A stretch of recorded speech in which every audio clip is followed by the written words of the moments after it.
The Well of Shadows, The Watcher Epic, Book 4. Written by S.A. Klopfenstein. Narrated by Stacey Krejci. Prologue. The fairish priestess was small and frail, and she descended the ancient steps of the Temple of Aethon with deliberate care, as though a slight misstep might be the death of her. She had no idea how true this was. As Cyrus Morrow descended the steps behind her, it took everything within him not to draw his blade right there in the midst of the crowd of worshippers. This priestess might have manipulated his demise, but he needed her for a greater task. The Old World Temple was even more crowded than usual, for the entire city of Rune Cain was buzzing from the events at the Crow Tower. A new count had unseated 3 fairish tower lords in one fell swoop, and the people were praying fervently for the future of the ruined empire.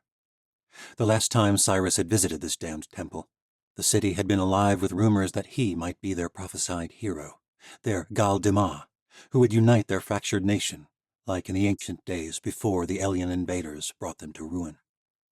Now the name of the rebel Gar Ezra was on everyone's lips, and Cyrus cursed himself for walking into the priestess's twist of words.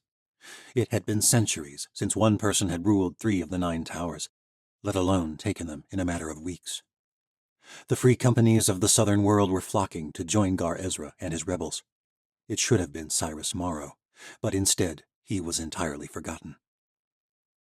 While waiting for the priestess to leave, no one had paid any mind to the strange blond ocean man in their midst as they sent prayers and offered sacrifices to their vast pantheon of deities. True, Cyrus had been disguised in the body of Count Perizin the last time he was here, but his jaw clenched at the reminder of all he had lost. Every step he took seemed to make the likelihood of reclaiming his throne less possible. All he'd sacrificed, the dark powers he'd gained, the creatures now at his command, all of it could not be for nothing. He refused to let it be. Cyrus's fingers choked the hilt of his blade as he reached the end of the long descent from the Temple Mount.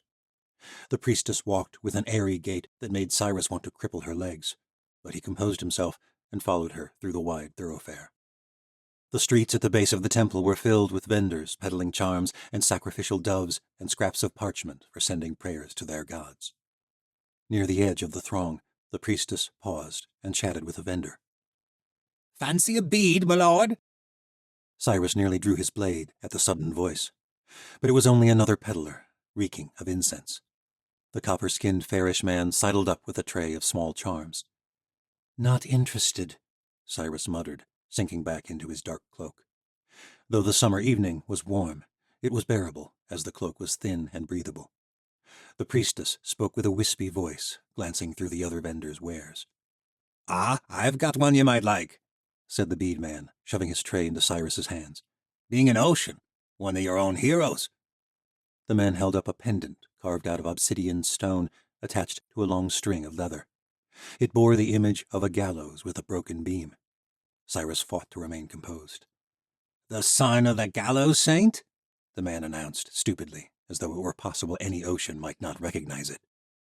"I know what it is," Cyrus growled. "What in the abyss are you doing selling those here? The saint's been dead for months." The peddler smiled broadly. "So they wanted us to think. But I hear she helped Gar Ezra take the Crow Tower. I hear she ain't dead at all. Only cost a copper, my lord, and the saint will always watch out for you." Cyrus glared at the man, pushed the tray of pendants out of the way, and hurried after the priestess as she left the main road, heading toward the edge of the city. The sun had fallen, and the brilliant colors of sunset faded into a dreary gray. Clouds gathered, plunging the city into a swift darkness as night descended upon the southern world. Near a small complex of structures, likely a mass dwelling for young servants of the gods, Cyrus finally found himself alone with the young priestess. Walled on both sides with crumbling stone, the road bent so no one behind them could see what transpired. All this time he had thought she was too flighty, too caught up in her empty mind to notice him, but suddenly the priestess turned to him. "Did you think I would not remember you, even in a different skin?" Her soft voice grated on Cyrus's ears. He bit back his anger at being sensed. It mattered little. It would not save her. "I suppose not. I serve she who weaves the threads of fate. Did you think you could catch me off guard?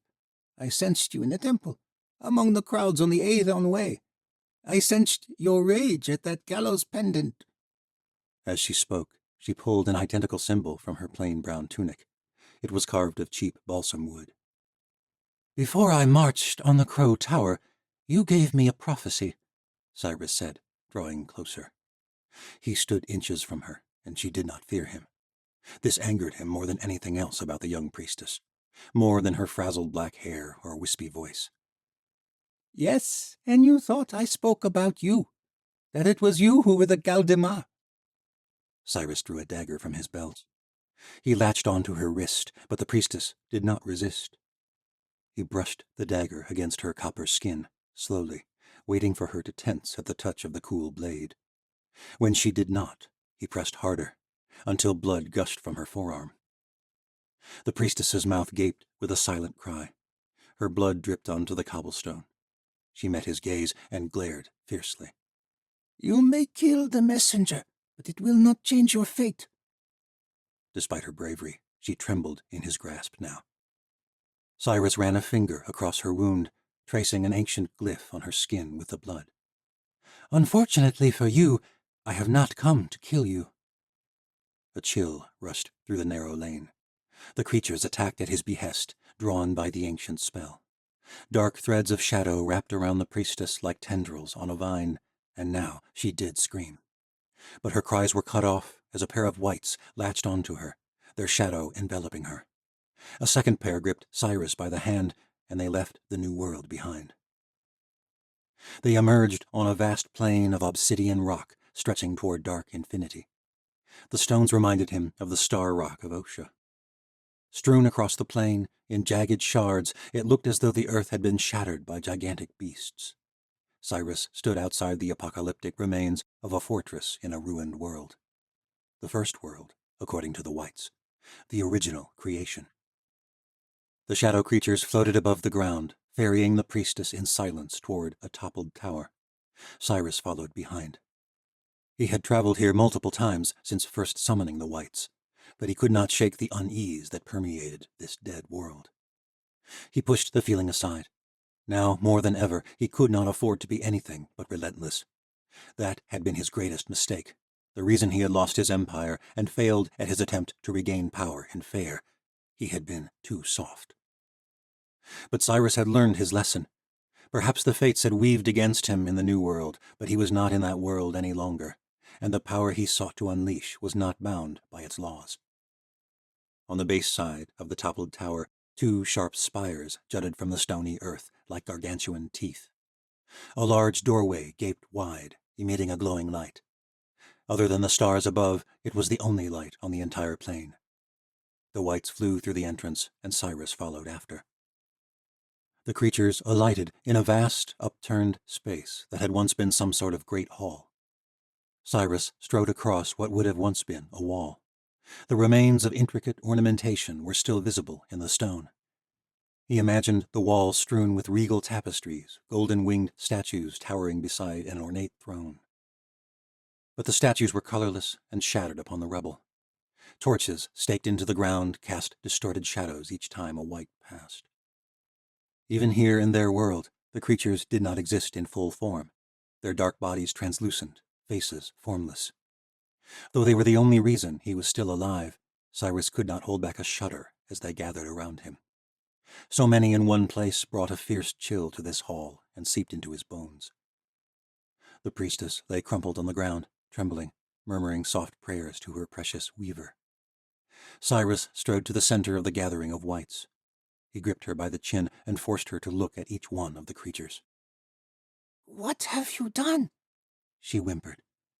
Her skin was already light for a fairish woman, a testament to her devotion at the temple, but now she looked only half alive. Her dark irises were enormous in her wide hazel eyes. She shivered violently. "Good," he thought. "Finally she grasps the power she is dealing with." Cyrus smiled at the pathetic girl. "What, your weaver did not foresee this?" One of the whites shot forward, threads of shadow wrapping around the priestess until her body absorbed the creature. Her skin turned a dull gray, and her mouth gaped with an otherworldly shriek that resounded into a cacophony in the hollow room. The shadow passed, and the white shot from the girl's body, returning to its translucent form. The priestess crumpled on the ground, trembling. Cyrus drew near, looking deeply into her weeping eyes.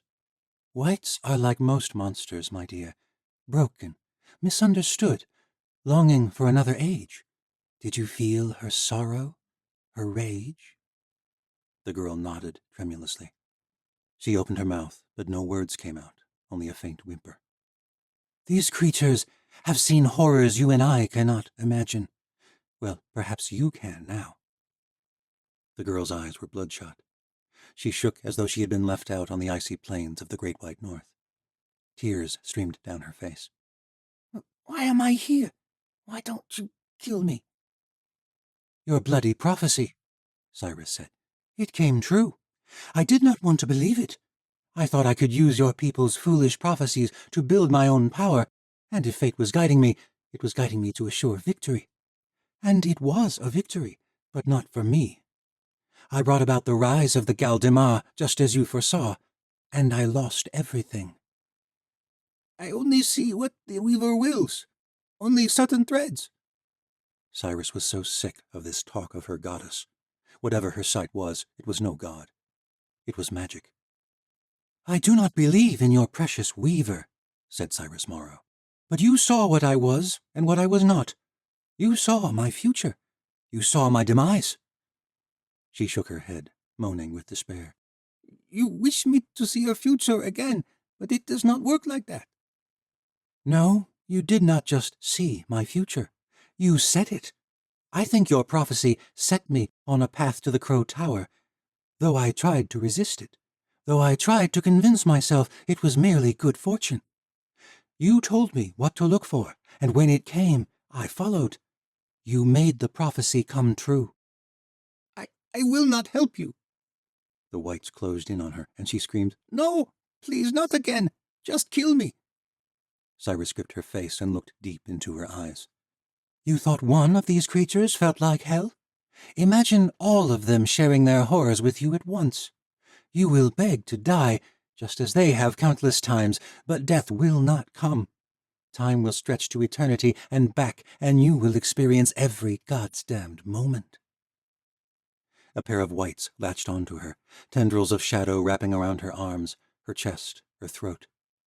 They slithered toward her mouth, and her cry echoed across the room. "Oh, gods, no!" Cyrus raised his hand, and the whites released her. She covered her face with her hands and sobbed. "What do you want?" Cyrus knelt down beside her and touched her cheek, wiping away her tears. She stiffened for a moment, but then she warmed to the touch. She was pitiful and weak, and she longed to believe in the good of people, even someone like him. "I do not wish to harm you. You manipulated fate, and that is a marvelous gift. I merely want you to share it with me." The girl straightened herself. "Do what you must." Cyrus shook his head. "I said I don't wish to harm you, but I made no promises about anyone else. Say, a certain young seamstress." The priestess's eyes went wide. "You don't know what you're talking about." "My whites can bring your sister here in a few moments. She works for a tailor on the other side of Rune Cain, next to the leather worker. Isn't that right?"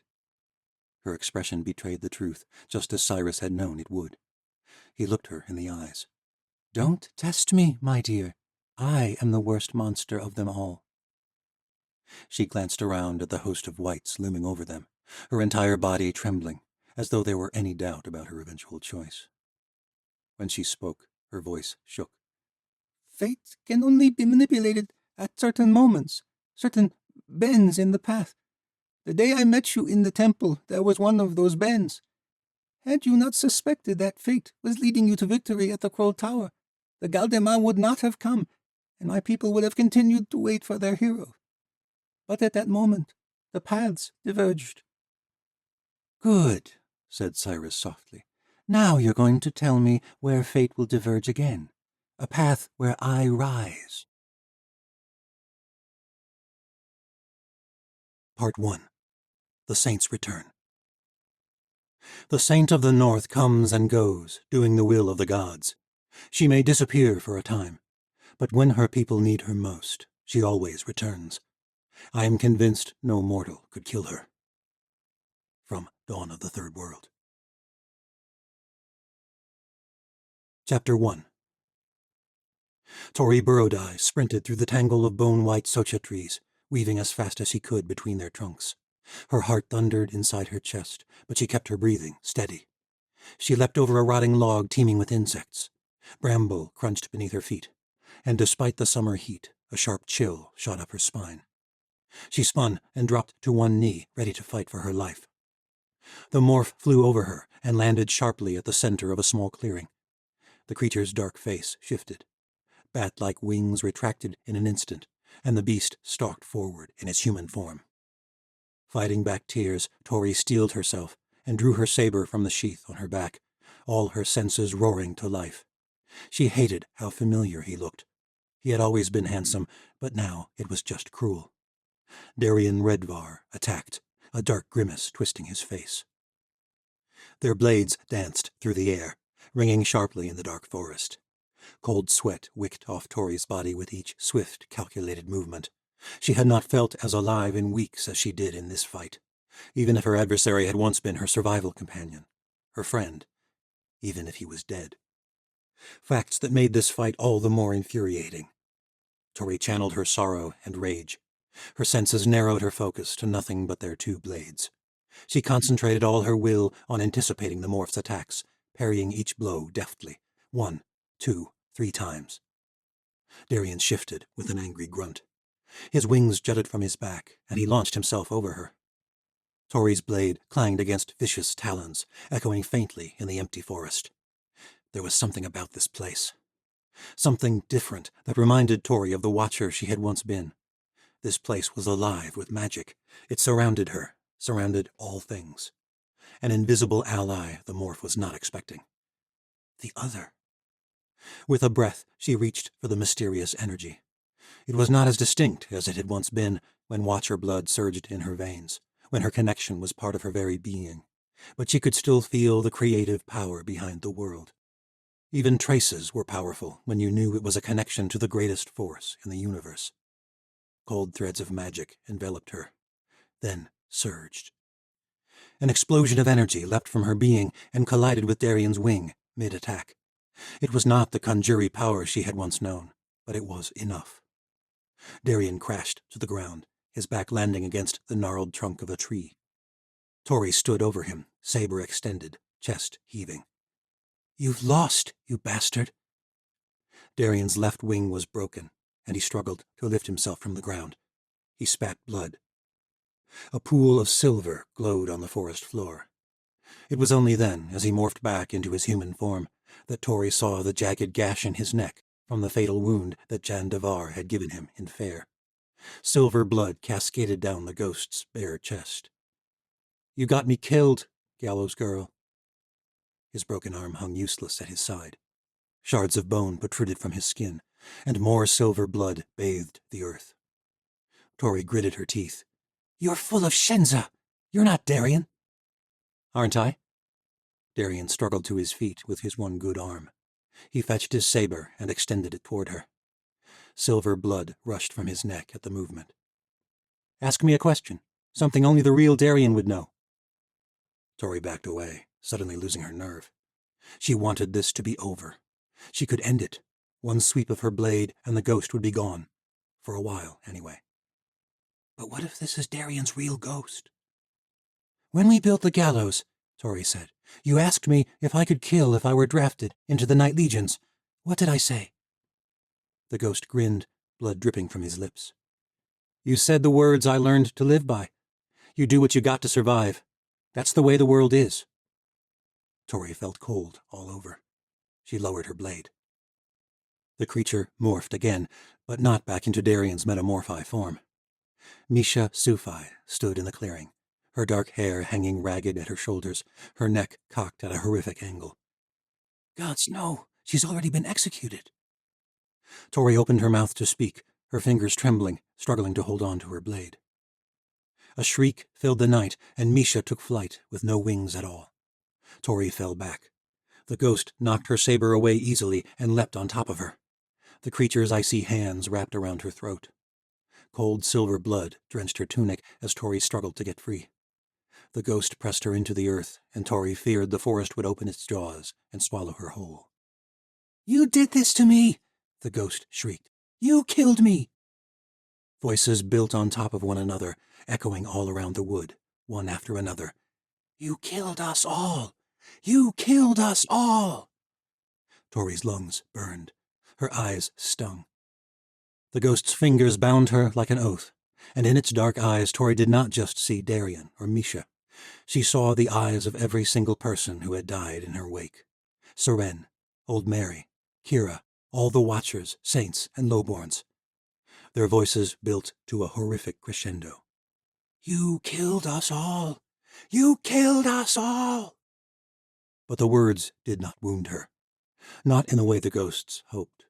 Somewhere, deep within, Tori remembered Darian's last words, the real Darian. He had died the way he wanted, saving Watchers, saving himself. Misha was still alive, and Tori was going to save her. But she had to be ready to fight. That was why she was here in this haunted wood. She wanted to fight this goddamned ghost. The voices resounded off the treetops as though their canopy were made of stone. "You killed us all!" Trembling with rage, Tori focused her senses on the vile creature looming over her. Her body felt cold, as though she had plunged into an icy sea, and it jolted her back to life. Energy exploded from within her with a magnitude she had not felt in months. The ghost shot back against a sharp tree branch, impaling it through the gut. Tori rose to her feet and stared the vile creature in the eyes. It looked like no one, just a twisted mess of decaying tissue wrapped around pale Socha limbs. "You have no power over me," Tori said softly. She let another burst of magic fly, and it was enough. "Very good," Aza said softly.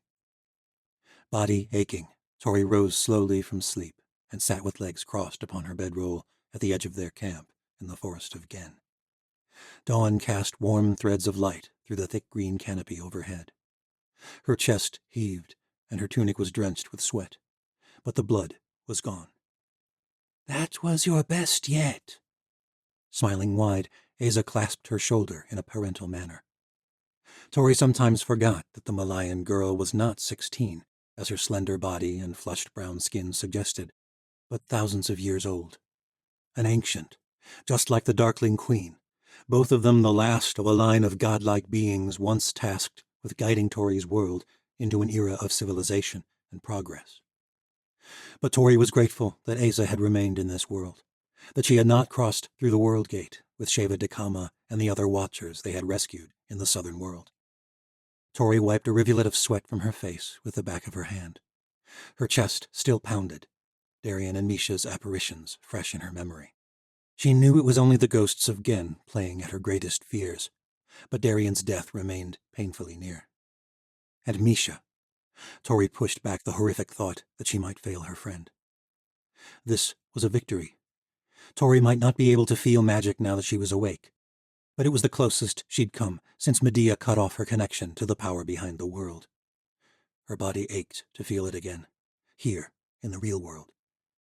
"I did it," Tori said. "It was just a dream, but I felt the other. I could channel it again." Aza shook her head. "No dream is just a dream in this place."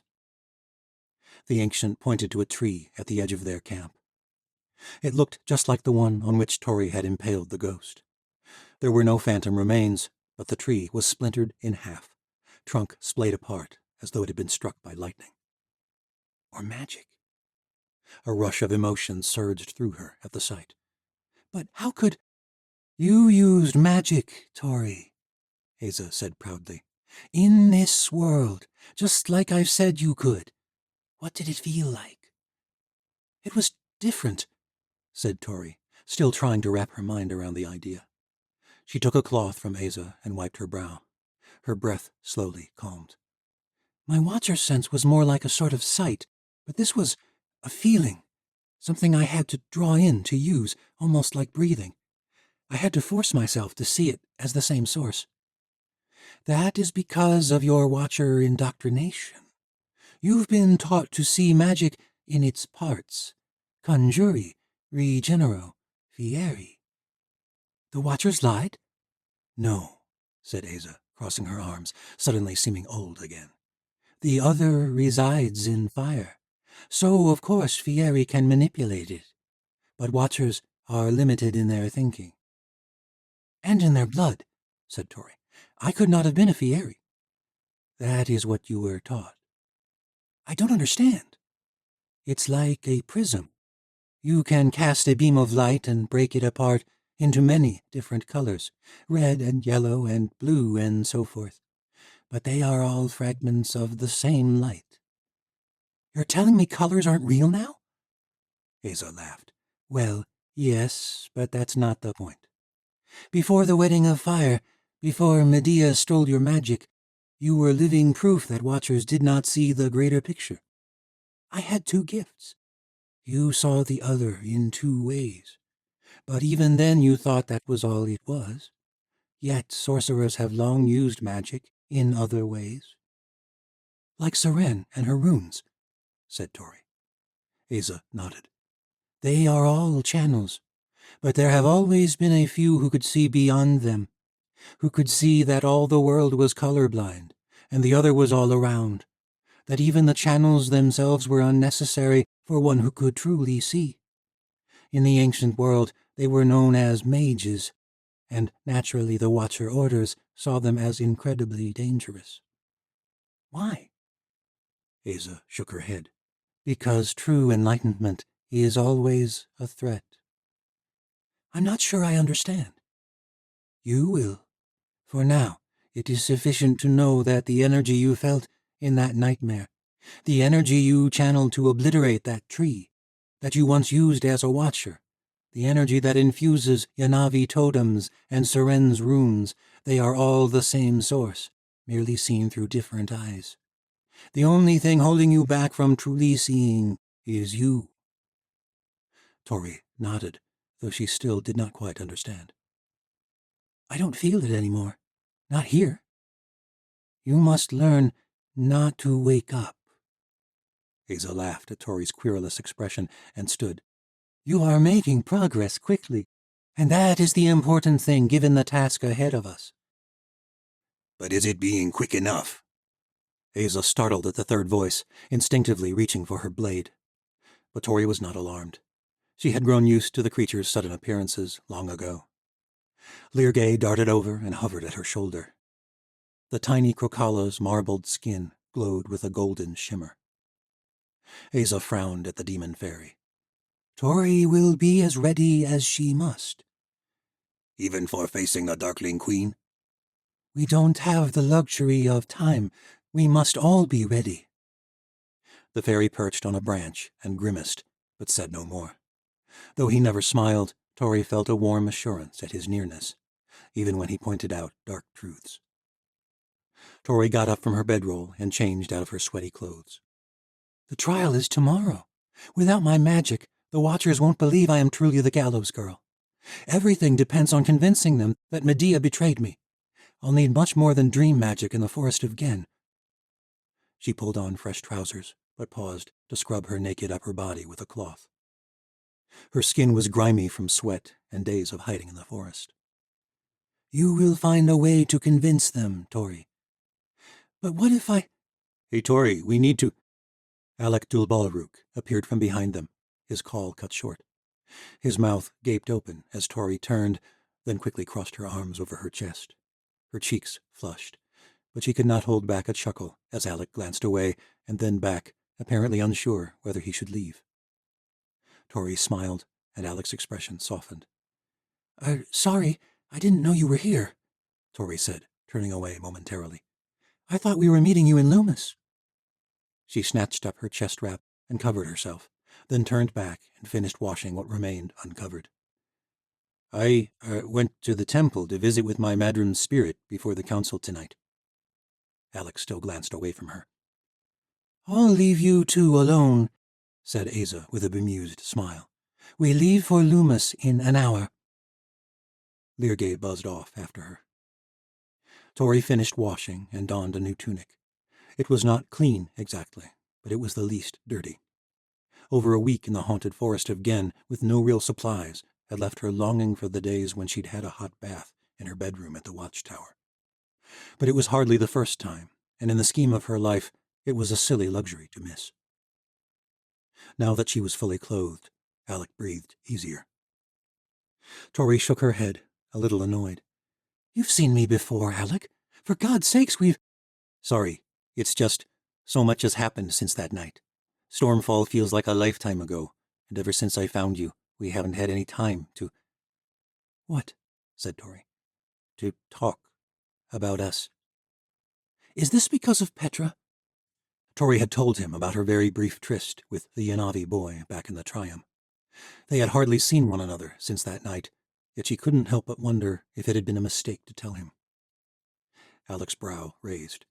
"That Yanavi man? You said he was a mistake, and neither of us thought we would see one another again. It's not that." "Then what's wrong, Alec?" Tori drew closer, missing the times she had turned to Alec for support and comfort and love. She had only seen him a couple of times since they had arrived in the forest of Gen to await Misha's execution. Even back in the Triumph, when they'd first reunited, he had been different. A dark mood lingered about him, a facet of the Aleut shaman she had never seen before. But then she had changed, too. Tori longed to return to how things had been back in the Great White North, when even in the midst of a war they had longed to be with one another, when they had been as close as two people could be. Tori reached up and brushed his face. His skin was warm and soft to her touch. He bore a straggle of facial hair that was not quite a beard, and left Tori wondering whether it was intentional, or if he had just not bothered with personal hygiene since the Triumph. "We're not the same," Alex said, finally holding her gaze. "The world's not the same. And you and me—" "I still care for you, Alec. I never stopped." "I care for you, too." "Well, all right then. Enough of this sheepish shenza." Alex smiled half-heartedly. "I'll see what I can do." Tori kissed him. His lips were warm, and her body stirred at his touch. It had been so many months. A part of her wanted to pull him into her tent right then and there, but when she went in for another kiss, he pulled back. So she settled for an embrace. His strong arms wrapped around her, gripping her tight as he rested his chin on her shoulder. "There's something you're not saying," Tori murmured. Alec hesitated for a moment. I got Misha into all this, Tori. This is all my—" "You are not responsible for what happened. None of us could have known." "Skaya will barely speak to me, and now I've put her in danger too. All my people." Tori pulled back and looked him hard in the eyes. "Medea did this, Alec. Don't you dare blame yourself." "If Misha dies—" Tori shook her head and pulled away. "I won't let that happen." "You can't promise that." Tori gripped his arm. "I'll die before I let anything happen to her. Don't give up hope." Alec nodded grimly. Tori touched his straggle of facial hair. "Have you considered shaving?" Alec frowned. "You don't like it?" Tori smirked. "Do you want me to lie?" Alec laughed, but it was half-hearted, like Tori's own joke. What lay before them was nothing short of a fool's prayer, and no amount of posturing would change that. They joined the others at the center of their tiny camp, set within a small outcropping of boulders, which formed a natural wall around a handful of tents. It was the same place Tori had once made camp with Kale and Wren and Ovir, when she first escaped from her year-long imprisonment in the White Citadel. So little had changed here, yet the girl from that memory felt like someone else entirely. Now Kale had been captured by the Chancellor, who was God's knew where, searching for the heart of magic. And Wren, her old watcher captain, was bloodlet and chained to a tree at the edge of camp. Tori had hardly spoken to him since the day she'd captured him in the southern world, the day she'd realized he was lost. When darkness fell, they gathered outside the wall of stones. Vashti agreed to remain behind to watch after their prisoner. Aza retrieved her set of emerald godstones from her cloak. They lit up in her palm. Mists swirled. A portal opened in the fabric of their world, like an archway cut into the air itself, leading to a dark lane within the city of Loomis. Leargay darted through first, ensuring the street was clear. Then Tori, Aza, and Alec followed.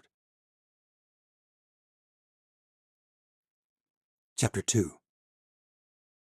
The meeting was held in a lamplit room above an inn at the southern edge of the City of Light. While they met with their few allies, Leargay kept watch from the roof outside.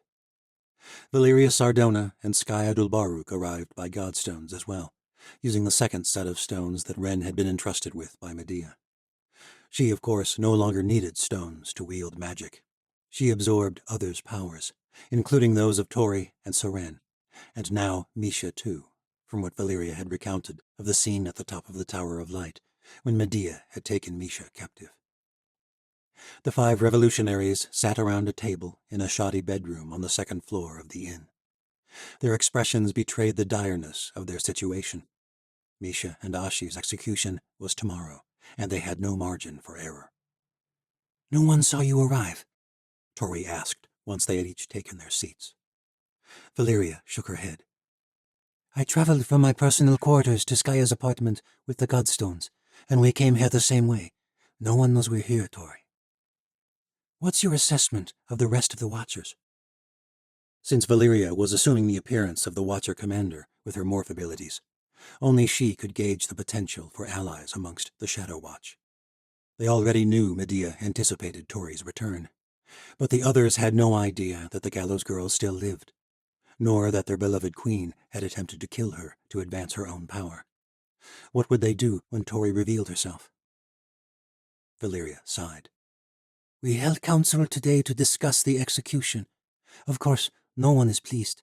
Misha was well loved, and many have a hard time believing she is a traitor." "But," said Tori, "Medea warned of the possibility of a false saint.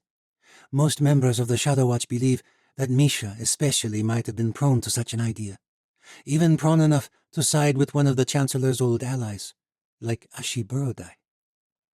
Ashi's association certainly didn't help Misha's cause. "News has reached the north of the rebel victory at the Crow Tower," Skaya said. "The rebel leader who has taken control of 3 of the 9 towers, all with the aid of the Gallows Saint." "The false saint that Medea foresaw," Valeria said. "I know you want to give people a choice, Tori. Let the people decide who they want to rule, but I fear assassination is our only option here." But how much of that assessment is fueled by her rage over Darian's death, not to mention the murder of her queen? Ever since the Crow Tower, Valeria's thirst for revenge had consumed her. It showed in the dark rings around her eyes, her wan complexion, her taut jawline, and in her words. In her mind, Darian would never have sided with the Chancellor at the Wedding of Fire if Medea hadn't been twisting her way to power. If not for Medea, Darian might still be with them. And a part of Tori shared that rage. She had spent countless hours the past few weeks fantasizing about killing Medea and the Chancellor. But she could not stomach the thought of trying to assassinate the ancient sorceress with the lives of her friends on the line. Medea was more powerful than any Watcher, perhaps even more powerful than Aza, and she had the entire Empire of Light behind her. "If we fail," Tori asked at last, "then the resistance dies with the 5 of us. I will be dismissed as a false saint, perhaps even a pawn of the Chancellor himself. Misha and Ashi will die, and Medea will rule this world. That is just the sort of move she is hoping we'll make, and she is surely prepared for it." "What if Tori revealed herself to the Shadow Watch before the execution?" Alec asked. Valeria grimaced. "I don't think that would be a good idea. Not before. They know there is a false saint, and all it would take is one person to reveal our plan, and Misha and Ashi would be done for." "Medea wants a showdown," Aza said. "One that will crush any rumors of the saint's return. That is what this is all about." "She wants to root out disloyalties," Skaya said grimly. "She knows there are others like Misha who could be convinced not to follow her, and she would not try to lure us out if she was not sure she will come out on top." "If we kill her, there will be no side for the Watchers to choose," Valeria said. Tori slammed her fist on the table. If we assassinate Medea, and that is assuming we even could, then we would be no better than her. Tori, Medea didn't give anyone a choice. She sacrificed Seren in the old world to gain power. When I resisted her slaughter of the ocean nobles, she saw me as a threat and tried to kill me. Those were the same methods of the chancellors. Lies, suppression, murder. We must find another way, or the Empire of Light will crumble. Or worse, it will become what it was created to destroy. What is this better way you are proposing? Valeria demanded. Because the only choices I see are assassination or failure. Tori took a deep breath. We have to show the Empire of Light I am the true saint. It will have to be a damn good show, said Skaya coolly. The saint they followed into revolution was the most recognizable sorceress in the New World. You don't have that power anymore, Tori. How in the abyss do you think you're going to convince them? Tori grimaced. Skaya was right. She was a far cry from wielding magic without her watcher blood. She had considered using Ren's blood to recreate her old conjury powers, but even then all it would take would be a single musket shot to prove she could not heal like the true gallows girl. And much as she despised what her old captain had become, she detested the idea of harvesting his blood. We have to be different. Skaya pushed away from the table. God's damn all this talk about a show. Misha's life is at stake, and so is Ashi's. I don't give a shit if the Watchers think Tori is a false saint. Rescuing Ashi and Misha is our only priority. Tori nodded, though the Aleut warrior's words were fueled by unbridled emotion. Tori could not blame her. The woman Skaya loved was to be executed tomorrow. Tori stood from her seat. Medea wants this showdown to happen. We've been forced into a corner. We have to face her. That is the only way we rescue Ashi and Misha. We have to show the others the monster Medea truly is, and hope their minds aren't too far gone to make the right decision. We have to do it all at once, or we will fail. Valeria ran her hand through her silver hair. A horde of Rulaks are encamped outside the city. Whites do Medea's bidding. The gallows girl may have been the saint of the north, but Medea is the god of the north.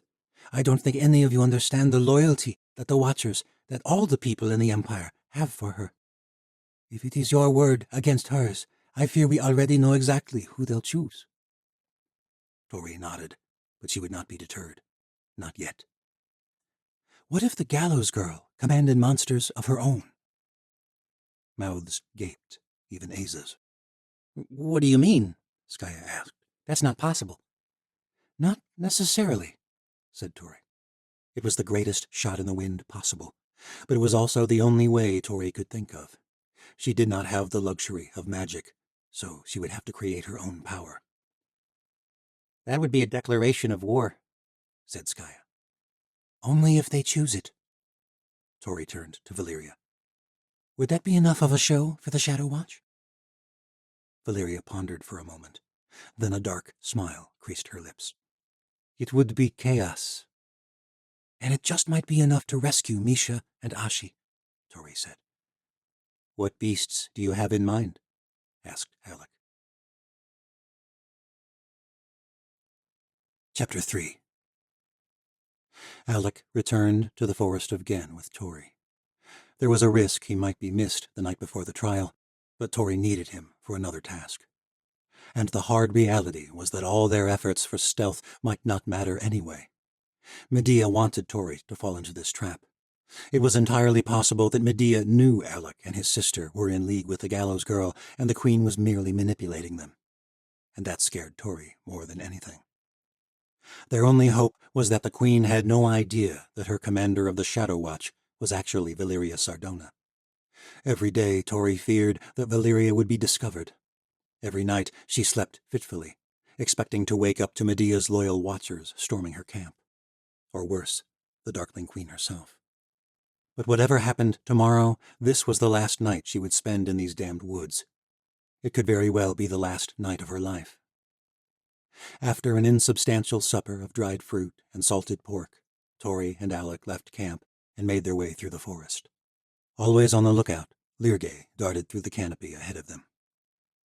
Alec was silent for much of the dark journey, but as they neared the ancient Aleut temple in the heart of Gen, the shaman spoke softly. You're sure about this? I'm not sure about anything, but I need to speak with her. Tori, the ghosts here. I've dealt with these bloody ghosts every night for the past week. I know what's real.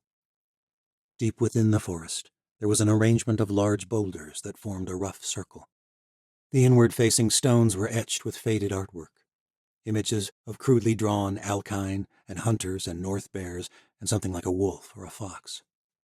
In some images, the humans and animals danced. In others, the humans slaughtered the beasts at the end of a successful hunt. And in some, the hunters became the prey. Tori wandered around the ancient temple in the moonlight, admiring the drawings. All of them were constructed in a cyclical pattern that made Tori feel as though they were closing in, surrounding her. Lirge hovered close to a faded image of a spearman taking down a winged creature. This place is feeling foul. This whole forest is foul. She turned to Alec. How old do you think this is? According to my Madrim, it was the original temple of my people before the southern peoples invaded. These drawings are likely thousands of years old. Is it being a ritual? Asked Lirge. An ancient incantation, said Alec. The cycles of life for my people. I think it helps channel the magic of this place. The shaman began to brush aside fallen leaves from the ground, and Tori dropped to her knees to help him. It did not take long before a small space was uncovered, revealing a strange, glowing network of vein-like branches, though Tori knew they were something else entirely. You came here with her, said Tori. Alec nodded. This is where Misha and I both learned you were still alive. We saw Seren, and... His face changed. What? We saw a terrible ghost from Misha's past. He clasped her hand. This is a wild place. It is nothing like the temple in Ikala. Ever since I first came here, I've wondered if it is some sort of sign. Of what? Alec's expression fell. His voice was barely a whisper. Perhaps we were never meant to leave the north. Perhaps I was wrong about our restoration. The temple is where I have always communed with my ancestors, but this place... Evil, Lirge whirred. I am not liking this plan. Tori nodded. But it is the only way. Alec and Tori removed their boots and stepped into the shallow hole. The ground was strangely warm. The veins pulsed softly, and mists began to gather around their feet, tendrils of vapor weaving through the air, enveloping them in fog. Tori's skin crawled, the power of the temple nearly overwhelming her. A dark despair seeped into her bones. Alec was right. This was not like Ikala, or the power Tori had sensed at the World Gate. In both those places, Tori had felt beauty and light, the power of creation, and she sensed a different sort of energy here, a near-tangible darkness. It was as though there were two forces present in this temple, warring with one another, tugging on her soul like children tugging on two ends of a rope. The Yanavi children had played such a game, usually over a creek or a puddle of mud, a team on each side trying to force the other into the mess. Mist swirled with fury, and Tori could sense the sorceress forces pulling at her heart, harder and harder, the ropes wrapping tightly like a serpent strangling its kill. What in the abyss was she doing here? It was foolishness to think her mom could help her. What if she had never seen her mom's ghost in the Ice City? What if all of it was a lie? Gods, you really can't see it, can you? A voice echoed inside her head. Your mom never cared. She sold you into slavery. The words came from all around, emerging from the mists, wrapping invisible fingers around her soul. It was her mum's voice. You made it up, Tori. You saw what you wanted to see in the Ice City. A mom who sacrificed herself to save you? A long-lost sister? What a load of shenza! No, Tori muttered. It was real. I know it was. You're pathetic. You know nothing. It's no wonder you didn't see the Darkling Queen coming. It's no wonder all the people you love are dead. No! There was a warm presence nearby, and Tori clung to it, pushing against the darkness with all her might. You're a goddamn liar! A pulse of blazing energy blinded her vision. Tori was not sure if she had done it, or if it was something else entirely. But the voice was gone. Slowly the world reappeared. The mists faded. Night had descended. Tori stood at the edge of a great mass of tents on a sprawling sea of grass. A Yanavi camp. The air was like cold teeth on her skin. That warm presence had vanished as well. Waves of grass rushed with each gust of the wind. Tent flaps shuddered, the thick canvas rustling soft and steady. Out here the stars shone with a stark brilliance against the inky night. The sisters hung low, two crescents muted by a wisp of cloud on the horizon. Though the city upon the steppe brought back fond memories of her childhood, Tori could not shake a hollow sense of dread. The ghosts were gone, but there was something wrong about this place. More clouds gathered at the horizon and began to drown out the starlight. She strode toward the city of tents, her gaze fixing upon one particular tent.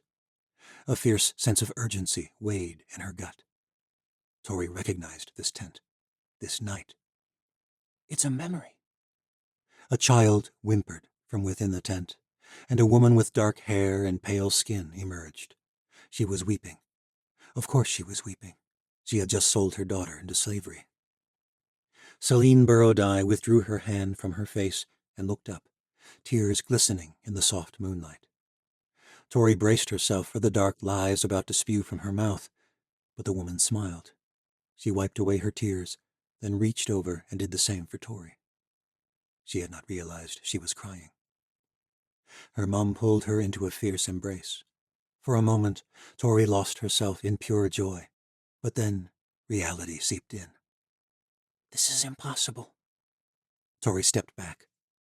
Her mum had not truly embraced her. She was dead, but the warmth of her spirit enveloped Tori, even from a few paces away, just as it had in the temple in the Ice City. She was not just another ghost of Gen. It's really you, Tori murmured. Her mum smiled softly. My daughter needs my help. Of course I must come, but I'm afraid I can't stay long. You seek the answer to a question, one you've long suspected the answer to. Tori nodded. Your old name, your ocean name, you never told me what it was. Her mum smiled. Oh, that is simply not true. It's not? You were very young, Astoria, and I wanted you to feel like you belonged amongst the Yanavi, so I never told you again, but deep down I think you still remember, or else you would not have come. There was a cry from above. A dark shadow passed across the overcast sky. A morph. Tori's heart thundered in her chest. Celine's ghost reached for her hand. Mists swirled, drowning out the world of the Yanavi tent city. They emerged on a narrow lane in a fine section of Morrow L. Tori recognized the street. It was a servant's lane in the noble district near Commander Solero's estate.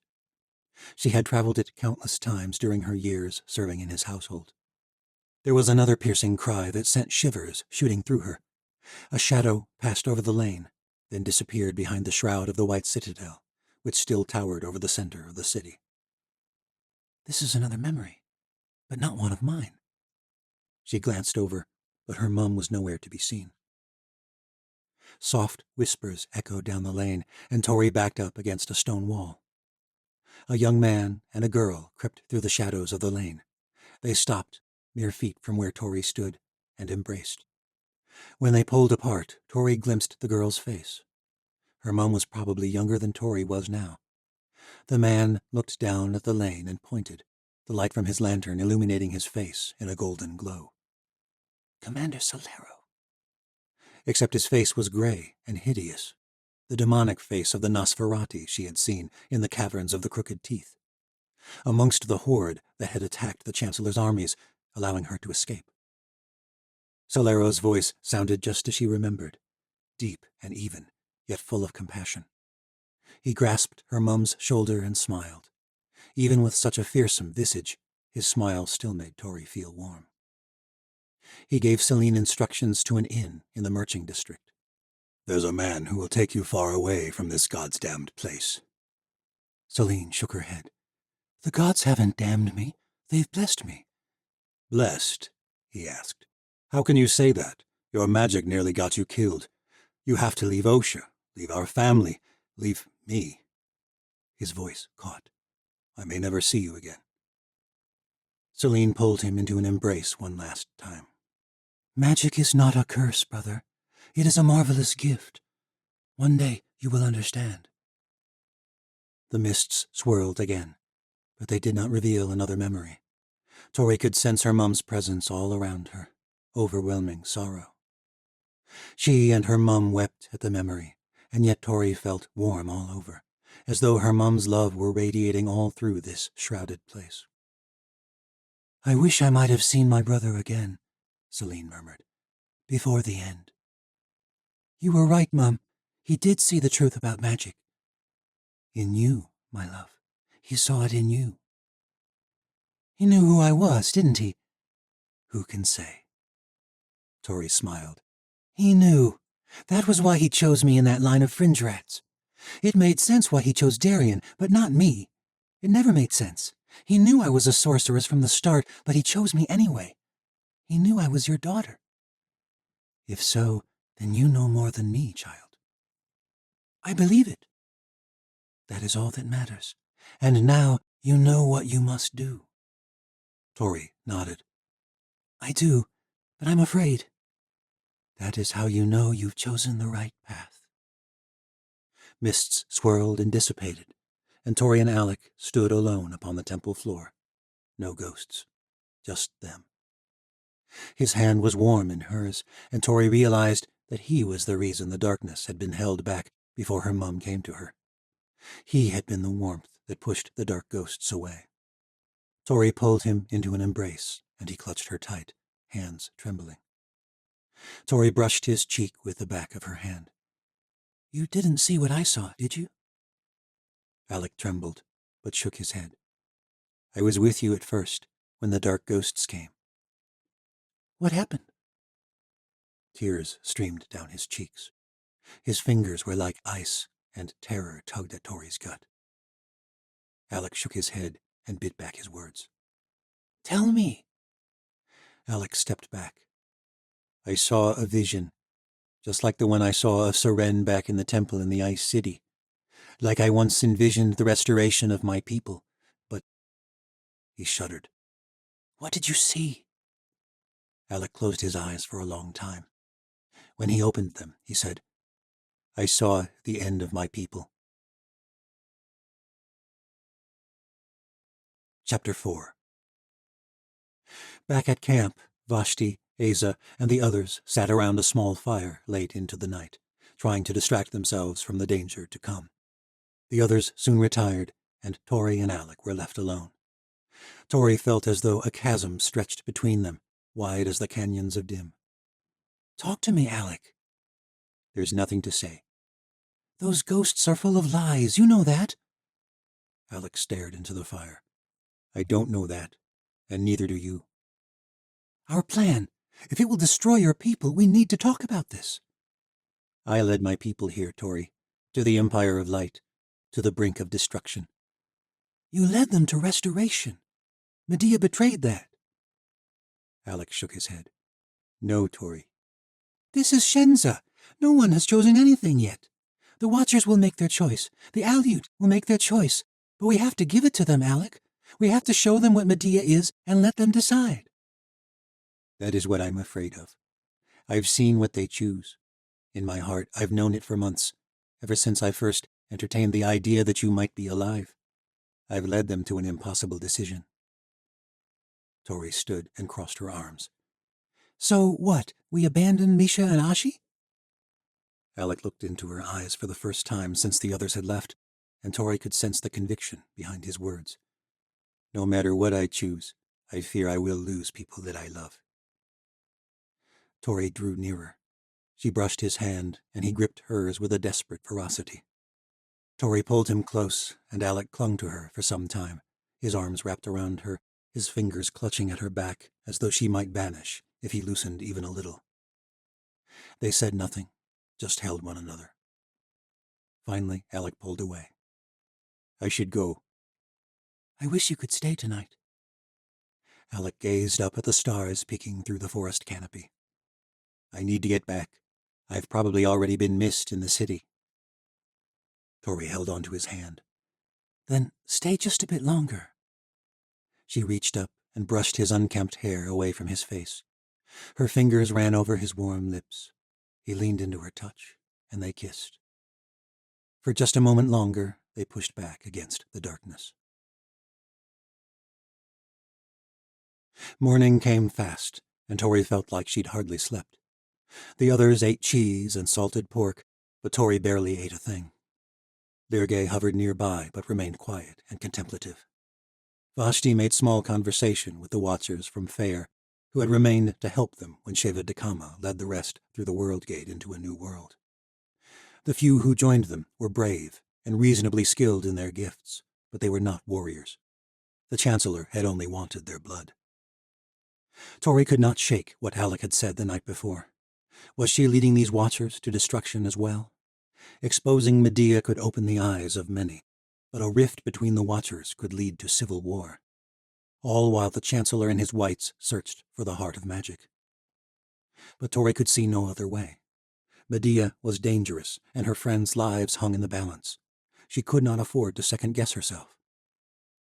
Considering what lay ahead, Vashti remained remarkably positive, which helped assuage the fears of the other watchers in their camp. Tori's half-sister had changed much over the past few months. She was stronger, more compassionate. At times, Tori wondered if the gallows girl was the right person to be leading this rescue mission. I'm going to rescue our prisoner, Vashti said, rising from her seat around the cookfire. I'll join you, said Tori. Are you sure? Tori fell in step beside her sister, and let that be answer enough. Lirgay darted after, hovering above her shoulder as she traipsed through the gnarled trees. Do you think he is a threat, Lirgay? The Krokala whispered in her ear. Ren is not trying to escape this whole time, but I am not trusting him. I have heard him cursing you and Vashti after each bloodletting. He is being strong, and his mind is stronger. I fear using him for this role you have planned. His mind has been ruled by Medea. Why couldn't he be ruled by someone else? Lirgay darted in front of her and shook his head. I am hoping you are right. He'll be bloodlet and under Aza's influence. Since you are draining his blood, the least you could be doing is using it. Lirgay did not wait for an answer. He darted ahead, and Tori feared the demon fairy was right. She needed magic, and not just for her showdown with Medea. Without it, she might not survive to challenge her at all. Bound to a tree, his blood drained daily so he would have no magical means of escape. It was difficult to see Ren Andovier as the threat Tori knew he was. His face was pale and haggard, his fine clothes and dark hair caked in dirt. A small part of Tori pitied him like this. He looked up at them, grimacing fiercely. Vashti removed the gag from his mouth, and he spat on the ground. She handed him a strip of salted pork. Ren eyed it for a moment, then ate ravenously. Give us a moment, will you? Tori asked. Vashti nodded and ventured further into the woods. You've been avoiding me, gallows girl. Ren looked up from his meager meal, and Tori held his gaze. They had kept him in the dark about what was going on in the City of Light. But Tori made her decision. Do you know why we're here, Ren? You mean it's not just to let the ghosts of Gen torment me? Tori did not let herself react. The last time she had been in the haunted forest with Ren, he'd been tormented by no ghosts. She wondered what he'd seen now. The faces of his demons, his failures, his regrets. Somehow this change only confirmed her decision. Much as I hope you haven't slept an hour in this place, that is not the reason. You really think your little band stands a chance, Tori? The Watchers never stood a chance, but that never stopped you, and it sure as the abyss won't stop me from saving my friends. Your friends? Medea is planning to execute Misha today. Her words were met with silence. Ren did not betray any reaction, but Tori sensed it was an effort. Or perhaps, even after all he'd proven otherwise, she still wanted to believe in the man she had once cared for. Tori spoke slowly, letting the words seep into Ren's mind. One more act of wisdom and mercy by your beloved Queen of Light. Ren frowned. You're the one who asked Misha to betray her queen, Tori. Don't you dare excuse this. Medea showed us the way she would rule at the Wedding of Fire. You stood by when she killed the ocean nobles and the Yanavi chieftains, when she tried to kill me. But Misha was your friend, and her loyalty to you never wavered. Ren's jaw tightened, but he said nothing. Tori knelt down in front of him. He tried to glance away, but Tori grabbed his chin and forced him to look into her eyes. You know, even after everything, Misha still held on to hope. After all that Shenza you spewed back in the Triumph, she still believed that wasn't the real you saying it, that you were just under the Darkling Queen's spell. Ren's gaze fell to the ground. Tori squeezed his jaw until he grimaced. But we both know that's not true, don't we? She didn't have them, did she? Ren asked. Kale and Sala. Tori released him with a shove. No. Who was it? The Chancellor. So, you were wrong about the Whites. Wrong about the Wellspring. You asked Misha to betray her queen for nothing. Gods, you must feel like Shenza about that. Do you know what Medea is, Ren? Do you have any goddamn clue who you've set up as the savior of the world? I think I have a pretty good idea. I'm not the only watcher here who has taken counsel with the ancients. Do you really think Aza's intentions are any purer than Medea's? After what Lazarus Delay did to the White Citadel, and all the people inside, do you think Aza will rule any differently? Aza doesn't want to rule. No, of course she doesn't. Neither did Medea. It was the rest of us who begged her to lead at the Wedding of Fire, remember? You don't know what you're talking about. You're still full of her lies. You know precisely what everyone wants, don't you, Gallows Girl? Why are you here if you know so much? Ren let the words linger, but Tori did not respond. I think you doubt yourself. You question the righteousness of what you have planned. The Chancellor is searching for the Wellspring, and you fear you've resisted the wrong enemy. Tori fetched the bloodletting elements and fixed the needle to his arm. Our friend is about to die, Ren. I came to give you a choice, for Misha's sake, but it is clear you've made yours. Ren groaned as his blood filled a small pail. When it was nearly half full, Tori removed the elements, bandaged Ren's arm, then held up the blood. With just a sip, she could regain her conjury power. She could face Medea and ensure that no watcher doubted she was their true saint. You're no better than the Chancellor, you know. Tori grimaced, then poured the blood out on the ground, watching as it pooled, slowly seeping into the earth and bramble. You're wrong, Ren. You always have been. Vashti returned and untied Ren from the tree, fixing a short length of chain to his shackles. Tori returned the gag, glad to be finished with his lies, and Vashti led their former captain to join the others back at camp. The watchers from the southern world chattered nervously amongst themselves, and Tori felt a pang of guilt. She had led too many people to their deaths already. We can't let this come to a battle. Aza procured the godstones from her cloak and opened the portal to the City of Light. One by one, the watchers passed through the mists. Vashti and Tori embraced, and Tori pushed back the fear that hung over every goodbye. Stay alive, sister, Vashti said. Tori squeezed her hand tight. You too. Vashti dragged Ren after her through the portal, and Aza closed it behind them. Are you ready, Gallows Girl? The ancient asked, once they were alone in the forest of Gen. No, said Tori, but that's how I know this is my path. Aza nodded.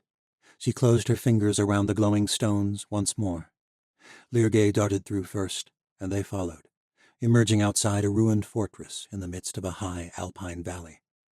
Rubble was strewn all across the ground, blanketed in snow, even in the midst of summer. Tori's heart raced at the sight of the old watchtower. It seemed that ever since that horrific night, when the Chancellor attacked, her world had never stopped unraveling. They strode across the ruinous landscape, traipsing over shards of stone and debris. If she looked long enough, Tori knew she would find the bodies of the watchers who had died that night 1 year ago. The thought of how their bodies had been left to freeze brought her close to tears, but she had to focus on what lay ahead. In all my years in this world, I've never known this place, said Aza, It bears a strong resonance. Tori felt something faint, though she could not be sure if it was magic or her own mind willing it to be so. Mostly, she just felt cold. I think that is how it remained hidden from the world all this time. Asa nodded. I suspect you are right.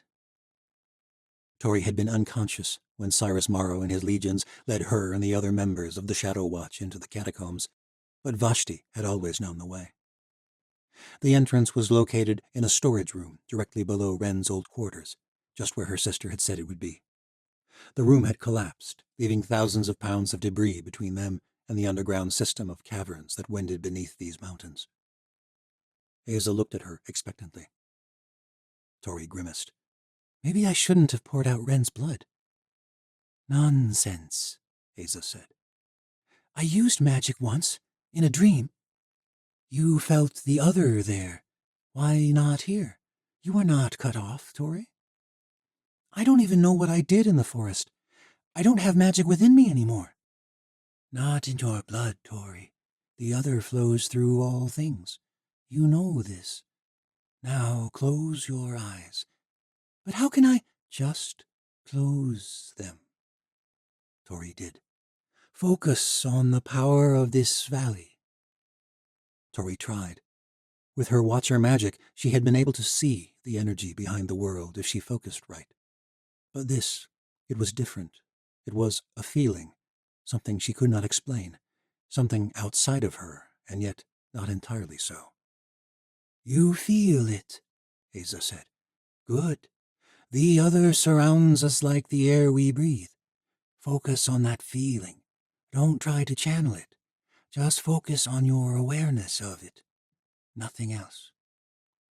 Tori concentrated. She felt a strange sense of nearness, but that was not quite right. It was like brushing up against something in the dark, like a gust of the winter wind sending shivers racing across her skin. But it was there. Very good, Tori. The reason so few can use magic is not because they do not have Watcher blood.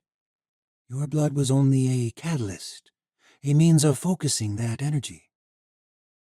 But if anyone can access the other, why don't they? Why doesn't everyone have magic? Because, just like you, they have not been taught to see this way. There have been specific ways of sensing magic in this world since the dawn of its creation, but it is not the same in all worlds. There are more methods of seeing than you can imagine. You must learn not to see at all. Now focus your attention on the rocks blocking our path. They feel cold. Good. And what else? I feel connected, as though there are tiny threads passing between us. Reach for those threads. Draw them to you like you draw in a breath. Good. Feel the energy passing between you and the rocks. I do. The threads seemed to wrap themselves around her, and she pulled on them ever so slightly. There was a soft groaning sound as the rocks gave way, and then a great rush of relief as the threads binding her to them sheared all at once. Tori opened her eyes with a gasp of breath. The rocks had shifted. Snow had been displaced, but the entrance was still completely blocked. With all that effort, she had only managed a shudder. God's damn it! Asa smiled. The rocks moved, Tori. Not from a dream state. Just you. Lirgay hovered between them. We should be hurrying. We are not having much time. You're right. Asa retrieved the glowing set of godstones from her cloak. The rubble shone in an emerald light, and then the rocks shifted apart at Asa's behest. The dark entrance to the catacombs beneath the crooked teeth gaped before them like the fearsome jaws of a rulak. Tori lit a torch, and they entered the dark expanse. The flames flickered off the cave walls, casting violent shadows off jagged stalagmites. Lirgay was only a tiny flash drowned out by the overwhelming darkness ahead. When she'd first had the idea of coming here, she'd been so firm in her resolve, so convinced that this was her path, that she had not truly considered the stakes of what she and Asa were about to do. Asa had calmed sea dragons in the Silver Sea, but now that they were descending into the depths of this abysmal place, doubts began to creep in. The Nosferati were furious, demonic creatures, and there were dozens of them, perhaps hundreds. They had nearly destroyed the Chancellor himself the last time Tori had been down here. If she was wrong about what had happened. This plan borders on insanity, Tori. I know it does. I like it all the more for that. But this commander of yours, Solero, if this Solero has been overtaken by the sickness of these demons. Tori still had a difficult time thinking of the commander as her mother's brother, her uncle, and yet it felt like she had always known, deep down. Cyrus Morrow had punished him for helping her, sent him to the old world, and he had come back a monster, leading a horde of Nosferati to take down the legions at just the right time.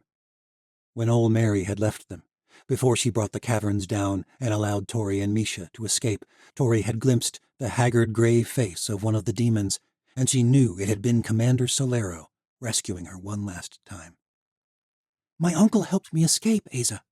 Whatever he is, there is a part of him that still cares for me. These creatures are not like the other monsters in this world. They are crazed, twisted, according to all the stories.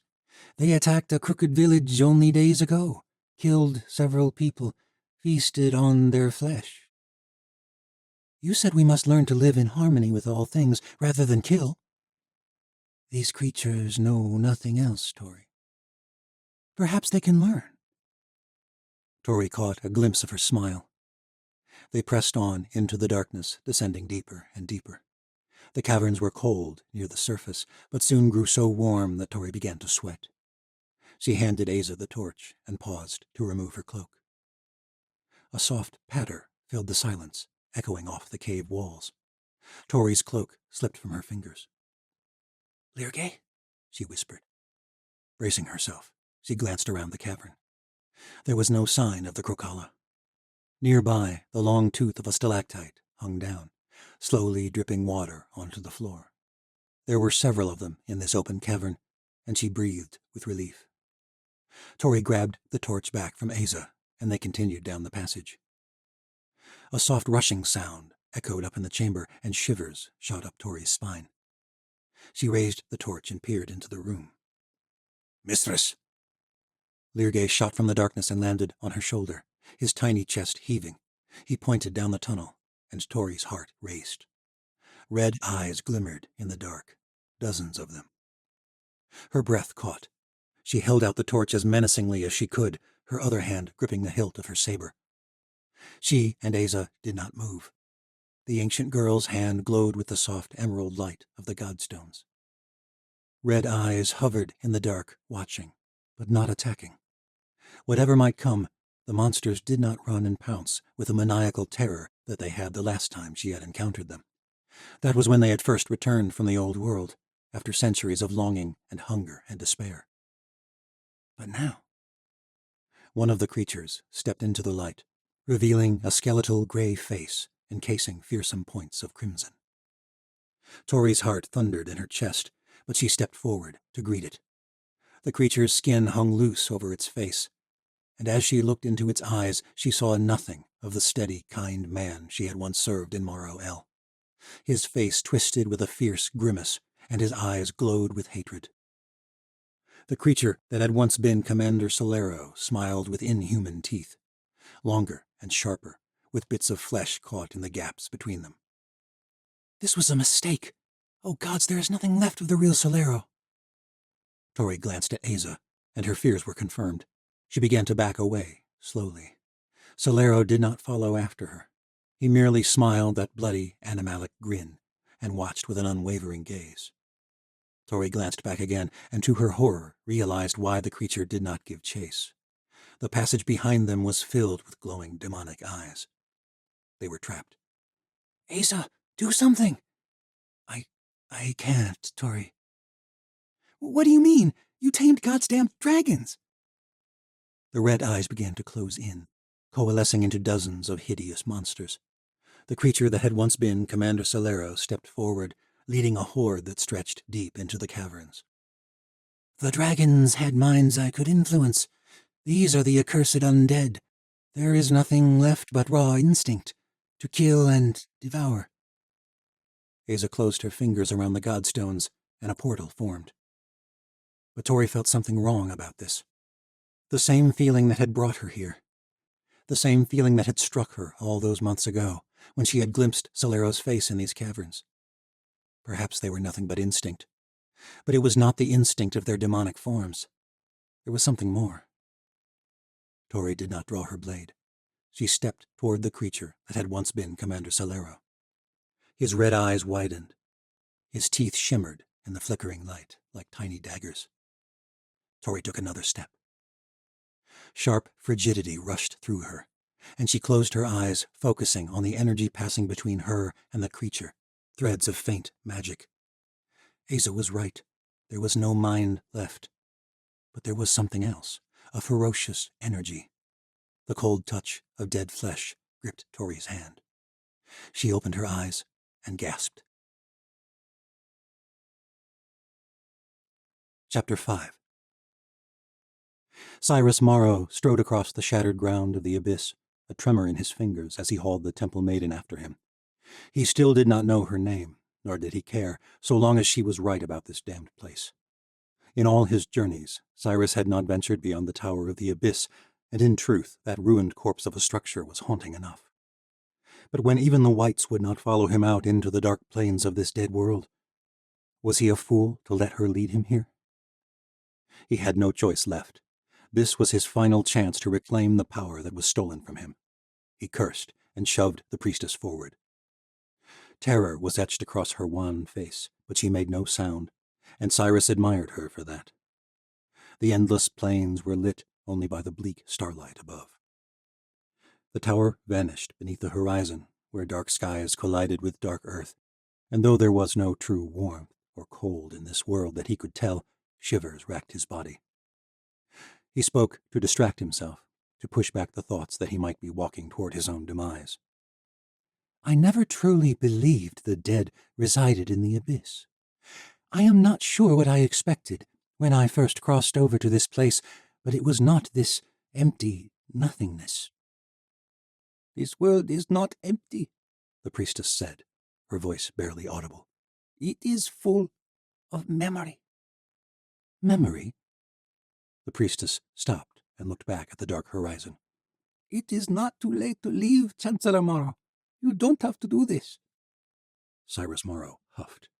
Do you know what it is like to lose everything you have ever worked for? To have everyone you ever held dear betray you? I am not. No, I don't suppose you would, he went on. You've never had anything. You're wed to your bloody gods, and look where they got you. You couldn't have any idea what it is like. To toil all your life to rise above your gods-damned ancestors. Tell yourself whatever story you like, but you've never held anyone dear a day in your life. Any fool can tell that. Cyrus jerked her chains hard, nearly sending her sprawling. He hated this woman. Hated that after all the people that had served him over the years, whether of their own volition or not, she was the only companion he had left. Hated that he needed her. But if she was the key to his new power, he would build her a goddamned castle amongst the stars. He would make her queen of all the new world if that was what it took. He let the chains slacken. I suppose your weaver told you that, did she? I don't need a vision to see what is plainly written. I am but one of many strands in your dark and complicated pattern. One more person you have used and disposed of to gain power. Be careful how you speak to me, Cyrus said. You are a fool if, after all you've seen, you think you are in control of your destiny. Your life is in my hands. Just like your own family. Isn't that right? Cyrus Morrow barely restrained himself from slapping her. How could she know? I am a priestess, she said, as though reading his mind. But I have not lived on some reclusive mountaintop. I heard the rumors many years ago when the Chancellor of Osha was killed, along with all his family. All but one. Your mother Her brother and his young wife all dead. You were the lone survivor." The Chancellor clenched his fingers tight around the chain. "Like I said, I am one of many strands, but I have accepted my fate." Cyrus had hardly noticed the sky darkening. He could no longer make out any stars, as though they had been drowned out. The darkness pressed upon him, nearly tangible. "Where are you taking me?" he asked, as the shadow surrounded them, blocking every dim line of sight on this shattered plain. "You don't believe in my weaver. You find it amusing, even pitiable, that I would offer myself up in service to the gods of our universe. And yet, you abducted me so you could harness my visions." Cyrus could barely make out the priestess's face any longer. "I believe in magic, not gods." "You cannot have one without the other, and you are about to learn just how wrong you have been about them." "What are you talking about?" Her voice lowered, and he could barely distinguish the true timbre of it. "You may not believe in them, Chancellor Morrow, but you have been serving them all your life. Every betrayal, every cruelty, every heartbreak, every dreadful moment of your miserable life has brought you here to this dead world, and to the mistress who rules it." The chain wrenched from his hand with a sudden, violent pull that nearly jerked his arm from its socket. The priestess shrieked. Cyrus glanced frantically around in the thick, impenetrable darkness. But she was gone, swallowed up by the nothingness. He called out, but even his quaking voice was smothered by the gathering shadow. Heart-pounding, Cyrus ran. He did not know which way they'd come. He did not know how far this swarm of darkness reached. But he was certain that something in it had taken the priestess. Perhaps she had known all along that this would happen, that in sacrificing herself, she would end his return to power. But she was gone, and whatever it was that had taken her, it wanted him too. He ran in the opposite direction, as hard as his legs would carry him, scrambling over the loose scree beneath his feet. But the farther he ran, the more he feared he was only running deeper into this enveloping shadow. His mind raged, as though something were trying to claw its way inside his very thoughts. He slipped, barely managing to keep his footing with a quick brace of his hands on the stony ground. His fingers came up aching, and he knew he must have scraped them raw. Lungs gasping, mind throbbing, he ran and ran. And then all at once, he stopped. His legs were no longer capable of movement. Whether from exhaustion or inhibition, he did not know. It did not matter. All Cyrus's thoughts were consumed by the enormous face looming before him in the darkness. A beautiful crimson face, wreathed in shadow, filled his entire field of vision. Pale eyes gazed down upon him from the smooth face of the most imposing woman he had ever seen. Something wrapped itself around him from behind, a piercing cold that shot straight through his entire body. His body was frozen in place, but he did not desire to run any longer. The face drew nearer, and Cyrus Morrow slowly began to understand as her presence washed over him. The weaver had not led him here. The priestess was nothing but a small sacrifice on his path, but this woman, this goddess, she was his destination. His fear faded. A vision entered his mind, and he knew it was from her. "I have waited many years for this day," the goddess said. Cyrus Morrow smiled. "So have I." Part 2. Reckoning. Foul creatures of the night, all who wrong her take flight.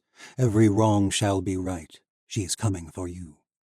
Kings and thieves will declare, queens and villains run scared. All traitors beware. She is coming for you. A folk song of the North. Chapter 6. Misha Sufi spent many agonizing, lonely days in her cell beneath the Tower of Light. The shackles on her wrists were chained to a ring at the back wall, offering her just enough freedom to reach the plate of food that arrived each day. She was given a cot to sleep on and blankets to keep warm, though she was not sure why Medea bothered to take care of a dead girl walking. Perhaps it was a way to save face in front of the other watchers. But Misha had not seen any of them. She had spent over a week alone in her cell. But am I alone in this impending death? It was a hope she clung to. Misha had retched on more than one occasion at the thought of all the people she had endangered, people that meant more to her than anyone else in the world. If her failure had brought Medea's wrath on Tess Falzan, or her brother, or Alec Dul Baruk, or, gods forbid, on Skaya. Misha could not bear the thought, but fear creeped in like a cruel sickness nonetheless. She could barely stomach the food she was given. What was the point in keeping up her strength? Medea had stolen her magic, just as she had stolen Tori's at the Wedding of Fire. And now her death was meant to be a trap for all the people she loved. She prayed to the unknown god that no one would come for her. Far better for her to die and send a message to the other Watchers of Medea's true nature than for anyone else to die in some fool rescue attempt. No one had come to visit her in the week she had spent in this cell. No one had spoken to her, not even the guards. Did any members of the Shadow Watch know? Did they care what was about to happen? Of course they do, Misha repeated to herself. The other Watchers had been her friends and comrades for 2 years. Some might see her as a traitor, she knew that. But Vaughn and Sara and the other masters? Dajabati? Misha could not imagine this would go over well with those who had trained with her at the watchtower. But the original members of the Shadow Watch were now greatly outnumbered by the new recruits who'd joined their ranks since the formation of the Empire of Light. And there was an undercurrent of fear that even Misha hadn't realized existed amongst the Watchers. Not until Alec had suggested the possibility that their queen had tried to kill Tori did Misha dare to recognize the wariness in her own heart. It was the same fear that had prevented any of them from questioning Medea at the Wedding of Fire. Their new queen slaughtered ocean nobles and Yanavi chieftains, anyone who posed a threat to the Empire of Light. Medea did not threaten her followers outright. After all, she had given them the world they wanted, but this fear festered beneath the surface. What Medea had given to them, she could also strip away, and Misha would be the perfect example to keep the other Watchers in line. To make matters worse, Medea possessed a power that altered the clarity of her followers' thoughts. It had affected Renan Dovir and Skaya Dul Baruk, and it had affected Misha's own judgment as well. Her only hope was Valeria Sardona. Only she had seen what Medea truly was, the magic she had stolen to build her own power. How great that power was, Misha did not know. Medea no longer needed the Godstones, which meant that her power was beyond that of the ancients. Even if Asa and Tori and the others resisted, even if some members of the Shadow Watch dared to question their queen, Misha feared it would only lead to their destruction. There was a shuffle of footsteps in the hall beyond, the clang of keys and the mighty clunk of a lock shifting. No one had ever entered her cell. Her food came through a tiny opening at the base of the door. This is it. Medea had come for her. It was time for her execution, and whatever followed was out of her hands. Misha steeled herself. The cell door opened, and lantern light blinded her for a moment. Then she saw a tall figure with long dreadlocks silhouetted against the light in the hall beyond. Daja? The Parjan man attempted to smile, but it turned out more like a grimace. When we left the Southern Isles, I never reckoned we'd meet again like this. Daja stood in the doorway, assessing her a moment, then stepped closer, and Misha could make out the sharp contours of his face. The Parjan Watcher wore a dark uniform and crimson cape with a golden standard of the Empire of Light on the breast. Misha wished she could think of some clever argument, something that might persuade Daja that she was innocent, but words had never been her strong suit. I never would have thought it either, she said. Would never have pegged you for a traitor, Mish. I betrayed the Queen, not the Empire of Light, not the Shadow Watch. Misha knew there was little distinction about loyalties among the others. We held a council among the Shadow Watch. Medea told us you were fooled by the Chancellor into following a false saint, that they were all in league with that Watcher Hunter in the southern world. That is what she says. Is it true? What do you think? Misha asked. Daja ran a hand through his braided goatee. None of us know what to think. Least not those of us who knew you. And the rest? Reckon their loyalties are with the Queen of Light. And you? Gods, Mish, you really believe the Gallows Girl is actually alive? I know she is. How? Because she's the best friend I've ever had. I know my friends. You've known me for years. I'm no traitor. Daja sighed. No, but ye always were too trusting. Too bloody damn naive. Tori is alive, Daja. She questioned Medea, and so she tried to kill her. But the queen failed. And Tori's coming back, right? Misha did not respond. The queen said you'd say something like that. She told us that is what this is all about, to draw out this false saint. Misha's breath caught. Medea wasn't even trying to hide it. Daja unhooked her shackles from the wall and led her forward. Misha held Daja's gaze. You doubt her, Daj. I can tell. But Daja shook his head. If what ye say is true, if Tori is alive, best hope she steers damn clear of the Tower of Light. Same goes for Skya and anyone else. Misha's chest ached. What do you mean? Medea is going to draw out all the traitors to the Empire of Light. She is going to end this.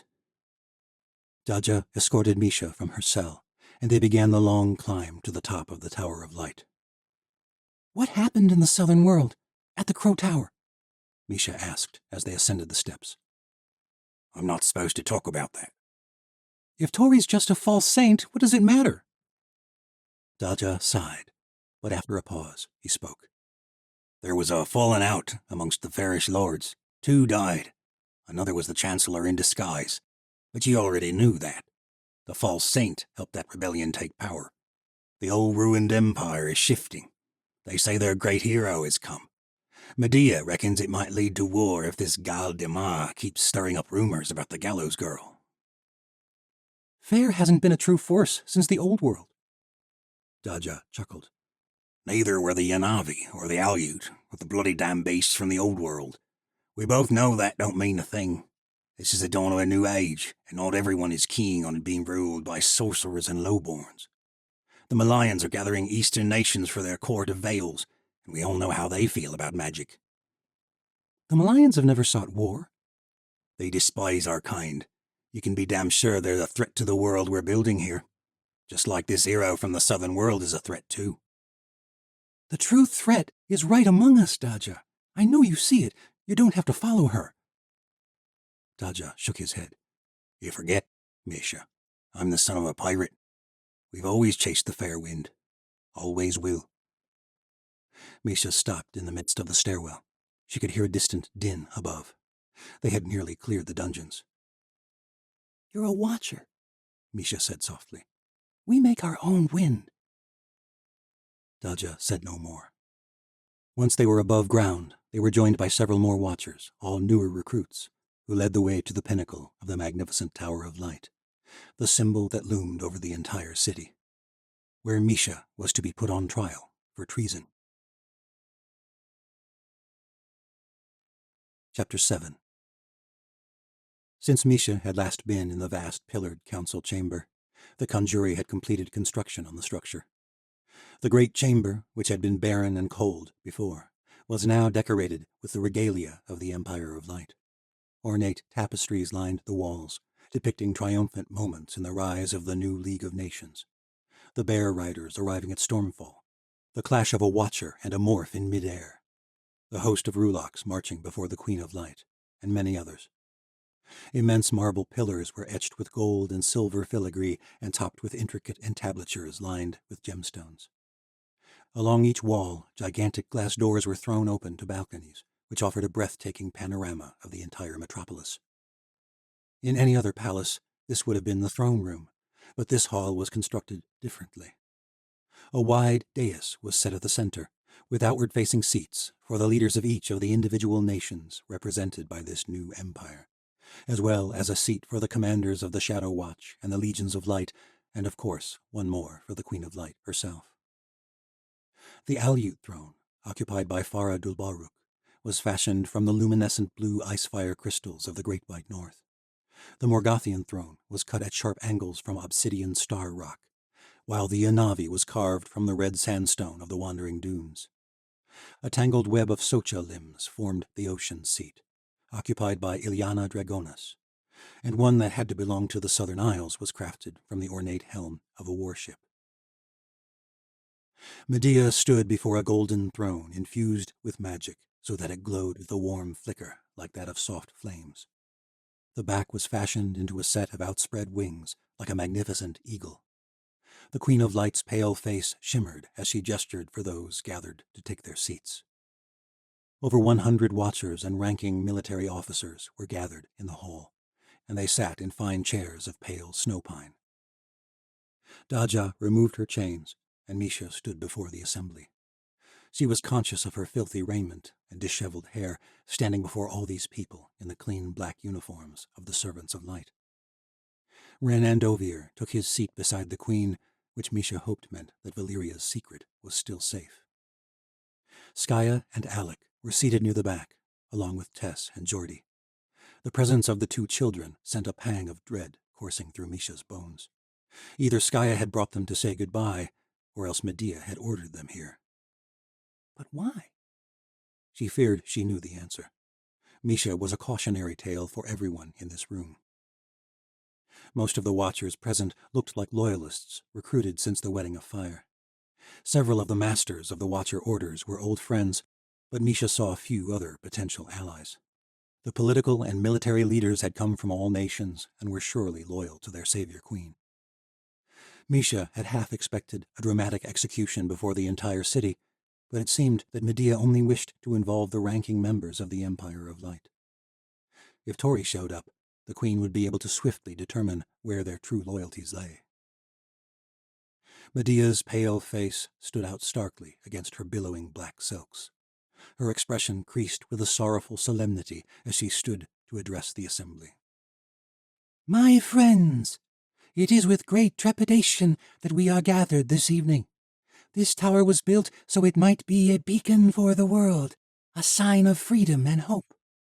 We knew from the beginning that our new League of Nations would be met with resistance. We overcame that resistance in this very city. Upon the rolling hills of the steppe and the misty channels of the southern isles, in the woodlands of Morgath, the snowy valleys of the Crooked Teeth, and the high plains of Osha. All across the world, our light has fought back the darkness. But we knew it would continue to threaten our world. Shadows can still infect us, even the leaders in our very midst. All eyes fell upon the traitor. Misha Sufi, you stand before the assembly today for high crimes against your queen and against the entire Empire of Light. Medea paused momentarily, and the room filled with soft murmurings until she resumed.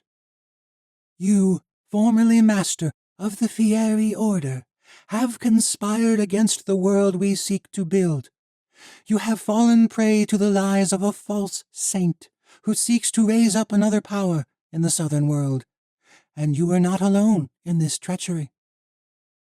A pair of watchers escorted Ashi Burodai to stand beside Misha.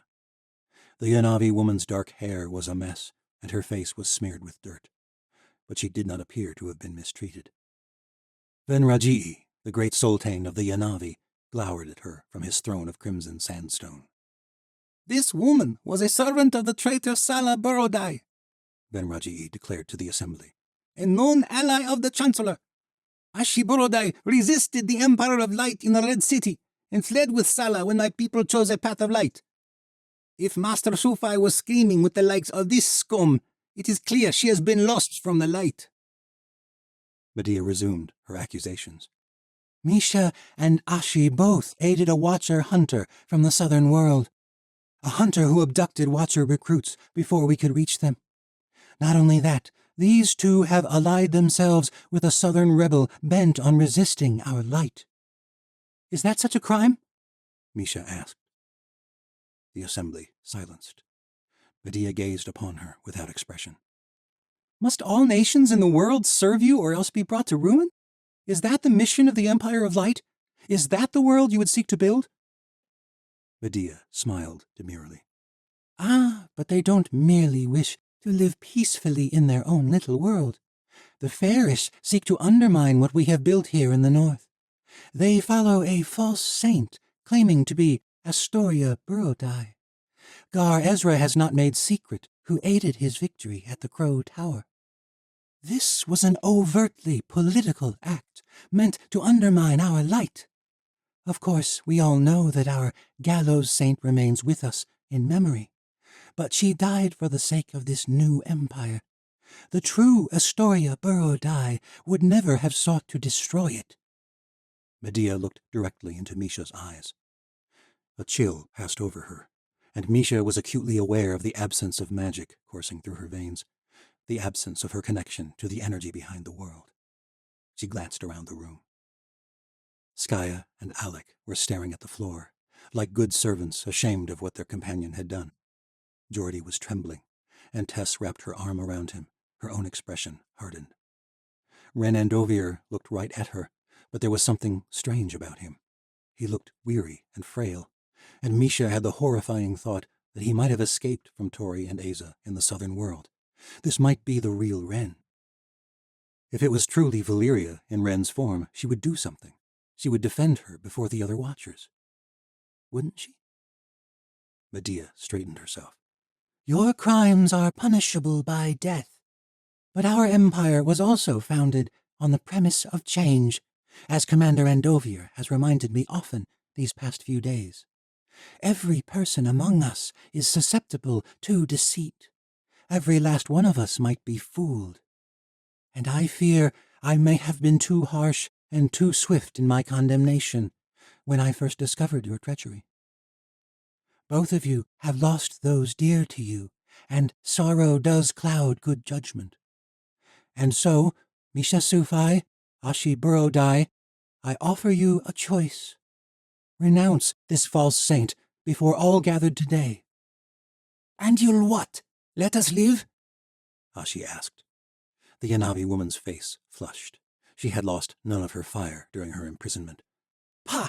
Spare me your shenza! I know what you are, and if I am to die, then let it be for all to see. You showed no mercy to the Yanavi chieftains who died in the White Citadel, and I will have no false mercy now. Very well, said Medea evenly. If that is your choice, then it shall be granted. And you, Master Sufai? Misha's hands trembled, and she clenched her fists to steady herself.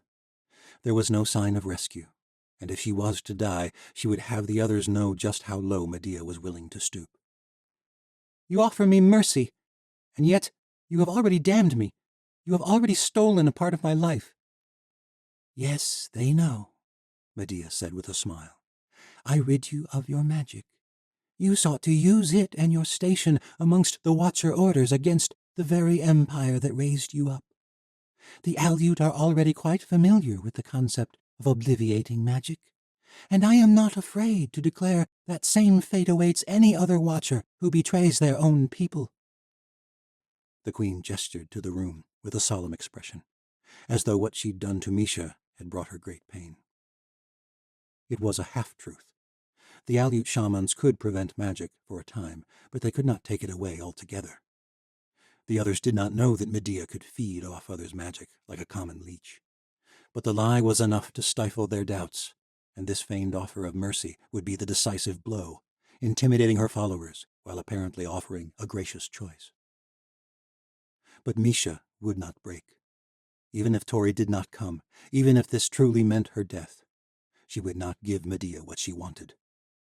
She glanced up at Alec, and then Skaya. Alec glanced away, but Skaya looked up and locked eyes with her. A tear traced down her cheek, but there was still fire in her gaze. As much as it pained her, Misha knew her path was set. These people are my friends. I could never deceive them. The gallows girl lives. No thanks to you. Misha, don't be a fool. It was Ren. He stood from his seat slowly, leaning on the armrest for support with his one remaining hand. Misha was not sure what to think. If it was Valyria, why would she protest her defiance? Was it part of the act somehow? Ren's face was gaunt, and there were dark circles under his eyes. It doesn't matter. Misha shook her head and turned to the Queen once more. It is clear you have thought of everything. It's clear you will do whatever it takes to gain power. Just as you tried to kill the gallows girl, you will do the same to me. The elimination of one more threat. That has always been your way. Let there be no mistake about that for anyone here. the room quieted. Medea glowered at her. You are wrong, Misha Sufai. You have been fooled by a false saint. The giant chamber doors were thrown open with a resounding clamor. I am no false saint. Misha's heart soared at the sound of her friend's voice. Alone, Astoria Burrodai strode down the aisle to face Medea, a pair of tower guards racing frantically after her. Murmurs filled the chamber, all eyes shifting between Tori and the Queen of Light, anticipating what was about to come. Misha felt a furious conflict of joy at seeing her friend and terror at what this would mean for her and anyone else who dared to defy the Darkling Queen. Strangely, Medea met Tori's arrival with a smile. The guards reached Tori and seized her arms, and she did not resist them. I was beginning to wonder if you had the spine to come at all, the Queen said. Tori glared at her. Unlike you, I do not leave my allies to die. If I had wanted you dead, gallows girl, I would have killed you. What? Tori said, taken aback. What do you mean by this? Renan Ovier asked, still standing from his seat. He seemed confused, almost as though he were in a drowsy fog. Does Medea have some sort of spell cast over Valeria? You said she was a false saint, said Von Elra, master of the Conjuri and Tori's own trainer back at the watchtower. He and a few of her other old allies rose from their chairs, including Skaya and Alec. This is Astoria Burrodai, Medea said, turning to them all. There were some gasps and murmurings, but they were quickly silenced when the Queen continued. But she is no saint. A saint would not have wanted to spare the nobles who oppressed you. A saint would not have run off with allies of our enemies like Sala Burrodai. And a saint, sure as the abyss, would not have been willing to jeopardize all we have built for her own God's-damned pride. Tori glowered at the Queen. You stole my magic and left me to die in the Citadel. Every eye in the room was fixed on Tori and Medea. I took your magic, yes, Medea said coolly. Just as I did Misha's. Just as I will do to any watcher who betrays the Empire of Light. But if I had wanted to kill you, do you really think I would not have the guts to see it done? I let you live, gallows girl. It was what Ren had said back in the Triumph when Misha and Tori had interrogated him. What was true and what was a convenient lie for the Watchers she did not know. Many of the Watchers bore querulous expressions.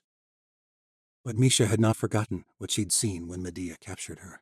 Her veins had glowed with the magic of Seren Latal, magic that Medea had stolen for no reason but her own power. Tori's mouth gaped as the guards held her tight.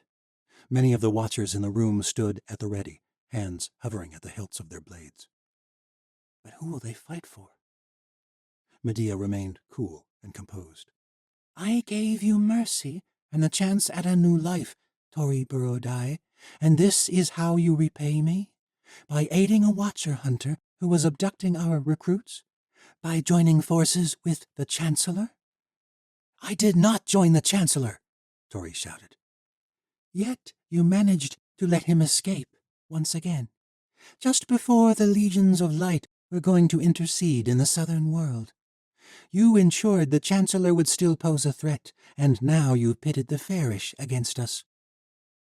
This rescue was going just as horrendously as Misha had feared. By admitting her deeds, Medea had undercut any surprise that Tori had intended. Even if it was complete shenza that Medea hadn't tried to kill her, the seeds of doubt were sown in the minds of the others. Tori was rendered speechless. Medea smiled with victorious satisfaction. She descended from the dais and walked toward Tori. The only way you could have reached this tower would be to fly, and you have no magic. Why don't you tell us all whose blood you stole in order to stage this God's-damned facade? Medea stood face to face with the gallows girl. Tori smiled back at her. There was a rush of cold wind behind Misha, and at the same time Tori's face began to shift. Dark hair turned silver, and light brown skin paled. It was not Tori at all, but Valeria Sardona. Medea staggered back with surprise. All eyes in the room moved to Misha. No, behind Misha. She spun around. Tori, the real Tori, stood before Medea's throne facing them, a portal of mists at her back. Lyrgay darted after, hovering at her shoulder. Asa stepped through next, godstones blazing in her hand, followed by a gray-skinned Nosferati, bearing treacherous fangs at the crowd. Misha's heart raced at the memory of the last time she'd encountered these creatures. But to her amazement, the creature did not attack. It looked to Tori with deference. The watchers all stood from their seats. Some began to inch their way toward the door, but Skaya and Alec blocked their path. The guards holding on to Valyria hesitated, and she seized the moment, transforming into her morph form, and flew to join Tori and Asa. The world beyond the portal was dark, and a cold wind rushed into the chamber. A foul stench rode on the air, and Misha's heart quickened at its source. Dozens of glowing red eyes shone from the darkness. Chapter 8. Tori descended the steps and clasped hands with Misha and Ashi, placing herself between them and their executioner. Tori had envisioned this moment for many months, and a thrill rushed through her as she faced her nemesis at last. The queen was clearly caught off guard by Valyria's act. Medea had expected Tori to come on stolen magic, but certainly not using godstones with an army of Nosferati at her back. The shocked expressions in the room were evidence that Tori had accomplished what she hoped. The watchers did not know what to believe, and right now this worked in Tori's favor. The leaders of the Empire of Light fled their thrones and gathered amongst the crowd, all clearly shaken, but Medea put on an air of confidence. So, Gallows Girl, your great plan is to have demonic cannibals attack your old friends? I like to think of it as leveling the field. You have your monsters, I have mine. Tori gestured to the undead form of her uncle. Large, inhumanly sharp teeth flashed with a distorted grin, but Tori could feel her uncle's true self buried within. This is Commander Solero. The Ocean Commander! Cried Ileana Dragonis with trepidation. She was the lone survivor amongst the ruling nobles under the Chancellor's reign, and she would have known Solero well. Yes, said Tori. He resisted the Chancellor after the day of the gallows, and he was sentenced to this fate. Not so different from how you treat your own dissenters, Medea, or even your loyal allies. You were hardly loyal. I'm not talking about me. I'm talking about Seren Latal. I don't suppose you'd like to share the true source of your power, the stolen magic that courses through your veins. There was no way that Tori could know this, not unless Ren had told her. Medea turned on her captain, but it was at that moment that Valyria transformed once more into the Watcher Captain's form. 2 Ren Andoviers faced the crowd. Medea's mouth gaped, and the onlookers gasped. I'm afraid your captain has been out of commission for a few weeks now. Tori smiled at the queen's horrified expression. It was Valyria who was with you when you stole Misha's magic, when she revealed just where you got your own. It was damn convenient that Seren died when you destroyed the old world, but to steal her magic, that was no accident. Standing apart from the other kings and queens, Jean Natal turned to Medea, a dark expression on his face. What is the meaning of this? Medea killed your queen, Tori said to the new leader of the Southern Isles, and stole her magic. Medea raised her hands, and the room quieted. The Gallows Girl will say anything she can to try to break apart what we have built without her. My power lies in the Godstones, as it does with all my kind. Valyria shifted back into her true form, and Medea gestured toward the real Ren Andovier, who had once possessed the Godstones. He had played his part well, considering he was under Aza's influence. Ren shook his head, reaching into empty pockets. Asa still held her stones in her glowing palm. Tori reached into her cloak and procured the second set of glowing emerald stones. Like I said, your commander has been out of commission for some time. Medea glared at her, and Tori could not help but feel intense satisfaction at outsmarting the sorceress who had ruined her life. Tori turned to the room. You all have a choice to make. Your queen is a fraud, an ancient being who failed to save humanity in the old world and has now sought to rule it in this new age. She feeds off others' gifts, and she destroys all who pose a possible threat to her power. This is not what we set out to build when we rose up against the Chancellor. We sought peace, not to found another empire." "You always did think too small, gallows girl," said Medea, stepping down the aisle, slowly moving toward the dais. She shed her cloak behind her, revealing deathly pale arms and shoulders. There were no glowing threads of magic decorating her skin, as Valyria had described. "Seren Latal died tragically by my side as we ended the torturous world the first Chancellor created. Those poor old-world beasts were a threat to be exterminated, just as the Watchers of old were. Seren sacrificed herself to free them, to free all of us from the tyrannical ways of the New World, to give us a chance to build a different future. But the Gallows Girl is right in one thing. You do have a choice. Join a desperate girl longing to be your savior once more, or remain true to the light on which our empire was founded." A collective breath was held around the room. Watchers glanced from one to another. To Tori's surprise, Daja was the first to step forward. The Parjan man glanced at Misha, nodded, then turned to the rest. "I betrayed Tori back at the watchtower, and I regretted it almost as soon as I did. I won't make that mistake again." Daja crossed the room to join the small company standing upon the dais. Misha squeezed his hand as he took his place beside her. Alec and Skaya were the next to come forward, accompanied by Tess and Geordie. Faradul Baruch fumed as her children strode past. "You would choose her over your own people?" the High Elder asked. Alec shook his head. "Our people did not return to our homeland to rule the world, Madru. We came to live in peace." "This is your peace?" Faradul Baruch gestured to the uncertain crowd. Tori responded instead, addressing the room. "We did not come to start a war. We did not come to undo the Empire of Light. We came to offer a choice. Medea Lorzar helped you win freedom from your oppressors and allowed sorcerers to live freely in the world. For that, we are grateful. But the Queen of Light is not all she appears to be. She has manipulated and even killed to become your savior. She is a threat to the very world you have built. But how you proceed is your choice. I do not wish to be your queen, and I do not desire a civil war. But Medea Lorzar is not fit to be queen of anything." Medea glanced around the council chamber, as if daring anyone else to defy her. But she was in a clear predicament.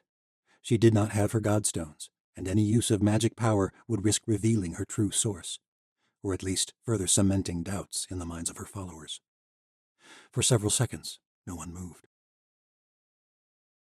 Then Ren Andovier stepped forward, eliciting murmurs around the room. Medea fumed, and even Tori was taken aback. "This isn't part of our plan." Ren removed his cloak with the golden sun emblazoned upon it and let it fall to the ground. "In the New World," Ren said, "sorcerers were seen as a power too dangerous to live.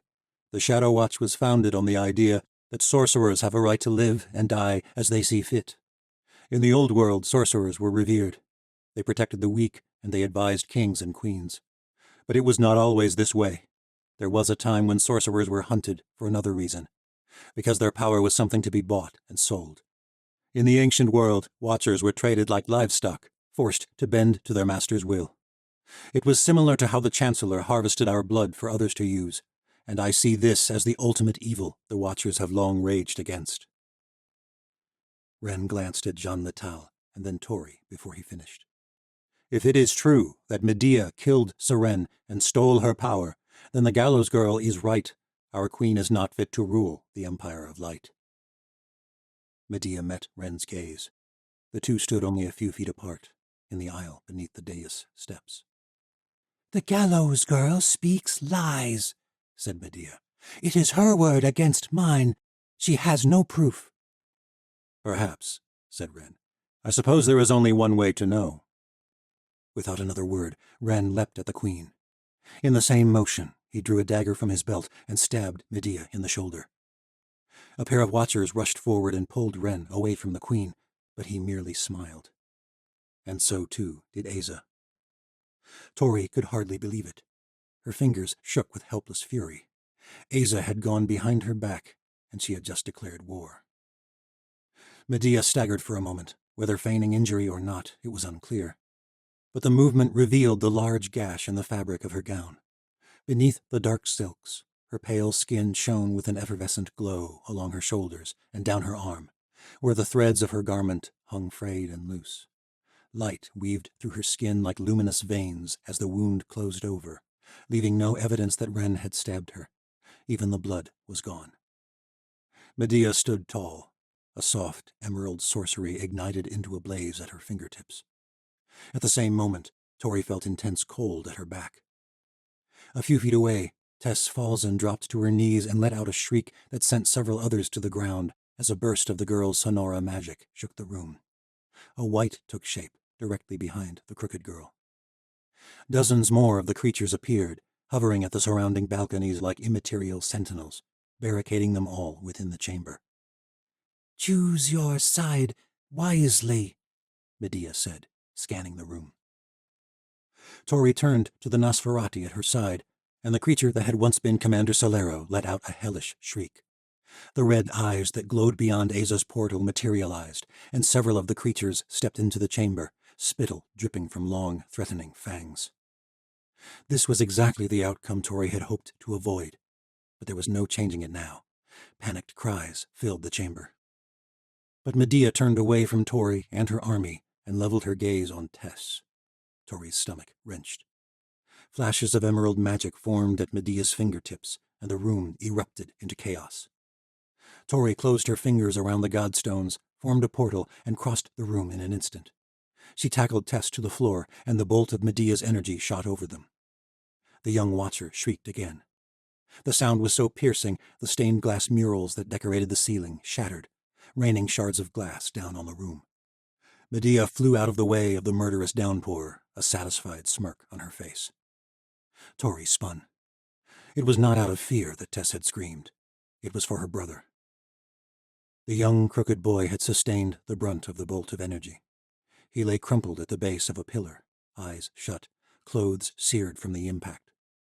Misha Sufai knelt over his still form as chaos raged around them. Watchers took flight, while whites attacked the Nosferati with blades of shadow. Tori and Tess scrambled over to Geordie. The stone was charred at the boy's back. "Gods damn you!" Tess cried, seizing her brother's hand. "Don't be dead! Don't be dead!" "Get them out of here!" Misha shouted. Another bolt of energy shot across the room, just above their heads, leaving behind a gaping hole in the pillar. Marble splintered and shards of stone cascaded onto the floor. The remaining column began to teeter. The stones glowed in Tori's palm, burning her skin, and she pulled Tess and Geordie through, emerging back at their camp in the forest of Gen. As she set the young boy upon the grass in the forest, he moaned, though his eyes remained closed. Tori breathed a desperate sigh of relief. "Thank the gods," she whispered. "Thank the saint," Tess said, clutching her brother's hand to her chest. It pained her to leave them, but she had to help the others. "Look after your brother. Don't leave his side." Tessa's eyes grew dark. "Kill that bitch." Tori gripped her hand tightly, pushing away the near-overwhelming desire to do just that. But the lives of her friends were her first priority. She opened a portal, gritting her teeth as the stones took their blood tithe from her body once more. Her hand ached, and she doubted she could manage more than one last passage, not without her Regenero magic. Tori emerged in the heart of madness. Nosferati leapt around the room, attacking whites. The dark creatures flitted in and out of existence, dodging furious attacks, as dozens more of the demons poured through Aza's portal and filled the council chamber. The Nosferati did not attack the Watchers, only the whites. Many of the undecided Watchers had fled in the mayhem, leaping from the balcony and taking flight. Misha and Alec and the others staved off a small host of Medea's loyalist Watchers. The kings and queens and chieftains that had composed the council cowered behind chairs at the back of the room as the warring monsters created utter mayhem. Medea stood at the center of the aisle, facing off with several Nosferati, including Commander Solero. Skaya swung her battle spear around and managed to incapacitate a young Fieri who was attempting to attack Misha from behind. The two women fought in tandem with a ferocity that could only be attained when the life of the woman you loved rode on your every move. Daja darted about the room with his unmatched enduro speed, striking fearsome blows against enemy watchers. Those loyalists bold enough to attack the masters of their orders were the youngest and least trained, and though they fought bravely, they were too few and too inexperienced. Ren stood unmoved near Asa, still under her spell. Soon most of Medea's watchers were dispatched. A pair lay dead, but the others had fled as they realized the direness of their queen's situation. Tori's followers gathered at the dais, chaos swirling around them. Asa grabbed Ren's hand, and they hurried over to Tori. A wight shot toward them, only to be drawn away by one of the Nosferati. The ancient opened a new portal, no longer leading to the Crooked Teeth, but back to the Forest of Gen. Misha led the way through, clinging to Skaya's hand.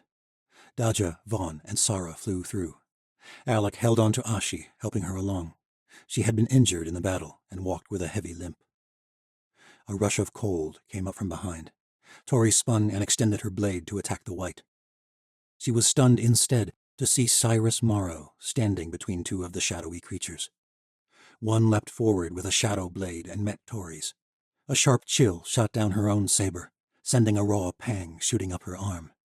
It took everything in her to hold on and deflect the next attack.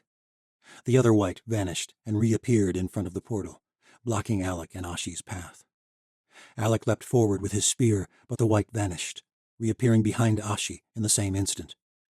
The Ilia woman cried out as the creature latched onto her, but her scream was cut off as she vanished from the world.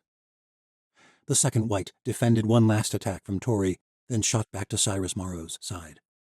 The Chancellor smiled at her as the creature took hold of his arm, and together they vanished from the new world. Chapter 9.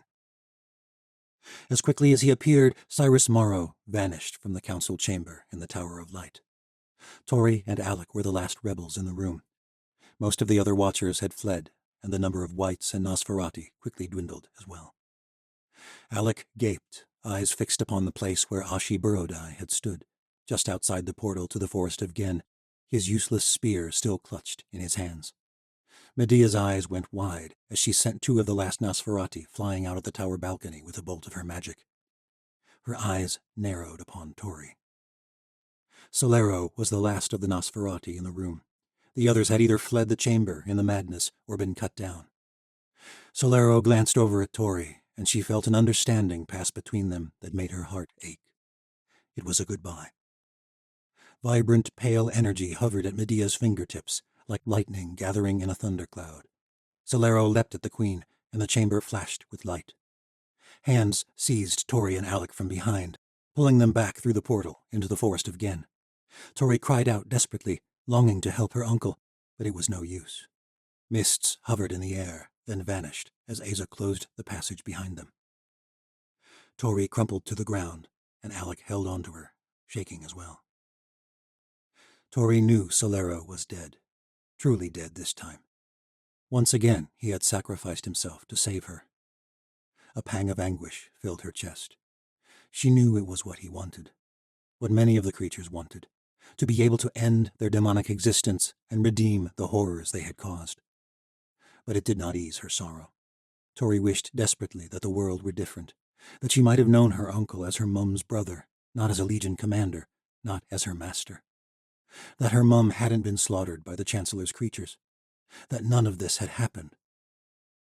And though his sacrifice had come with some semblance of a victory, she could not shake the bittersweet feeling that tainted it.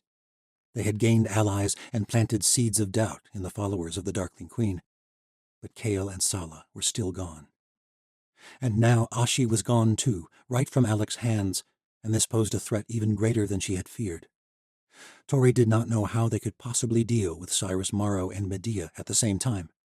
All the losses and failures of the past 2 years pressed down on her, making it hard to breathe, to think. She had still not fully processed Darian's death, nor many of the others. So many people had died. How could anyone truly deal with such loss? But she could not linger in her sorrow, least of all now. Alec shook his head, his fingers still trembling. Tori rose first and helped him to his feet. Glancing around the camp, she took in the aftermath of the battle. Sara the Medici helped Tess tend to her injured brother. Geordie was conscious now, and with the healer's help, Tori knew he would recover. Thank the gods. Daja and Vaughn convened with several of the other watchers. Ren Andovier sat alone upon a fallen log, still in a daze. Tori's fists clenched with anger at what Asa had done. There wasn't supposed to be a battle. They were supposed to get Misha and Ashi out, expose Medea for what she was, and leave. Asa had gone behind her back with Ren's attack. Watchers were dead because of it, and Ashi was gone. Vashti stood watch at Ren's side, her hand hovering at the hilt of her saber. Misha and Skaya hugged one another tightly, and Tori was relieved that they had both survived. 4 of the 5 watchers from the southern world huddled together near their tent.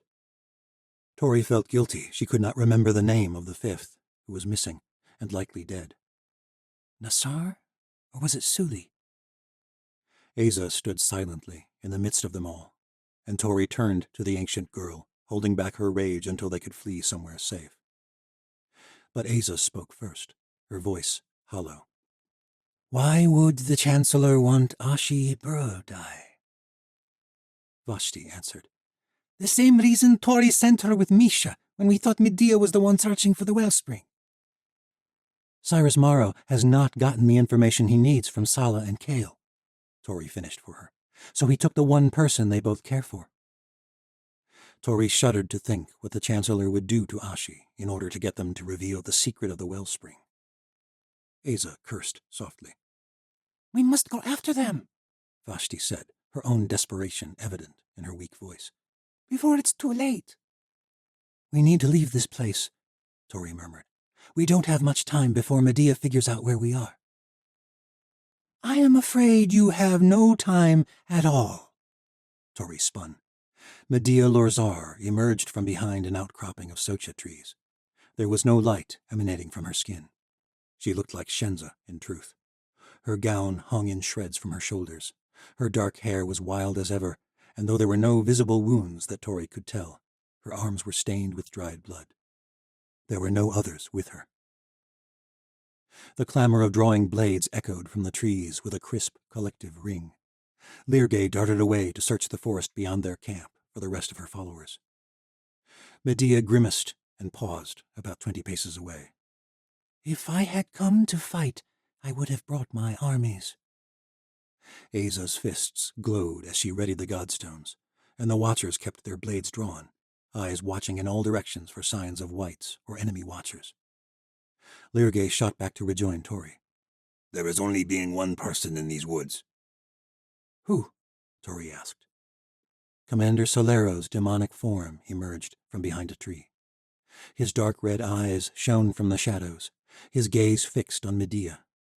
Though Tori knew her uncle still existed only in a half-life, she was relieved he was not gone. I believe this creature is dear to you, said Medea. I remember him from my early days with Cyrus Morrow. Consider him a peace offering. Offering for what? Tori said. We need to talk, Gallows Girl. Whatever you have to say can be said to us all, I believe, said Asa, stepping to Tori's side. Medea narrowed her eyes at the ancient girl. Very well. It appears I underestimated the Gallows Girl, she said, glancing at Tori, though your choice of friends remains in question. Medea's gaze was ice as she stared down Asa. Tori did not know all their history, but she knew it was dark and complicated, spanning countless lifetimes. Even if Andovier had managed to kill you, you would have returned in yet another form, Asa said. Right, said Medea, turning my own Watcher Commander against me before all my closest followers. Nothing personal. Asa smirked. It accomplished what needed done. Tori glanced at Asa, then turned to Medea. Why are you here? I stand by what I said, Gallows Girl. I did not intend to kill you when I took your magic. But your naivete was the precise reason Cyrus Morrow escaped the first time. Your willingness to believe in someone like the Gallows Boy, your willingness to spare ocean nobles. You were a threat I sought to eliminate. I expected you'd run off and begin a new life, not start a fruitless resistance against the world you helped create. I stole your magic, and you tried to kill me. You've convinced some about what you think I am, and there are others who see your lies and charades for what they are. We could continue this fruitless infight, and it very well might rip the Empire of Light apart. All while a greater threat builds power. I am here to propose a better way. Medea turned to the others. Whatever malice may exist between us, whatever disagreements about tactics, we have a common enemy. And much as I hate to admit it, I fear the only way he can be stopped is if we worked together. There was a flurry of murmurs amongst the group. It is clear that you are not going away, Gallows Girl, Medea went on. And loyalties among the Watchers are more split than I hoped. You offered the others a choice. You said you did not want to incite a civil war. Well, what better way to resolve this schism than to unite against Cyrus Morrow? Silence settled over the forest of Gen. The Watchers glanced around at one another and settled on Tori and Asa. Tori had a feeling she knew what the ancient girl would say. After Asa had manipulated Ren's attack in the tower without consulting Tori, she was not sure she trusted her. Tori could not help but think of what Ren had said before the trial. Much as she hated to admit it, he was right. She did not know what Asa truly wanted. "Why in the abyss would we trust you?" Alec demanded angrily. "What makes you think we even need your alliance?" I want to eliminate the threat of the Chancellor, and you want your friends back. And the only hope you have of accomplishing either is with my aid. "Why?" Asa asked. But Tori knew. She should have thought of it before. Medea smiled demurely. Because Cyrus Morrow came from the world of the abyss. The only way to reach that dead world is with the creatures who once lived there. And aside from the Chancellor, I am the only one who controls the whites. Silence fell upon the forest. Tori's eyes leveled with Asa's. The ancient girl grimaced and shook her head, as though about to protest. But after all that had just happened in the Tower of Light, Tori did not care what the ancient thought. This was their only hope of saving Sala, Ashi, and Kale. Chapter 10. This world was a haunted, twisted shell of existence. Kale and Ovir could feel it in the earth, the way it felt neither hard nor soft beneath his weary feet. The way the stagnant air bore no scents, no warm breeze, no sharp chill, no sound. Nothing. The stench that ought to surround any man imprisoned for weeks had somehow evaded him. Even his breaths were muffled, as though the sound extended no further than his own head. Kale's life had become little more than the fleeting awareness of a lack of sensation in this ancient crypt beneath a long dead world. There was no day or night that he could detect, though it was not a consuming darkness either, like the underground caverns of his own world. Darkness would have been something. It would have suggested that there was light to be obscured, that the darkness could be cast out if only a great enough flame were ignited. The abyss was a subtle, creeping emptiness that seeped into his very soul, and the longer he remained here, the less he cared whether he ever escaped. It had not always been this way. The memories were growing faint, but he could remember that much. He could remember fear and pain. Kale had been chained in this barren place, left alone for days now, maybe weeks, but the terror lingered with him still. A haunting chill shot through his body each time the whites came and ushered him out of this cell to the bleak world above. For weeks he had endured torture as he was interrogated. Sometimes the questions came from Cyrus Morrow, sometimes a young Fieri boy, who had felt vaguely familiar, though Kale could never place his face. The boy had been the most cruel. He had seared the skin off Kale's wrists and ankles on multiple occasions with his magic. The pain was so intense, Kale nearly forgot whether he knew what the Chancellor was looking for at all. But he had an immaterial sense that he must bear the pain. He owed her that much. There were times Kale forgot her name, but never her face, that scarred, blinded, beautiful face. Kira had endured horrific pain and loss to protect the world from the Chancellor's wrath, and he must endure as well. He understood now that it had not just been the location of the watchtower that Kira withheld when she was captured by the Chancellor. She had served Sala for a time in the Red City, and they had unearthed a long-buried secret before Sala chose to ally himself with Cyrus Morrow. A secret Kira had kept even from Kale. Sala was the one who knew what they sought. He was certain of that. But Kale could not let the Fieri boy or the Chancellor or any of his interrogators know. If the Chancellor thought he knew, it could keep his attention off Sala. He could only cling to hope, for he had not seen Sala since they had been taken. So he bore the torture. Part of him wishing that they would take their torture too far, and it would be over. All he could do was resist, and cling to the gratitude that it was him in this place, not Ashi. Kale had no way of knowing how long he existed alone in his cell. The Fieri boy had not come in some time, not since his last attempt had brought Kale to the edge of death, and still he had resisted. At last the whites returned. The door flung open, revealing a faint light beyond. The creatures latched onto his skin, and his arms felt raw with the cold. The boy was not with them this time. The pair of phantasms jerked him forward so fast he could just barely keep his balance as they escorted him from his cell. The creatures hovered just above the ground, great black cloaks of shadow shrouding them. In the torchlight of the hall beyond, Kale could see faintly through them to a bleak cavern wall. But there was no questioning the strength of their amorphous forms. They bore him swiftly down the corridor, emerging upon a vast, dark plain. The ground was shattered like a great pane of glass. The creatures drifted through the air, but Kale tripped over a jagged piece of displaced black rock and fell on his face. It did not hurt. The abyss was some sort of cerebral world. He was not sure it was fully present any more than these creatures were. The sky was a swirl of black and gray, somewhat reminiscent of a storm cloud, but with no lightning or thunder. The outside world was as silent as his cell, the only source of light an array of stars piercing the cold, heartless sky.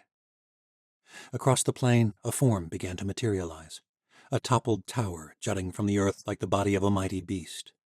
It must have once been even larger than the White Citadel, for even on its side it towered hundreds of feet above them. At the base of the tower, a gaping maw of stone glowed with a fiery light, the only color in sight. They entered a vast space. The shattered remains of enormous engraved pillars suggested it had once been a great hall. But that must have been millennia ago, for the rest of the room was nothing but barren black stone. The whites released him and floated back to a dark corner, and Kale realized they were not alone. Dozens of the cold creatures hovered, watching him. No, they were looking behind him. He jerked around. Cyrus Morrow greeted him with a twisted smile, stepping from behind a toppled pillar. Sala Burrodai followed after him. Like Kale, he was not in chains. Neither of them posed much of a threat in their half-existence. The Yanavi chieftain's white robes were filthy, his dark hair matted. His normally smooth brown face festered with sores, and his meticulously trimmed goatee had turned into a patchy beard. Kale wondered if his own face looked so terrible. Sala grimaced, but Kale formed a faint smile of solidarity. They had both remained strong all this time. Cyrus Morrow looked them both over. "I had hoped this would be simpler, in truth," Cyrus said. "We were once allies, we three." Before Kale could protest this assessment, the Chancellor cut him off. "Or, at the very least, we had a goddamned understanding." "You had Kira," Kale muttered. "That was our only understanding, and even then it was a mistake." Cyrus smiled. "Yes, well, some things never change, do they? You're in my hands, hoping to obstruct my plans. But I know Kira found clues to the location of the wellspring." "That is Shenza," Kale said. "Ah, you see, Sala was not always such a saint. Our alliance was not built purely on the promise of marriage to his pathetic sister. After the devastation caused by Zarila, that alliance came at a much greater cost. Did you think that I would pay it merely out of good faith, with nothing offered in return but the continued alliance of a flailing ally?" Kale scowled, but said nothing. "Gods, man, Sala's messenger was with you the entire time. You mean Ashi never told you what truly secured our alliance?" Kale tried to remain composed. Of course Ashi had known something of the wellspring. She had said as much before he was taken that night on the steppe. "Sala planned to deliver his promise once the alliance was secure, but of course that never happened. And here we are, both of you fighting so hard to resist. But if there is one thing I have learned, it is that the greatest power always belongs to the one who is most ruthless." Sala spat on the ground. "Kill us, then. We will not tell you what you want to know." "No," Cyrus Morrow chuckled softly to himself. "We shall see." The Chancellor was bleeding from a small prick near his elbow. The blood dripped down his arm. Using his other hand, he drew a strange symbol in the blood. More wights materialized from the shadows. 2 of them escorted an unconscious figure to the center of the room. Kale had felt so numb for so long. He wouldn't have cared if it was a Rulak come to devour him, but he was not prepared for the face that shone in the torchlight. His entire body convulsed. Shivers shot through him, and he felt like he might retch. Ashi Burodai. Cyrus grinned. "Let's see how much has truly changed since the Red City." Part 3. Dead World. The goddess of the underworld had been known by many names throughout the ages of our world. Shavash was the name most common amongst the nations of the north. Most Skolai would scoff at the idea that the Night Mother truly steals souls and imprisons them in her world. But the myths were founded upon something, weren't they? From New Histories of the Old World. Chapter 11. Tensions raged beneath the surface of the hasty council formed after Medea offered terms of an alliance. The Watchers who had defected were some of the most prominent members of the Shadow Watch.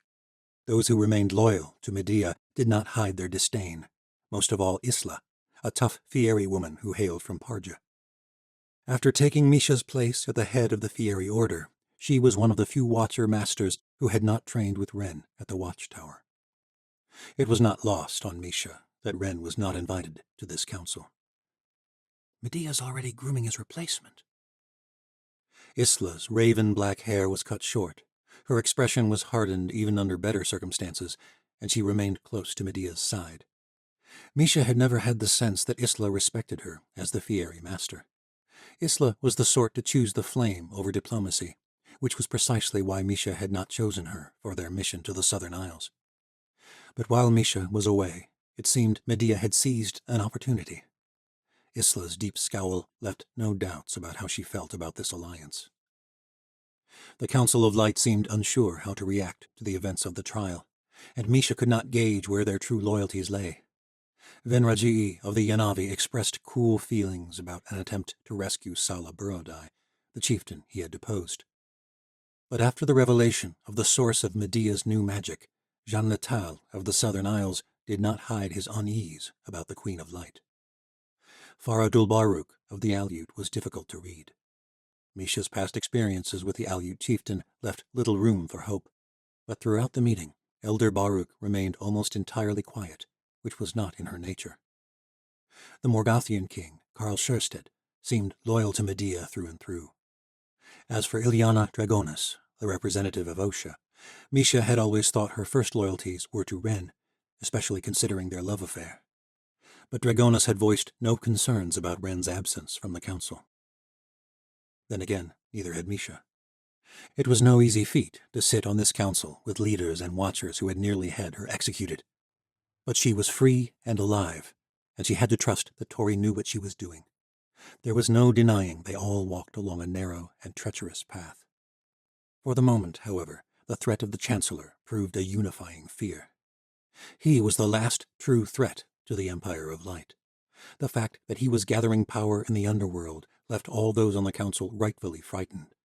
and as the tenuous allies planned their excursion to the abyss, tensions were left suppressed.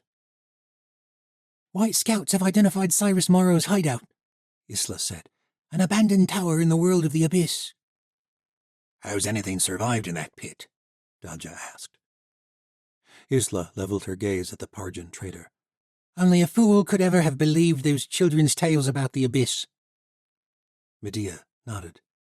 "We have all known many tales, and I expect they were all rooted in some truth, for it is a real place. But as with all things, myths capture little of reality. It is not a pit of nothingness for the damned, and the Night Mother harvests no souls from this world." "But there is surely substance behind the myths," Asa interjected. "No one has journeyed to this place and lived to tell of it." "Except my whites, of course," said Medea coolly. The leader of the phantom creatures hovered at her side.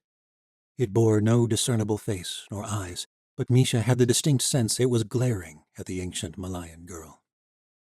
Asa's face tightened, but she bit back a retort. "I am merely saying we would do well to fear what threats might lie in that place. Your whites were imprisoned in the old world. Their kind have not lived in that world in thousands of years.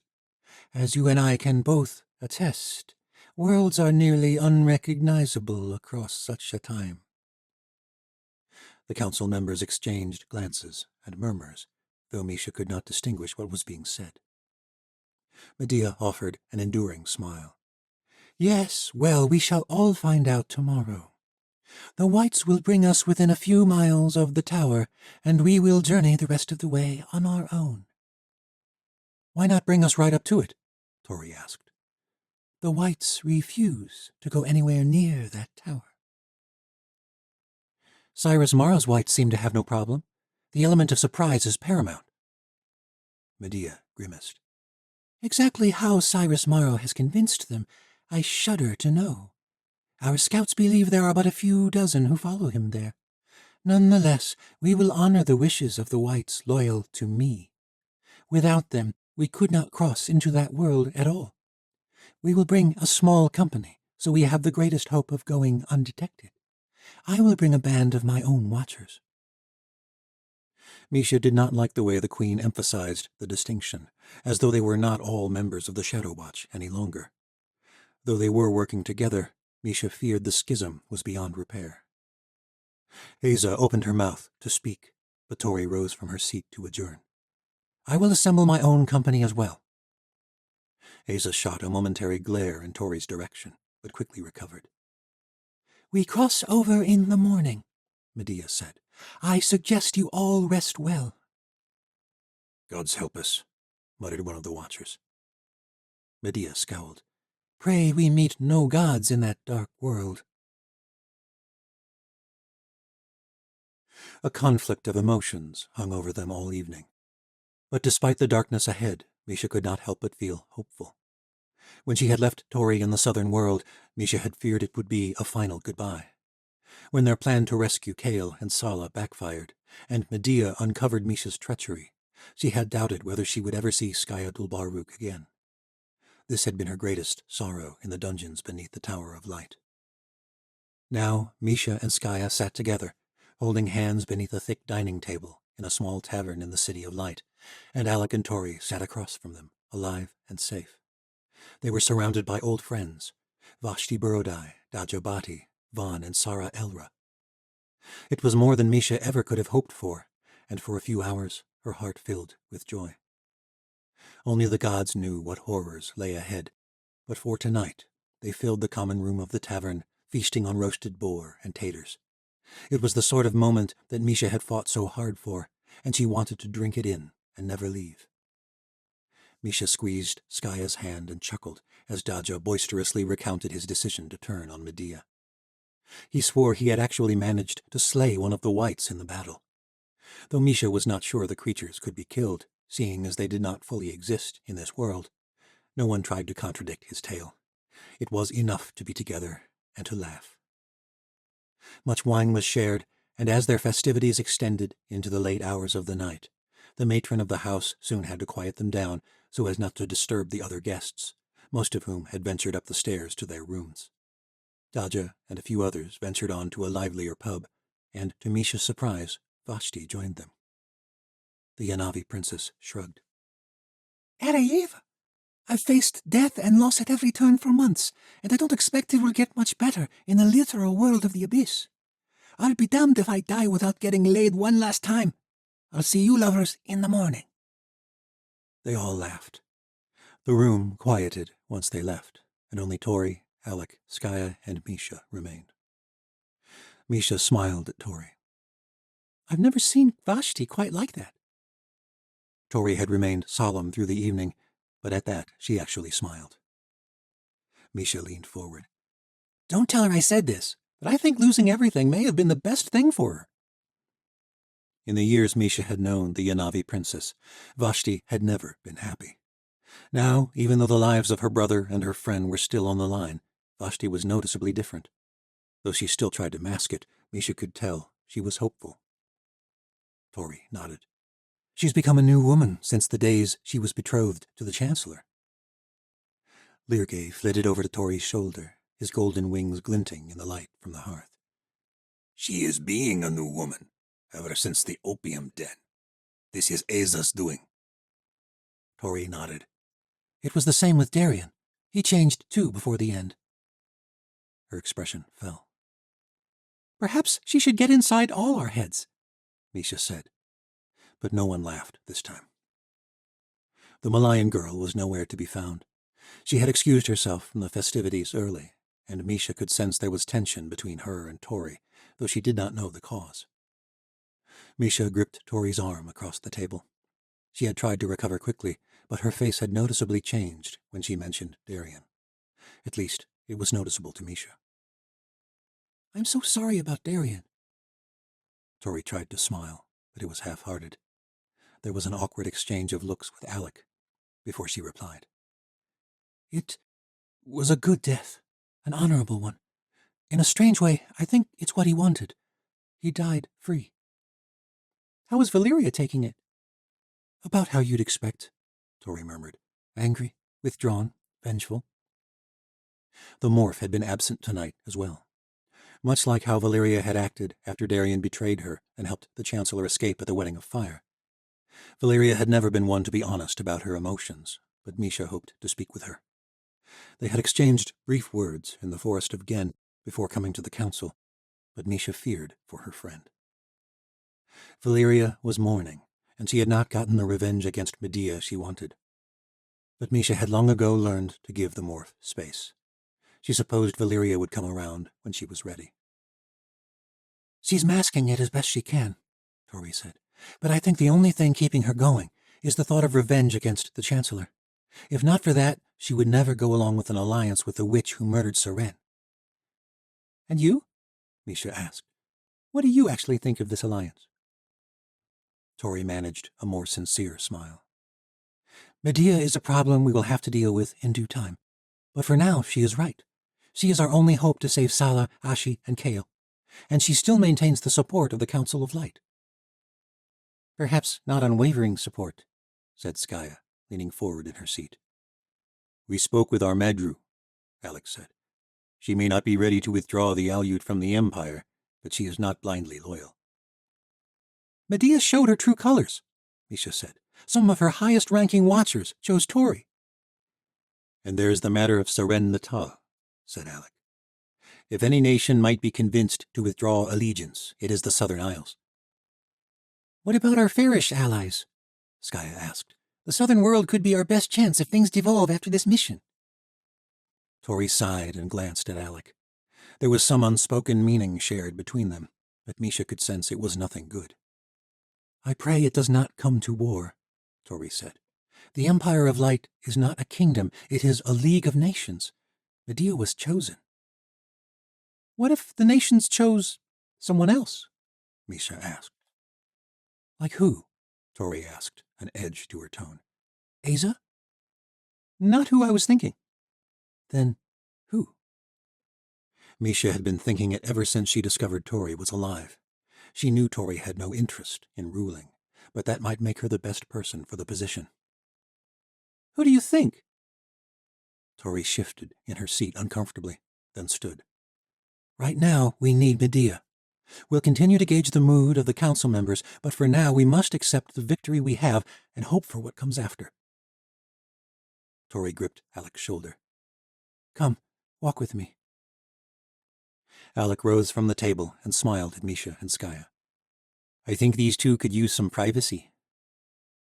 The pair exited the common room, and she was alone with Skaya for the first time since they had parted in the southern world.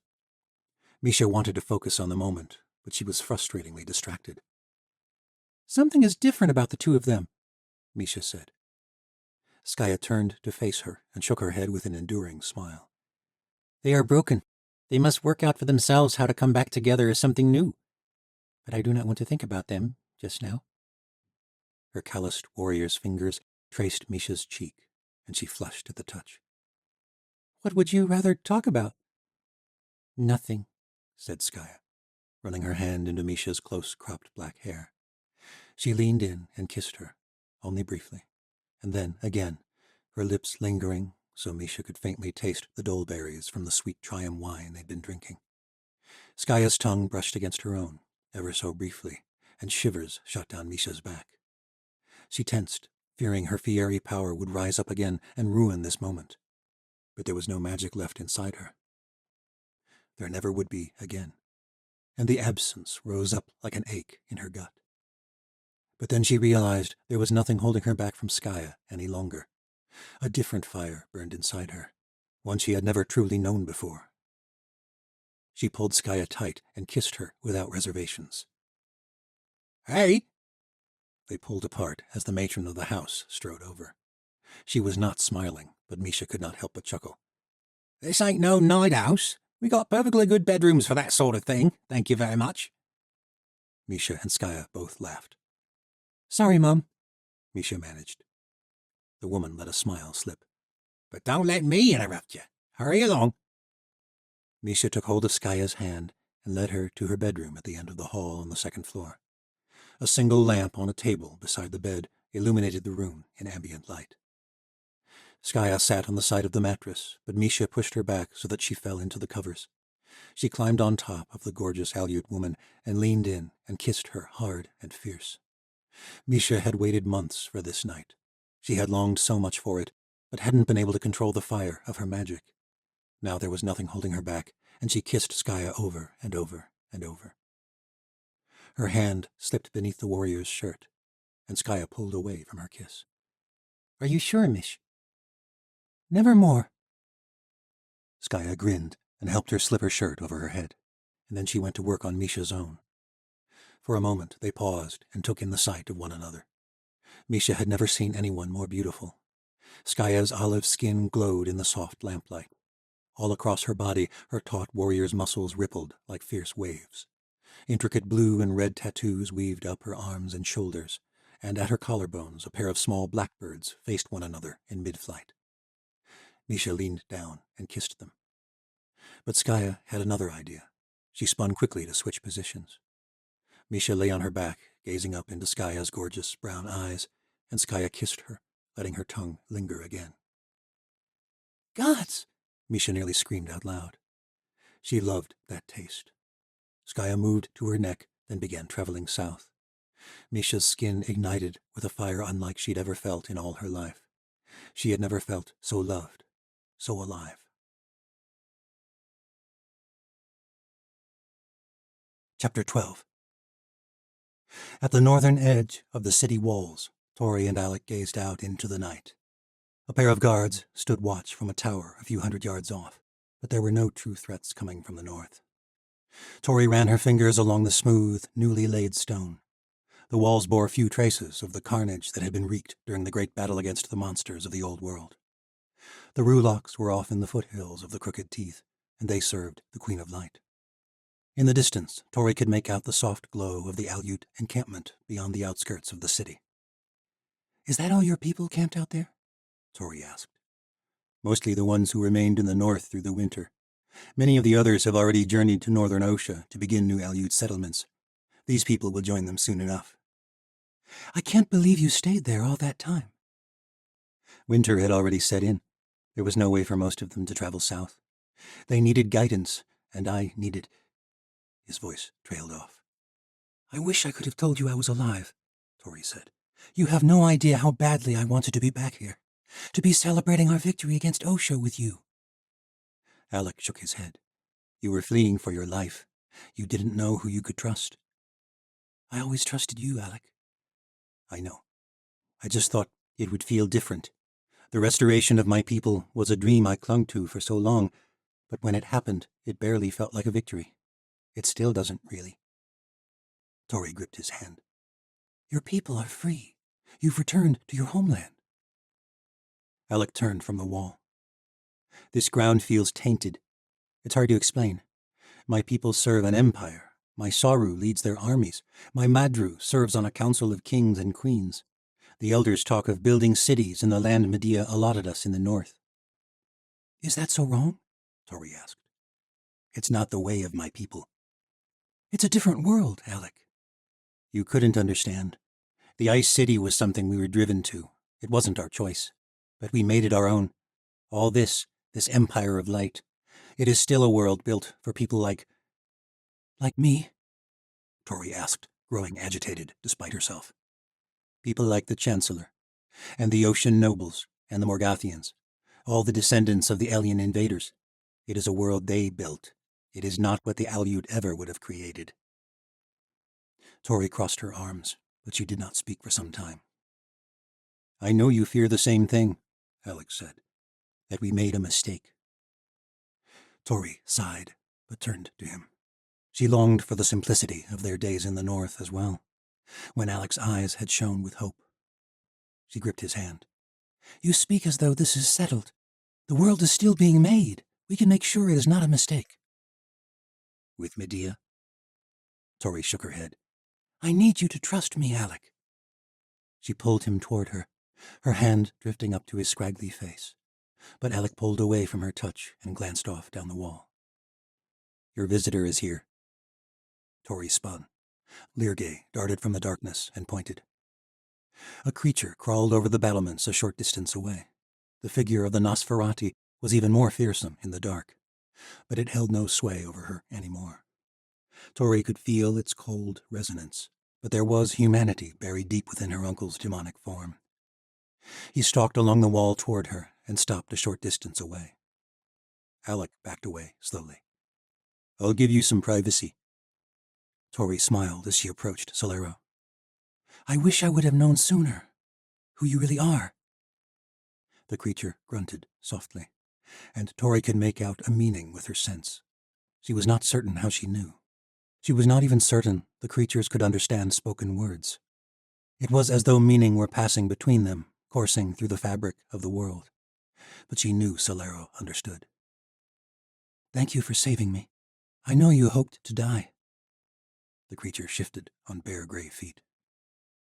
Tori stepped closer till she was only inches away. But I'm glad you didn't. Solero glanced away, and Tori knew he feared his own raw animalic power. He feared his Nosferati instincts would kick in and he would tear her to shreds. That is foolish, Tori said. You're still in there. You did just as I asked today. No humans were killed, at least not by you. Solero shared an image with her mind, an image of Medea in her tattered gown after the battle. I don't trust her, Tori said. But it's okay you didn't kill her, at least for now. Solero gestured toward the edge of the wall. You'll have to return to the caverns of the teeth, Tori said. She closed the remaining space between them and gripped his cold hand. I know it's a lot to ask of you. You've saved my life too many times, but I may have need of you again before all this is over. Solero nodded, and his icy fingers closed around her own. His red eyes pierced the night, looking right at her, sending her heart racing. And then he leapt over the side of the wall and was gone. Tori and Alec wandered back through the streets of the City of Light without fear. It was such a simple, casual act, and yet it had seemed unfathomable only a few short hours ago. Lirgay darted through the air above, though, keeping a close watch. He was especially wary of this alliance with Medea. perhaps because of what had happened to his queen. But what did happen? Tori wondered. She had been so certain of Medea's guilt, but her conversation with Wren before the trial lingered with her still. Is it possible we were wrong? Tori did not know. She did not trust her, there was no doubt about that. But there had been a change in the Darkling Queen after the Chancellor's return and Tori's demonstration of power with the Nosferati. She still did not completely understand how she'd done it. Outside the catacombs, she'd hardly been able to manipulate a few stones. But she thought of something Wren had taught her long ago. The way magic always seemed to awaken in young watchers during extreme moments of need. Whatever power Tori had managed to wield over the Nosferati had to be like that. Word had spread quickly of the Chancellor's return, and there was a fearful buzz throughout the city. Tori wondered whether this hadn't fueled Medea's decision to make peace with the Gallows Girl. The Queen of Light had risen to power through the fear of the Chancellor, and now that fear might provide a way for her to stave off a fracture in her new empire, and in her own reign. But once the Chancellor is dealt with? Tori was unsure, but for all the hatred Tori had borne for Medea since the Wedding of Fire, she could not deny that this city felt different under her influence. Tori marveled at the fact that there seemed to be no good or bad district in Loomis. The poorer sectors had been rebuilt with fine masonry to match those once belonging to the nobles. All streets across the city were laid with cobbled stone, lined with lampposts, and monitored by the city watch so that all citizens could walk free and safe. This was even true in the fringes, which was hard to imagine after all the years Tori had spent in that cesspool as a young girl. Whatever Medea was, and whatever her true motive, she had made the northern world better, and this complicated things all the more. A group of youths gathered at the end of the street pointed in Tori's direction as they reached the end of a marching lane. A pair of teenage girls drew near with querulous expressions stressed across their faces. News of the Chancellor was not the only news that had spread quickly through the city. Is it really you? A girl with dark hair asked. The fiery-haired girl beside her flashed an expectant smile. The Gallows Girl? Tori nodded. That's me. Where have you been all this time? They say you come back from the land of the dead, said the redhead. It was not as far from the truth as Tori would have liked to admit. I thought it best to assume another identity for a time. The new empire was in good hands, and I had matters to attend to in the southern world. The Chancellor, whispered the dark-haired girl. It pained Tori to lie, but it was a necessary condition of this alliance. Only the council members and the higher-ranking watchers could have any knowledge that there had been a falling out between Medea and the Gallows Girl. All the chaos at the Tower of Light had of course been blamed on the Chancellor. Tori gripped the two girls' hands and smiled. Our fight is not over yet, but it will be soon enough. The girls smiled back, blushing. We're glad you're back, said the dark-haired one.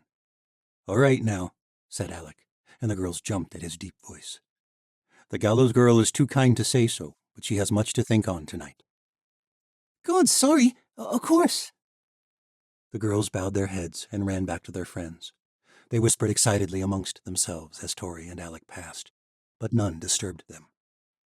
Thanks, said Tori, squeezing his hand. It's strange to be the Gallows Girl again, and even stranger under the circumstances. Alec nodded grimly. They wandered into a district where many of the noble estates had once been.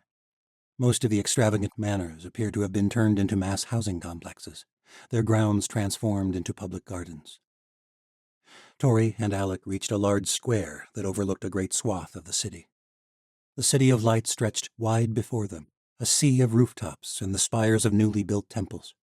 Sharp steeples marked the shrines to the old gods of the north, domes of red clay to Arayeva, star rock pillars with ever-burning flames to Rivka, and many more that Tori did not recognize. It reminded her of the open houses of worship in the Triumph, a concept she had always found beautiful. The expansive metropolis was illuminated with thousands of lanterns. The magnificence of this place was nearly overwhelming, and she felt the urge to turn and kiss Alec, but something felt off about the moment, about him, and everything else. Back in the tavern, Tori had found herself envying Misha and Skaya, sitting hand in hand, shoulders almost constantly touching, as though nothing in all the world would ever tear them apart again. It had been a subtle but clear contrast to the love shown by her and Alec. They had just faced death yet another time and survived. They should be dying to kiss, to make love, the way they had at Stormfall. But things were different now. They were different, and Tori could not quite figure out why. Alec stood at the edge of the square, only a couple feet away. She felt guilty for resenting the distance. They had been through hell together, and tomorrow they would journey into the literal abyss. And she knew his vision in the forest of Gen still weighed heavily on his mind. "What are you thinking?" Tori drew near and brushed his shoulder. He shrugged. "Talk to me, Alec." They took a seat on a small set of steps at the edge of the cobblestone square, both silent for some time. "Maybe it's true," Alec said at last. "Maybe Medea did not intend to kill you. Maybe she did simply see you as a threat, to her power or to the world she wanted to build. But she wanted to kill you today. I could see it in her eyes after you exposed her true source of magic. If the Chancellor had not come, our battle would still be against her." "She cannot afford to kill me," said Tori. "Not now. Some of her highest-ranking watchers betrayed her. She needs this alliance to save face." There was a burst of muddled laughter from behind them. They both spun. Ren and Ovier staggered in their direction, clearly inebriated. His hair and clothing were disheveled, and though his words sounded almost jovial, there was a bitter edge to them. "Medea doesn't need you, Tori, any more than she needs me, or anyone else. She's a bloody damn goddess." "What are you talking about?" Tori kept her hand on her Ilia blade, ready to draw at any second, but Ren did not seem to pose any actual threat. "What?" asked Ren. "Did you think the Queen of Light would take me back into her arms after your ancient's little trick?" Tori had known that Ren would be under Aza's control during the execution, but it had been ruthlessly cunning to force Ren to defect in front of all of his subordinates, let alone attack Medea. If she was honest, it had likely been pivotal to turning many of the others. Still, it irked her that Aza had hidden it from her. "Why? Because she didn't think I would be ruthless enough to go along with it?" Tori stood to her feet, glaring at Ren. "Be thankful she didn't steal your magic, Commander." "Nah, she didn't," muttered Ren. "I'm just the horse's ass foolish enough not to see the traitors in his own midst. Foolish enough to be captured and controlled like some puppet. And now," he laughed darkly, "looks like I'm nearly as exiled as you were. Can't face Medea, can't face watchers on either side, can't face Ileana."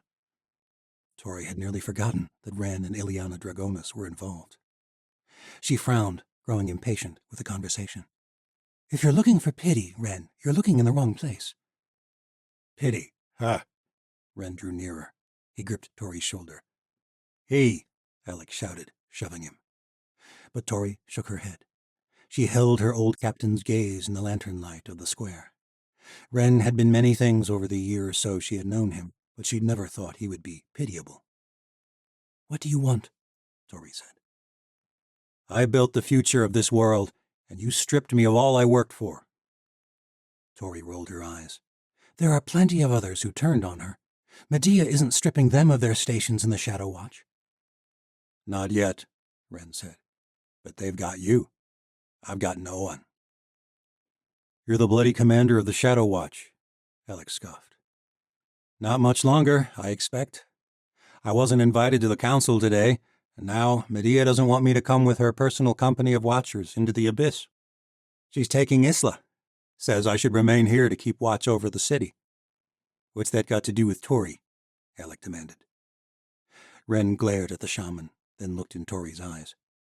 "That was dirty, what your ancient did. You gave the others a choice, but you stripped me of mine." "Tori, he's drunk. This conversation is a waste of time." But Tori shrugged Alec off. In truth, she did feel a pang of guilt. Perhaps it was foolishness, or perhaps it was the hope that Misha's unflagging belief in their old captain was not blind faith, that the Ren she had once known was still in there somewhere. Ren had said, before they left the forest of Gen, that Tori was fighting the wrong enemy, and here they were, allied to fight the Chancellor. "What do you want, Ren?" "A chance to have my choice. Medea is grooming Isla to replace me. But if you take me as a part of your own company to the Abyss, I could have a chance to prove my worth." "Why would I do that?" Tori asked. "If Medea is the monster you think she is, when this is over, you'll need allies. Because I know you're not foolish enough to think that this will be over once the Chancellor is dealt with." "You, an ally?" Ren smiled, and Tori was tempted to believe it was genuine. His hair was wild, the way it had once looked after they'd climbed Oran's mountain together in the Crooked Teeth. "Is that such a crazy idea?" he said. Tori glanced away, then back. "It wasn't always." "While I was your prisoner, while I was distanced from Medea's influence, I felt strange feelings. I thought strange thoughts. "What sort of thoughts?" That perhaps I was wrong all along about Medea." A hollow ache rose in Tori's gut. Ren stood straight, regaining the confidence and poise she had always expected of him. "Let me come with you to the Abyss," he said. "If you're wrong, you'll give me a chance to win back the favor of my queen. And who knows, perhaps there will be peace in the Empire of Light. But if not, well, you've got much bigger problems than me." Chapter 13. They met the next morning in the courtyard of the watchtower, a large green training field beneath the tower that had once housed the Sky Guard of Osha. Tori felt a brief sadness at the thought that Darian Redvar had trained morphs and watchers alike on this field only months ago. She pictured him sparring with silver-haired Valeria Sardona, and she imagined the morph was picturing the same thing. Valeria stood at the edge of the field, alone, while the other members of the expedition prepared for their crossing into the world of the Abyss. The morning was cool for late summer in the northern world. A sharp chill bit at Tori's skin. Beyond the grounds of the enclosure, the streets filled with peaceful and ordinary sounds as the people of Loomis began the work of the day.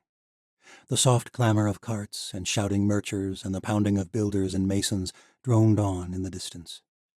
It struck her how few people were concerned about the political schemes and quarrels among the watchers and leaders of the Empire. Tori's world was upended, and she feared for the lives of everyone she loved on this expedition. Yet the rest of the world carried on with little note or care. It was a strangely beautiful thing. But it did not change the gravity of what lay before them. Medea stood with her company of carefully chosen watchers. Tori did not recognize any of them from the original Shadow Watch. The Queen had said nothing about Ren's inclusion in Tori's party, but her expression betrayed her displeasure. Ren's betrayal meant something different to the Queen of Light. It was more personal. Or, perhaps, her coolness was simply because Ren had not come groveling back to her. The only interactions more tenuous than between the Queen and Ren were those between the ancients themselves. Asa and Medea had once shared a great task from a mysterious council in the worlds beyond, to guide a new world into civilization, a task that had grown beyond their control. Now they were the last of the 9 ancients, and Tori feared their rift might be irreparable. The entire alliance hung by a thread, Tori knew, and they could not let themselves grow complacent with Medea and her watchers. But Tori could not shake the thought of the people in the streets last night, or those today going about their day as though there were no great apocalyptic threats. "Is it possible we could make peace?" Tori thought. "If not for our own lives, then for theirs?" In the end, it was established that members of both factions would take orders from Asa or Medea should the need arise. Tori and Isla, the Queen's new protégé, were also to be obeyed without question by all members of the expedition. Though Tori knew every person venturing into the Abyss might have their own silent agenda.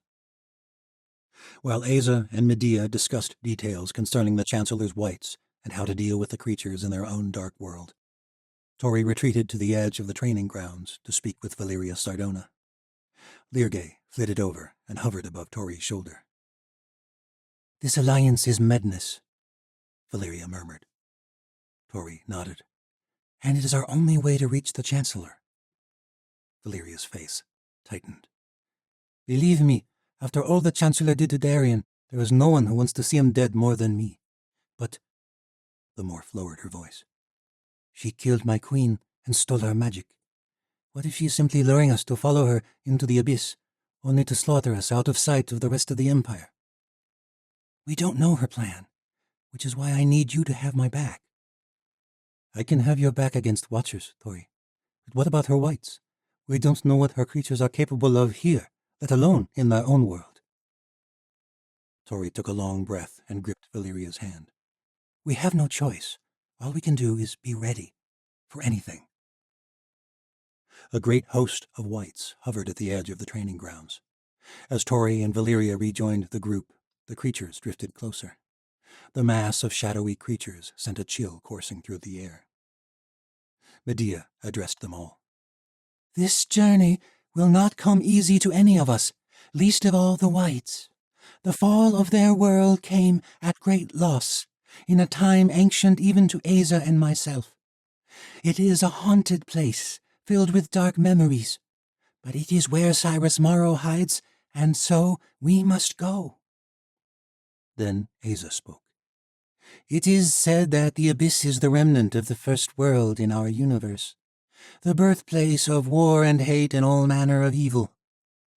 The words hung over the group, and suddenly it seemed to settle upon them that they were truly in this together. Whatever our differences may be, Asa said, we must set them aside. If we survive, it will only be through a unified front. Asa and Medea shook hands, and the members of their factions followed suit. Tori strode over and extended her hand to Isla. The Watcher stiffened for a moment. She took Tori's hand and gripped it fiercely, then quickly stepped away. Keep a close eye on her, Tori whispered to Lirge. The Kokala buzzed. The whites hovered closer, and the Watchers spread out, one white paired off with each member of the expedition. Our priority must be the Chancellor, Medea said. But be prepared. We do not know what manner of horrors wait for us beyond the veil. The white at Tori's side hovered a foot above the ground. She could see faintly through it to Misha Sufi, who gripped Skayadul Baruch's hand. They both nodded to her. There were no smiles now, no more tense words between factions. The only sound was their heavy breaths as they steeled themselves for what was to come. Alex stood on Tori's left, bearing a long Aleut spear made of whalebone. Valeria and Vashti stood in front of her, both bearing sabers. Asa remained close to Medea, both their faces grim. The Queen of Light raised her hands above her head. What little skin that was visible around her wrists glowed with the light of stolen magic. Tori's white drew near, its cold aura a searing sensation on the back of her neck, as though her naked body had been plunged into an icy sea. The white formed tendrils of shadow, like long fingers. The cold pierced her skin with a thrilling rush, and the world vanished in a shroud of darkness. Shattered black stone stretched to the horizon in all directions. The infinite plain was difficult to stand on, it was so loose, but there was something else about it. Tori's feet did not seem to press against the stones themselves, as though this entire world were not fully substantiated, or she were not fully present in it. As though, at any moment, the fabric of the world itself might give way and she would plummet into nothingness. The skies of the abyss swirled angrily with shadows, and Tori felt certain they were not actual clouds. They did not coalesce in the same fashion as clouds in the New World, but instead blotted out great expanses of the sky like ink poured over a piece of parchment. The entire dark plain was silent. The company stood still for a full minute, just taking in their surroundings. No one spoke. A few shuffled their feet nervously, but even their footsteps and their very breaths seemed muffled. They stood in a world known only in myth, but unlike the tales, this place was not populated by the cursed dead. It did not seem to be populated by anyone or anything at all. It was neither light nor dark, warm nor cool, just an endless plain of churned-up stone. And this stark absence evoked one of the most terrifying feelings Tori had ever encountered. A cold despair clawed beneath her skin, seeping into her soul. "You sure this is the right abyss?" Daja said, attempting to inject a bit of humor. Medea scowled, and Misha Sufai nudged Daja in the ribs. Apologies, my queen. Just making light. There seems to be none here to speak of.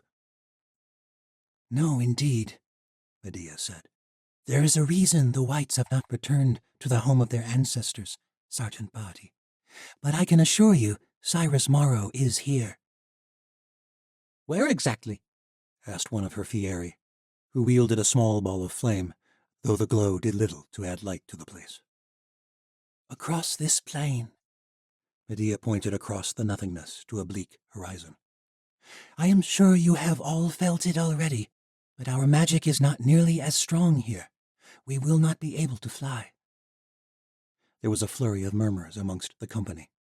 Several watchers tested their abilities. The plains filled with the dim flames of the Fieri, nothing like the brilliant explosions of fire they were capable of back in the New World. Tori's gut felt queasy. The whites truly can't bring us closer? Isla asked. Tori noticed the way Ren bristled as Medea conferred with his replacement. Cyrus Morrow is holed up in an ancient fortress, Medea said, once belonging to the rulers of this world. The whites will go no further. Why not? Ren asked. Medea met his gaze coolly. Silence hung over the company. A chill shot down Tori's spine, and it was not from cold. The whites retreated from the group, moving to hover behind them. Cowering, Tori thought. All of them except the lead white, which hovered at Medea's side. The creature shifted back and forth, and when Medea spoke, Tori realized the queen had been communicating with it telepathically. Her skin glowed visibly at the edge of her sleeves. You can feel it, I trust, Medea said, leveling her gaze at Ren. The malformed nature of this place. Only Valdar will journey with us further. But how will we return to our world? Asked one of Medea's watchers. Medea's skin glowed brightly, and several of the creatures shot toward her. Tori could not help but marvel at the queen's power over the monsters. I will call them back, Medea said. And if something happens to her, Daja muttered, stepping to Tori's side, we're rotten dead. Have to hand it to her, Ren said, catching Tori's gaze. There'll be no breaking this alliance. Not on our end, Alex said darkly, so only Tori could hear. Medea's arms glowed brightly for a moment, and the whites vanished, leaving them alone to face the abyss. Chapter 14. Ashi's screams filled the chamber with a haunting, muffled sound that did not match the horror on her face as the creature bound itself to her. Kale retched on the floor, but was jerked upright by the pair of whites holding him captive.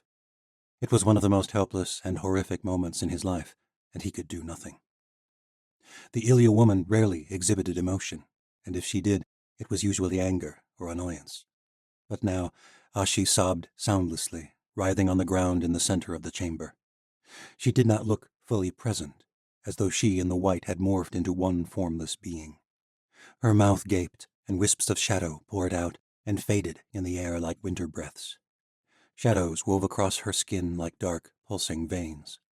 It was impossible to tell if it was darkness showing from beneath her skin or if the shadows were wrapping themselves around her. Her eyes were black holes in her skull, but in the torchlight, Kale could see faintly through her entire body to the walls beyond. Any moment, he feared she would die, or that Sala would break and disclose the location of the wellspring. Ashi's mouth gaped again with a muted scream. Her body convulsed sharply, and the white shot from her mouth like dark fire from the mouth of a dragon. Ashi slumped forward, gasping for shallow breaths. The white returned to its floating humanoid form at the Chancellor's side. This was the second time that Cyrus Morrow had tortured her in this manner, and Kale feared she would not survive another. The Chancellor paced in front of her, his hand cupping his chin thoughtfully. Kale and Sala glanced at one another.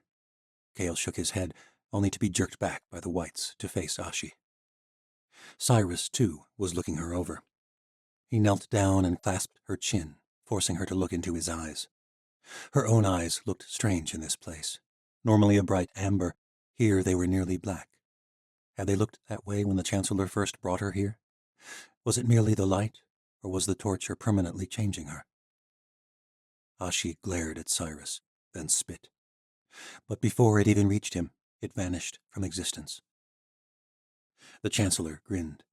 Yes, my friends are beginning to have their effect on you, aren't they? You can feel it, your immateriality. Ashi glanced over at Kale and Sala. Don't listen to him. It is just this place. Cyrus smiled. Oh, if only that were true. He turned to Kale and Sala, and Kale could not help but notice that there was no such effect on Cyrus Morrow. His eyes were still a brilliant, piercing blue. His pale skin shone bright in the torchlight, and his black robes were fully formed in a way that nothing else was in this world. Ashi, on the other hand, still appeared faint. Her eyes looked as though they were filled with shadow. What is happening to her? Sala asked. She is becoming like them, Cyrus Morrow said. Neither of this world nor her own. I'm not, she cried. Don't listen to him. It's me, Sala. I am still here. Cyrus slapped her across the face, and a wisp of shadow shot from her mouth. Ashi is sharing horrors that span the ages of the universe. The whites were cursed in an ancient age, but these creatures are not so ancient. Generations of whites have passed, and like anything else, they need a way to carry on their lineage. But I'm afraid they do not reproduce in quite the enjoyable fashion that we do. They replicate by sharing their horrors, each generation more tortured than the last. What will happen to her? Sala demanded. Sala, don't say any... The whites tightened their grip on Kale, and his cry was cut off. Cyrus Morrow rose from his feet and walked over to Sala. If Ashi is strong, she will bear the weight of these horrors, and she will become a white herself. Or else she will cease to exist altogether. Sala, it doesn't matter, Ashi cried. Tell him nothing. Cyrus Morrow drew a sign on his arm, traced in blood, and shadows gathered around the symbol. Then another white shot forward, and Ashi's cries filled the chamber once more. Part 4. Tower of the Abyss. The world now known as the Abyss was once a magnificent empire. The first world, according to some. I expect that would be impossible to quantify, though most scholars agree that the Keith Empire was the first power to extend beyond the reaches of their own world. And like a mighty explosion, the disintegration of such far-reaching power could never go without catastrophic repercussions. I expect we are only now beginning to grasp the ripple effects extending through the worlds and through time. From Empyrean Histories. Chapter 15. The longer they marched across the infinite dark plains of the abyss, the more anxious the company became. The longer they did not encounter whites or monsters or undead souls, the more likely it seemed they would leap out from the darkness at any second. The silence seemed to press down upon them, and Tori continually had to check to make sure no one had gone missing. The abyss was the most fearful place in all the myths of her world. It must have been founded on some true horror.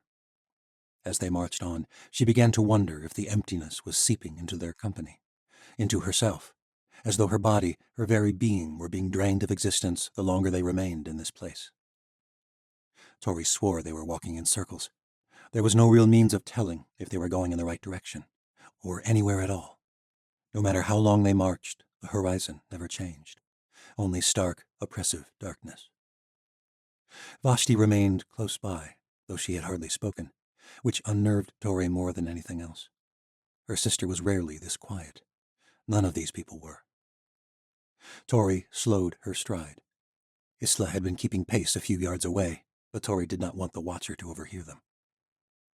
What's wrong? Tori whispered. It's nothing. Even in the faint light, Tori could see the vacant expression on her sister's face. We should not have come here. Because of Medea? Vashti huffed. Medea is as scared as we are. Then what is it?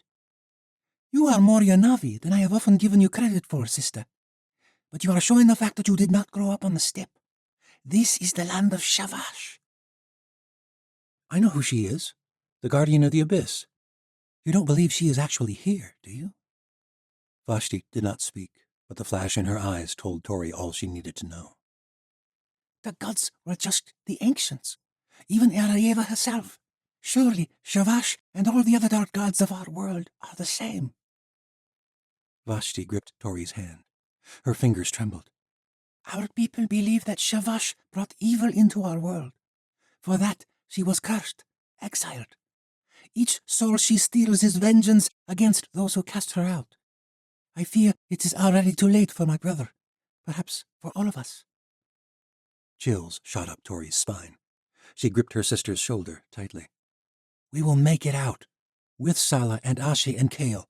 But I need you to focus on reality, not fairy tales. The Chancellor and his whites are here.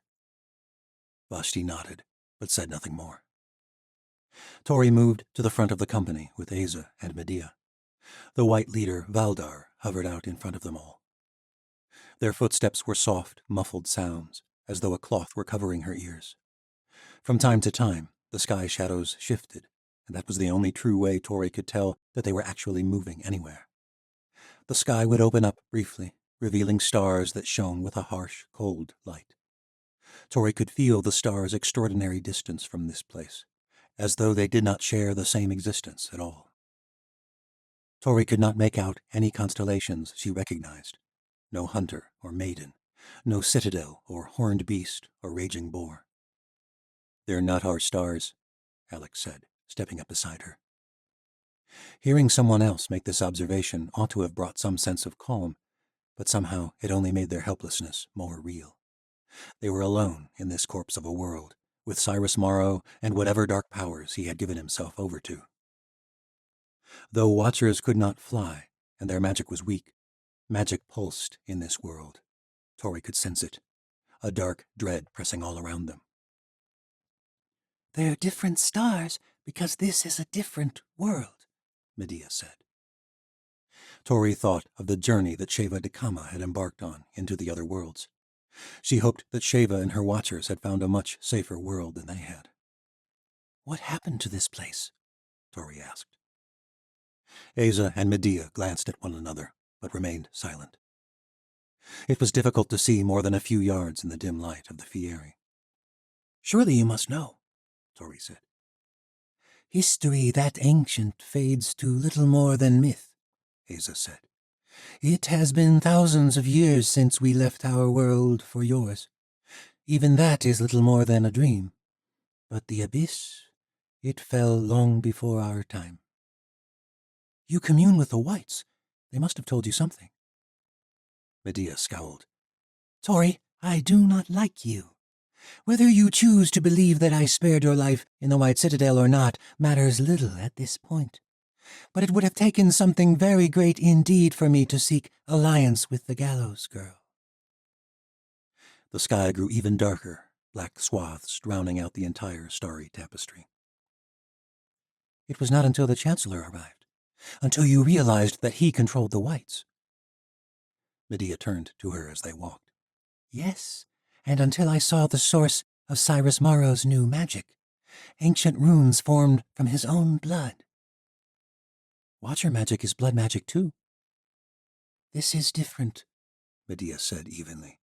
Those runes are written in the language of Keith, the first of all languages in all the worlds, according to the whites. Cyrus Morrow is dabbling in a darkness that extends beyond our world, perhaps to the very origins of our universe, and he is using that darkness to search for the heart of our world, the source of magic. It makes our disputes seem petty in comparison. Whatever you may think of me, Gallows Girl, I have always sought to make your world a better place. I've given countless lifetimes to that cause. Cyrus Morrow is the greatest threat our world has ever seen. The sky loomed over them, as though one great beast were towering above, ready to devour them. Tori could hardly see Medea's face any longer. Her entire body ached with cold. The shadows swirled violently, like a gathering storm descending upon them. Tori suddenly had the dark sense that this world was not dead at all. It had been waiting, like a predator for its prey. Tori gripped Misha and Alex's hands, keeping them close to her. A soft whistling sound filled the air. For a moment, Tori thought that there was finally a bit of wind, and perhaps this darkness was only a cloud, after all. But she did not feel a rush on her face, nor condensation as the cloud engulfed them. The whistling sound seemed to come from all directions, growing louder by the moment. The shadows pressed closer, submerging them beneath a tidal wave of darkness. Tori's mind throbbed. A muted clang rang out as several of the watchers drew their swords, but Tori knew blades would be no use against the foul energy of the abyss. "What is this?" Misha murmured. No one answered. None of them knew. Tori stood still, gripping her friends tightly. Alec and Misha were both trembling. "Where is your white?" Tori demanded. Medea hesitated. Her face was completely shrouded by darkness, though she stood only a few feet away. "Valdar must be scouting ahead. This is just some sort of fog." But fog was something you could feel. This was something else, something utterly engulfing and menacing. It pulled at her mind the way a great precipice seemed to draw people to the treacherous rocks below. Her entire body ached, as though she were being crushed by an enormous weight. The fiery flames were drowned out. The whistling sound grew louder, and Tori detected a pattern to the sounds, a variation of pitch and cadence that sent shivers down her arms. "Voices," Tori said aloud, more like a chorus of 1,000 whispers resounding at once. "I think it's some other language." Aza's godstones glowed in her palm, and Tori could just make out her face, eyes wide, mouth gaping in the only remaining light. "What is it?" Tori asked. "Ilesa volunai," Aza said, mystified. "What are you talking about?" Alec asked. "Menasa elonai," Medea said. With horror, Tori realized the ancients were reciting the same words as the whispering chorus. The ancients knew this language. "Utlesa shenonash, alesa renonash." "The gods move through us," Medea said. "We are the gods. From them we were begotten," Aza continued. "To them we shall return." "I don't understand," said Tori. "Those words are one of the most sacred mantras of the ancients." "What is that mantra doing here?" Tori asked. The ache in her mind was growing unbearable. Valdar appeared from the shadow, right in front of Medea's face. "What is happening?" Medea demanded.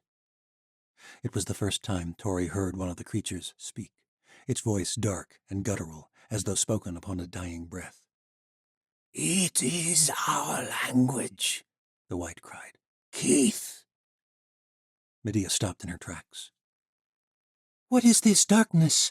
the queen cried, a tremor in her voice. "Our master."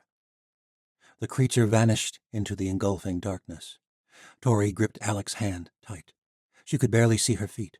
The voices in the shadow grew louder, the same ancient words. "Utlesa sheshonash, alesa renonash." "What do we do?" Tori shouted. The shadow radiated with a crimson explosion, like bolts of lightning in a thundercloud. Except it did not illuminate anything. Tori's body tensed. She could feel the menacing power deep in her bones. "Elesa volonai, menasa elonai." Another explosion of crimson shot through the shadow nearby, and the whispers became a violent cacophony. Someone shrieked, then choked in the dark from the direction of the crimson shadow. "Run!" Medea cried. Chapter 16. Tori and Alex sprinted through the dark as quickly as they could upon the loose scree of the plains of the abyss. Tori had lost her grip on Misha's hand as soon as they started running. They could only run and hope for the others. The shadow pressed around them. Streaks of crimson filled the darkness, and more cries filled the air. Shivers shot down Tori's spine. This power was beyond anything they'd ever experienced in their own world. The ache grew even more intense, as though something in the shadow were gripping her mind with vice-like ferocity. Her lungs fought for breath. She stumbled on the loose ground and barely managed to keep her grip on Alec. Her other hand was scraped raw, but Alec pulled her to her feet, and they raced on. As she ran, a strange awareness began to creep into her mind. Though Tori could see nothing in front of her except streaks of crimson sifting through the piercing darkness, something else appeared. She knew instantly that it was not physical, but in her mind. Suddenly they were running through a wide square at the base of a mighty tower, larger than any in all her world. It plunged thousands of feet into the air, black as night against a brilliant cerulean sky. This is not the abyss, Tori realized. It's a memory. Hundreds of chariots paraded in triumph down a thoroughfare, wide as the canyons of Dim. Colorful flames sparked up behind them with a flare of magic. Thousands of soldiers marched behind the chariots, bearing enormous spears held high. Hundreds of ordered regiments filled Tori's vision in all directions. It was the largest victory procession she had ever seen. Her head throbbed. Tori closed her eyes, but the vivid scene remained imprinted on her mind, like the visions her mum had shared with her from the ether. This was someone else's reality, and they were in the midst of it. The realization terrified her. Whose memory is this? Alec held tight to her wrist. Do you see that? She asked. The tower? Alec said, through labored breaths. The army? The shadow voices grew louder and louder on the air. Elesa volonai, menasa elonai. It was a chant as the victorious army marched toward the tower, thousands upon thousands of voices thundering across the plain. A shot of crimson erupted nearby, but no cries followed. The victory chant had grown too loud for Tori to hear anything else. Terror and awe overwhelmed her as she remembered that they were trapped inside some great cloud of dark magic. She gripped Alec's hand all the harder. We have to get to the edge of this, now! They sprinted as fast as they could, dashing through the lanes formed between regiments of soldiers. Their armor glowed with a sapphire hue, imbued with magic. It was haunting how none of the soldiers took notice of the strangers running in their midst. All of them stopped and gazed upward. A woman stood at the pinnacle of the tower, arms raised above her head. Her white clothes radiated a brilliant light, and even from this distance Tori was struck by her beauty and splendor. This was no mere queen. She was a goddess. The soldiers stood still, beating their fists against their armored chests in a thunderous cadence. The chant grew harsher, more elongated, as though something were distorting the sound. The tower blurred. Tori squinted, but the image was only in her mind. A blinding flash exploded from the top of the tower, and Tori's vision went hazy. The tower was in flames, an enormous torch against a dark sky. The mighty, unified armies transformed into a massive crowd of people, fleeing, burning, dying in the streets as the city was overwhelmed in a swirl of chaos, smoke, and death. The ground quaked. Tori could not tell if she was actually feeling it, or if it was all in her mind, but the jolt nearly sent her crashing to the ground. With a cacophonous groan, the tower began to teeter, flames thrashing menacingly. Then, with a deafening rush, it plummeted toward them. Tori and Alec ran all the harder. Tori's lungs burned in her chest. An all-consuming plume of smoke and ash crashed over them like an infernal tidal wave. In a horrific instant, the voices were extinguished. Ash and smoke faded to nothing, and the world went completely dark and utterly silent. Then an explosion of crimson filled Tori's vision. Her heart raced. It was coming right at them. She dove at Alec, sending them both hard to the ground. The air thrummed all around her, setting her senses on fire. A strange magic enveloped them. Not the other.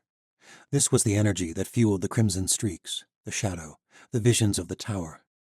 Dark energy pressing and pressing, like the depths of the sea trying to swallow them. That power became everything.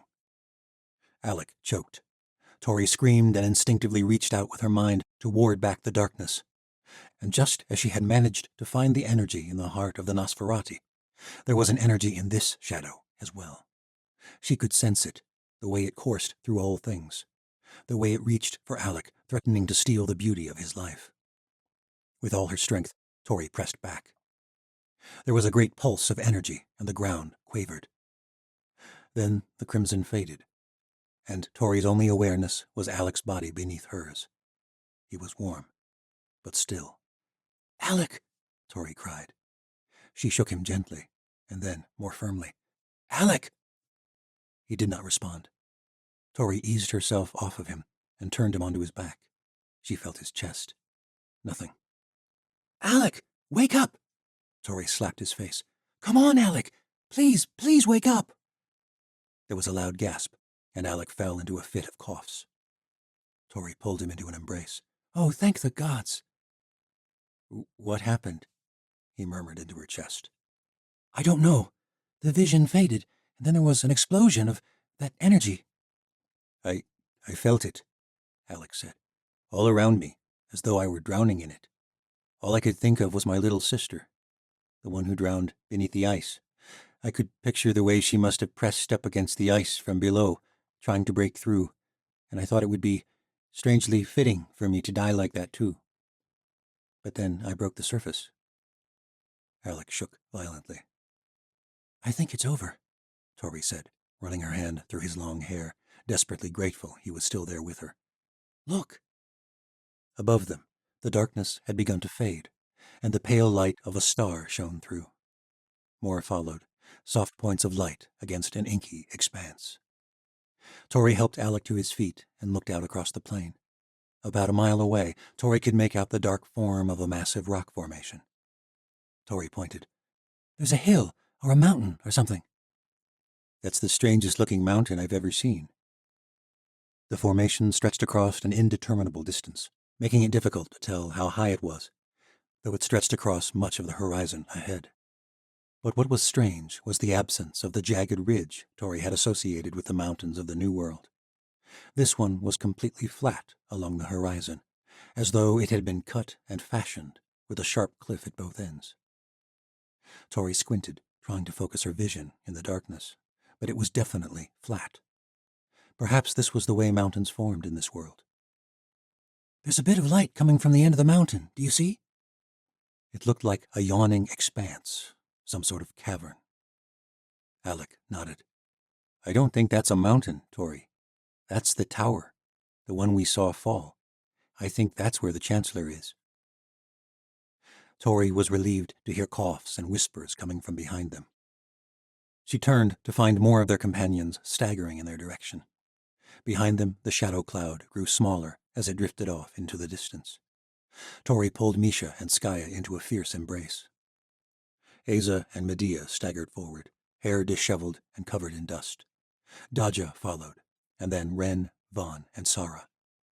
Medea conferred with Isla, taking stock of her company. Lirgay hovered at Tori's shoulder, and she was relieved that the tiny demon fairy had survived that shadow. Medea will not be declaring this, but she is losing 2 watchers. "Must have been those first attacks," Skaya said. What the bloody damn was that? Daja asked. Asa shook her head. "I think it was some dark spirit of this world." "I felt like I was being crushed," said Misha, "like the shadow was going to suffocate me." "I expect we all felt that," Medea said, her company joining them. "I had no power over it," Asa said. "Whatever fueled its magic, it was something entirely different than the force of the other." "Something else?" Tori asked cautiously. "I thought we were all going to die," Misha said, clinging to Skaya's hand as though at any moment the shadow would return and steal her love away. Medea nodded. "We were fortunate it moved on when it did." "Why did it pass over us?" Skaya asked. Asa shook her head. "I don't know. I'm not entirely sure it was trying to kill us. It felt wild, almost like a force of nature." Tori and Alec shared a brief glance. He clearly understood that Tori had resisted it somehow, but he said nothing. Valdar the White hovered at the center of the gathering. "You said your master was coming," Medea said. "What did you mean?" The shadowy creature shifted with a semblance of a nod. It is a distant memory, not our own. Did it speak to you? Tori asked the creature. The white shifted as though shaking its head. Our ancestors abandoned our god. Now we are cursed. It was unnerving to hear the white speak, and even more to think of it being rejected by its own god. Could they trust any creature that belonged to this place? That tower, said Tori, pointing across the plain. That is where we are going? Yes. We do not have time to waste, Medea said. We don't know if that thing will come back, but I do not want to be here if it does. Asa nodded. We must hurry. Find the Chancellor and flee this world as soon as we can. Tori exchanged dark glances with her companions.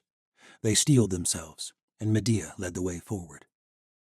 But as Tori turned to follow, she realized there was someone missing from her company. Where's Vashti? Chapter 17. It killed Kale to see Ashi tortured this way, hovering at the edge of death and her very existence. It was all he could do not to scream as he watched her writhe upon the ground. No longer possessing the energy to scream, her body was left hauntingly dark and distorted. With a rush of shadow from her gaping mouth, the white left her, and she collapsed, silent and utterly still. Oh gods, Kale thought, fearing the worst. But a part of him hoped she was dead so that her torment would cease at last. He was not sure he could take much more, and Sala's resolve was an even greater fear. The former Yanavi chieftain's face was covered with grimy streaks from relentless sobs. For some time he had screamed and fought against the whites holding him, but his strength was fading, just like Kale's. Ashi still had not moved, and Sala cried out softly, his voice hoarse. Ashi, oh my dear servant, I am so sorry. Cyrus Morrow feared Ashi was dead too. He scowled and stepped closer. Without the white's shadowy presence, her bronze skin had gone deathly pale. The Chancellor nudged her with his foot, and when she did not respond, his eyes lit with rage, and he followed with a ruthless kick to her ribs. Ashi gasped, her body twitching. She did not scream. She merely curled into a ball like a poor abused pup and whimpered. The white behind Kale seized his neck with a piercing, cold grip and forced him to take in every moment of her pain. Her long black hair was matted and disheveled, her beautiful face contorted. She looked up, eyes vacant, as though she were half dead already. Thin and nearly translucent, her skin hung loose over her bones. Kale feared another white assault might cause her to fade from the world altogether. Please let me die. Ashi's voice was raspy and faint, as though spoken through pierced lungs. With horror, Kale realized she sounded like one of the whites, each word teetering upon the edge of existence. When she finished, she collapsed again on the black stone. Sala was sobbing. Oh, Arayeva, I'm so sorry, Ashi. I am so sorry. Cyrus kicked her again, though not as hard, and she moaned unintelligibly. You have done this to her, the Chancellor said softly, walking over to stand between Sala and Kale. Ashi is nearly one of the whites. I admit she's proven stronger than I gave her credit for, but the beauty is that her horrors will live on. Even after she is gone, and you both have watched uselessly as she lost her humanity, this torture will not end. The whites will move on to Kale, and Ashi will share all her horrors with you. And I believe you both have an idea of the terrors a slave of the Red Palace may have endured. Every beating, every submission, every abuse. Just as she has shared in the centuries of tragedy and regret and loss that these whites have suffered, so will she share her own horrors with you.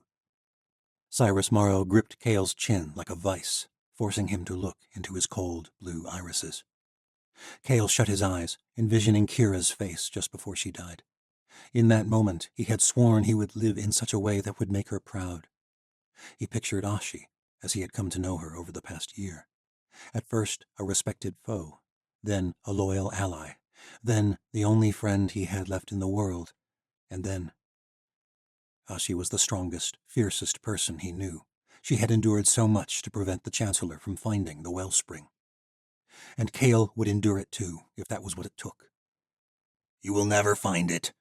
You will live on with the torture of knowing you lost your empire. You failed worse than any chancellor before you. Your line is ended. It is done. Cyrus's lips tightened, then twisted into a dark smile. He shoved Kale away from him and turned to Sala. The once formidable chieftain had never looked so feckless. The whites jerked him from his knees, sending his head wobbling on his shoulders. Once the whites are done with Kale, once he has relived every moment of Ashi's pitiful existence and his body fades into shadow, then it will come to someone else. Someone else. A growing horror ripped at Kale's gut. What are you talking about? Sala asked, his voice shaking. Cyrus ran his fingers along Sala's chin, then gripped the man hard and turned his head to look toward the back of the room. A pair of whites came forward, bearing a tall, slender Yanavi woman. Even in the grip of such vile creatures, she walked with an air of royalty. Kale's heart sank. Vashti Burrodai fell to her knees in front of her brother. "I'm growing impatient, Sala," Cyrus said. "It was you Kira served before our alliance was formed. She helped you kill your bastard of a father in exchange for your help with a secret lost to ancient myth. A secret as old as our world itself. The source of magic, the power of creation. Did you think I would not figure it out?" Sala's expression fell, and Cyrus smiled. "That's what I thought. Kira was not the only one interested in ancient myths. The moment I discovered the old world, I wondered how my ancestor did it. Powerful as the Godstones were, I knew they did not bear the power to create worlds. I knew it must be a far greater and older secret. And you and Kira found it, didn't you?" It was Kira who knew, Sala insisted. Why would I know more than the man Kira loved? Cyrus laughed darkly. "I expect that is just one of young Andovir's sufferings." Kale fought to maintain his composure. He hated that the Chancellor dared to speak of Kira, but he would not give the bastard the satisfaction of a response. Cyrus Morrow looked Kale hard in the eyes, then fixed his gaze on Vashti. Her mouth was covered by a shadowy, amorphous hand, and no matter how she resisted, she made no sound. Her eyes were wide and bloodshot. "After the way Kale betrayed her, I think we all know Kira did not trust Kale enough to disclose what she found. But you, Sala, you were there with her, and you are going to tell me what you discovered, or you will watch your sister share an even worse fate. I will not give her the opportunity to live on, not even as a half-dead monster. No, after the whites have tortured her to the brink of death, I will kill her myself." "I don't know where the wellspring is," Sala cried desperately. Cyrus turned and punched the chieftain in the jaw. The whites released him, and he flew backwards, cracking his head upon the stone floor. Slowly, Sala staggered back to his feet. Blood dripped from a wound on the back of his head. "No more Shenza, old friend," Cyrus said. It was eerie how slow and calm his voice was. "If you ever give a damn about your pathetic sister, you will tell me what you know." Sala's face fell.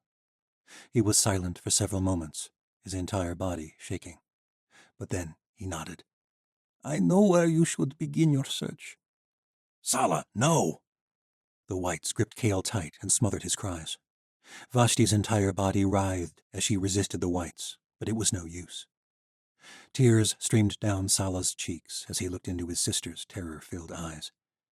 "If I tell you, you will just kill us all anyway." The Chancellor knelt in front of the broken Yanavi chieftain. There was a streak of crimson running down Cyrus Morrow's bare forearm, where he had procured blood to create his spells. Cyrus pressed his other hand against the wound, drawing more blood. He dipped his finger in it, then took hold of Sala's wrist and drew an ancient rune upon his skin. "I am bound by my blood," Cyrus said, "as all the greatest sorcerers in the history of the worlds have been bound. If you tell me what I need to know, I will not kill them." "Sala, don't be a—" Vashti managed to evade the hold of the whites for a moment, but her voice was stifled, and her face was once again shrouded with shadow. The whites jerked her to her feet and pulled her back. "And me?" said Sala. Cyrus shook his head. You know I can't have you telling anyone else, old friend. Kale's gut wrenched with despair. After all they had endured, Sala was giving up. He, Ashi, and Vashti shared helpless, agonized glances, but there was nothing they could do. The whites gripped them with a cold ferocity. Sala bowed his head and whispered unintelligible words into Cyrus Morrow's ear. Kale strained, reaching for the power behind the world, desperately trying to use his cerebro sense to detect what Sala was relaying. But magic was different in this world. There was some other force pushing back, something more powerful than the force of magic pressing upon him. It was even more overwhelming with the whites holding onto him, as though they were stifling his senses. There was power here, but Kale could not access it. He could not reach Sala's thoughts. He could not even cry out in protest. The whites tightened their grip, and his entire mind felt cold and numb. Cyrus stood silently, smiling with a devilish satisfaction. Sala met Kale's gaze for a moment, his eyes pleading. But it was useless. Kale shook his head. The Yanavi chieftain turned to the last people in the world he cared for. He held his head high. Vashti's and Ashi's eyes screamed.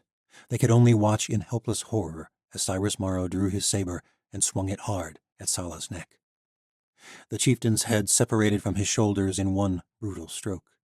His body flopped on the ground with a sickening thud. Blood exploded from the expanse of bone and tissue in a pool on the floor.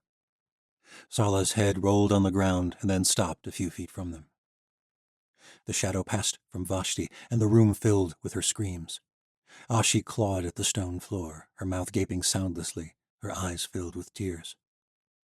The whites released Kale, too, gathering behind their master. Kale felt completely hollowed out. He had failed Sala, failed them all. Sala was dead, and only the Chancellor knew his secret. Kale turned and reached out for the only hope left. Cyrus laughed, a hollow staccato sound that echoed his cruel mockery off the chamber walls. Kale trembled with rage and cruel inevitability. No matter how hard he strained, he could not break through the barriers in the Chancellor's mind. Even if Kale had the strength to fight, he knew there was nothing they could do. "You fucking monster!" Vashti shrieked, stooping over her brother's head. There was no remorse or pity in Cyrus Morrow's eyes. He took a long look at Vashti, then a vile smirk twisted his lips. "Yes, well, much as I would love to see all of you die, I am unfortunately bound by my oath. But I expect you and your friends won't last long in this damned world once I'm gone." Our friends?" Kale asked, only now understanding that Vashti had not come alone. "Yes, they're approaching the tower as we speak. As usual, you are all 2 steps behind, but I made no promises about killing them." Cyrus strode from the room, and the host of whites followed after, leaving Vashti, Kale, and Ashi alone in the tower. Vashti's clothes were drenched with blood as she sobbed beside her brother's body. Ashi knelt on the ground beside Sala's severed head.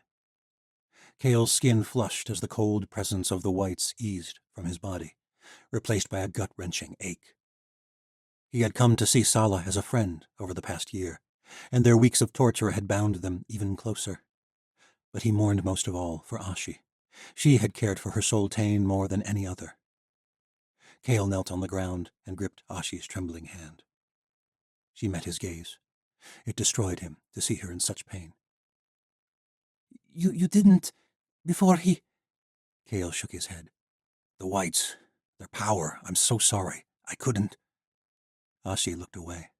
The translucent quality of her skin had changed, and some of its true bronze sheen had returned, but somehow she seemed even less present than she had while she was being tortured.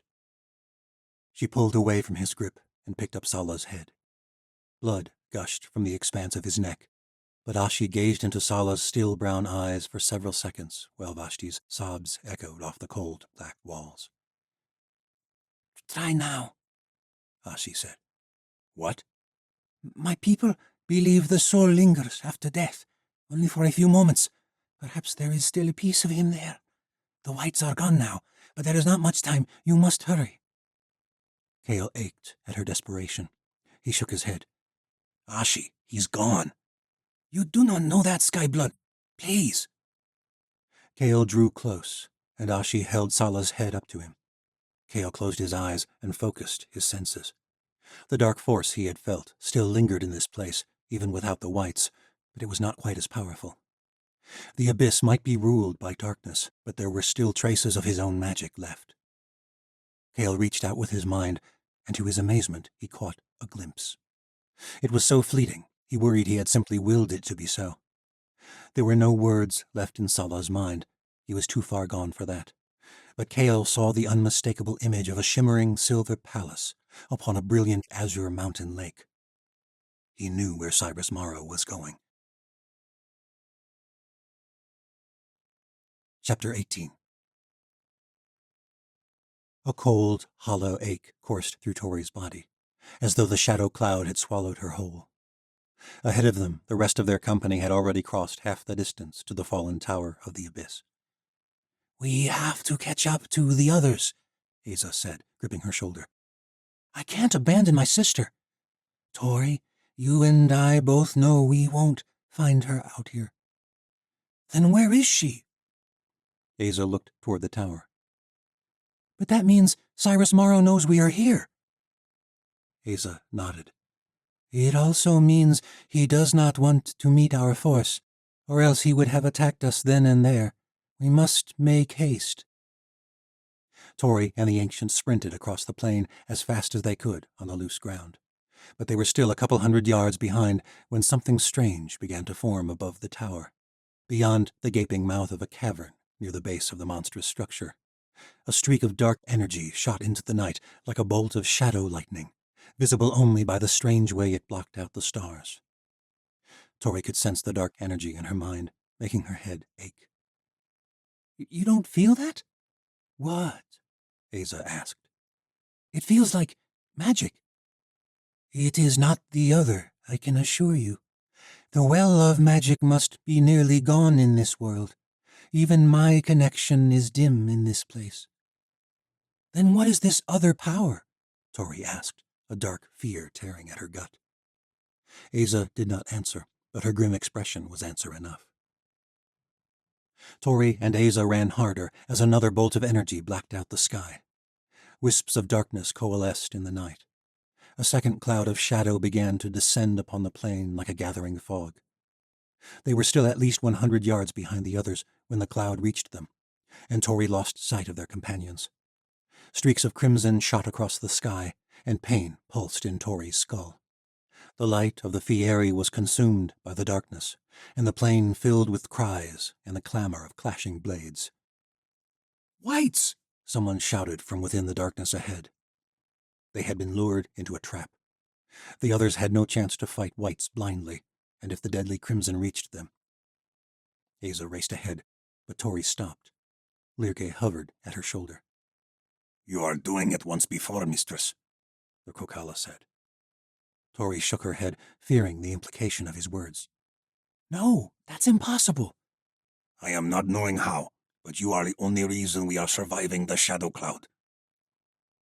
Tori shook her head violently. Her head throbbed as though the shadow were pressing upon her. No, I can't. I know you are fearing this, but you are our only chance. Tori steeled herself. She reached out with her mind. The force was nearly overwhelming. Her entire body screamed as her awareness fixated on the terrible magic of this world. It seemed to weigh on her very soul, as though she were being choked by threads of shadow.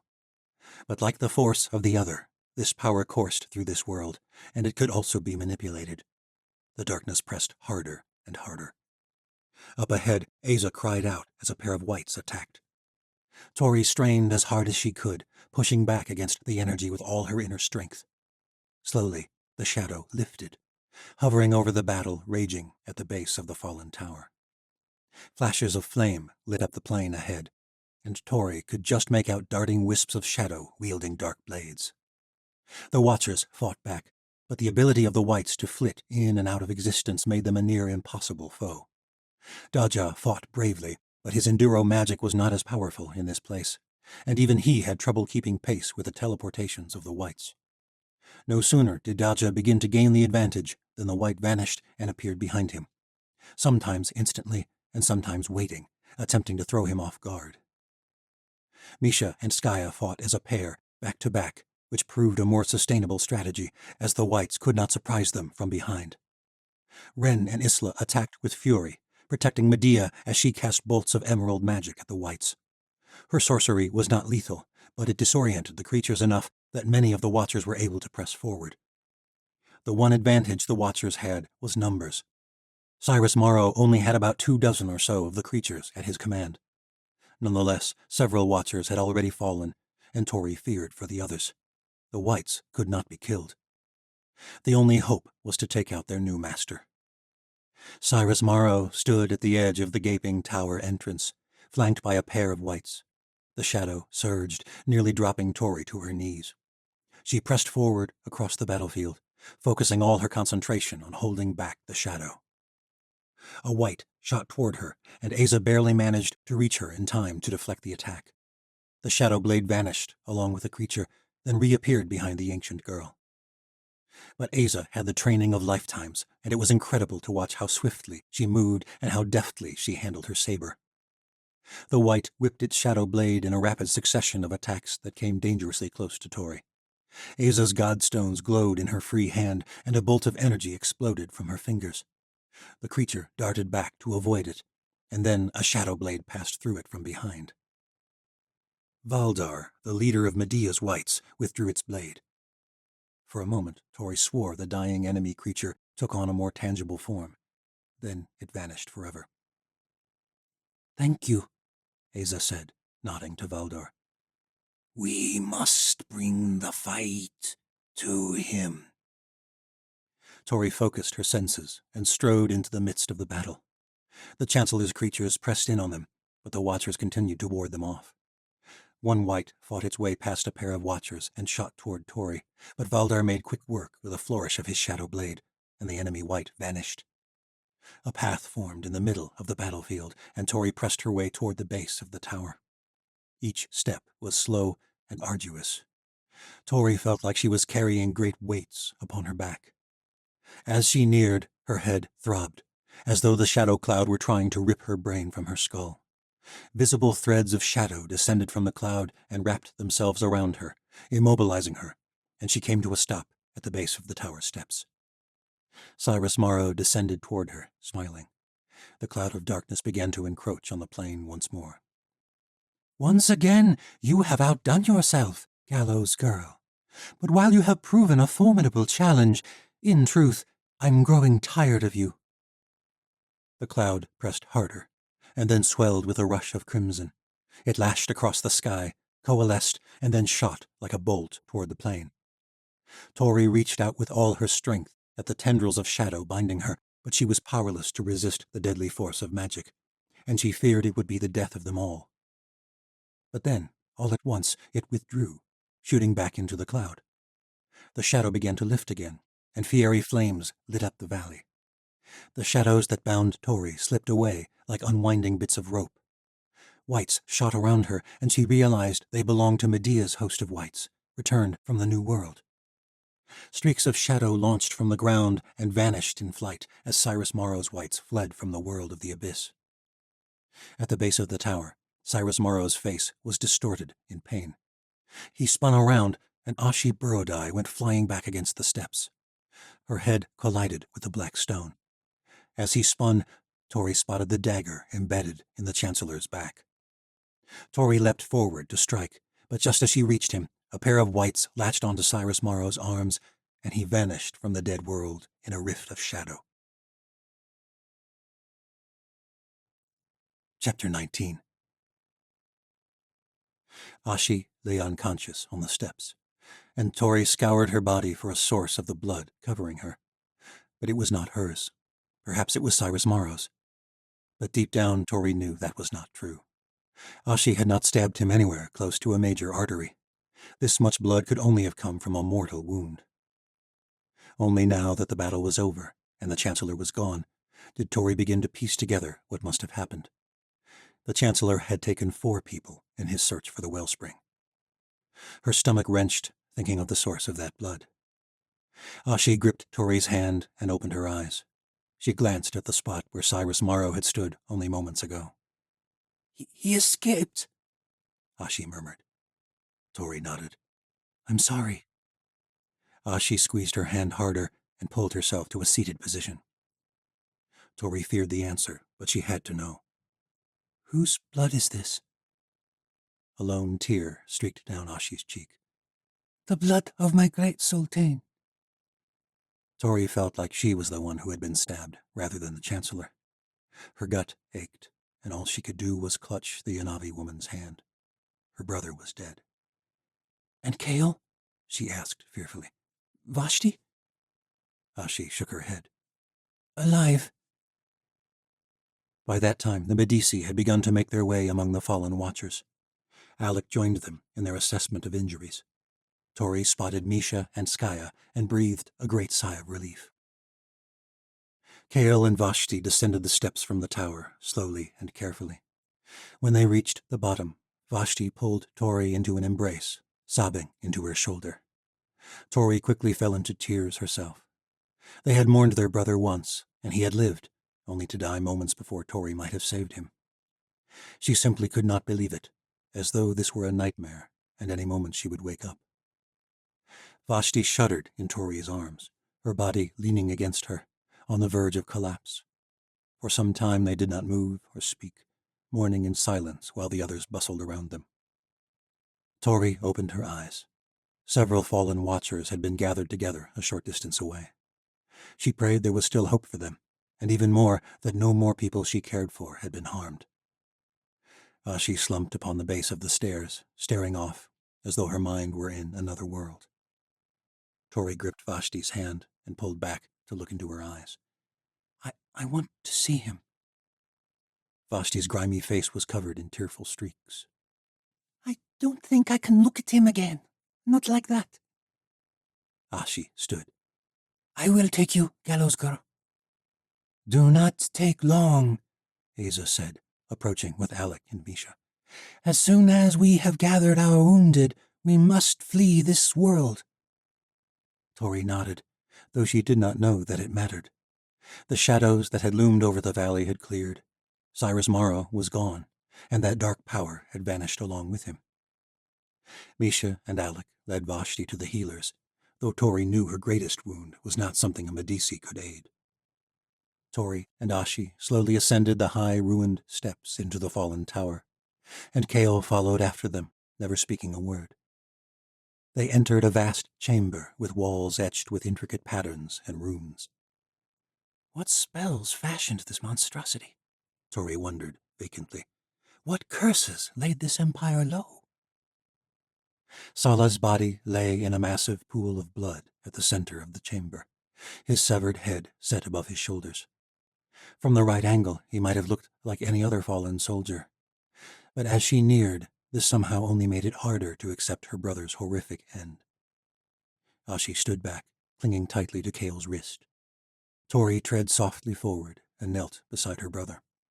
A wave of sorrow overwhelmed her.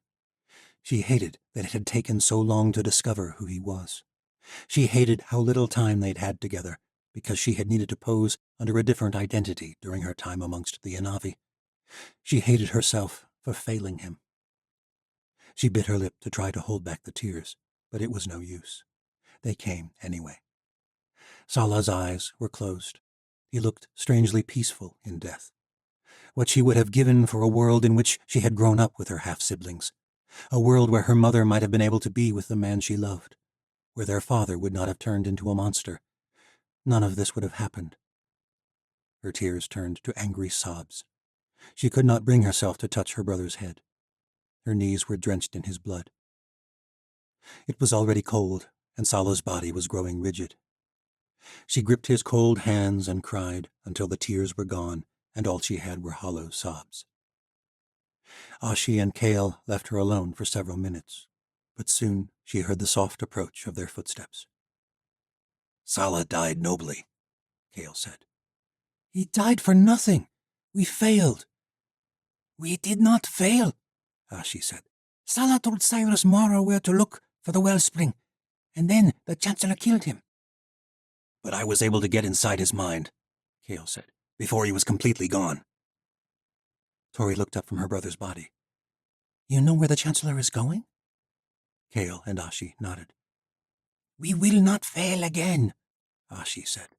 We will kill Cyrus Mara.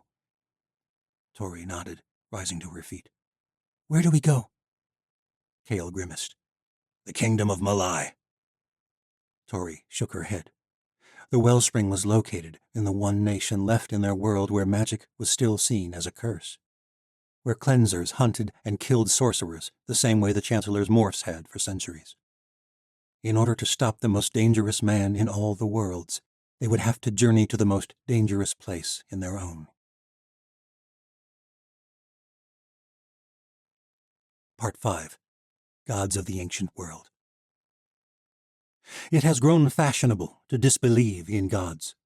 I do not much care whether you believe or not, but there are mysteries that extend beyond the reach of our world. Of that much I am certain. Anyone who lived through the end of the New World would be a fool to say otherwise.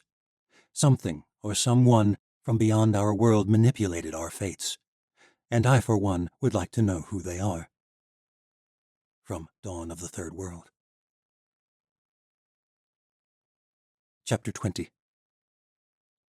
Daylight was nearly blinding after having spent so many hours in the dark void of the abyss. Healers scrambled around the training green outside the watchtower, tending to the wounded, now that their magic functioned as it was meant to back in the New World. Sala was the only one who had died in the abyss, but Tori feared it was only a matter of time. 9 watchers lay unconscious at the edge of the field, all struck by the crimson energy. Sara and the other Medici rushed the fallen to the infirmary within the watchtower. Tori was about to follow after, but Medea seized hold of her arm.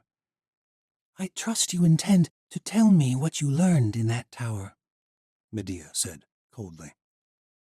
Tori slipped out of the woman's grip. What reason would I have to hide it from you? If I recall correctly, you are the traitor between us.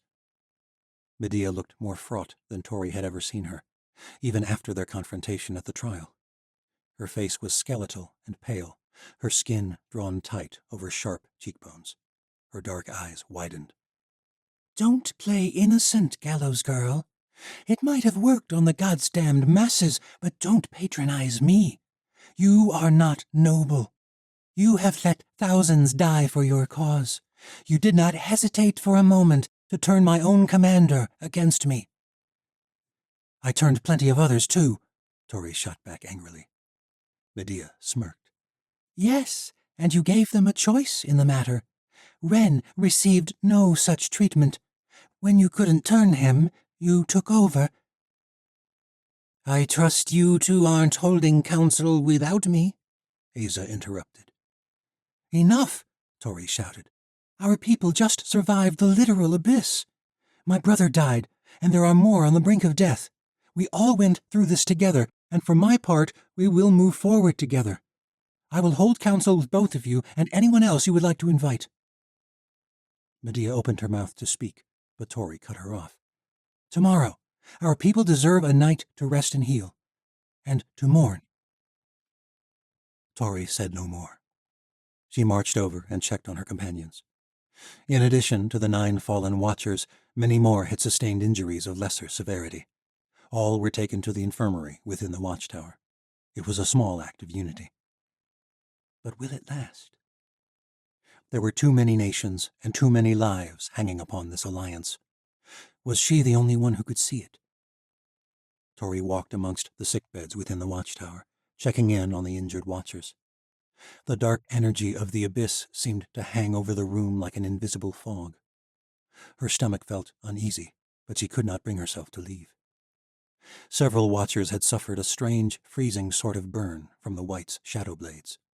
They bore no visible wounds, but the stricken body part was left numb and weakened. Tori found Alec speaking softly with the master of the Medici order. Sara stood over her husband Vaughn's unconscious form. Dark marks spider-webbed across his shoulder, and dark pus oozed from a small wound above his breast. It was heart-wrenching to see her old conjurer trainer this way. Vaughn looked like he had been burned alive, though the wound did not fester and swell the way a normal burn would. It reeked with a deathly stench. Tori pulled Sara into an embrace. She'd had little interaction with her since her days training in the Crooked Teeth, but Tori had always admired her. The Aleut Watcher had been a member of one of the rogue clans before she joined the Shadow Watch. Tori pulled back and clasped the woman's hands. It was these moments that Tori felt as though something outside herself was guiding her words. But after what had happened in the abyss, she wondered whether that was truly the other at all. Back in the New World, Tori did not feel her connection to the other. But in the realm of the abyss, she had felt magic again. A terrible and devastating magic. A magic that had done this to Vaughn. Perhaps any sense of direction she'd ever felt came only from some deep part of her. The part that knew how to play the role of the gallows girl, the same way she had once played the part of Esti Zora. But that part of her knew what to say now. "I'm so sorry, Sara," Tori said. "If there is anyone who can survive this, it is Vaughn. I am sure Honora will spare him. Soon enough he will wake and train Conjuri again in time of peace." "I pray it is so," Sara said. Alec brushed the woman's shoulder. "We will both beseech the gods on his behalf." "You have my gratitude," Sara smiled, but there was a solemnity behind it. The woman had tended countless wounds as a Medici, and if anyone knew there was hope, it would be her. But Tori had the dark sense that Sara did not expect her husband to ever wake up again. Tori and Alec visited the others one by one and found another old friend who was thankfully awake. Daja Bhati sat upright in his bed, a bandage covering his left arm. "How are you feeling?" Tori asked. Daja grinned. "One of them shadow blades is all. I'll be fine. Don't you even think of leaving me out of the mission to Malai. The Untainted Ones border Parja, you know, and I've actually been to the Silver Palace." "Really?" Tori asked. "Twice, actually. Once nabbing a new recruit for Ren. We got in and out so fast, the cleansers never knew we were there. But the first time, I was with me mum and her smugglers." "What were you smuggling?" "Muskets," said Daja. "Magic ain't the only thing forbidden in Malai. Their entire society is built around remaining clean, whatever that bloody means. Their city is something else to behold, but there's a dark side, like any place else." In truth, Tori was too tired and too sad to think about it now. Each mission bled straight into the next, and the losses only continued to pile up. She had still not had time to fully process Darian's death. Now Sala. And if these others died too? For tonight, Tori needed to be with her sister, and then she needed to sleep. "We'll talk more in the morning, Daj." Tori was about to leave when Daja caught her arm. "What's wrong?" Daja's usual smile was missing. "Reckon I don't know where you stand exactly with these ancients, and you don't owe me an answer. Sure as the gods are dead, I've never earned myself a true place amongst the councils. But if this all plays out the way I expect, the way I see it, you may be needing an army." "An army?" Daja lowered his voice to a whisper. "I ain't proposing anything, nor insinuating this is your plan, but I reckon there may be yet a Medea problem." Tori held his gaze, but did not acknowledge what he was saying. "Whatever be the case, me mum was made admiral of the Queen's fleet, but I know for a fact her loyalties can be bought. Something to ponder." Tori patted Daja's shoulder, offering no response to his suggestion. The man was a fool for even giving a voice to such an idea, especially in such a closely confined room. Tori could not afford to think of betraying the Queen now. "Besides, Medea is not the only ancient I need to worry about." If it hadn't been for Asa, there might not have been a battle in the first place. Watchers on both sides might not have died, and she might not be in this damned position now. Tori gritted her teeth, hurrying toward the exit. But near the door, she saw something she had not expected. Medea stood silently over a bed, and upon it lay Ren's unconscious form. "Gods, in all the chaos, I didn't even know he was one of the fallen." Tori watched the Queen watching Ren for some time. Wren's chest heaved with fitful breaths. Each was far apart, emitted with a sharp wheeze. "That crimson death," Medea said softly. "Commander Andovier took a bolt of it straight in the chest near the end of the battle." "Did you see it happen?" Tori asked. It had struck Alec, too, yet he had recovered, while all the others only seemed to be worsening. Medea did not look away from Wren. "It would have struck me, but Wren shoved me out of the way." Wren had wanted a chance to prove himself to his queen, and it appeared he'd found it. And Tori feared her old captain would die for it. Still, it surprised her to see Medea so visibly concerned for a man who had betrayed her, even if against his own will. "That is why you were so upset earlier," Tori said, "about what Asa made him do during the trial." Medea nodded. "I don't expect you to answer me, gallows girl, but I know Wren's betrayal was not part of your plan." Tori hesitated a moment. Tori knew she should probably not admit there was a rift between her and Asa. "Why do you say that?" "Because he was your friend, and you are not that devious. I mean that in the least complimentary way I can." Leave it to Medea to take even this opportunity to jab at the gallows girl. "Quit wasting my time," Tori said. "What do you want?" "I have failed many times over the centuries, and I know where I stand with the Empire of Light. I just hope you do as well." "I do not want to rule." "No, I don't believe you ever have. But I fear your taste in allies has proven foolhardy, as usual." "If you have something to say, spit it out." Medea turned to her for the first time, and a smile tugged at her lips. "I like you better like this, gallows girl. Perhaps you are learning. I do not know how Asa convinced you she has pure intentions, but I can assure you she does not.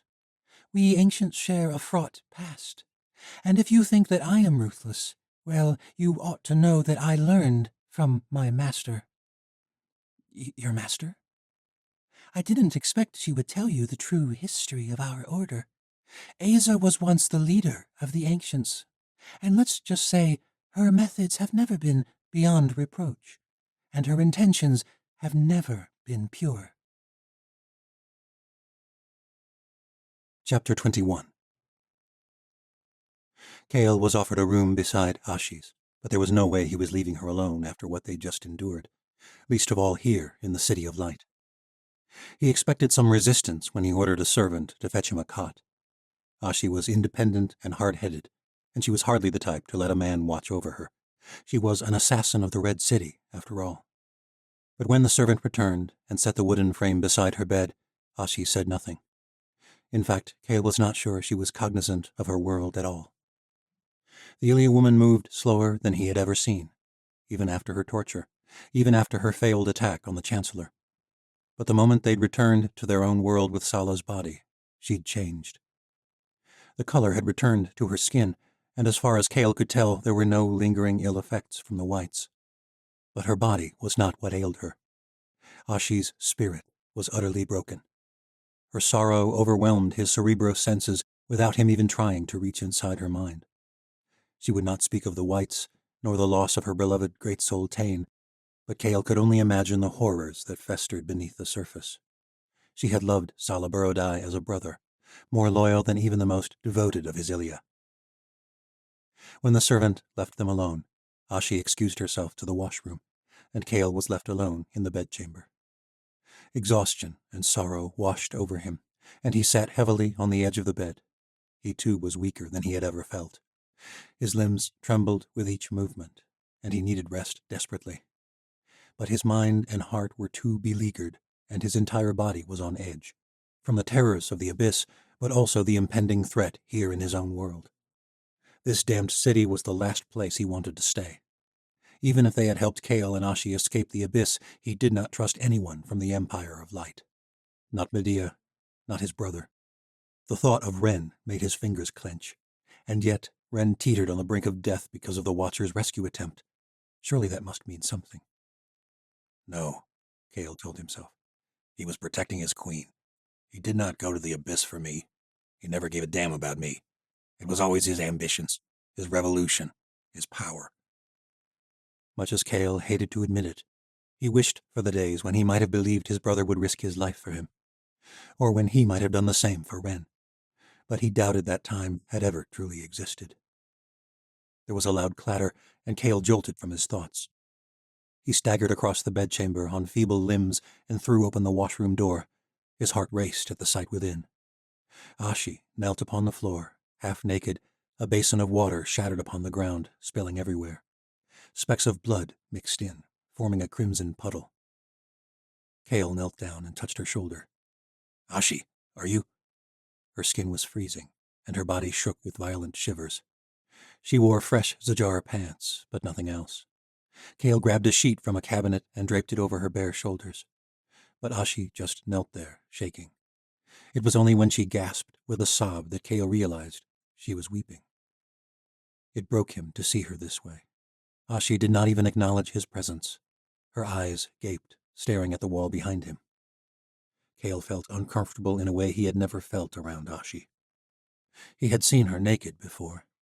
In the Red City, as slaves, he and Ashi had oiled one another up for the choosing ceremony, and the Yanavi custom had not given either of them a moment's pause.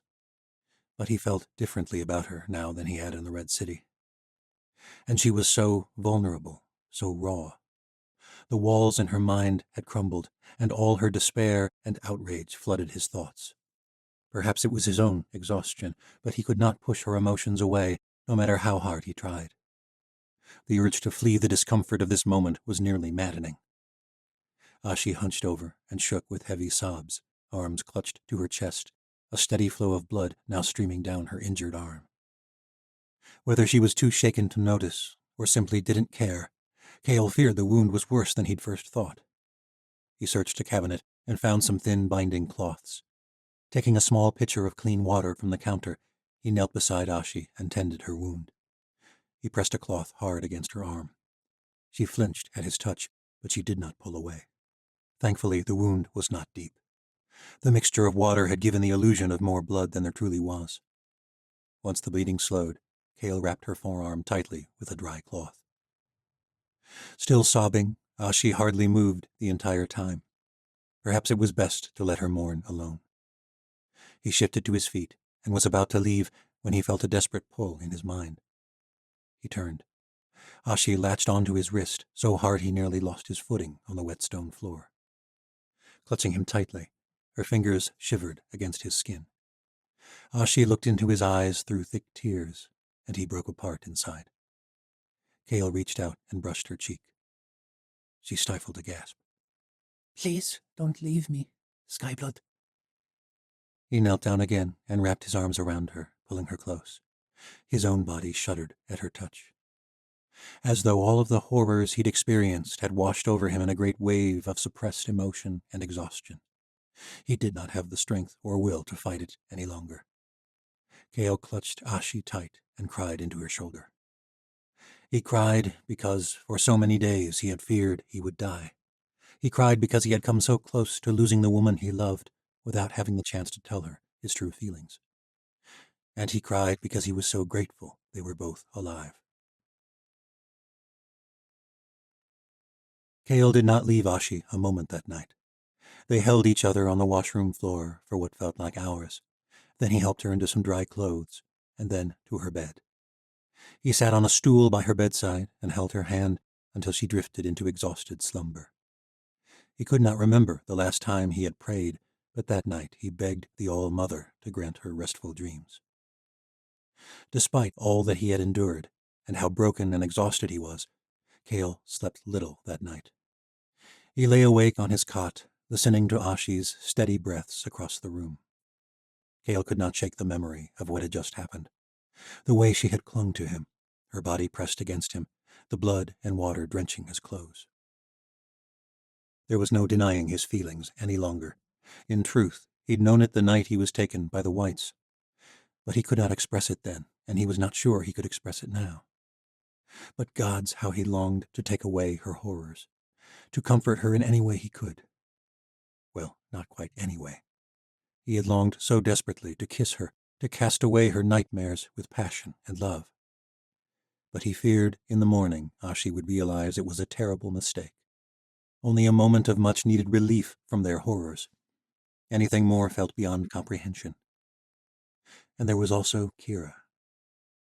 The thought of her made him feel, not guilt exactly, but a lingering unease.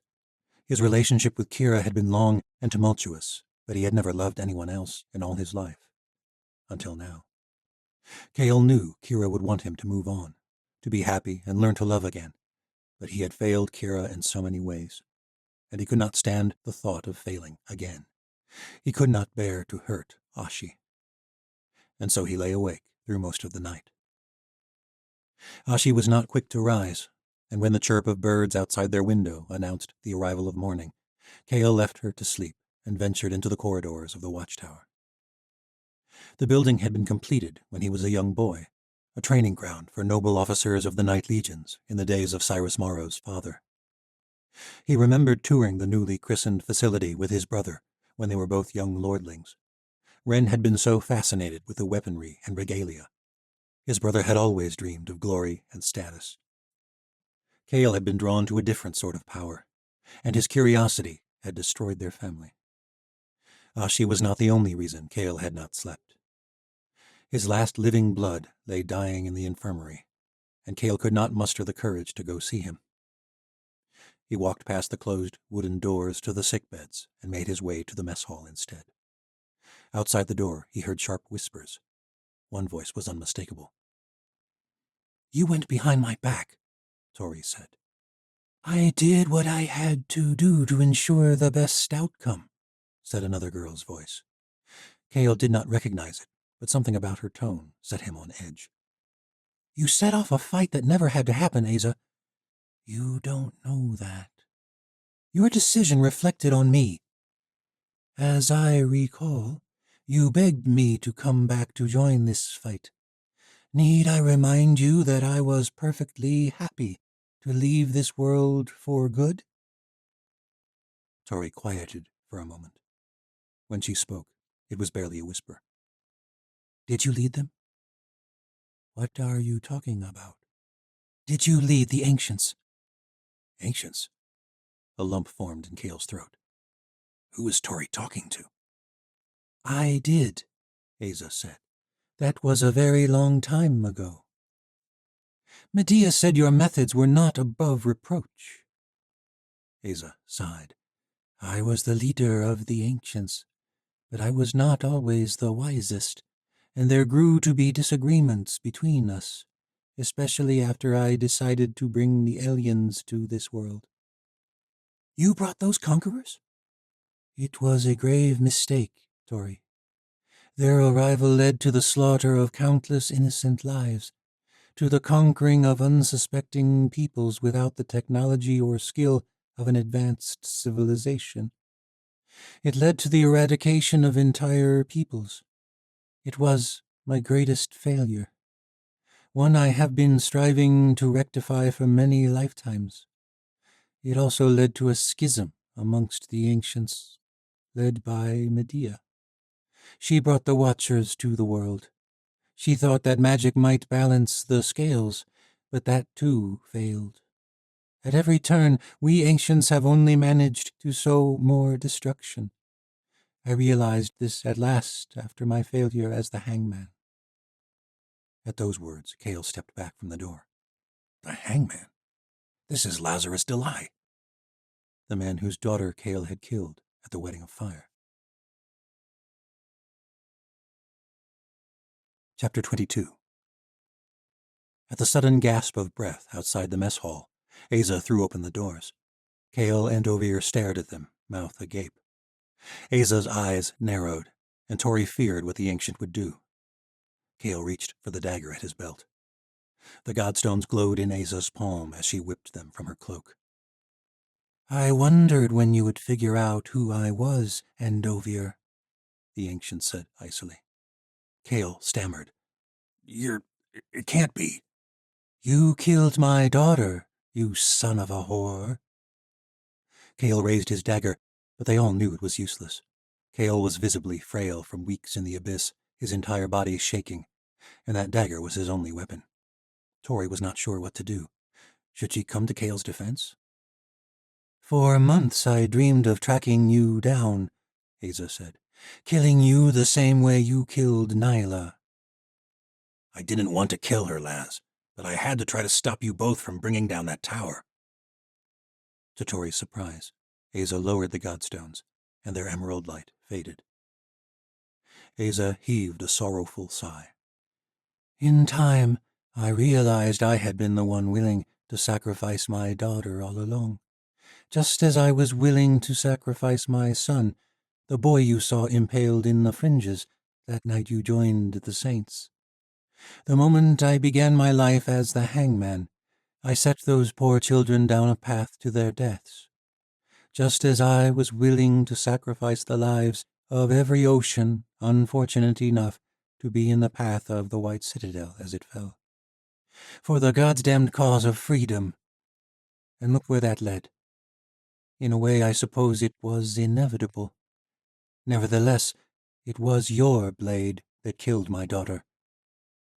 Kale looked dumbfounded. Save your meaningless words. I do not wish to fight you, Endovier, but I have nothing more to say to you. I have far greater concerns. Asa turned to Tori. You may long for peace, Gallows Girl, and Medea may string that hope along in front of you, so long as it benefits her. But make no mistake, the moment she can be rid of you, or any of the rest of us, she will not hesitate. I have made countless mistakes in my lifetimes, but distrusting Medea Lorzar was not one of them. With that, the ancient left Tori and Kale alone in the mess hall. You look like Shenza, Endovier, Tori said. Kale cracked a half-smile.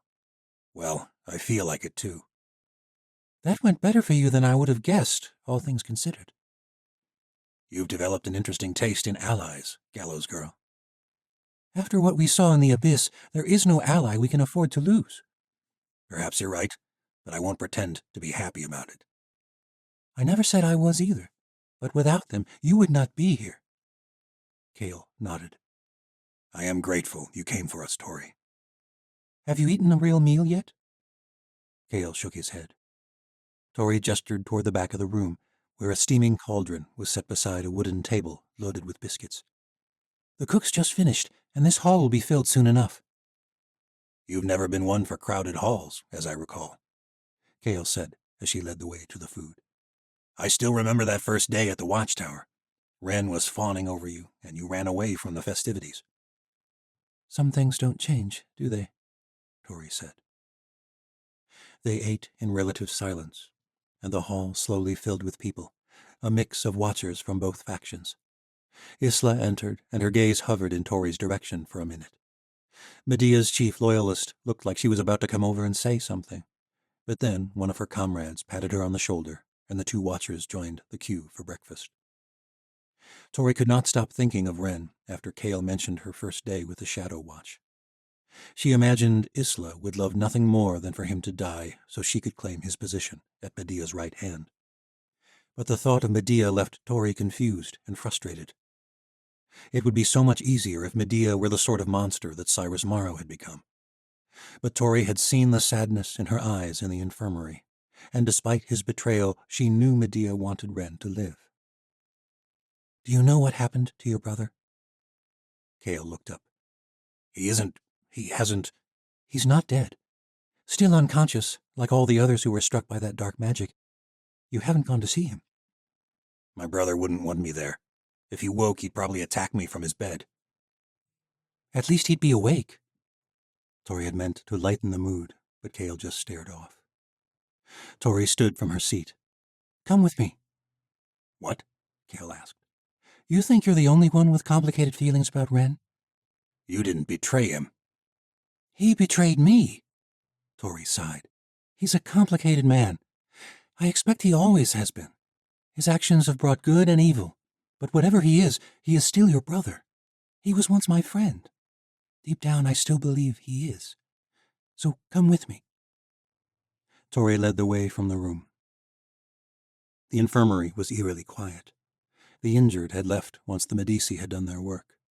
There were only 9 patients left, and they were all near death. Tori and Kale weaved between the beds, and Tori tried to ignore the rotting stench that permeated the room. They stopped at Wren's bedside. His face was deathly pale, nearly translucent. Dark lines stretched over his skin. "He's worse than last night," Tori said. She glanced around at the dark, disfigured watchers. She could not shake the sense that they were corpses. "They all are." Kale leaned in close and stared at his brother. Tori could feel the weight of the raw power slowly consuming the 9 watchers. She had felt traces of it before, but she pushed them away, not wanting to think about what they meant. But the force was stronger now, filling the room, slowly consuming the wounded watchers. Dark magic strangling their very souls. "Do you regret it?" Tori asked. "Back in the ruins of the Red City, when you spared Wren's life?" Kale sighed heavily, but shook his head. She was right. It would have caused more harm than good. "I don't believe he's Medea's puppet." This happened to him because he was protecting her. He was willing to die for her. Tori nodded. "Wren has not always had pure motives, but I believe he truly wanted to make the world a better place. I believe he has made it better." What do you mean? "Have you seen the City of Light yet?" Tori asked. Only what's visible from the training grounds. We dreamed of a world where sorcerers could live freely, where lowborns could live off their own labor, earn their own wages. We dreamed of peace and justice. This new empire has brought that to millions of people. I shudder to think of all that work crumbling. I fear that there may already have been irreparable damage done. But if there is to be peace, Wren may yet play a pivotal role." Tori reached out and took hold of Wren's hand.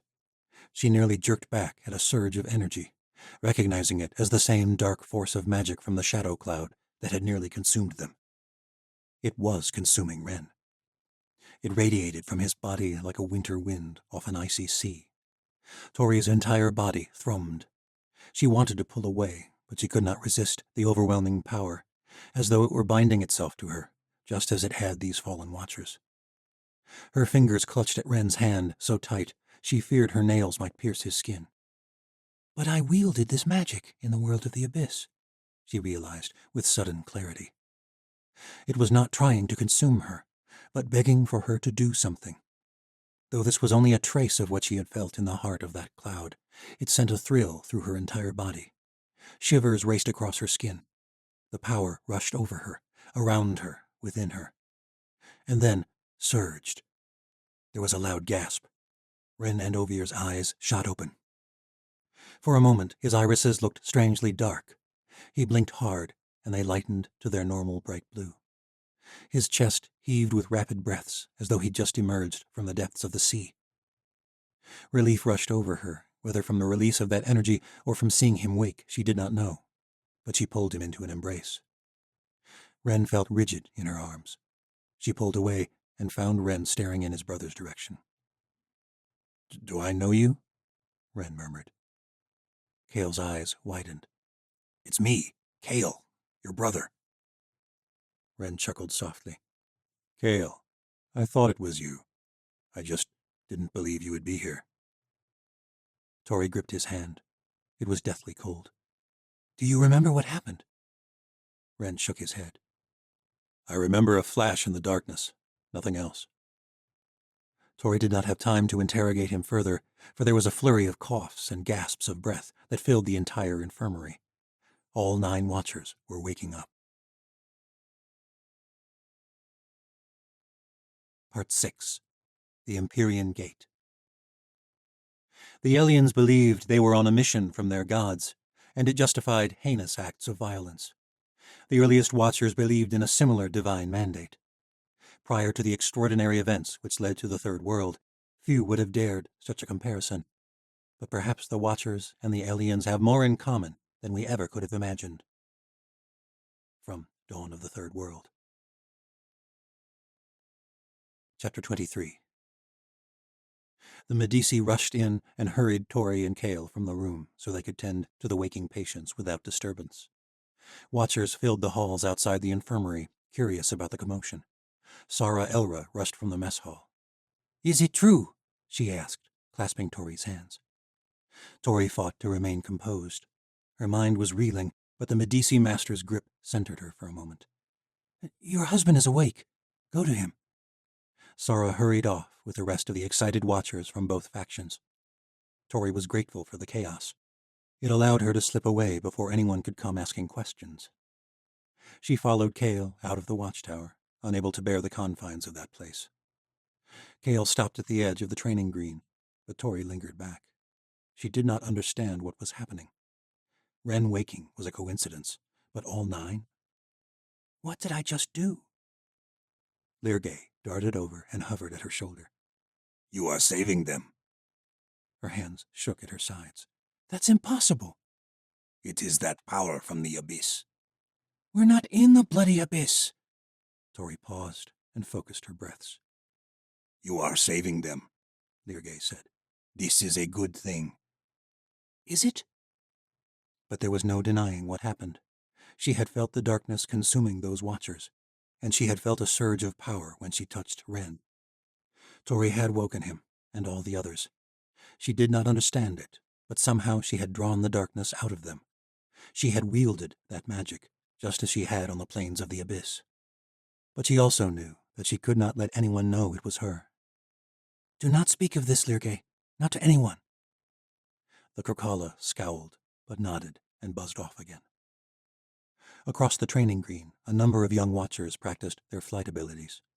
Tass Falzen was among them, and though the cadets were only allowed to hover a few inches above the ground, Tori could not help but marvel at how far the young crooked girl had come in her training. She found great joy watching the young ones attempt to wield their gifts while maintaining steady flight in the air.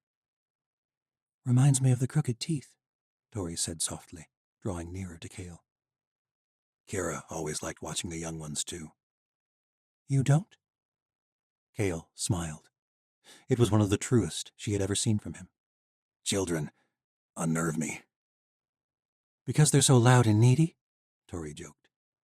Because they're good, Kale said, and impressionable. I always feared I would either break them or crush their hopes. "The Skyblood fears children because he knows they will see straight through his brooding facade." Ashi Burrodai smiled as she joined them. She walked slow, and her hand was bandaged, but it was good to see the Ilya woman. No, that is why I fear you. "So long as you fear me." Tori smirked. What? Kale asked, annoyed. Leargay darted over. This flirting is being like watching a Rulak mating dance. Both of them blushed. Ashi quickly changed the subject. "I've been meaning to tell you, Tori, how grateful I am." "I only wish we could have ended things there in the abyss," Tori said. "That is what I wanted to speak with you about. I want to go with you on the mission to Malai." Tori gripped Ashi's hand.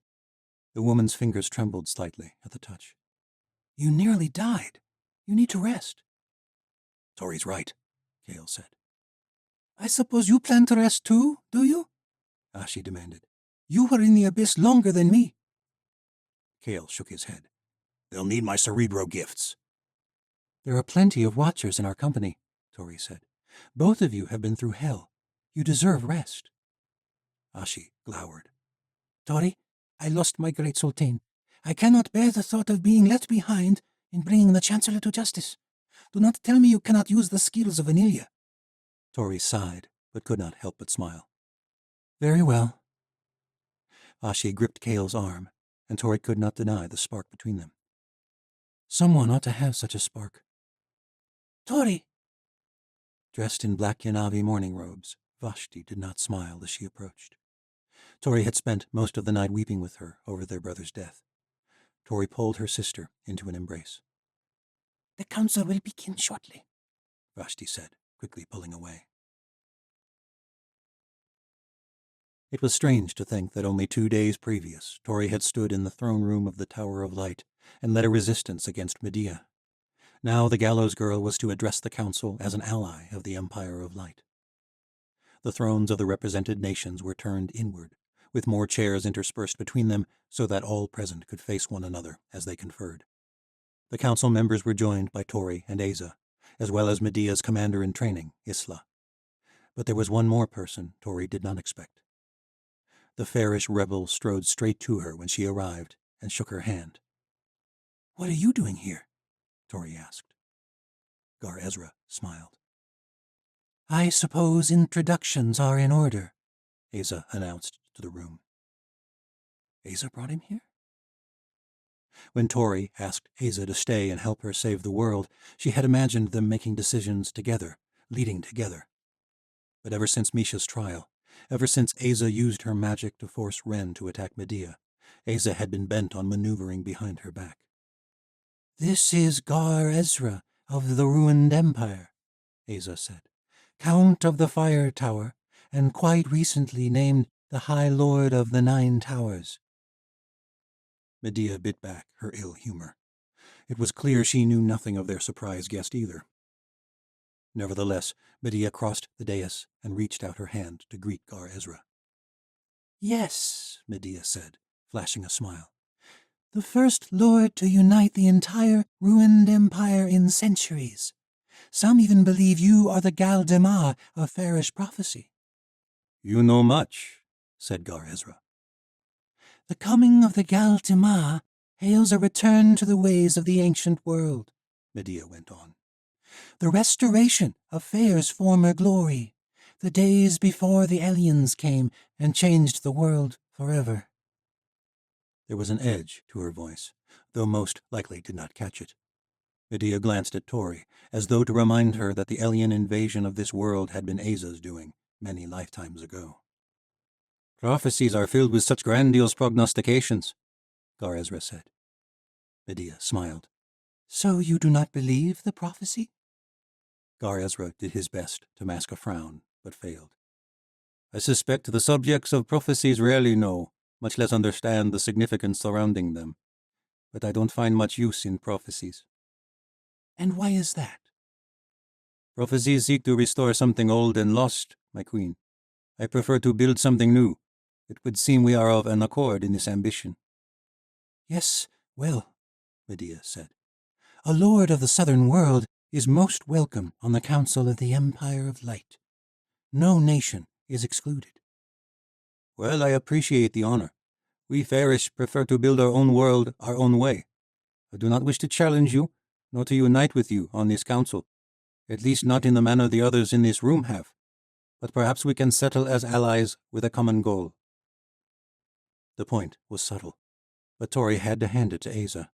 She brought an ally while simultaneously demonstrating the possibility of peaceful alliances that did not hinge upon the Queen of Light. Medea smiled enduringly. "I had intended to extend my congratulations on your rise earlier, Count Ezra, but we have been preoccupied with pressing matters of late." "I hear you had your own encounter with Cyrus Morrow," Gar Ezra said. "Until recently, he was disguised as a fairish count," said Asa, glancing around at the other members of the council. "While Cyrus Morrow was seeking the location of the wellspring, he also sought to unite the towers, focusing his rise on the taking of the Crow Tower. I trust you understand the significance of this confluence of ambitions." Medea nodded with a slight glare. "The world gates are located near the Crow Tower." Asa's dark gaze settled slowly upon each person in the room. "Cyrus Morrow seeks the greatest source of magic in the world, with the aid of a dark power and an alliance with the creatures of the abyss. After what we encountered in that dead world, I fear we are on the brink of a war beyond anything this world has ever endured." "What does that mean exactly?" Farah Dilbaruk asked. Most in the room nodded their own confusion. Medea bristled. "It means Asa believes Cyrus Morrow is consorting with a mythical force of darkness, the dark twin of our own source of power." A shiver shot up Tori's spine at the mention of this dark magic. "It has been speculated that there are 2 forces binding the worlds together," Asa said. "A force guiding the worlds toward creation, and a second force seeking to return it all back to chaos." "The force in the shadow cloud," said Isla. Asa nodded.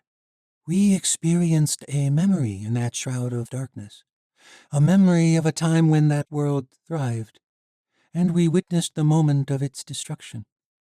Little is known about what truly led to the fall of the world of the abyss, but it has long been speculated that they dabbled with the primal force of chaos and learned to wield it. Medea crossed her arms. Asa believes we encountered one of them in that cloud, the Night Mother. Shavash, said Asa. No one in the room spoke for some time. There was a different power in that world, Asa said. We all saw it, and it nearly destroyed us. Cyrus Morrow is clearly in communion with this magic, in some form, and I believe it is no accident that he chose the western wastes of the ruined empire to attempt his return to power. I fear all the worlds may be bound to his fate. What are you proposing? Medea said. The threat before us now extends beyond the confines of this world. We have long feared it was so, and now we have seen it. We cannot move forward, acting purely on our own interests. It is time we sought the aid of those beyond this world. Medea shook her head emphatically, angrily. We have sought the aid of other worlds, and each time we brought destruction upon this one. We cannot.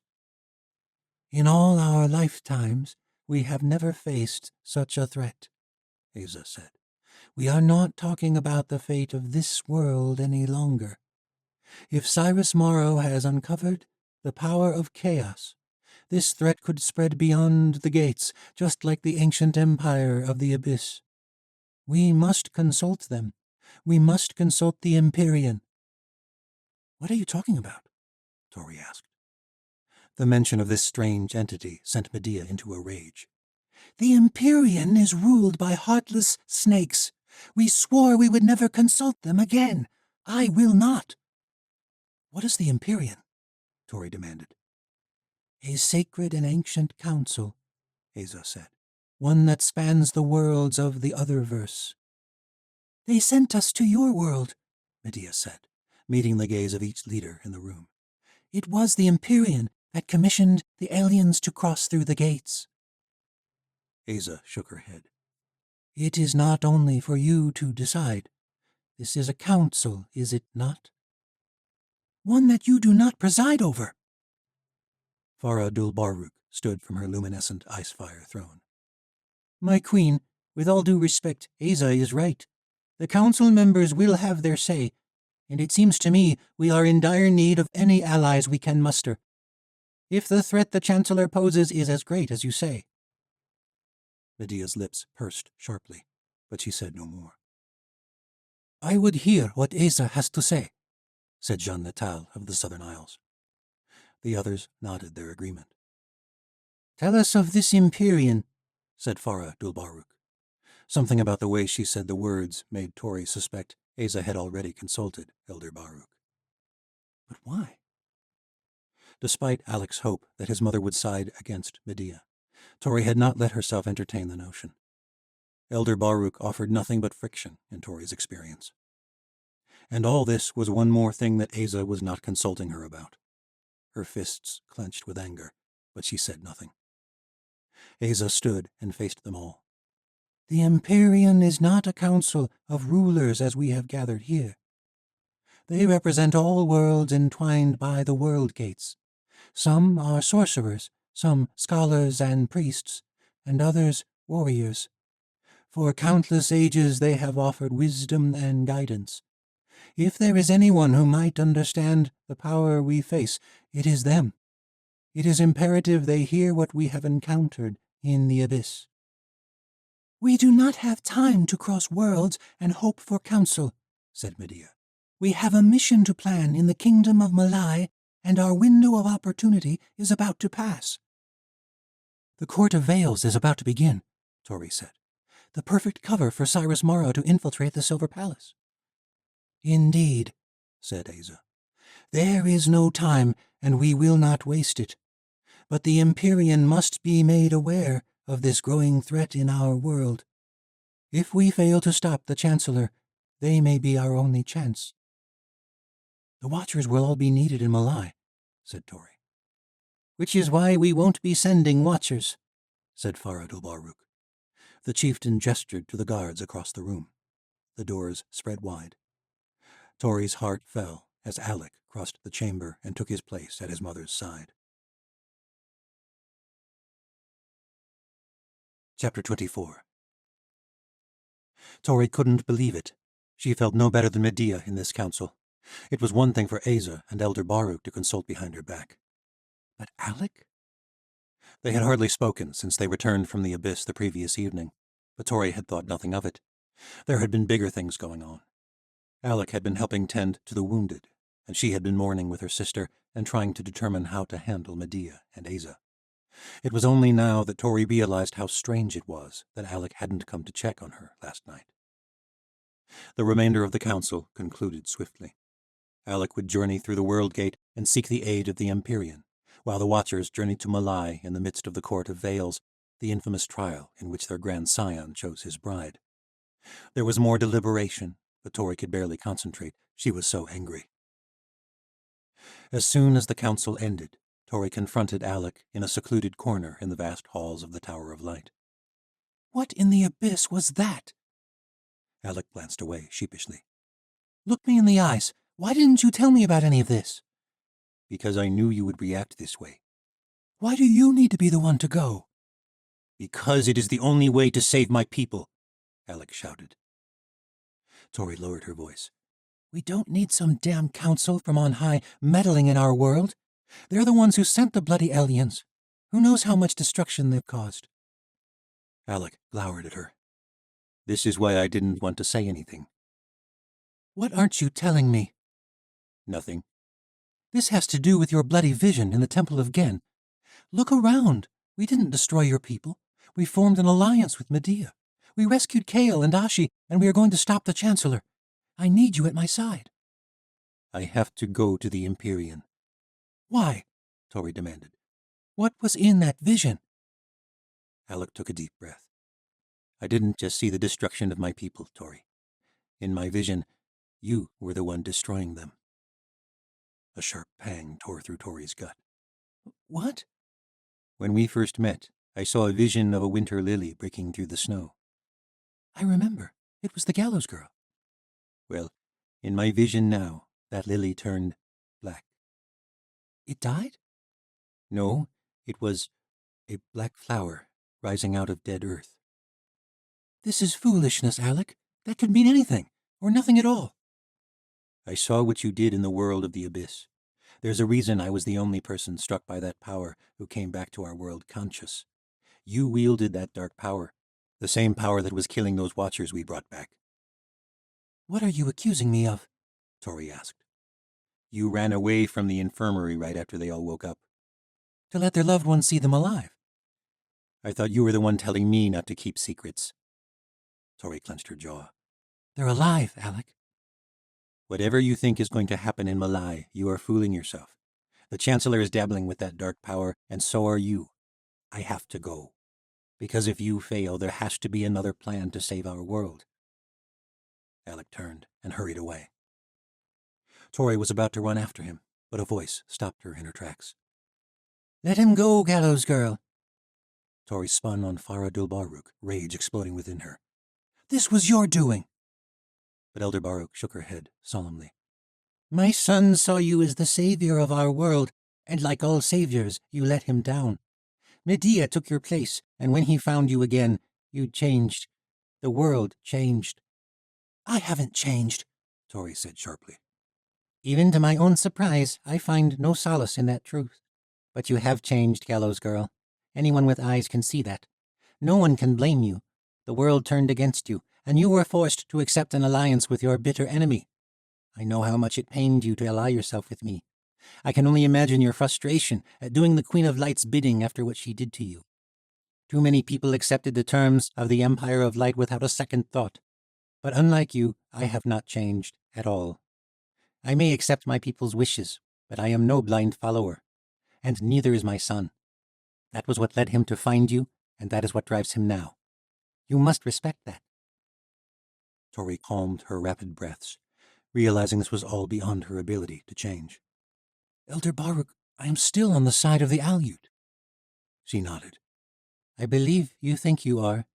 I believe you think you can find a way to resolve this buried conflict with Medea. And I believe Alec of the Great White North still hopes his vision is wrong, even more than he wished his last one was true. But Alec has changed too. And the Alec of this world has seen you fail. He has seen the fragility of the Empire of Light, and he must put his people before the longings of his heart. Tori fought back tears. A hollow pain throbbed in her chest. After all she had experienced with Faradul Baruch, Tori shouldn't believe her. The woman had never wanted them to be together. She had never wanted her people to join the saints in the first place. But despite her own denial, the Aleut elder had changed too. I love your son, Elder Baruch. I don't want to lose him. She sighed and gripped Tori's shoulder with a warm hand. It was strange to receive comfort from the elder who had so adamantly opposed her in the north. He loves you too. If there is one thing I know about my son, it is that he is loyal to a fault. Whether or not he shows it now, it is killing him to leave you. Why are you saying all this? Tori asked. You don't even like me. Elder Baruch smirked.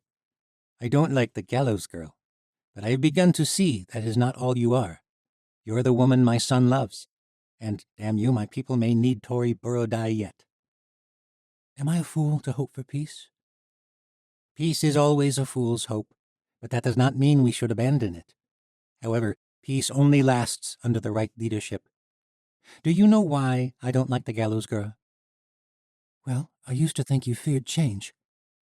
Elder Baruch smiled genuinely. No, child. I fear heroes. Heroes? Why? Even good heroes have too much power over ordinary folk, and the heroes that last always end up wanting more power. Tori lowered her voice. What are you really saying? Whether you want to see it or not, we have a Medea problem. She's a leader willing to sacrifice her own allies to further her cause. I don't trust her, and like my son, I fear all this will not end with the Chancellor. And Asa? Faradul Baruch gave Tori a stern look. I don't like the idea of these ancients any more than I like the idea of some council of the worlds pulling strings from beyond the veil. You don't trust Asa either. I don't trust folk from other worlds to know a damn thing about what's best for my people. Anyone willing to spend countless lifetimes attempting to guide our world into civilization, whatever in the abyss that means, they don't do it out of the goodness of their hearts. Whatever they are motivated by more than bloody benevolence. What do you think motivates them? Tori asked. Faradul Baruch's lips twisted into a wry smile. I don't have a damn clue, and that is why I don't trust them. Looks like you and I have more in common than we thought. Chapter 25. Skaya was pissed, and Misha could not blame her. They'd been reunited for mere days, and already Misha intended to leave again. Why does it have to be you? Skaya demanded, once they reached the privacy of their room. Alec asked me to go with him, Misha said, sitting up on the bed. And I need to do something. I'll be bloody useless in Malai without my magic. It's a kingdom that hunts sorcerers. You're the exact type of person we need. I'm not a warrior like you, Skaya. I can't fight the Chancellor, but maybe I can help convince this Empyrean. Skaya crossed her arms, but resigned herself to the inevitable outcome. Misha gripped her hand and pulled her down to sit beside her. Believe me, I would rather stay with you. But if this doesn't end, we will never have a future together. Misha drew near and brushed Skaya's cheek. Once we end this, we never have to be apart. We can run off and forget about war and monsters and politics and other worlds. Skaya leaned in and kissed her. You've been thinking about the future? Misha smiled. Every time I think about you. Skaya leaned closer, her warmth enveloping her. And what's in this future, exactly? I want to take you to Melanesia, Misha said, running her fingers over Skaya's bare arms. I want to walk on the beach as the tide comes in and washes the sand out from under our feet. I want to kiss you under the stars of a never-ending summer. I don't know if I'll last in the southern world for very long, Skaya said. Her dark eyes flashed in the soft light. Then we'll come back north, go back to the Ice City just to see the lights of Enora one more time. And then we'll come back here, settle down on the land of your ancestors in times of peace. We'll declare our love before the gods and the people of the north and see Tess and Geordie grow up. And all of this will be like an old dream. Skaya pulled back, but held on to Misha's hand. You want to get married? Misha cursed herself. She had been caught in the moment and spoken without thinking. Without voicing her feelings, she had begun thinking of their future as a sure thing, so long as they survived this madness. Oh, I'm sorry, I didn't mean to. But Skaya didn't let her finish. She pulled Misha in close and kissed her, her hands clutching the back of her neck with fierce intensity, as though she would never let her go again. Misha gently leaned back and looked into her eyes. So, I guess that means... Skaya kissed her again, briefly, then pulled away and hurried over to her trunk and retrieved something wrapped in an old cloth. She unwrapped the object, revealing a glowing ice-fire blade. I gave you one of these the first time you left me. Misha took the blade and smiled. It saved my life. I expect this one to come back unused, Skaya said, kissing her again. When all this is over, I would love nothing more than to marry you. But only if we do it in the Ice City. Why there? Because ever since you first left me in the Great White North, I knew I would bring you back someday. I knew we would end up together. Look who's thinking about the future. You knew even then? Always, Skaya said. The two fell into bed together. Misha had never slept better than she did that night. That future was so real she could feel it. They would make it real. She would sacrifice anything to make it happen. Alec and Misha met Asa on the training green outside the watchtower the next morning. Since Asa had brought Gar Ezra to the northern world, Misha wasn't surprised to see him waiting for them. But she was surprised to see Tori with the Fairish Count and Shinar, the Conjury shipbuilder from the Triumph. The three spoke in hushed voices, so Misha could not hear what they were saying. Tori hurried over to greet Misha as they neared. You're leaving for the Silver Palace soon, Misha said, gripping Tori's hand. What are you doing here? You didn't think I would let the two people I love most journey to another world without a proper send-off, did you? Of course not. Misha pulled Tori into an embrace. It was more affection than Alec offered, settling for a brief clasp of hands. They both smiled, but Misha still sensed a tension between them, which she did not fully understand. She wished they would get over whatever it was, because she wanted to see them both in her imagined future as well. Misha has a point, Asa said. We should be swift. The godstones glowed in her palm, and a portal opened. But before anyone stepped through, they were interrupted by a series of shouts. Tess Falzen sprinted across the green toward them, still wearing her emerald cadet training robes, and Benja Starzan chased after her. Tess and Geordie were meant to stay with the old crooked man until their mission was over. But that would be too convenient for a girl like Tess. "I'm so sorry," Benja hollered as they approached. "I tried to stop her, but you know how she is." Misha scowled. You're supposed to be in sessions with the Sonora, Tess. Tessa's curly dark hair looked like she'd just rolled out of bed. And though she seemed to grow taller every day, there was still plenty of child on display as Tess crossed her arms, chest heaving. You're supposed to be going to Malai with Skaya. There's been a change of plans, Misha said. I'm going south for a while. Tess rolled her eyes. Why do you always have to keep secrets from me like I'm a little child? You are a child. Geordie's a child. I'm nearly 13. I've been to war, and besides, I know exactly where you're going. How? Tess gritted her teeth with frustration. I hear things. You know that. Gods, how do you think you're going to survive in another world if you can't even keep things from a Sonora cadet? Misha smiled in spite of herself. She could not tell how much of the girl's anger was childish angst and how much was an act she had clearly rehearsed. I'll have to do the best I can. Misha knew Tess meant something more. But she also knew what Tess wanted, and she did not like the thought of it any more than any of the other times the girl had longed for dangerous adventure. You lied to me, Tess said, and now you're running off acting stupid. Now, Tess, Tori interjected, Don't you start on me too, gallows girl. Misha almost laughed, but it would have only made things worse. Tess clenched her fists and arched her back like the child she was. You all lied, and now you're running off, and what if you get captured or killed, and I could have helped you? Tess, it's too... Tess gripped the small pommel of the dagger at her waist. I can fight. I'm learning to fly, and I hear all kinds of things. I can help you, Misha. I don't want to be left behind again. I'm going crazy in classes while you all risk your lives to save the world. You're not ready to save the world. And you are? Tess demanded.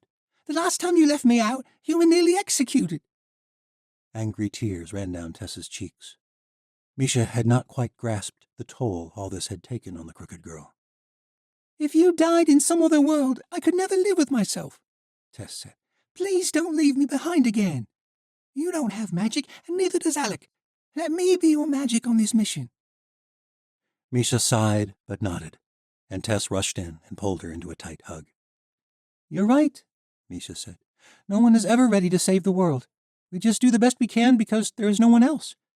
You listen to Alec and me. I don't care what the order is. You hear? Tess nodded eagerly. Yes, Master Sufi. Misha smiled.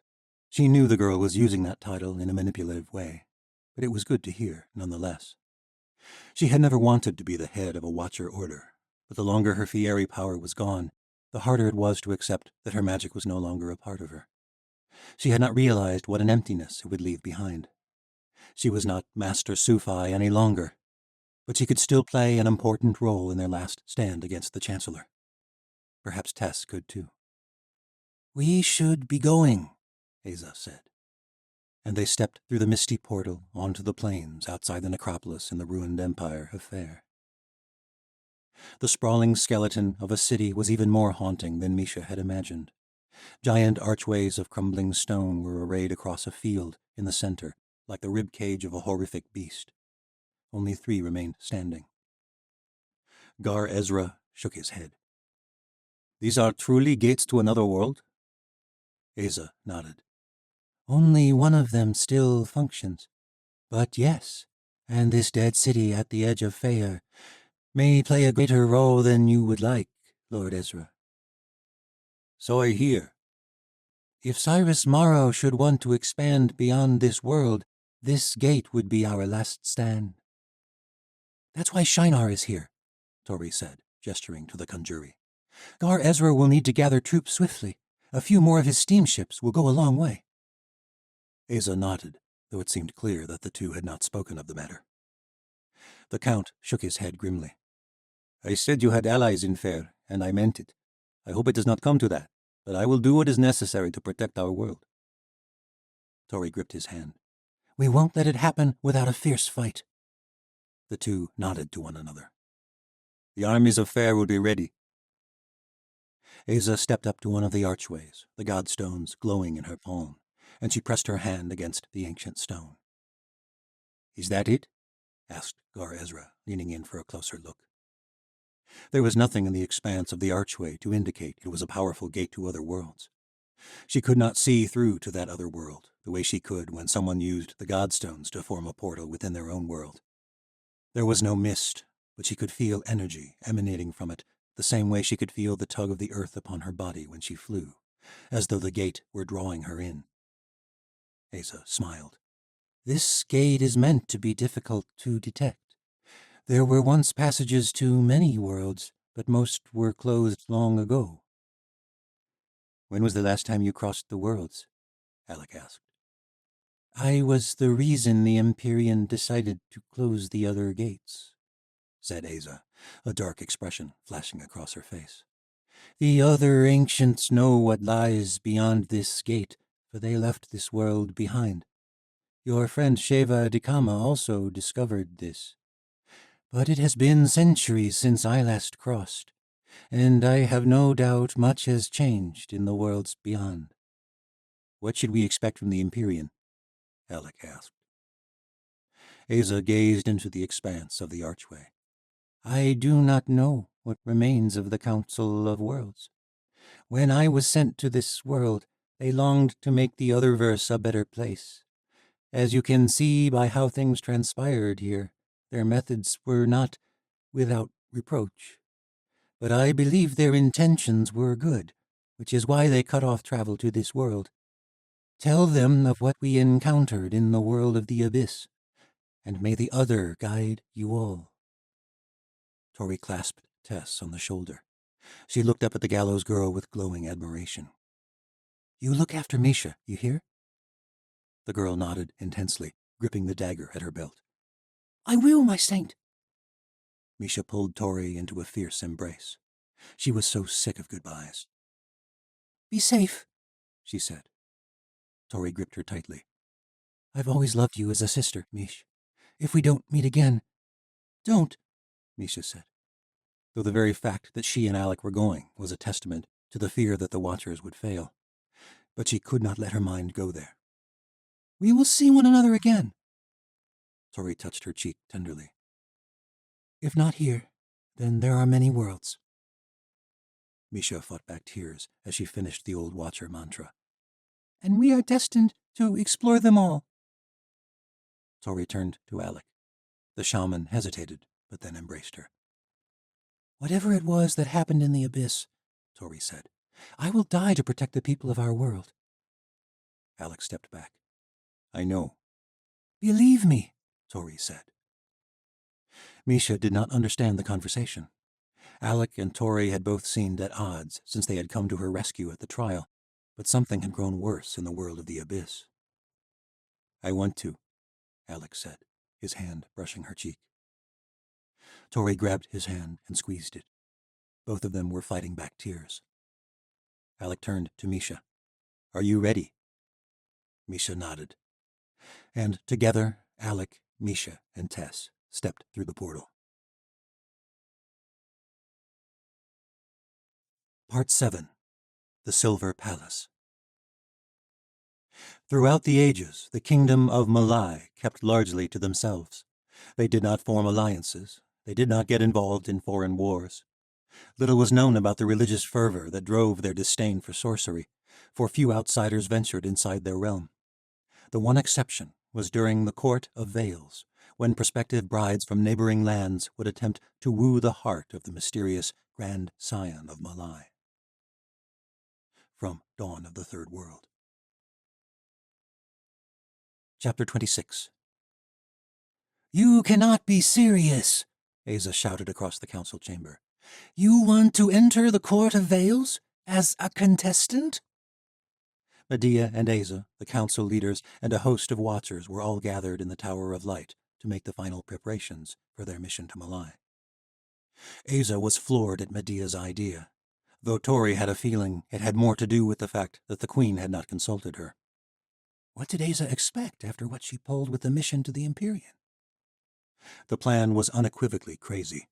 The infamous bridal trials drew nobles from all across Malai, as well as neighboring nations, all pining for the chance to gain access to the great House of Scions, the ruling family of the untainted kingdom. The security of the Silver Palace would be greater than any other time, and Medea wanted to openly bring sorcerers not just into the kingdom, but into the coming-of-age ritual of their greatest leader. To her own surprise, Tori thought Medea's plan might actually be crazy enough to work. Asa huffed. "This is spitting in the face of Malayan tradition." Medea lowered her gaze on the ancient girl. "Then tell me, what is your superior plan? Malai is full of cleansers. Do you truly think we can arrive with stealth?" Asa crossed her arms. "At the very least, we ought to come peacefully, not piss upon their sacred ritual." Many of the other council members nodded their heads. "We could travel to the edge of the kingdom," said Faradul Baruk. "Request a diplomatic audience." Medea shook her head. "I am the queen of an empire of magic. I do not believe appearing on their doorstep like some timid servant will strike the proper chord. We must arrive in such a fashion that we cannot be ignored." "What do you have in mind?" asked Faradul Baruk. Medea smiled.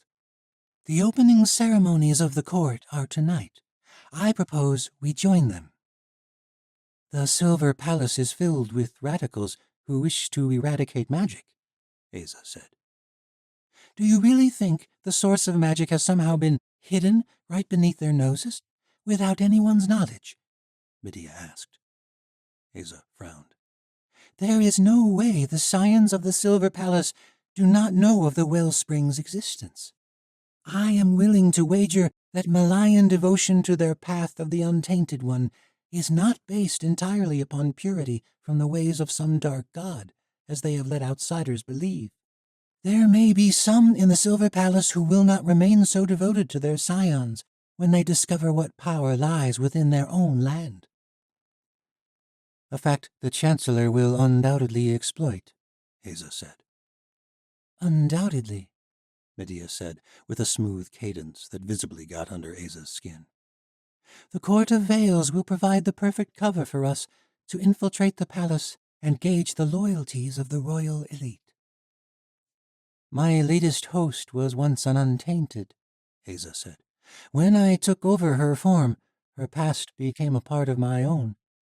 I do not claim to know what lies in the hearts of the scions, but believe me when I say that the thirst for purity runs deep in the kingdom of Malai. The cleansers conduct themselves with a vigilance only found amongst the utmost levels of religious devotion. We must be smart, not timid, said Medea. Careful, but bold.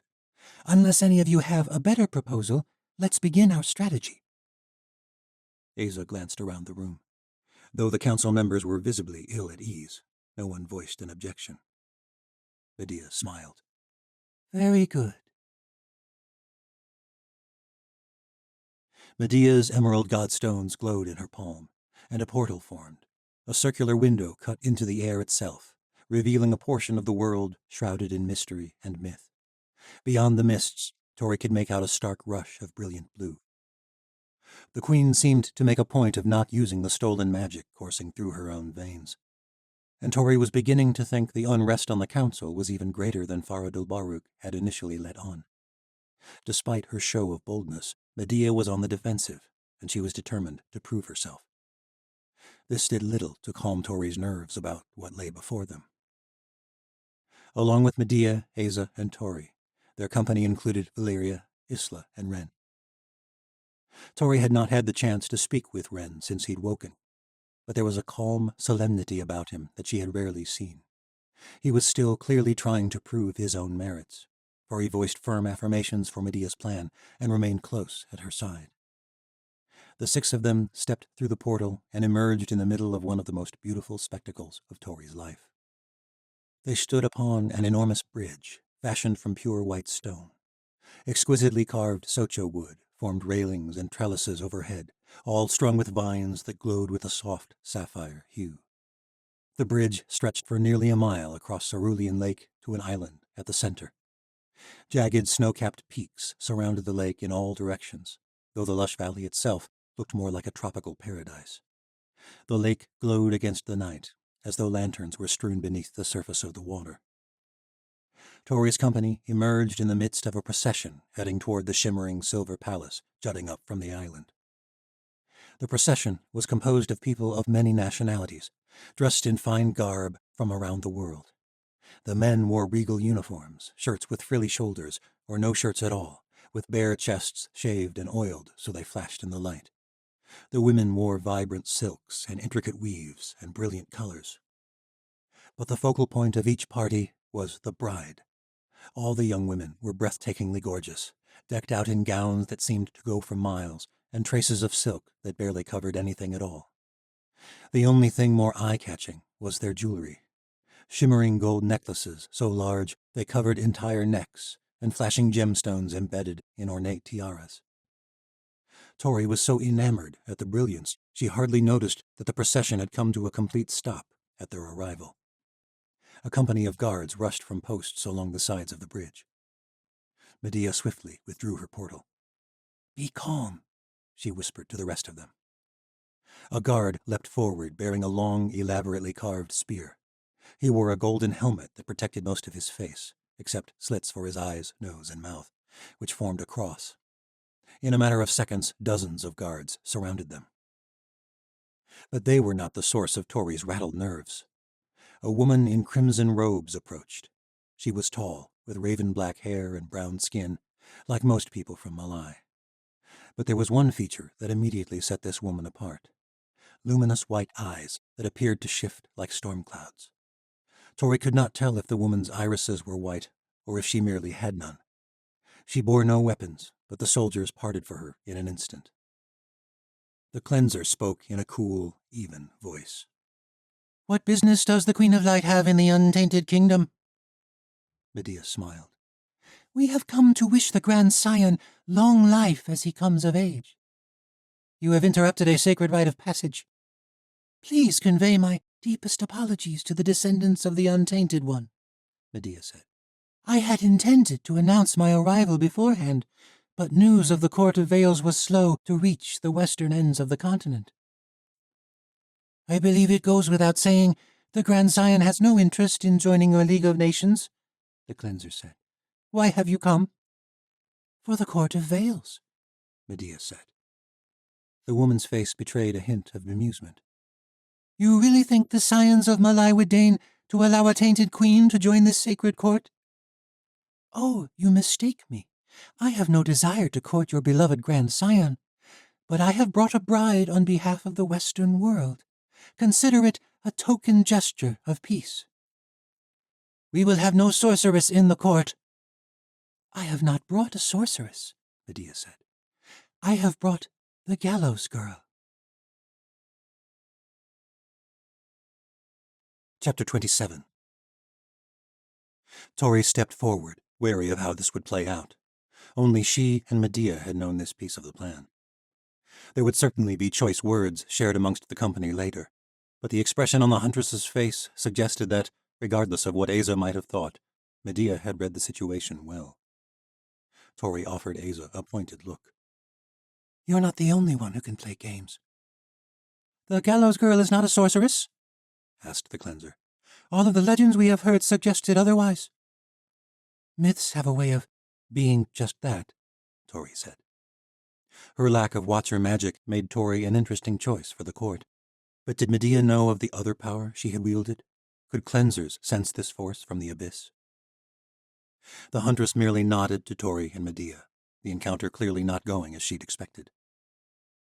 "You know as well as I do the Gallows Girl bears no magic, or else you are poor hunters indeed." The woman brooded. "Yes, well, be that as it may, I believe I can speak confidently that our Grand Scion is not about to dishonor the renowned Gallows Girl, nor the Queen of Light." The huntress spun at the interruption, then promptly dropped to her knee, as did all the soldiers and members of the processional. Tori was about to as well, but Medea gripped her hand, and both of them remained standing. What is she thinking? The Grand Scion of Malai stepped forward, then bowed at the waist to them. Medea and Tori returned the gesture, and Tori tried to contain her surprise. She had expected a young man near her age, ready to rule a kingdom.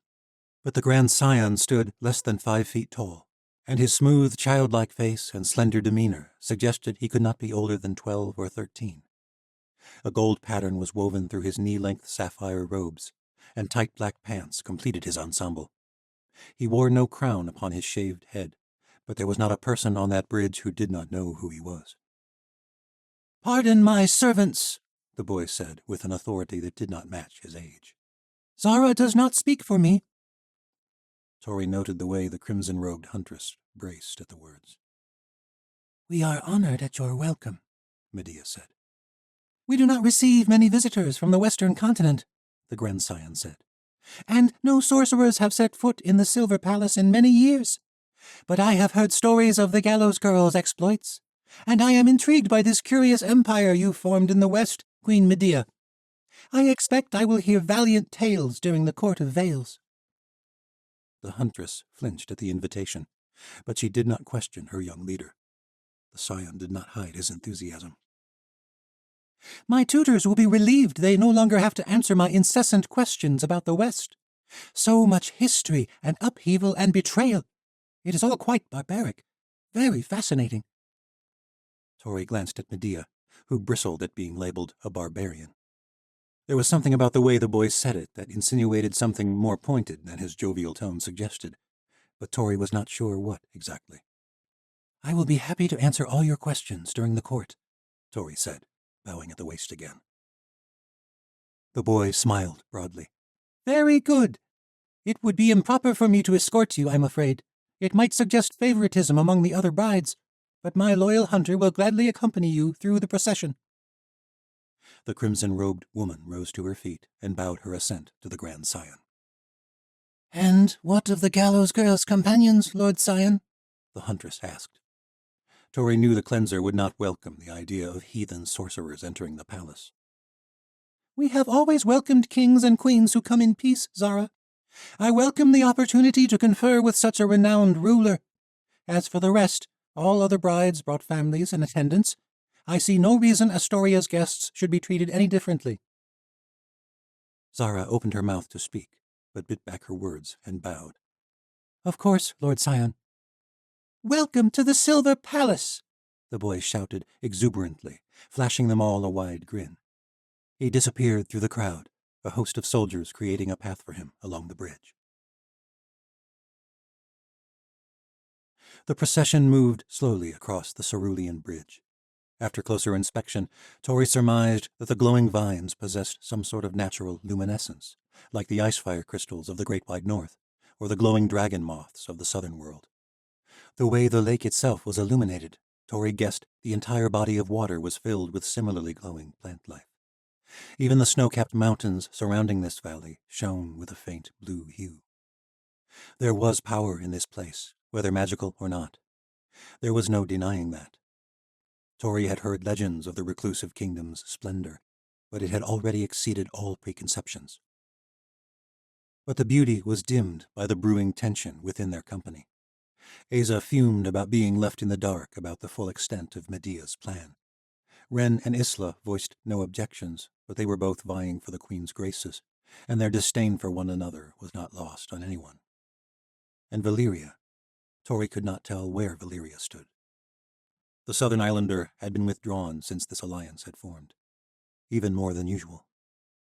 The Chancellor was responsible for Darian's death, and Tori hoped she could rely on the morph. The gods knew she couldn't trust anyone else in this party. Lyrgay darted overhead, swooping in and out of the glowing vines. Suddenly, there were more flashes of gold chasing after him, little fiery beetles attracted by the demon fairy's movements. Tori wished she could enjoy this. The glamour of the Silver Palace was one of the most breathtaking sights of her life, and yet she wished she were not seeing it under these circumstances. Somewhere in this crowd, the Chancellor was hiding. He might be a Parjan prince, or one of the gorgeous young brides from the great Malayan clans. Gods, he might be the Grand Scion himself, for all she knew. And somewhere in this valley there was a secret as ancient as her world itself, and a power that could destroy them all. But Tori could not let any of this show. She was the gallows girl once more, and all eyes followed her in the crowded procession. Zara led them through a large stone archway, and they entered a vast antechamber. Lush gardens lined a stone path within, and every few yards there was a small shrine with a statue made of jade. Hundreds of them, depicting men of all ages, sizes, and shapes. As everyone proceeded along the garden path, members of the crowd paused and offered a brief bow to each one. Grand Scions of the past, Medea murmured. Every man who has ruled this kingdom since the ancient world, I expect. After the cleanser, Medea was the first to bow, with her left fist pressed into her right palm, leaning forward at the waist. Tori and the others followed suit. The bridge had been filled with a jubilant sound of drums and trumpets, but here the processional music consisted of somber strings. Tori had been taught little about Malai, but she knew they had been largely untouched by the ages of the world. The ancient Farish Empire had never ruled this far east, nor had the Elians who came after them. Even the fall of the old world and the rise of Osha had left little mark on this remote nation. The histories of the rest of the world were written and rewritten as different kingdoms conquered, and spun tales in whatever way made themselves look superior. Tori supposed the histories of Malai were the most consistently maintained in all the world, though she guessed equally biased. Which of these ancient rulers first discovered the secret power beneath their nation's soil? Whether any history had ever chronicled it, Tori was certain that an ocean had once consulted with the Grand Scion as the world teetered on the brink of destruction. And together they had enacted a scheme to remove the threat of magic and monsters from the world. One of these statues had helped the first Chancellor create the old world. And she suspected Cyrus Morrow knew this too. It took them some time to make their way from shrine to shrine and exit the gardens. Beyond a set of archways, they reached a broad thoroughfare, stretching several hundreds of yards to the palace entrance. Erected upon a stony prominence at the heart of the island, it was difficult to distinguish where the palace ended and the pale rock began. Lush trees and shrubs lined the walkways, and luminescent vines crept up every structure, including the palace itself. It struck Tori that the palace was not silver at all. It was brilliant life, shrouding pale stone, that created its shimmering silver hue at a distance. "From my understanding, Malayans believe that nature is pure creation," said Medea, "the exemplar of what it means to be untainted. Magic, on the other hand, is a curse, and to seek its power is an abomination, the path of a dark god." There were times when Tori was inclined to agree with this sentiment. "Hence why a scion would help the first Chancellor," Tori mused. "Indeed." "Is it true?" Tori asked. "Did magic come from one of the other worlds?" Medea walked thoughtfully down the street. Trumpets blared, and dancers dressed in white spun and twirled to the triumphant sound. White ribbons were tied to their wrists and waved like flashes of light. "I do not know, Tori." "Were the Empyrean?" Medea frowned. "They might, but it would likely be impossible to tell whether the members of the Empyrean were telling the truth, or merely saying whatever would convince you to do what they want." Asa walked directly behind them, but offered no response. Though Tori wanted to ask more, Medea turned her face in a manner suggesting she would say nothing else about the Empyrean. Tori had a feeling there was much more to be learned about what happened when Medea brought the first Watchers into this world. At the base of the stony prominence, the road began to wend around the palace, slowly ascending a circular path. In places, the road jutted out, forming a sort of winding bridge around the base of the palace, and at times the road cut into the very foundation of stone, forming a narrow, glowing tunnel. Everywhere, nature wrapped itself around the path. Tori had seen the way nature reclaimed ancient ruins in the necropoli of the southern world, but this was something else entirely. It was as though the man-made structure had joined forces with its natural surroundings, as though they were not two opposing forces, but partners contributing in the same beautiful creation. At the pinnacle of their ascent, the path spread wide, welcoming them into a lush, open courtyard. Birds with brilliant plumage and glowing insects darted overhead and perched on pillars covered with glowing vines. Each bridal party found a space, while the last companies made their way up the winding path. And when the last arrived, the Grand Scion appeared from a pair of thick oaken doors at the edge of the courtyard. He was flanked by a pair of giant leopards, whose haunches were level with the boy's shoulders. The Grand Matron followed after them, dressed in creamy white robes. The courtyard quieted. Then the boy smiled and bowed to them all, and they all returned the greeting. The Grand Matron exchanged bows with her son and addressed the gathering. "The Scions of Malai welcome you to the Silver Palace and this sacred ceremony. Long has the Court of Veils served as a symbol of peace amongst the Malayan clans, and for many of our neighboring nations." The matron's eyes settled over the company from the Empire of Light as she spoke, and Tori had a sense she was little more pleased at their presence than the cleanser who had greeted them. The Scion's mother was, of course, the last winner of the Court of Veils, and she proceeded to greet the clans of Malai represented, as well as the other nations. It was impressive how versed the Grand Matron was, though Tori supposed she had known the guest list well in advance. Nevertheless, the woman listed off 15 Malayan clans, plus several representatives from Melanesia, Parja, and Jurka. There was even one leather-clad maiden from the Frost Isle. The young woman had light olive skin and what looked like a bone twisted into the braid in her straight black hair. Tori had always heard the Frosters were barbaric cannibals. Typical ocean prejudice, just like their sentiments about the Aleut, Tori supposed, just like they'd said of her own people. While the oceans had ruled the world by demonizing other races, it seemed the Malayans valued them, even grafting them into their imperial lineage. The Grand Matron herself was not Malayan at all, but bore the olive skin and high cheekbones of Jurka. One by one, the young brides were called by name. Each woman greeted the matron and her son with a bow, and then joined the long line of girls at the front of the courtyard. Astoria Burodai of the Western world. They did not mention the Empire of Light, nor Tori's ocean and Yanavi heritage. Yet another indicator that the matron was not pleased at her son's invitation. All eyes fell on Tori. She gazed up at the Grand Scion, who smiled and nodded to her as she bowed. The leopards at his side shifted their heads, their eyes following her every movement as she took her place at the end of the line of brides. Was one of these women the Chancellor? Was he somewhere else in this courtyard? The matron asked for the guidance of the Untainted One and all their ancestors as the Grand Scion chose his partner over the course of the next several days. Triumphant music ushered in a host of servants who greeted the brides. A young Malayan woman dressed in sapphire robes bowed a greeting to Tori. I am Teishi, she said. I'll be your maidservant throughout the court. Come, I will show you to your chambers. I have my own attendants. Yes, of course, it is customary for the brides to be accompanied by one maid and one guardian. Only one guard? Asa asked incredulously, shooting a glance at Medea. Teishi smiled. I am sure you do not doubt the honor of the guardians of the Silver Palace? No, of course not, Medea said emphatically. I can assure you there is no safer place than the Silver Palace of Malai. Where will the rest of my companions stay?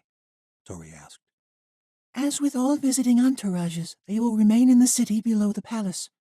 Now, who will stay with you? Teishi asked.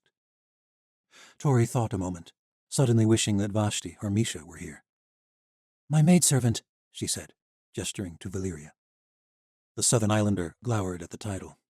None of them wore weapons to the ceremony, but Valeria looked about as much like a maidservant as the Grand Scion's leopards looked like house pets. Teishi merely nodded. And your guardian? Tori turned to Ren, who stood dutifully at Medea's flank. My queen, would you lend me the services of your commander? Chapter 28. The courtyard quieted as the parties dispersed, and the brides and their consorts were led to their respective chambers. We will be in contact, Medea said. I believe your Krokala companion will be of use for communicating further. Tori spotted Lirge perched upon a nearby stone pillar. Of course, my queen. Medea led the way back to the winding palace road, joining the stream of families as they descended to the inns of the lower city. Teishi was about to escort Tori, Valeria, and Ren to their chambers, but Asa lingered. A word, gallows girl? Tori nodded and stepped away from the others. She had been waiting for this conversation since it was first revealed that she had conferred secretly with Medea. I hope you know what you're doing, the ancient said. I've learned to play the game, Tori said. Perhaps not as well as you, but well enough, if you thought I don't have my own secrets. I know more than you may think. What is that supposed to mean? I have seen you destroy trees in the forest of Gen, and manipulate Nosferati in the catacombs of the Crooked Teeth.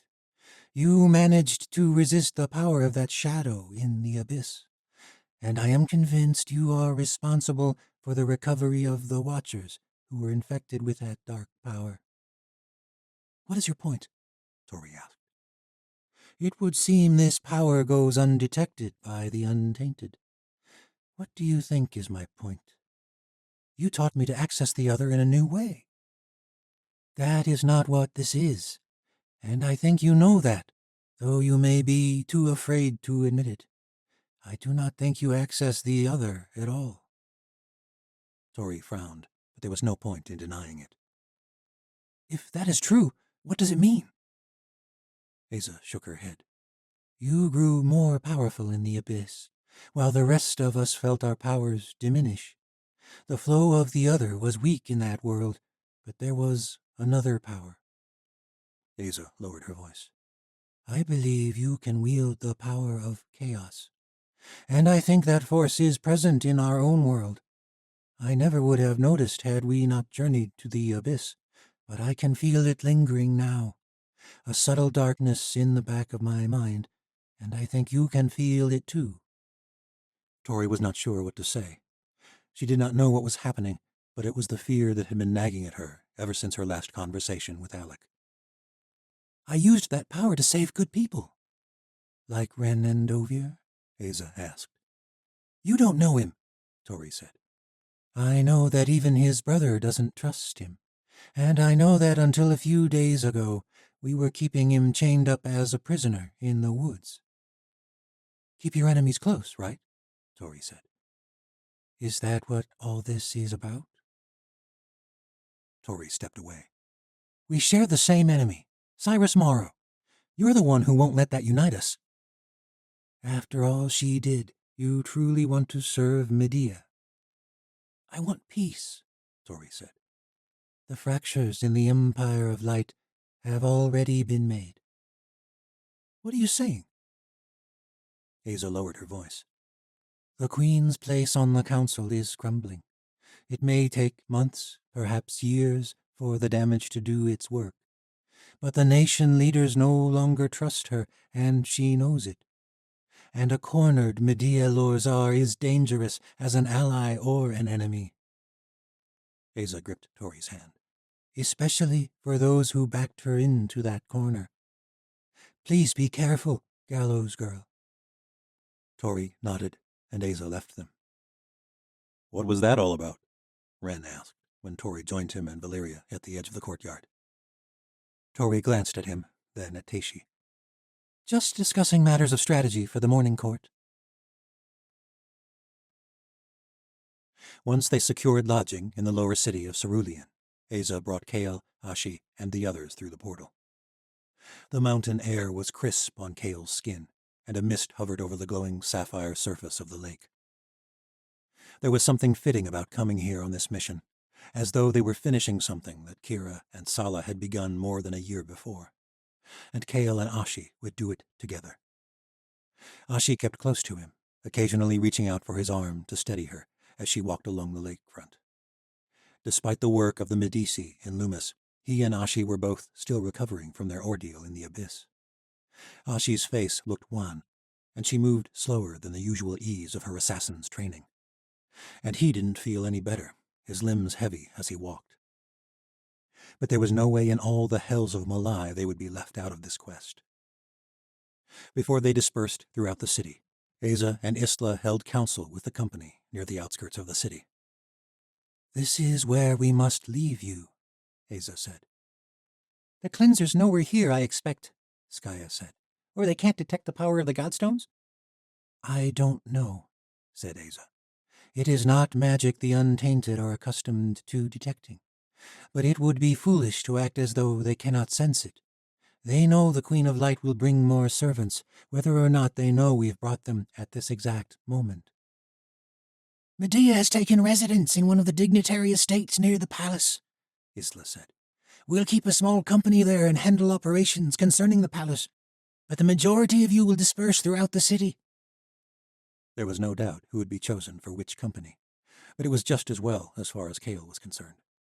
Skaya will head up operations in the city, Asa said. We need eyes on the comings and goings of the palace, and we need to better understand the mood of the Malayans surrounding this court. I find it hard to believe they are as welcoming of sorcerers as their grand scion. Most importantly, we need to track down Cyrus Morrow, Isla said. Somewhere in this city he is plotting his move. And he knows we're here. I got some old smuggler contacts, Daja said. I'll see if they know something useful. Isla nodded. Very good. We'll speak more in the morning. The scion may have chosen to endure us for now, Asa said. But make no mistake, we are not guests here. Be careful.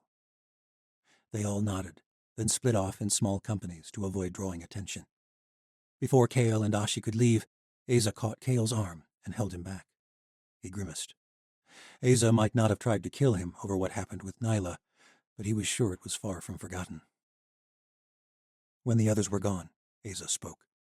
This place is powerful, Endovier. Sacred, like the necropoli, or the Forest of Gen, or the Isle of Jala. What of it? Kale asked, bristling at the mention of the place Asa had once trained him. You and your companion look ill. Thanks, said Ashi.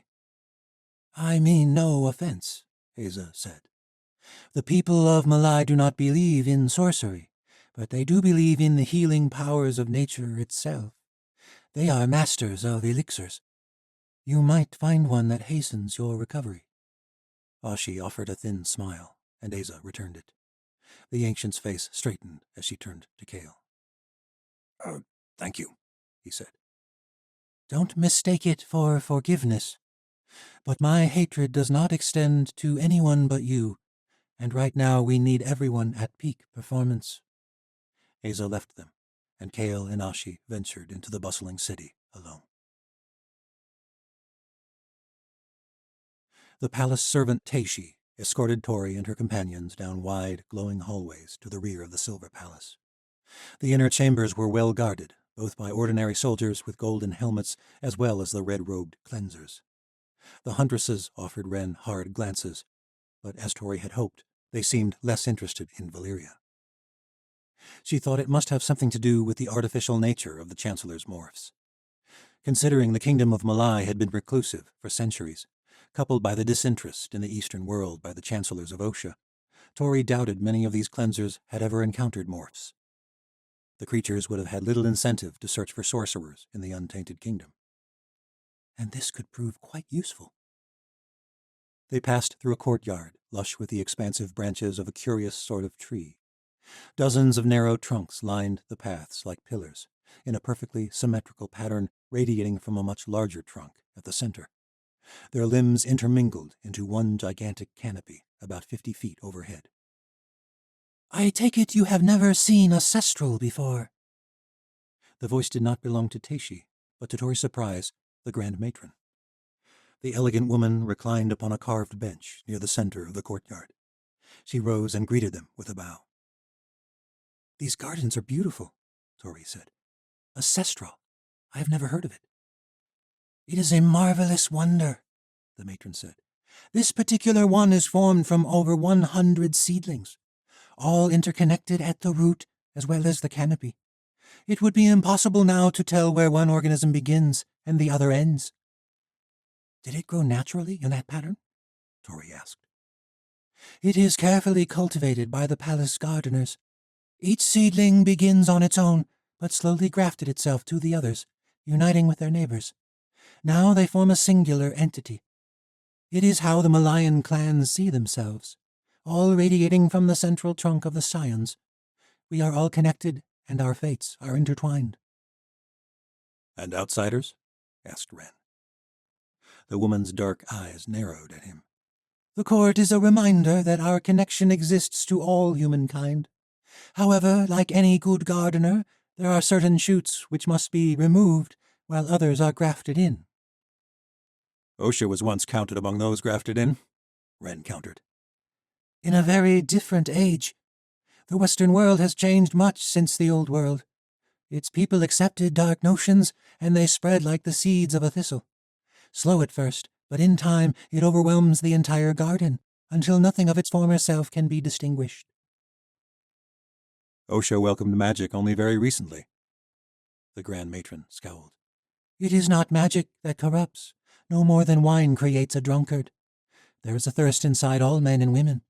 You Westerners turn to gods to relieve you of the responsibility of quenching it. Aren't there gods in Malai? Tori asked. What about your untainted one? The matron smiled. For someone who has had such an effect on the world, Tori Burodai, you know little of it. Our practice stems from discipline of the heart and mind, from a communion with nature, with the clans, and with all humankind. The untainted one was merely the ancestor who ascended highest. And the god of the tainted? Was that another ancestor? I did not say there were no gods, but that does not mean we serve them. I would be interested to learn more, Tori said. I expect you will, the matron said. My son is fascinated by you, Gallows Girl. It is the only reason you are here. He may be the Grand Scion, but he is still learning the true nature of his disciplines. And sometimes the greatest lesson is understanding the folly of those less enlightened. Tori smiled enduringly. I am not here to tempt your son. Everyone is here to tempt my son. In the end, he will find his path of ascension, and I can assure you that path will not be trod with you as a companion. Perhaps that is not why I am here. The matron raised her brows. The Court of Veils is a ceremony of unity, Tori said. The world has changed again, but I would see the West and East work together the way they once did, back when the last age of the world passed. The matron pursed her lips, but before she could respond, Tori bowed. The seed was planted, but she should not appear too eager. I am sorry, we have taken too much of your time. Of course, the matron said, returning the bow. May you find tranquility and wisdom in these halls. She turned quickly and walked away. Stacey led them across the courtyard and down a final hall lined with finely carved oak entrances. Their room was vast, with a set of balcony doors spread wide to the open night. The soft glow of Cerulean Lake illuminated the valley just enough to make out the towering snow-capped peaks. The narrow support pillars in their rooms were intricately carved so that they appeared to be covered with vines. Tori paused at the entrance, taking in the space. Everything in the Silver Palace is so full of life. Stacey smiled. Too many cities are fashioned as though the folks building them want to escape all semblance of the natural world. Most cities are tame, sterile places. I don't know about tame, Tori said, thinking of her experiences in the underbelly of the Triumph. Stacey merely nodded. We are wild creatures, the same as any other, compelled by instincts, the same as any other beast. Our kind rule the world because we have learned to discern when those instincts serve us well and when we must seek a greater goal. But in the process, most people lose sight of the very things that have sustained them for so many centuries, and might better sustain them still. We believe there is much wisdom found in the ancient ways. Tori wondered whether there was more to this philosophy than simply a love of the forest. We must learn from the past, but I do not wish to live in it. I would rather change the world than hide from it. There is a saying amongst my people, not all change is progress. You fear change. Perhaps we are content the way we— Ah! The servant slapped at the back of her neck. There was a flash of light as a small glowing insect darted away. Anyway, I should leave you to your night. Rest well. I will be back at dawn to prepare you for the first court. Thank you for your help and your conversation. Stacey bowed. I look forward to more in the coming days. I do not wish to live in the Western world, but I like to learn. Perhaps that is how you feel about my land as well.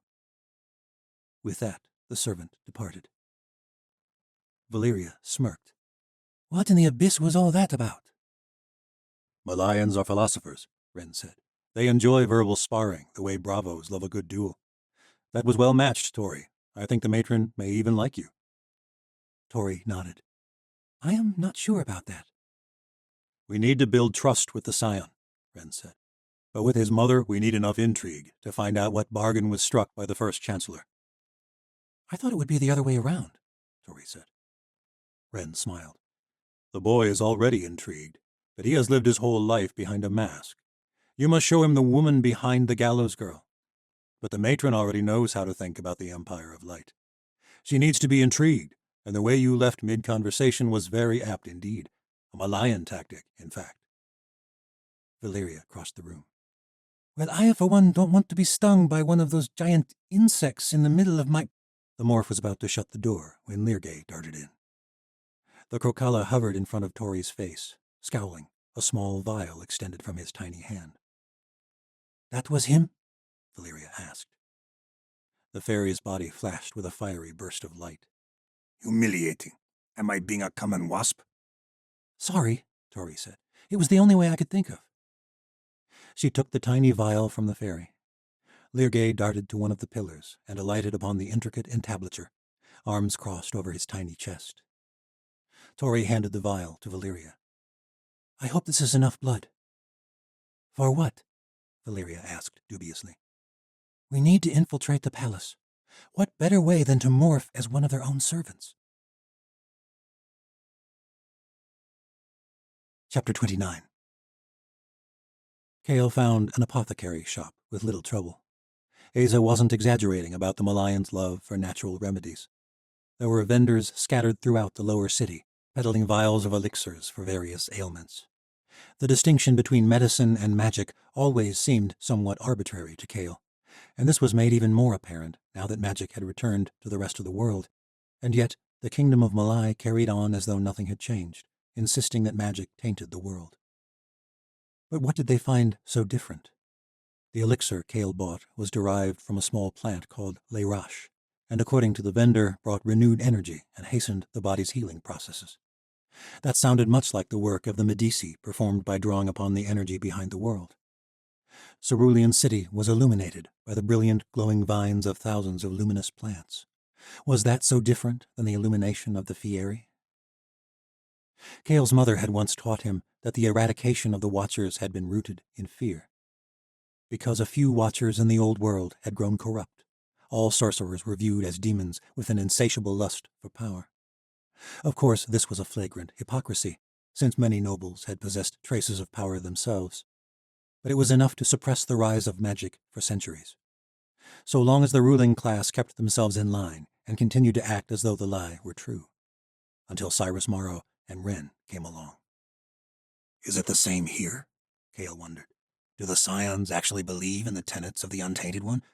Or is it all about power? Thoughts of his mother had caught him off guard on several occasions recently. In the world of the abyss, there had been endless time to think about his regrets, but there was no time for that now. The vials of healing elixir were small and contained a greenish liquid. Ashi's face distorted as she downed hers in one swallow. How do you feel? He asked. Like I want to retch. Kale smirked. Seems like a promising sign. Nothing good tastes sweet. Another thing his mother had said. Ashi nodded. Well, I don't feel warm tingles shooting through my blood, but I expect it is not instant, if it does anything at all. Kale choked down his own elixir. It tasted like tar and seawater. They strode through the heart of the island city, and both felt revived as time went on. When they first arrived, Ashi had often reached for his arm for support, but now she walked freely and kept a swifter pace. And Kale found himself missing the feel of her hand on his arm.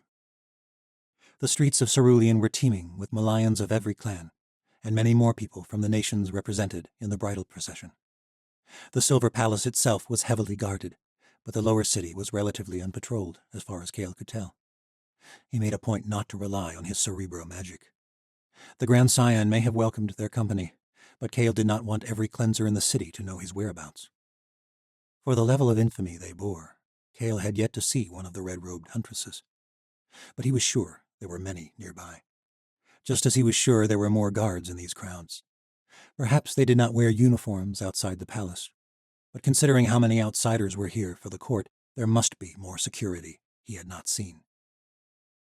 Kale was not sure where to begin their search for Cyrus Morrow. The Chancellor had always been one to be in the middle of the action, and unless Sala had disclosed more details about the wellspring's location than Kale was able to deduce, the answers they all sought lay in the Silver Palace with the Scions. Kale would bet anything that was where the Chancellor would be. They met up with Vashti Barodai and walked several miles, winding through the busiest sections of the city. The western district surrounding the palace was the most crowded and the most diverse. There were countless markets and taverns bustling with large companies of visitors. Medea had hoped to steal the show by arriving the way they had, but no one on the streets seemed terribly interested in the events. There was no outcry or unrest about the Scion's decision to invite them to the court. The only people who expressed any sort of reaction were people from other nations. A Parjan party mocked the audacity of the sorceress queen, thinking she could gain influence in the Untainted Kingdom, or in any of the Eastern world, for that matter. As they progressed toward the other side of the city, the crowds dwindled, streets narrowed, and the conversations became less and less interesting. Kale spotted a few uniformed palace servants entering a small tavern and decided it would be as good a place as any to house them for the night.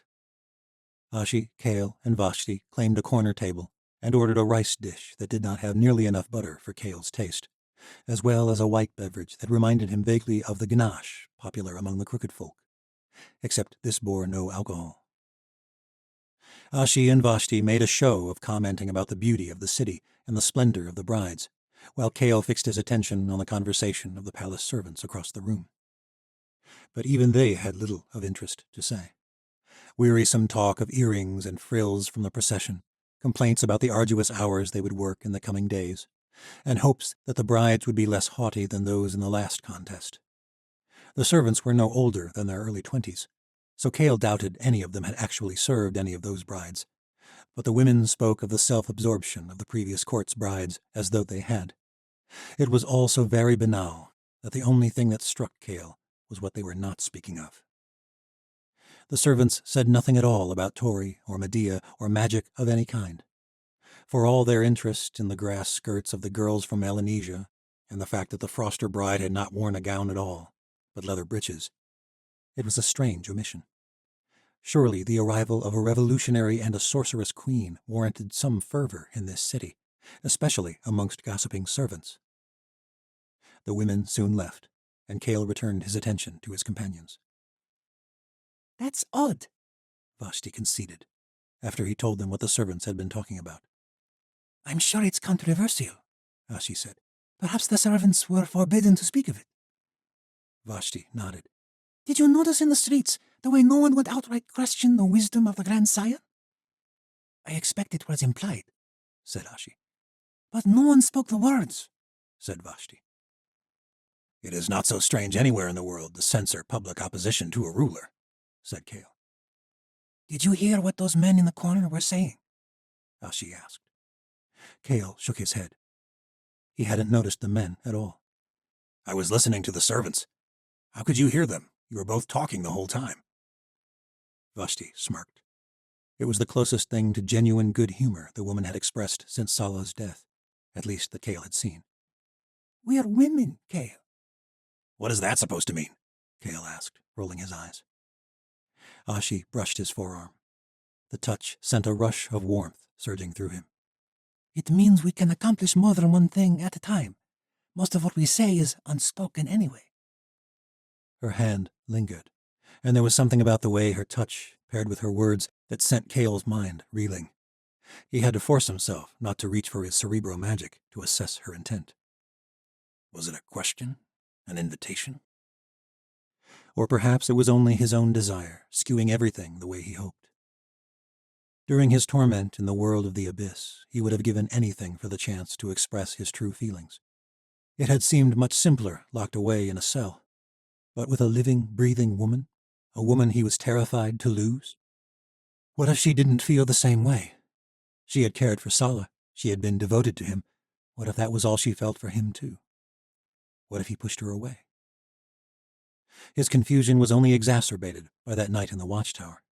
Kale could not stop thinking about the idea of pulling Ashi into his arms once more, of feeling her skin against his own, of pressing his lips. Gods!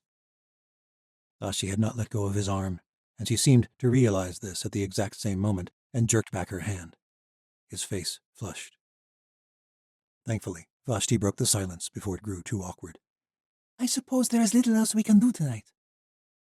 Ashi nodded. "Medea has a meeting with the matron after the first court. We should rest." Kale welcomed the escape. The three of them made their way from the common room and down a narrow corridor. Ashi squeezed his hand briefly and smiled, and the two women retreated to their room, and he took the one adjacent to it. Dim voices carried through the wall, but he could make out none of Ashi's or Vashti's words. He resisted the temptation to use his cerebro magic, longing to know what she had meant with that touch. After some time, the voices ceased, and an unbearable silence set in. Kale was exhausted. The Malayan elixir had helped his body tremendously, but it was his mind and heart that were strained. When the Chancellor brought Ashi to that dead world, he was reminded what he still had to live for. After all his loss, he longed for a future, perhaps for the first time since the Isle of Jala. For over an hour, Kale tossed and turned before he decided to make himself useful. There was something they were missing in this city, and he needed to find it. Dressed in a dark cloak, he opened his door carefully. He jumped when a face appeared right outside. Ashi chuckled. I was wondering when you'd go rogue, Skyblood. I almost didn't. You might have waited all night. I heard you stir. I couldn't sleep either. We're here to find the Chancellor, not listen to servants in a bloody inn. How do you feel? The Ilya woman glared. Fine. There's no way in all the hells of Malaya I'm letting you hunt without me. Besides, I have a plan. Kale raised his brows. What do you propose? Using you as bait. What? We need to know where these cleansers are. What better way than your magic to draw them out? Chapter 30. Kale and Ashi moved quickly through the streets of Cerulean City. The elixir must have done its work, for now Ashi moved so quickly Kale struggled to keep up without running. She wore her black Ilya cloak with the hood pulled up, the loose fabric of her Zajar pants shifting with each lithe movement. The Ilya of the Red City were trained in the art of Shaji, a system of swift, light movements that allowed them to maneuver with stealth and agility. Ilya could turn a corner, vault up the side of a wall, and vanish from the street in a matter of a couple calculated moves. She'd had few opportunities to make use of her skills of late, and she seemed almost giddy at the prospect as they hurried through the quiet district of the city back toward the inns and markets near the palace. Kale made mental notes of landmarks in the city, points where foreigners congregated and where there were only Malayans. While the reclusive people put on an air of unity toward humankind, it was clear the Malayans still distanced themselves from the parties of foreigners. Nonetheless, the city was alive with celebration. A pair of acrobatic performers balanced from the tops of long poles, defying the pull of the earth as they swung into a handstand with only one palm. A troupe of Parjan minstrels strolled through the streets, plucking tunes on lutes and belting out the bawdy tale of a woman's thrilling hunt, which culminated with the defeated stag transforming into a man and the pair making love upon a bed of moss and leaves. I suppose this place is as good as any, Kale said as they weaved amidst the throng of people. Ashi shook her head and slowed her pace. A little further, closer to the palace. She grabbed onto the crook of his arm and pulled him along after her. But unlike back in the tavern, this time she did not let go. A thrill rushed through him. It's a beautiful city, Ashi said. I'm sure there are dark sides to it, like every other city I've ever seen, but I am glad to see it. Kale nodded. It's a shame we're here under such dire circumstances, after such loss. Ashi half smiled. I appreciate that you haven't asked about whether I am okay. I know you're not. You cared deeply for him. I'm a little embarrassed you saw me mourn the way I did. Kale flushed at the memory. Don't be. I wouldn't want anyone to see me like that but you, Skyblood. She squeezed his arm, then released before the full meaning of those words could set in. But now we have work to do. They strode past a narrow side street. Kale glanced to his right and saw the flash of a dark cloak vanish over a rooftop. He turned around, but everyone was enraptured at the performance of a man juggling broadswords. Ashi had chosen her moment to vanish with intention, and not just because of the distracted crowd. Her words lingered with him. She doesn't regret letting me see her that way? There was a commotion ahead. A crowd gathered round as a pair of celebrants emerged from a tavern, fists flying. A Parjan man with dark hair tied back in thick braids towered over a Jurkin man clothed in fine silver robes. The Parjan stepped back, easily dodging the Jurkin's attacks. I assure you, the Parjan said, I meant nothing. She asked for a drink and I offered to pay for it. It's a sign of hospitality in Parja. The Jurkin man threw another punch that did not land. My wife is not some common whore you can purchase for a few drinks. Do you know what we do to adulterers in my kingdom? He drew a dagger from his belt, to a chorus of gasps in the crowded square. Please don't be foolish, the Parjan said, backing toward the center of the square. The crowd parted. It was as good an opportunity as any. Kale reached out with his cerebro sense, then leapt over the crowd with a flare of watcher magic and landed between the two brawling men, both hands extended. The Jurkin's eyes lit with rage. Get out of my way, ocean dog! You have no business here. Kale spoke evenly. You have no business taking out your own marital struggles on this poor man, who simply had the misfortune of choosing the wrong woman with whom to extend a courtesy. He wanted to solicit my wife, the Jurkin shouted. I can assure you he did not, Kale said. You know nothing. I am a watcher of the Cerebro Order. I can see the intentions in his mind, just as I can see the raging sorrow in your own. But it is not this man's fault you caught your wife with another man, any more than it was her fault you worked your plantation so hard you could no longer find the energy to please her. A flurry of murmurs spread through the crowd. The Jurkin man's face flushed, and the veins in his neck bulged. Get out of my way! Laren, please! The man's wife shouted from the door. Don't make me run you through, the Jurkin said, eyes leveling on Kale. The man's chest heaved like a winded ox as he brandished the knife with trembling fingers. Kale merely smiled. I am afraid that would be even more foolish. He lets you off easy, but I am not nearly so forgiving. Your wife came out with you tonight, hoping to rekindle a lost spark, and instead you've made a mockery of yourself before the entire city. She still loves you, and in all honesty, you are lucky she did not leave you for that other man. The Jurkin man clenched his fists and gritted his teeth, but he lowered his blade. Now go. Spend less time working and more time making love to your wife, and let this gentleman celebrate with his family in peace. His niece is one of the brides, and this is a special day. The Jurkin looked like he was about to explode. But then he dropped the dagger and turned to his wife, and the two quickly fled the square. Thank you, the Pargin man said. Kale nodded. Thought I'd spare you the paperwork of having to kill him. I expect it's a complicated offense in this city. The Pargin guffawed, then returned to the tavern, surrounded by a family filled with warm-hearted men and women, all just as large and formidable as he was. The crowd dispersed. Kale made his way to the edge of the square, turned down a narrow side street, and spotted the crimson cloak he'd been waiting for. The cleanser stood in the middle of the lane, arms crossed, her cloak wrapped tightly around her. She bore no weapon, only a loathsome scowl and searing pale eyes that cut through the darkness. We made it clear to your queen that watchers were not to practice public sorcery in our city. Though Kale was unnerved by the woman's eyes, he forced a smile. Saving a man from doing something he would regret. I would think you'd be grateful I helped keep the peace during such a sacred celebration of unity. The cleanser scowled. You know nothing of what we desire in Malai. You desire to rid your kingdom of tainted ones like myself. Do you have comrades in the rooftops waiting to kill me? I don't think that will go over well with my queen, nor your grand scion for that matter. The woman's scowl deepened, skin tightening around the bones of her skull, making her look nearly inhuman. Kale wondered whether she was fully human. Something about her eyes. What makes them that way?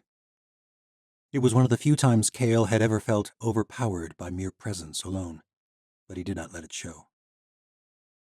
The cleanser smirked, the glow of a luminous vine in the trellis above flashing across her teeth. Your confidence only betrays your lack of knowledge. You're in a different world here, Watcher. Tread carefully. A cleanser may be the least of your worries if you think the Grand Scion brings you any protection in this land. You may pass the message along to your queen. The woman backed away from him and quickly vanished into the night. Kale's heart pounded as he hurried away and returned to the main streets. The bustle of celebrations waned as the night stretched into the early hours of morning. A few drunkards, none of them Malayan, wandered the streets, but most lanes were clear and quiet, save for the soft flurry of the gray-robed Malayans who cleaned the streets. The stone pathways veritably shone in the light of the vines strung overhead. Glancing periodically over his shoulder, he kept to the open lanes. But as Ashi had anticipated, the cleanser did not follow him. Whether or not it was true that the Grand Scion was not protecting them, it was clear the cleansers were under some restrictive order. He expected the woman's words were merely meant to intimidate him, but he could not shake the strangeness of the encounter. A subtle, inhuman malice had undergirded her words. Is it possible the Grand Scion has other intentions than mere curiosity? The thought left a dark impression. Once Kale cleared the busy districts near the palace, the streets grew eerily empty. He could hear his every footfall, and the slightest sound echoed off the stone walls. A cat cried in the distance. The soft, grating brush of a broom resounded from the stoop of a small shop at the end of the lane, as one of the gray-robed servants prepared the streets for the day. Cale turned a corner and nearly fell back in surprise. "Thought you'd be back by now." Ashi grinned, rising from a crouch. He hadn't even heard her drop beside him. "How long have you been following?" Cale asked, impressed. "A few minutes, from the rooftops mostly." Ashi pointed to the balcony of a 2-story residential building. "Gods," Cale thought. "She is even more skilled than I gave her credit for." "Don't be jealous," Ashi said. "I trust the cleanser fared no better in detecting you?" Ashi shook her head. "I tracked her to a small garden beyond the palace district. "And?" She was joined by several others from her order. I expect that garden is some sort of contact point. There was someone in grey robes there as well." "One of the sweepers?" "I think they are more than sweepers, Cale. I think they are the eyes and ears of the Silver Palace during this festival." Cale cursed himself. Sure, he had done nothing conspicuous, but he had not given the servants a second thought. "None of them stayed long in that garden," Ashi said. "There was some sort of disturbance. Another servant came rushing into the garden, and they all left at once." "What do you think it was?" Cale asked. "Only one cleanser came for me." "I expect they knew you were one of Medea's watchers. This was something different. This was a hunt for a sorcerer they intended to cleanse." Chapter 31. When Tori woke, Valeria had still not returned from her night in the city, disguised as her palace attendant. When Taishi arrived just after sunrise, Tori thought it was Valeria, until she began listing off preparatory matters for the first court. "You simply must make yourself more desirable than last night." Taishi prattled on with her true thoughts about Tori's breeches and Ilya cloak, holding up several gowns of brilliant colors and makes, with variations of pleats, frills, and sequins. Some were tapered, some billowed from the waist, and one had an entirely open back, which made Tori cringe just imagining it on herself. Tori shook her head. "Were you alive at the last Court of Veils?" Taishi nodded, her eyes filling with pride. "I was a young girl. I watched the procession from the streets outside the palace with my mother." "And when the Grand Matron was chosen, I suppose she wore these sorts of clothes?" "Of course. It is tradition to present oneself as attractive as possible for the first court." "If I dress up like everyone else, I don't see how that will make me stand out." "You must look desirable." Tori dressed in the same clothes she'd worn the day before, smiling to herself while the servant watched, aghast. "The Grand Scion is not intrigued by my accentuated figure, Taishi. He is intrigued by tales of a revolutionary. Can you imagine a warrior wearing one of these?" She held up a crimson gown made of silk with thin shoulder straps and extra padding in the breasts. Taishi crossed her arms. "I am trying to help you win." Tori sighed. "I appreciate your help, but if I am to win, it will be in my own way." The servant huffed, but said no more. "What happens if I win? For you?" Taishi glanced up, as though surprised at the question. "I would serve you in the Silver Palace the rest of my life. It would be the greatest honor for a woman of my station." Tori felt a small pang of guilt. Unfortunately for Taishi, that would never be a reality, for the gallows girl had no intention of winning this foolish contest. "Well, trust me, these gowns would work very well on a boy a few years older, but the Grand Scion is young. He still dreams of adventure. That is what will lure him." Taishi nodded begrudgingly. Ren entered from the other room, glanced at the pile of dresses heaped upon the bed, and then over at Tori's attire, and smirked. "It is time to go." Taishi led the way out the door, and they strolled through the Cestral Gardens, and then into a wide hall lined with enormous balmwoods. The corridor was filled with bridal parties, though Tori's seemed to be one of the later ones to leave, judging by the crowds at the end of the hall. Taishi hurried along, but Tori hung back with Ren. "I see you haven't grown any more accustomed to the finer things since our days in the Crooked Teeth," Ren said. Tori smiled. When she first arrived at the watchtower, Misha had dolled her up for a celebratory feast in honor of her arrival, and she had fled the party. "That's about the only thing that hasn't changed since those days." Wren nodded, and Tori thought he had nothing more to say. But he slowed his pace and spoke softly. Taishi hurried along ahead, not immediately noticing she was losing them. "Why did you choose me to come to the palace with you?" he asked. "The same reason I joined forces with the Queen." "Stay close to your enemies?" Tori grimaced. "I don't believe you are my enemy, Wren." "Then what am I? Certainly we are not allies." "Not in the way I once thought we were," Tori said. It was difficult to acknowledge how much had changed since her days training with Wren on Oren's mountain. "I think you're more like me than you would care to admit." "What do you mean?" She clasped his lone hand with both of her own.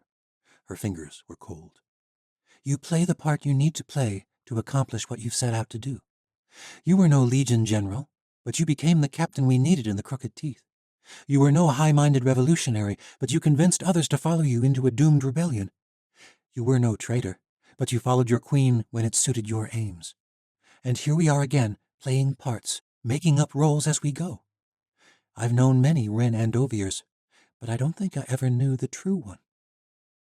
Wren shook his head. The real Wren Andovier was nobody. A scared young man, angry at his brother for bringing destruction on his family. Angry with himself for being too dim-witted to do something about it before it was too late for the rest of our family. "You were the only one to survive?" Wren nodded.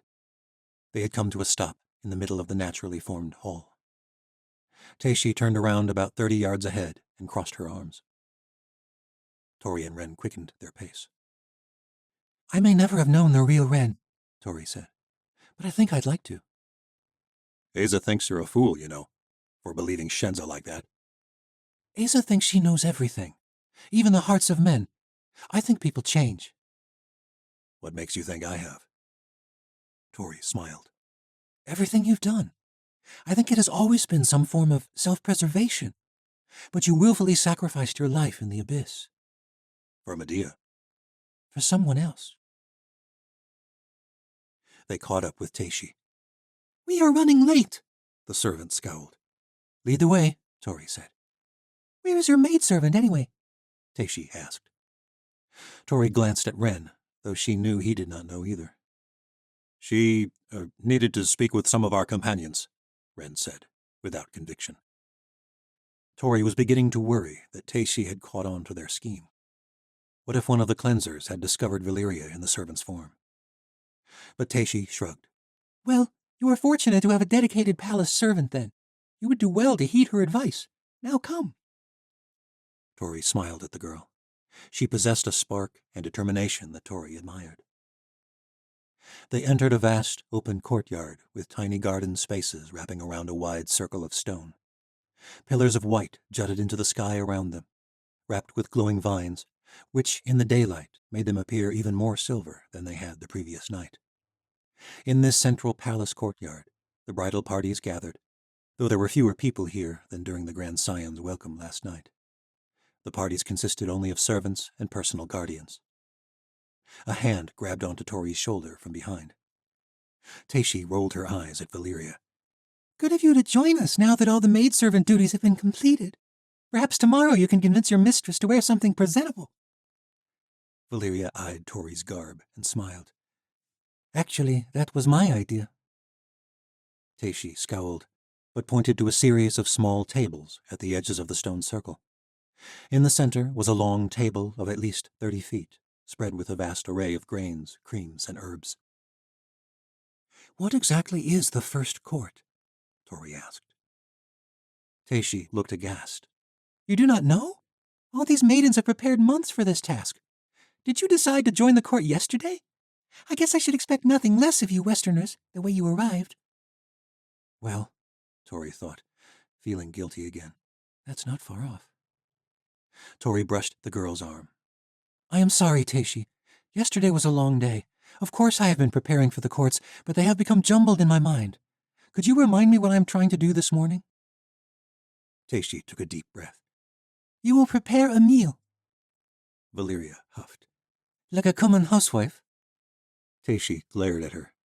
"My people believe we should all be intimately connected with the food that sustains us. The Grand Scion himself often prepares his own food. You will prepare a meal to begin the day, and invite the Scion to join you for that meal later this week.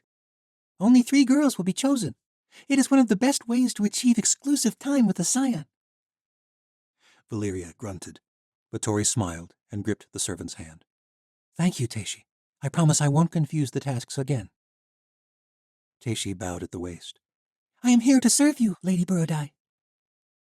The servant backed away, leaving Tori, Ren, and Valeria at the small preparation table. There were some bowls, dishes, and utensils spread out, many of which she did not even recognize from her days serving in Solero's kitchens. Gods, what in the abyss am I supposed to prepare? Porridge? Ren and Valeria shook their heads. The Grand Matron stood at the center of the room and bowed to them. One of our greatest gifts in this life is our intimate connection with nature. Nature gives to us. Nature sustains us. Yet far too often we take this gift for granted. You have 1 hour to prepare a dish that reflects your personal relationship with nature, and thereby win an opportunity to build your relationship with my son. These gardens are one of our most sacred, and though simple, it is truly one of your most sacred tasks. The matron gestured to the small gardens interspersed around the edges of the stone circle. They contain fruits, vegetables, and herbs from around the world, and should provide you with the necessary supplies to create any dish you desire. Now let the first court commence. The young women began scurrying around the courtyard, gathering ingredients for dishes they had planned days, perhaps months, in advance. Tori remained at her table. I don't know how to cook fancy dishes, she said. Gods, this is a waste of time. Ren shook his head. This is an opportunity for exclusive access to the Grand Scion. Surely you can recall a dish from Morrow El, or better yet, the steppe. Tori wandered toward a small garden containing varieties of bushes and grasses that seemed to most reflect the vegetation of her childhood. Long green stalks with a flowery white head were called soul spears. There were some stalks of grain, which were traditionally mixed with eggs and cream to create a morning mash. It was what her mother had served for many meals. But Tori could not imagine serving it to someone like the Scion, who surely had a refined palate if these gardens were any indication. She glanced around at the other women. They were grinding spices and gathering exotic fruits, forming curries and creams and pastes that were beyond anything Tori could dream of concocting. Tori shrugged. I don't know what most of this stuff is. This is a lost cause. We will have to hope for a better court. She began to harvest some soul spears. You're thinking about this all wrong, Valeria said. What do you mean? The Scion wants to speak with you already. He is already intrigued by the gallows girl. You don't need to become a kitchen wench. Lure him another way. Tori raised her brows. All these girls are trying to be what the Grand Matron expects. How did you get food on the steppe? I trust it wasn't in bloody gardens. We gathered from the hillsides. We harvested grouse eggs, hunted kayla, milked goats. That is how you will win over the Scion, Valeria said. Goat's milk? Ren asked bemusedly. A hunt. Invite the Scion to experience a true meal of the steppe. Tori was not sure the matron would even allow it, but it was the best idea she had. They returned to the preparation table. One of the Parjan girls eyed Tori as she walked past carrying a basket of herbs, smirking at Tori's unused dishes. What took so long this morning? Tori asked while they waited. Valeria frowned. It's harder than you might think to pose as a servant when that exact servant is wandering the halls of the palace. I was being careful. Did you find out anything? Ren asked. The servants do not question the Scion's decision to welcome you to the court. They do not wonder about your magic. They seem to see us as a trivial matter compared to the other brides. Tori glanced up at the Scion, who stood at the edge of a balcony, watching. Or at least he ought to have been watching. He had his face buried in a book instead. The matron nudged him, and the boy lowered it for a moment, but returned to the book as soon as she turned away. When Tori turned back, she found the neighboring Parjan contestant staring at her. The girl was beautiful, with curly dark hair woven into a thick circular braid.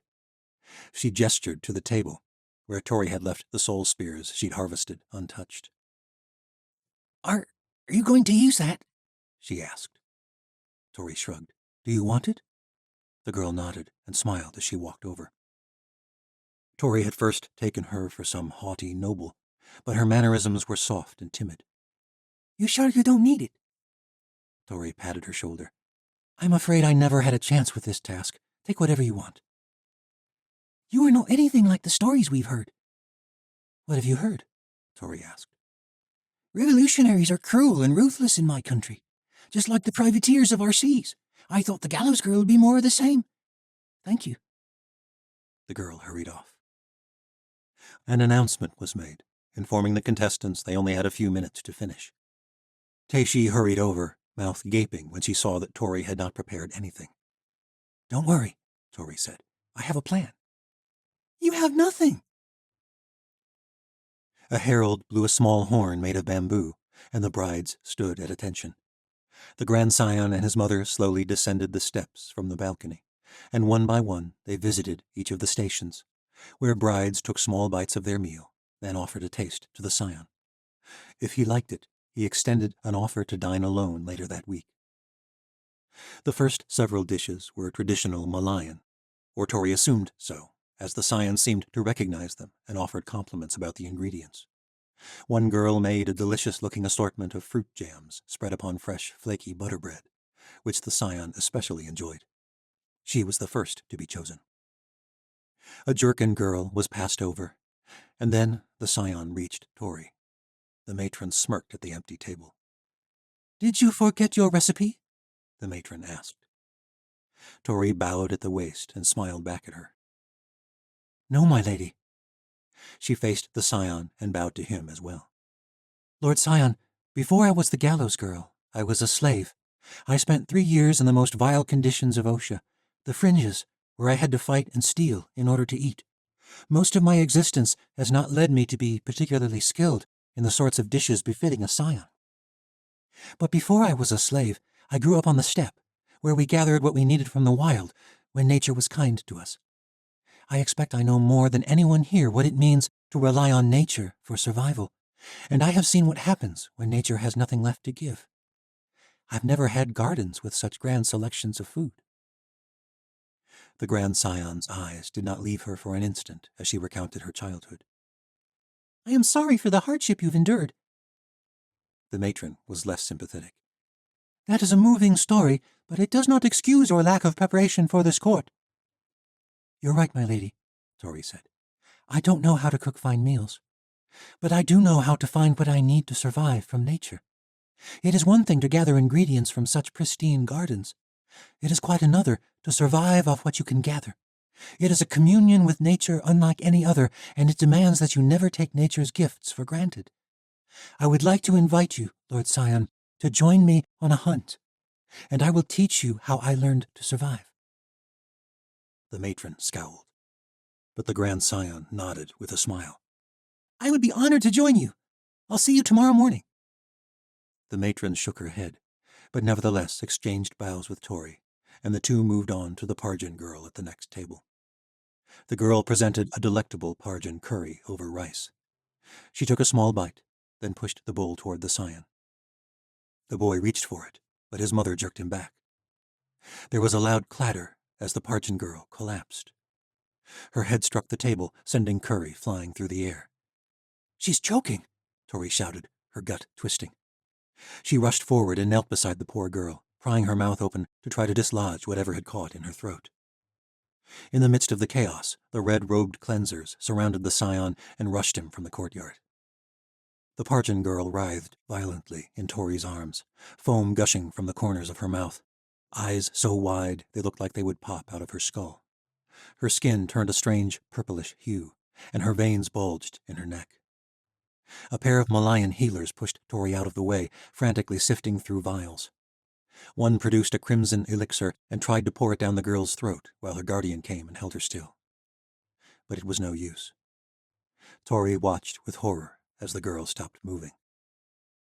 Her guardian screamed and flipped her over, wrapping his arms around her stomach and jerking hard, a vain attempt to somehow force the girl to vomit something up. But she was already gone. Tori felt sick watching the poor, devoted man mourn the loss of his mistress. She cringed as his attempts grew more violent. But there was nothing to be done. One of the brides was dead. Before Tori could wrap her mind around what had happened, she was seized from behind. A pair of guards held tight to her arms. Valeria and Wren had no time to come to her defense, for they were captured too. The courtyard filled with soldiers and cleansers, forming a perimeter around them. The cleanser from the bridge smiled as she approached the 3 captive watchers. "What is the meaning of this?" Tori demanded. "Do not speak. You are under arrest for the attempted assassination of the Grand Scion." Part 8. The Way Station. Gates bind the worlds like the corridors of a sprawling palace.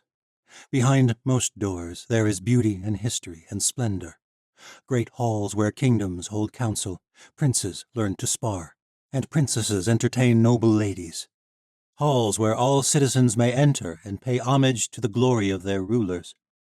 But beyond other doors lie dark, ancient secrets that extend beyond the memories of a kingdom. Some doors are better left shut forever.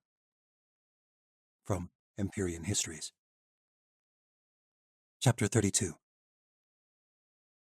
Misha stood at the edge of oblivion, staring down from a tall precipice at a swath of brilliant stars spreading across the night sky like drops of cream in dark Melanesian coffee. Misha had never seen anything like it. She staggered backwards, fearing the expanse would reach up and swallow her whole. But the view in the other direction was just as extraordinary. A plume of what Misha could only describe as a prismatic cloud towered into the sky, consuming most of her view in a shimmering display of color, like a bucket filled with dyes of every color. "That can't be a cloud," Alec murmured, standing dangerously close to the abyss. "It looks like an explosion," Tess said. "Of what?" Misha asked. Tess chuckled. "I don't know. Rainbows?" Misha shook her head, unable to believe the strangeness of this place beyond her world. The cloud reminded her in a strange way of the lights of the Nora, and yet also nothing like them. "I don't know what it is, but I think we're currently standing on the edge of this world, and I would just as soon contemplate it from a safer vantage point." "Where do we go?" Alec asked, glancing around. The world gate towered at their backs, set upon a precarious promontory that jutted out into a seemingly infinite drop. As though the night sky existed as an ocean in this world, and they stood upon a harrowing cliffside. The expanse stretched out beyond the gate, leaving them only a narrow path forward. Mists hovered over the gray earth ahead, making it difficult to tell if there was anywhere to go along this narrow stretch of path, or whether they would only find a precipitous drop there, too. But they had nowhere else to go, and Sheva Dakama had led watchers through this gate only weeks before. "There must be something beyond this mist," she said. "What if this world is gone?" Alec asked. "You heard Asa. She didn't know what we'd find. We just experienced one dead world. What if this is another?" Misha nodded. Tess frowned. "Well, maybe this is just some stupid test to scare cowards like you into turning back." Misha and Alec both laughed. Tess gripped their hands. "There's got to be something here." Together they stepped forward. The path was no more than 8 feet wide, and Misha could feel the expanse on either side tugging at her chest. Her heart thundered so hard she could hear each throbbing beat in her head. Mists swirled at her feet, and she could not see more than a few yards ahead. They walked for several minutes before the fog began to dissipate. She glanced to her right and realized that the drop-off was gone. The path was still distinct, but the ground began to slope downward, and Misha feared they were about to plunge over the other edge of the world. But the more they walked, the clearer their view became, and soon the mists faded altogether, and they looked down upon a bowl-shaped valley filled with red vegetation hovering in the air, apparently unattached to the ground at all. It reminded Misha of the way seaweed looked in the lagoons of Melanesia. Each strand of the strange plant was as thick as Misha's arm and as tall as a tree. Tess brushed her hand against one of the fronds and jerked back. "What's wrong?" Misha asked. "It's weird." Misha reached out. The tendrils had a soft, almost moist texture. As they descended into the valley, the red vegetation towered all around their path, each plant hovering about a foot above the gray earth. Small creatures with chitinous bodies scurried up one of the plants, then leapt from stalk to stalk, gripping with small pincers and swinging like a monkey of the southern world. "We're in some sort of forest," Alec said. Misha did not respond, too preoccupied with marveling at the strangeness of this world. "Have you noticed how light you feel?" Alec asked. Misha nodded. "Like if I step too high, I might drift off. Like one of the floating lanterns of the Triumph." Tess leapt high into the air, and though the girl was a watcher in training, Misha was sure it came with greater ease than Tess could have managed in their own world. The crooked girl descended slowly, a giant grin on her face. "I guess there's no doubt we're in a different world," Misha said, smiling. Though she had been resistant about Tess joining them, seeing the young girl's joy helped cast away her fear of what might lurk in this world, and what might be happening back in their own. The three wandered through the forest for some time. Misha thought it must have been an hour, but there was no way to tell. The prismatic cloud loomed beyond the forest, offering an odd sort of light that made Alec and Tess look shinier. The ground leveled off, and Misha felt steadier on her feet, though she could not shake the strange floating sensation in her stomach.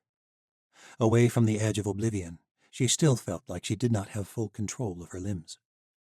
Even sounds felt strange in this world. As they leapt around the forest, the chitinous creatures made a hollow clacking noise, which seemed to come from several directions at once.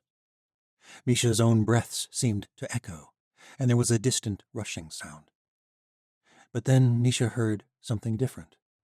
Laughter, human laughter, echoing around the forest. The rushing sound grew louder, and then they heard voices. Misha and Alec quickened their pace and reached the end of the path. The forest of hovering red plants ended, and they stood at the edge of a clearing. The ground beneath them grew soft and spongy and bore a faint yellow hue. But Misha hardly noticed. She only cared about the source of the voices. The clearing was filled with hundreds of people of many nationalities, reminiscent of the races of her own world.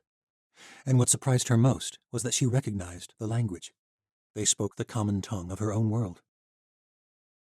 Small tents of poor make were rigged all around the clearing, but many more bedrolls were strewn across the ground, and the people wore dirty and tattered clothes. Misha could not help but notice the stench. "Misha? Alec?" They froze. The voice came from behind them. Misha could hardly believe it. It was Sheva Dekama, the woman who had helped them rescue Vashti Burodai in the Triumph, the woman who had led the hunted watchers of the southern world through the World Gate. "What are you doing here?" Sheva asked, looking dazed. "You shouldn't have come here. Where are the others? What happened?" The Yanavi woman's colorful clothes were drab and dirty.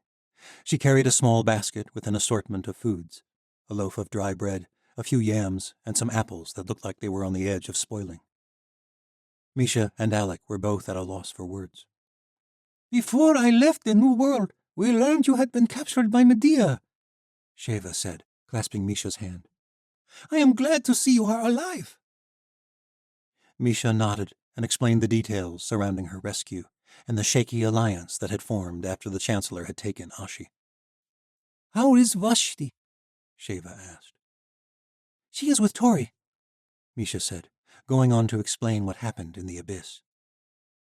"Ereyeva, Sala is dead." Sheva stared off at the hovering forest. "I wish I had been there. I could have helped rather than being trapped in this damned place." "What did you mean earlier?" Alec asked. "You said we shouldn't have come. Where are we exactly?" Sheva Dekama gestured around the crowded field. "A way station. A place between the worlds." Sheva pointed toward the other end of the clearing, where another path winded into the red forest. "There are 2 more gates like the one we came through, both connected to other worlds. This place, I don't think you could call it a world, is very small, only a league or 2 across." "What are all these people doing here?" Misha asked. "They are refugees from a world called Talis.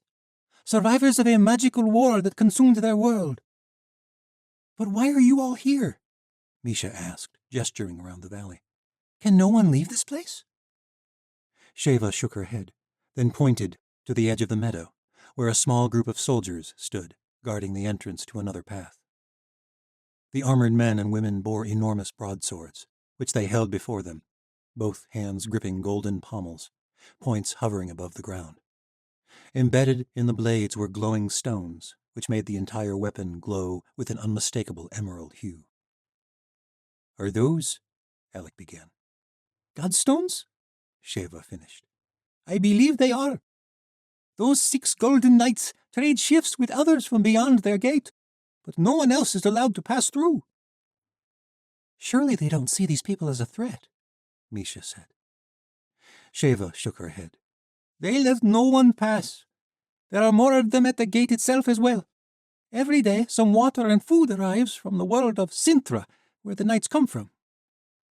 Sheva held up her basket and nodded to a place near the center of the field, where several refugees congregated around a series of barrels and sacks. "Why feed them but offer no further aid?" Misha asked. "I wish I knew. We've been trapped here for weeks, wondering the same thing. Like everyone else, we were offered a choice to return to our worlds, but few have taken the offer. I hoped, with a little patience, they would grant us passage beyond, but we've had no such good fortune. I've spoken with several guards, pleading our case, but each time they refuse." Misha shook with frustration at how many people were being treated this way. These worlds were supposed to be more advanced, more sophisticated than her own. They were the ones who had sent the ancients in the first place. "Well, they had better start listening," Misha said. She marched across the field of shabby tents and bedrolls, ignoring Alex and Sheva's calls after her. As she neared, a pair of golden knights stepped forward, swinging their glowing broadswords into a new stance, points directed at her face. "You have come far enough," one man said in a gruff voice. His helmet was drawn so Misha could only see his eyes, which flashed a brilliant blue. "You have no idea how far I've come," Misha said. "nor why I am here. Why are you blocking access as though these are criminals or soldiers gathered here?" "We are bound to the decrees of the Empress of Sintra. We have provided them sustenance as ordered, but they are not welcome in the worlds beyond, no more than you are." "Is that the decree of your Empress? Or the Empyrean?" The other knights stepped nearer at her words. Misha smiled. "That's what I thought. Why don't they want these people to enter?" "The world of Talus is infected," the knight said. "It has consumed their world. These people cannot be allowed to pass."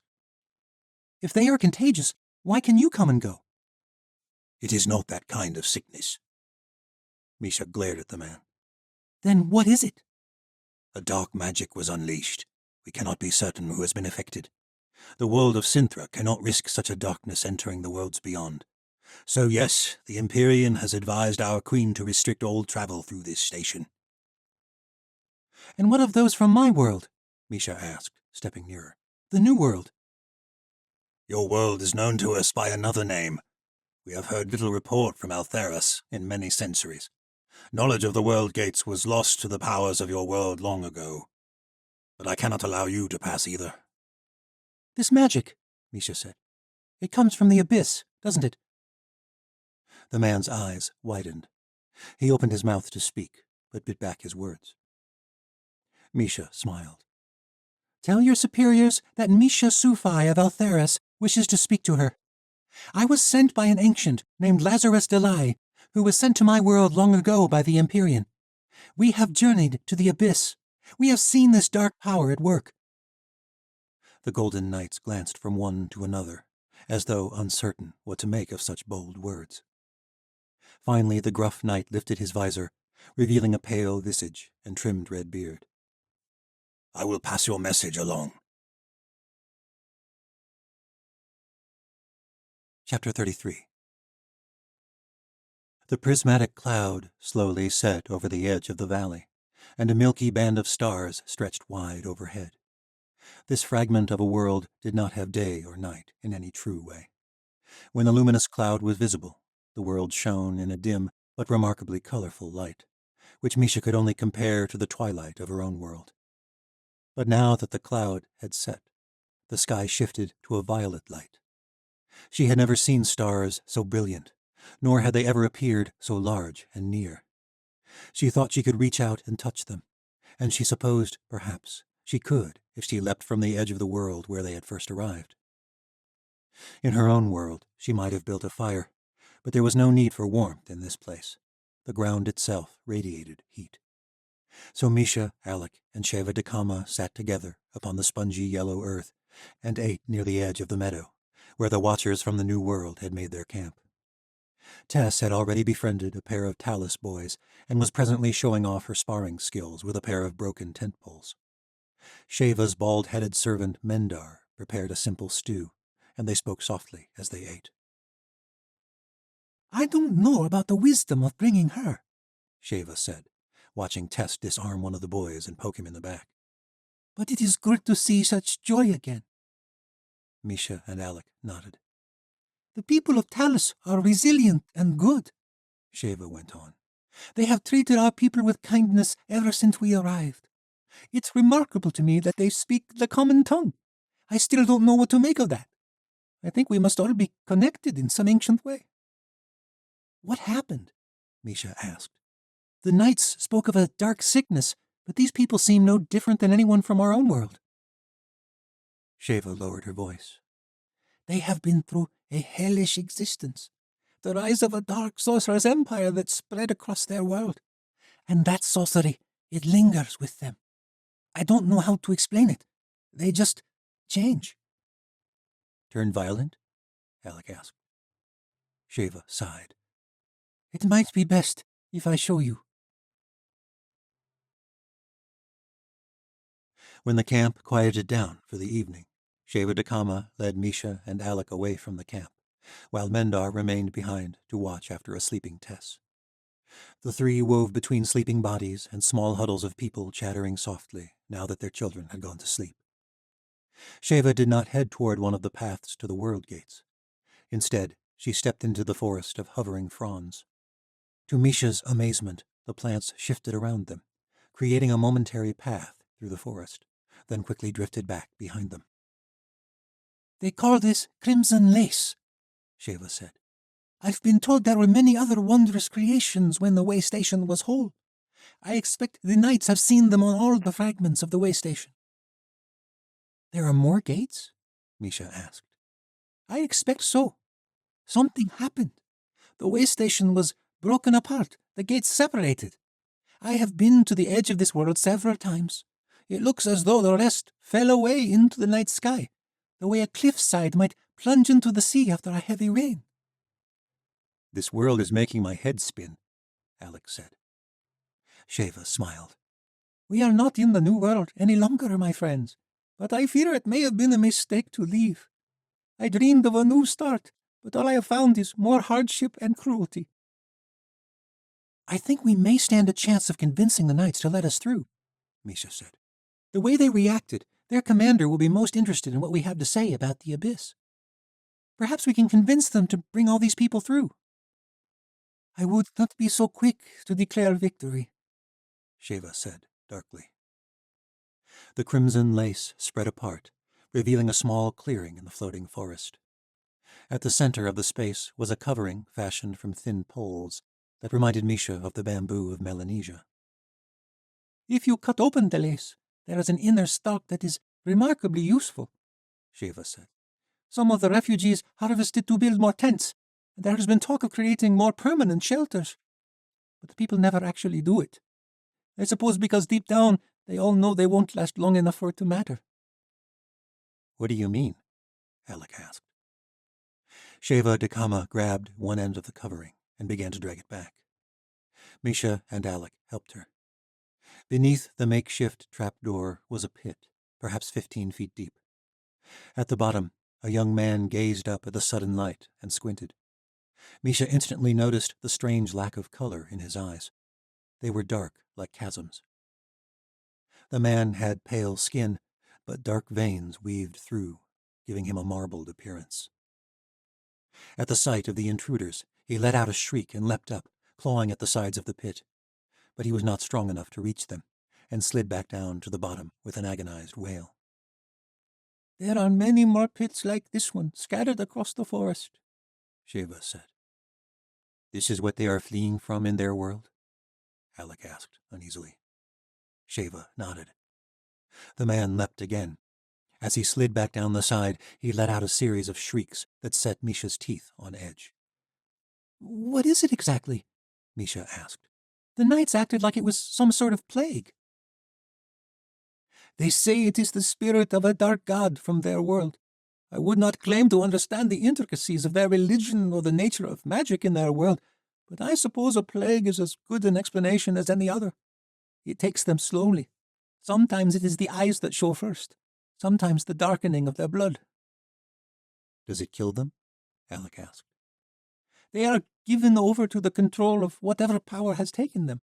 If they are discovered in time, they are brought to these pits. This one has been here for over a week." "And if they're not discovered in time?" Alec asked. "They try to pass through the World Gate into Sintra, but they never make it past the Golden Knights. 3 have been slain since I arrived." Misha's stomach twisted. "That's why these refugees are trapped here," Sheva said. "Their world is controlled by this dark god, but they escaped too late. They cannot leave this way station, and neither can we." The man leapt once more at the sides of the pit. Perhaps it was just the strangeness of this way station, but Misha had the distinct thought that it leapt much higher than any natural human could. But it could not reach the top. Sheva Dakama grabbed the edge of the covering, and together the 3 of them dragged it back over the pit. Misha and Alec exchanged glances and shook their heads. "You told the knights you thought you knew the source of this dark power," Sheva said. "I think it is the power of the abyss," Misha said, "and I fear it has entered our world too." They walked quietly back to the encampment, but when they reached the edge of the crimson forest, Tess came running up. Behind her, a pair of golden knights with glowing swords followed. "What's going on?" Misha asked. "They were looking for you," Tess said eagerly. The gruff knight stepped forward to greet them. "We have spoken with our commander. It seems the Empress herself would like to speak with you." "Where is she?" Misha asked. "She does not come to this place, but I will take you to her." Misha gestured to Sheva. "I'd like to bring my friend as well." The knight shook his head. "She has been here too long. The risk is too great." "You don't even know what causes this infection," Misha said. "You don't know if it's contagious. If she could catch it, why couldn't you as well?" The knight scowled. "I have nothing more to say. Your friend must stay. You and your 2 original companions may come to Sintra and speak with the Empress. But there is no time for contemplation. Come now or not at all." Misha turned to the Yanavi woman, but Sheva shook her head. "Go. Do what you came to do. I swore to remain with the people Asa entrusted to me. I could not leave them here even if I were allowed." "I'm sorry." Sheva smiled and squeezed her hand. "Don't be. I hope you find the help you are looking for." Misha, Alec, and Tess followed the golden knights away from camp, following a walled path through the floating forest. Misha was saddened to leave these poor refugees behind. It was staggering enough to ponder the existence of all these other worlds, but she had never considered that some might be in an even worse state than her own. And if this was truly connected to what they had experienced with the Chancellor in the world of the Abyss. "This dark god of Talus," Misha said. "Why didn't your people do anything? Why didn't you stop it from happening?" The knight scowled. "The Empyrean has advised against such interferences since long before I was born. What happened there was many centuries in coming. I do not know whether we could have helped even if we'd tried." "It is the same with our world," Misha said. "You stopped interfering there as well." The knight nodded. "Are there other worlds like ours, on the brink of destruction?" "You are asking questions beyond my ability to answer. I am a golden knight of Sintra. I protect my kingdom. I have never traveled between worlds, and I do not claim to understand the matters of their affairs." The walled pathway grew wider at the edge of the way station, where there stood a white stone archway identical to the ones in the necropoli.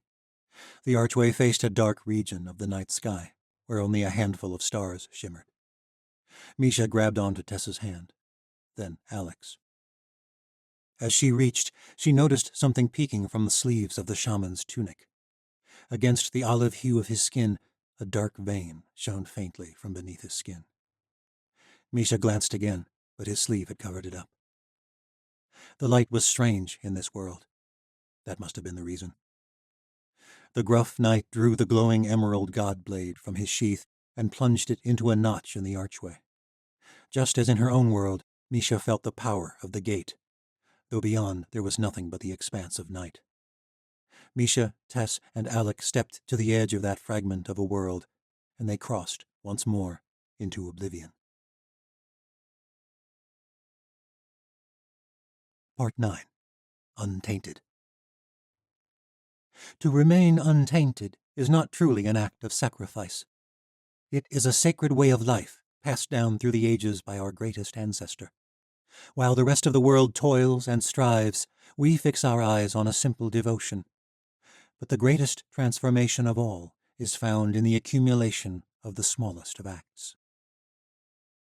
As quoted by the Grand Scion of Malai in Dawn of the Third World.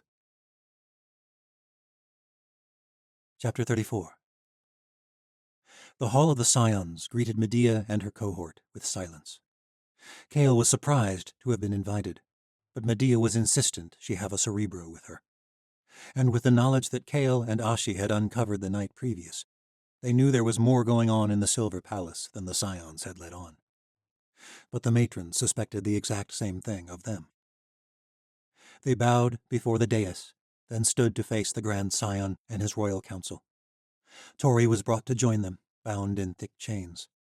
Her expression was all frustration and rage, and she did not try to hide her thoughts from him. The Chancellor is written all over this Shenza. A healer in beige robes stepped forward from the matron's side. We have determined the Parjan girl was poisoned, he announced, and we believe this was a flagrant attempt on the life of the Grand Scion. And you think we had something to do with this? Medea demanded. The healer frowned. We performed an examination before the girl's body was prepared for the journey back to Parja. The food she prepared, the food she offered the Scion, and which he was only an instant from consuming, contained traces of the Kleoi plant. Medea raised her hands, exasperated. And? The healer hesitated for a moment, glancing at the matron. But Kale sensed sincerity in the man's mind. Whatever was going on, this healer was not lying about the details.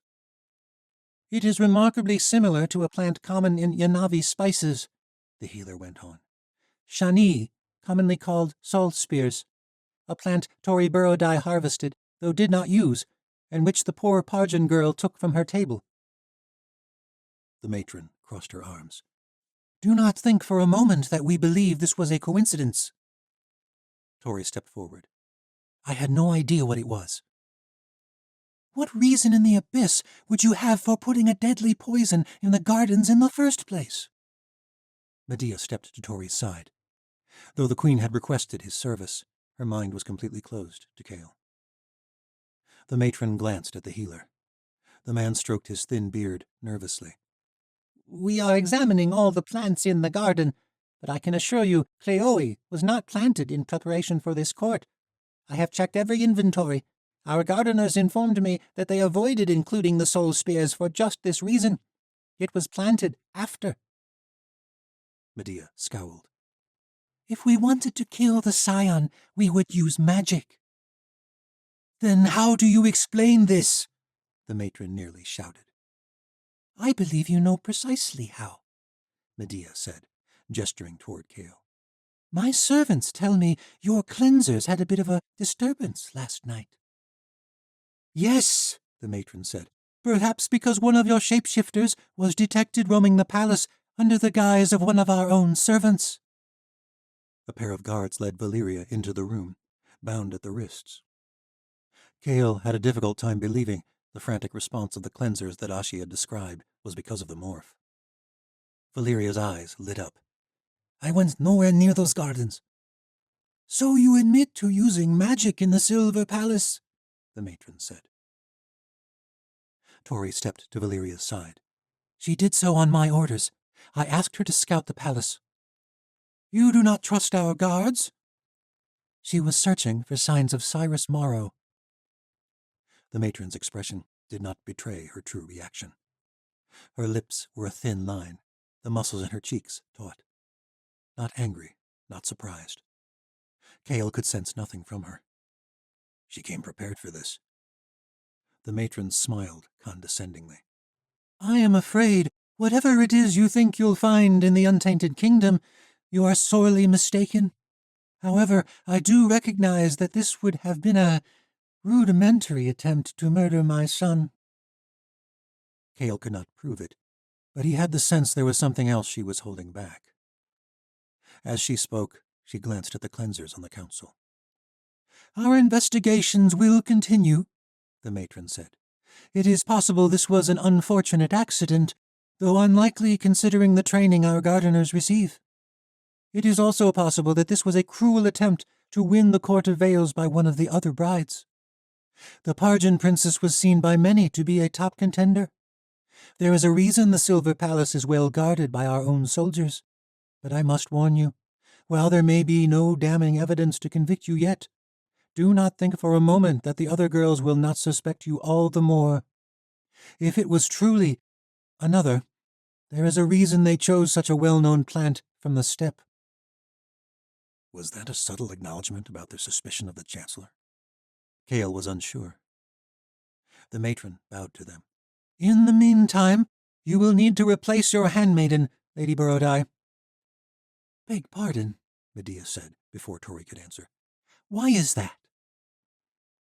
There was to be no sorcery practiced in these halls. This is a sacred court, and it shall not be tainted by the likes of your morphs.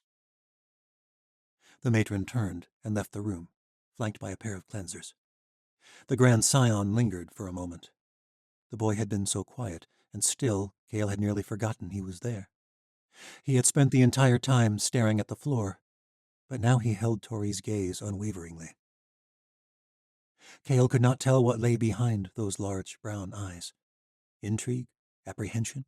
Manipulation? The Scion bowed to them, and they were all escorted from the hall. Cale, Ashi, and Valeria met with Isla and the Queen's Watchers in a small garden near the dignitarial estate where Medea was staying. Valeria seethed at having been caught in the palace. I can assure you, no cleansers detected me. I left the palace for much of the night. I was with some of the other servants. I saw Cale and the others in a tavern on the far side of the city. That was you? I thought you were a cerebral? I was striving not to be caught by the cleansers. Valeria crossed her arms. I hadn't even returned to the palace when Ashi saw those cleansers.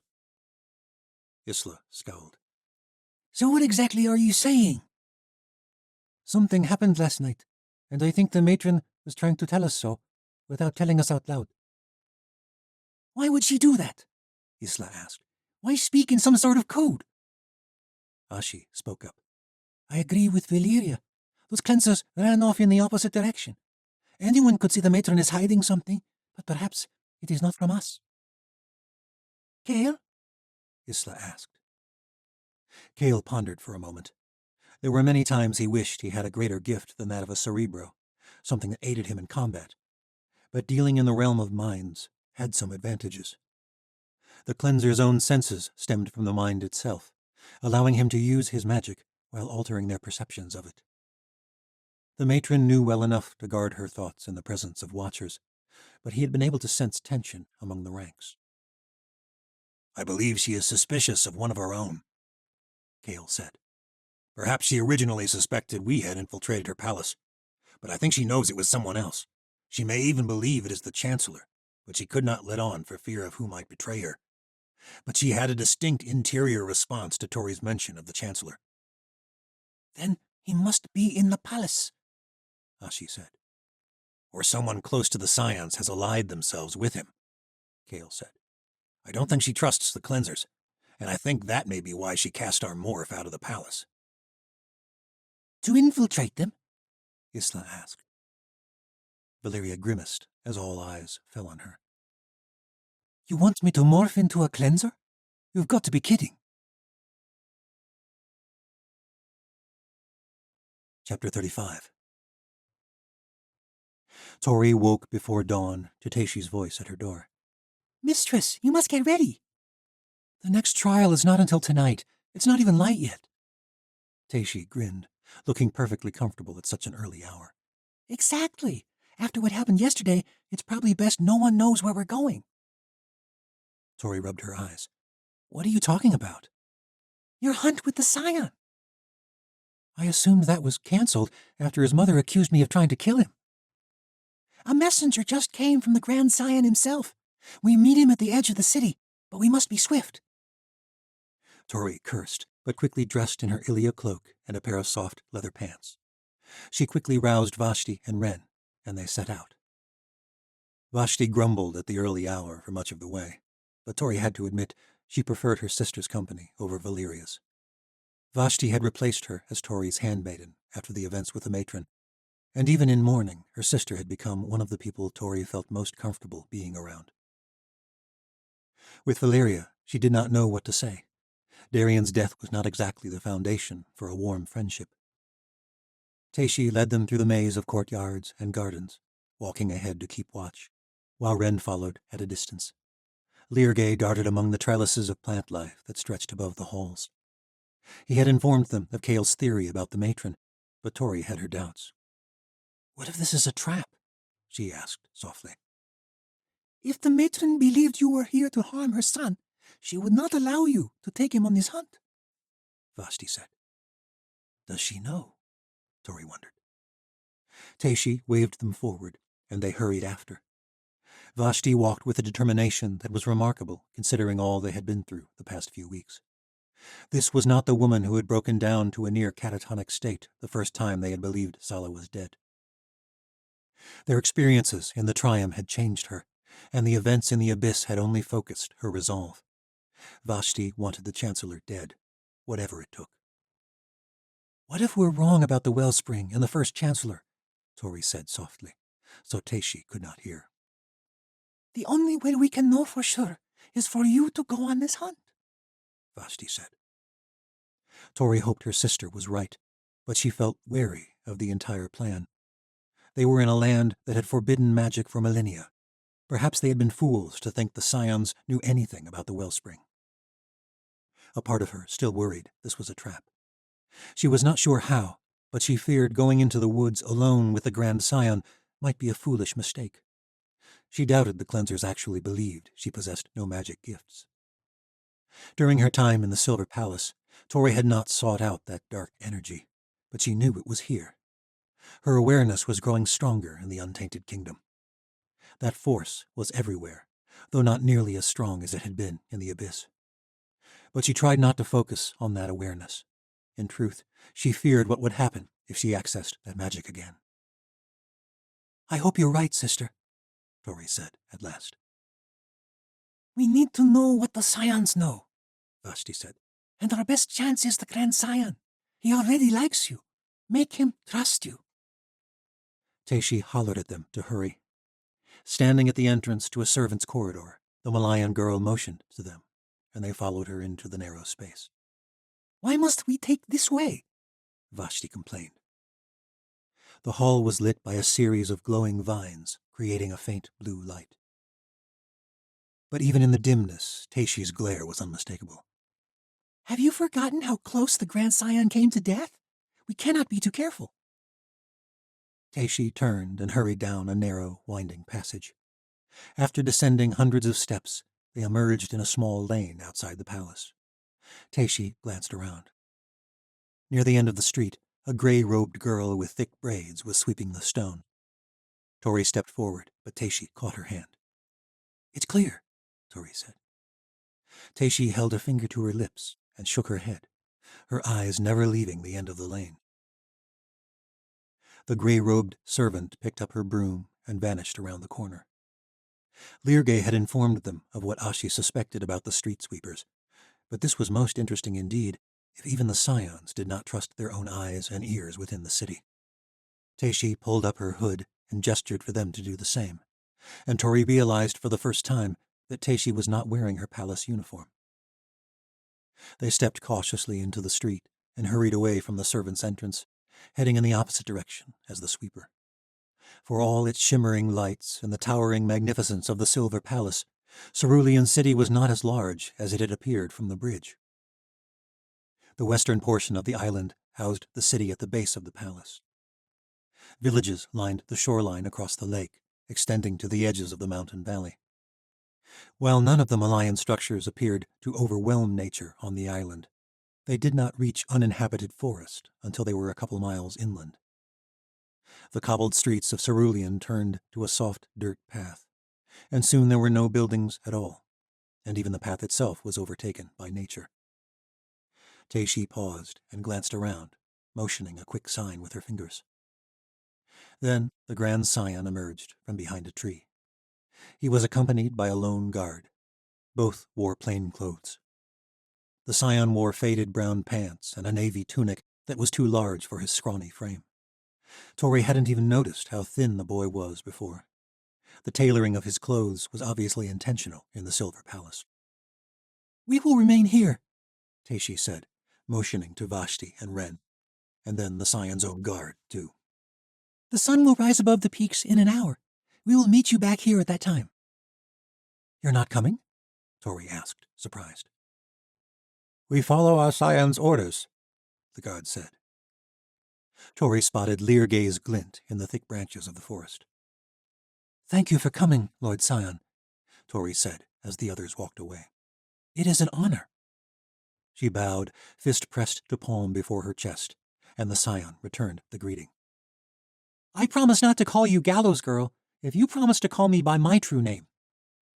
"What is your true name? I've never heard anyone use it." "Malak." "Well, Malak, I'm honored to take you on your first hunt. Speak softly going forward." The boy's eyes flashed with excitement. "Wouldn't it be best if we remained completely silent?" Tori smiled and motioned for him to follow her. "Not until we pick up a trail. We are downwind, so the sound won't carry far." The boy followed her quietly for a short while, though Tori noted the way he observed her every movement. After a few hundred yards, she stooped to her knee to examine some faint tracks. She pointed at the dirt, where small cloven hooves could be distinguished in the bramble. "Red deer?" he asked. "Good, though sadly this is days old." She kept moving, careful to step lightly and avoid dead leaves and small branches. Thankfully, it was too early for the shed of autumn. She caught a glimpse of Leargay perched on a limb ahead, and she was grateful for his constant watch. The Scion felt genuine, and she hoped there was no present danger, but they could not be too careful. "You truly haven't ever been on a hunt before?" she asked. "It is a pastime for most noble boys in the West." Malak shook his head. "My people love nature, but the mishap in the first court is proof enough that we can be blinded by our insularity. We know plants because we tend them in our gardens, but we do not know them well enough to know when they are a poisonous imitation." Tori nodded. "Don't be too harsh on your gardeners. I did not recognize it either. In truth, I'm a bit embarrassed about that." "We all expected the gardens to be better maintained. You were being asked to cook for me after all." Tori paused and met the boy's gaze. He stood a little past her shoulders, but held his head high and looked right into her eyes without hesitation. "I've had more brushes with death than I care to mention, but each one has shaken me. How are you feeling after the incident in the first court?" The boy shrugged. "Nothing like that has happened during the Court of Veils in many years. I suppose I am shaken, but I would like to think of it as motivation instead." "Motivation for what?" "To better understand life outside the Silver Palace. My mother did not want me to come here with you." "That may have been wise of her. You don't know me." "But I have heard the tales." "Tales are filled with embellishments," Tori said. "They said I was a sorceress, too." Malak smiled with bemusement. "You put the freedom of lowborns before your own life. I find that admirable." "How do you know that is true?" "I didn't know. I wanted to believe it. The tales are marvelous, and I've always loved stories of gods and heroes. But the way you tried to save that Pargin girl, it confirmed what I already hoped. I couldn't help her, though. You tried. All the other girls watched. Whether in shock or apathy, I do not know. Who do you actually think it was? The Grand Scion paused mid-step and held her gaze. I do not know, but I shudder to think of the ramifications if it was truly an assassination attempt. There have been no wars in the Untainted Kingdom since the ancient world. We have lived in peace and solitude in this valley for centuries. But I fear we have also turned our backs on those in need, while cruel dictators ruled over them, while sorcerers and monsters ravaged the world. Your people have not always lived this way. No, they have not. Things do not always have to be the way they've been. Sometimes we can learn from history. Yes, Malak said. But sometimes we learn what not to do. That has been your people's philosophy for many years. It is a noble idea. This valley is like its own world here. But you can only run from the world for so long. Sometimes the world comes right to your doorstep, and you must decide whether to act or hide. I know who you believe is here. I know you seek answers to deep mysteries of our world. But I cannot give you answers. I, too, have mostly questions. Why are there no cleansers here? Why aren't you being guarded? Malak smiled. It is best they do not know we are together. The boy pointed to the ground, where a set of tracks was imprinted in the soft earth, these ones much more distinct. We should be quiet now, yes? Tori nodded, pointing up a small knoll. It went up and over the other side. I think we're close. They crept softly through the brush and dropped to their knees as they crested the hill. Below, a young stag bent down, nibbling on strands of grass. Tori reached for the throwing blade at her belt, but Malak beat her to it. He smiled and rose to his feet, and with a flick of his wrist he sent the knife flying. It lodged in a tree with a resounding thud, narrowly missing the red deer's skull. The stag reared up and bolted away. Malak shrugged. A shame. He made his way to the tree and retrieved the blade, then returned to Tori's side. You missed on purpose. The Grand Scion raised his brows inquisitively. Your release. Your technique was exquisite. Thank you, Tori. I've been trained in several martial skills, but that does not mean you released early. You meant to miss it. Sometimes it is less important to make the kill than to know you could have, but that you chose to offer mercy instead. That is what sets us apart from other beasts. Tori was sure he meant something more, but she could not determine his meaning. That is how I know you are the hero I heard in those tales, Malak said. What mercy have I shown? Malak smiled. The greatest mercy of all, the forgiveness of traitors. Unfortunately, all mercy is not wisdom. Sometimes we must kill. Sometimes we must betray. The greatest test of all is to know when. The boy's words struck her like a cold wind. She shuddered. Was he threatening her? Your company is not the only one with rifts. You are not the only one making precarious decisions. Are you speaking of magic? I like you, Tori, but I have not decided whether I can trust you. Your mother cast out my morph. Was it intentional? The boy merely smiled. We must return, and you must prepare for this evening's court. I think you will find this task much more suitable than cookery. Chapter 36. Valeria and Ashi had hardly spoken before this mission in the Untainted Kingdom, but they were more alike than Kale had ever realized. Both skilled warriors, both broken with loss, which made them both more focused and ruthless. But this plan to infiltrate the cleansers was madness. There is being a rift, Lirge informed them, relaying Tori's message from her hunt. The Scions are not trusting them, or else they are disagreeing about something important. Kale, Ashi, and Valeria circled around the tiny creature hovering in the air between them. Like what? Valeria asked. The Chancellor? Or what to tell us about the wellspring? Ashi asked. Lirge shrugged his tiny shoulders. I am not knowing, but the Scion is confirming that his mother is sending Morph away for a reason. Then it's settled, Ashi said. Easy for you to say, Valeria said, though there was a glint in her eye. Despite her fear of attempting to disguise herself as one of the cleansers, Kale also sensed a fierce anticipation. Valeria had confirmed their other suspicion the previous night, when she took on the appearance of a man from one of the taverns. The blood came after the jerkin man insulted her heritage as a heathen salt girl. Valeria didn't take much, only what came away after she pinned the man to the floor and pressed her blade menacingly into the side of his neck. The confrontation got them thrown out of the tavern, but provided what she needed to morph into the man's form. The ruckus, paired with Valeria's brief transformation outside the tavern, ought to have brought the cleansers running, if Kale's encounter was any indication. But Ashi had watched from the rooftops and confirmed that no magic hunters came anywhere near them during their entire journey back to their tavern. The cleansers cannot sense morph magic, Ashi reiterated now. which means they never sensed me in the palace, Valeria said. Then how did the matron know you were a morph in the first place? Kale asked. Valeria shrugged.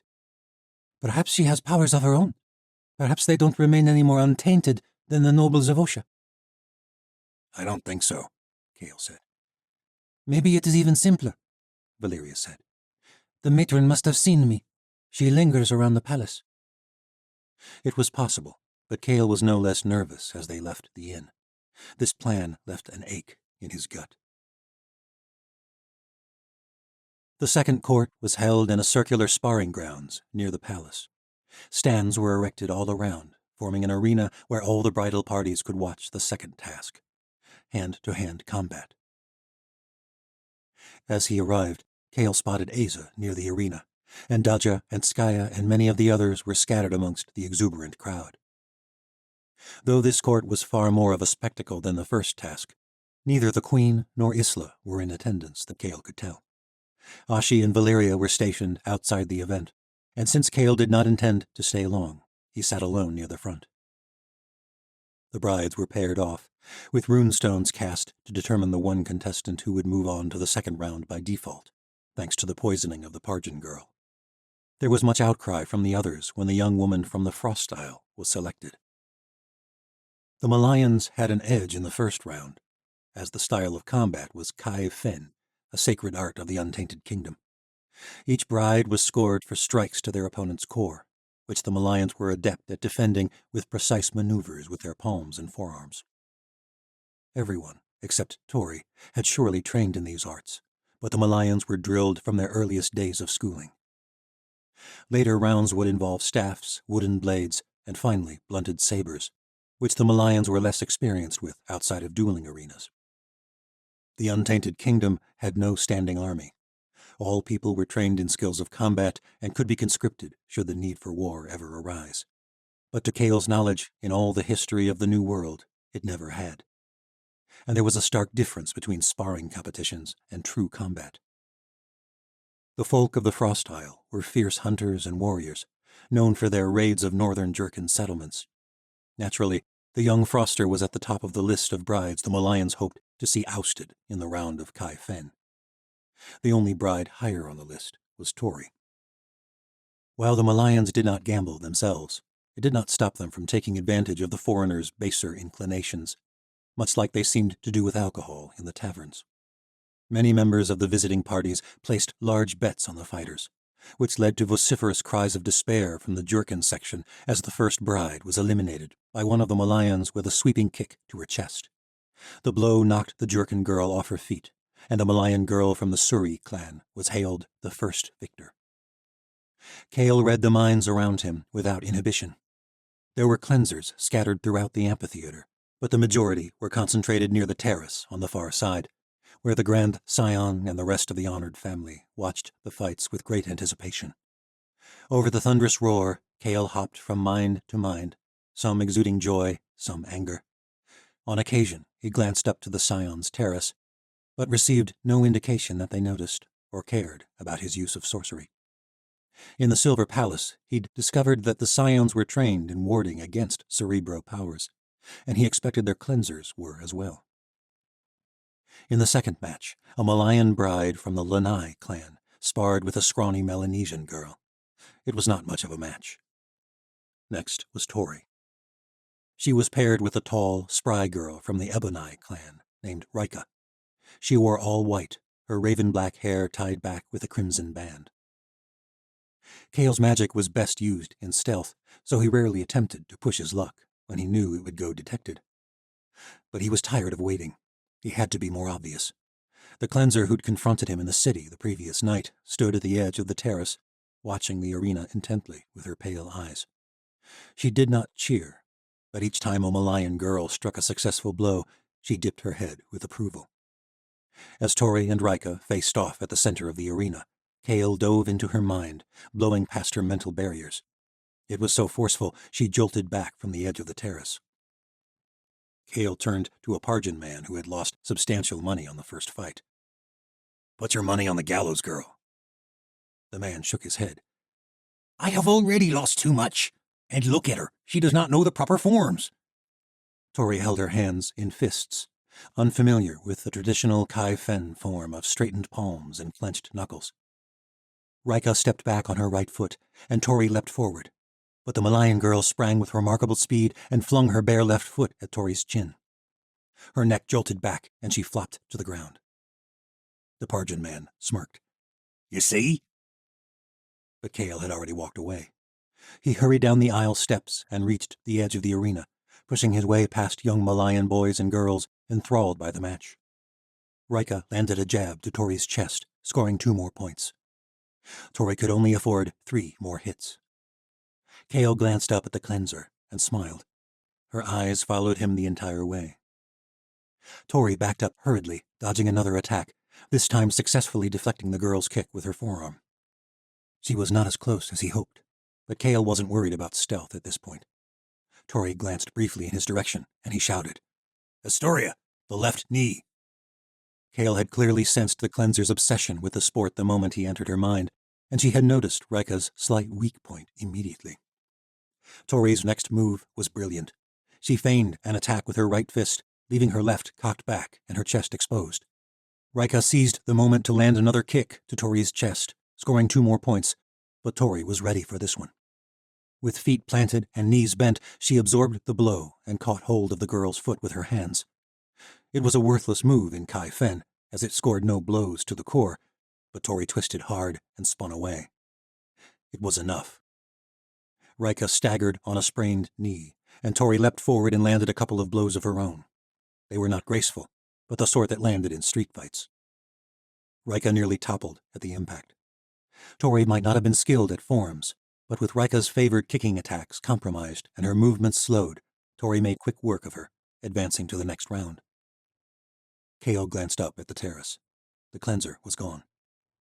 He hurried out of the arena. The streets were empty outside, except for the gray-robed sweepers who scurried around, cleaning up the city, while the jubilant roar echoed from the amphitheater beyond. Kale expected the cleanser to pop around any corner. When she confronted him, Ashi and Valeria would come to his aid, and Valeria would take enough blood to morph and infiltrate the order of the cleansers. But Kale never saw the red-robed woman at all. As he reached a small grove of fluorescent balsam trees, a silent hand clamped around his mouth, and before he could turn or fight back, he lost consciousness. Chapter 37. Tori might have survived the round of hand-to-hand combat, but she was no match in the round with staffs. She could survive in a scrap, and she felt even more comfortable with a saber. But with a 6-foot staff, designed to be held with both hands from the center? She did not know what she was doing. After a series of rapid blows, she quickly switched her hold to something more reminiscent of a sword, and that was her downfall. The traditional handhold allowed her Malayan opponent to charge and attack so fast, Tori had no chance of deflecting them, and she had no more helpful hints from anyone in the crowd. It was a small blow to her pride, as the Malayan girl was smaller than her. But Tori was not here to win this foolish bridal court anyway. In the end, to the dismay of most in attendance, the huntress from the Frost Isle won the court, and an exclusive evening with the Grand Scion. Tori was escorted back to her room. She hadn't had a chance to speak to any of the others. Asa had left the court as soon as it was over, and Tori had not even seen Medea in the crowd at all. Increasingly, she felt like she was wasting her time and abilities with this stupid facade. She would have given anything to be helping Ashi and Kale, and she was desperate for news about whether Valyria had been able to infiltrate the cleansers. But Lirgay was nowhere to be seen. Ren stood outside her bedroom door while Vashti and Teishi helped dress Tori's wounds. Her shoulders were bruised and her breasts were tender and sore. Teishi applied a salve that stung like salt on an open wound, and Tori bit her lower lip to suppress a yelp. Well, once again, you were horrendously unprepared, but at least you actually tried this time, Teishi said. Still sore about that hunt? Vashti asked. Teishi rolled her eyes. That isn't the point. I believe that is the entire point, Tori said, smiling. Not trying worked. Well, I suppose it is unfortunate you can't have your ass handed to you in the second court and walk away with another audience with the Grand Scion.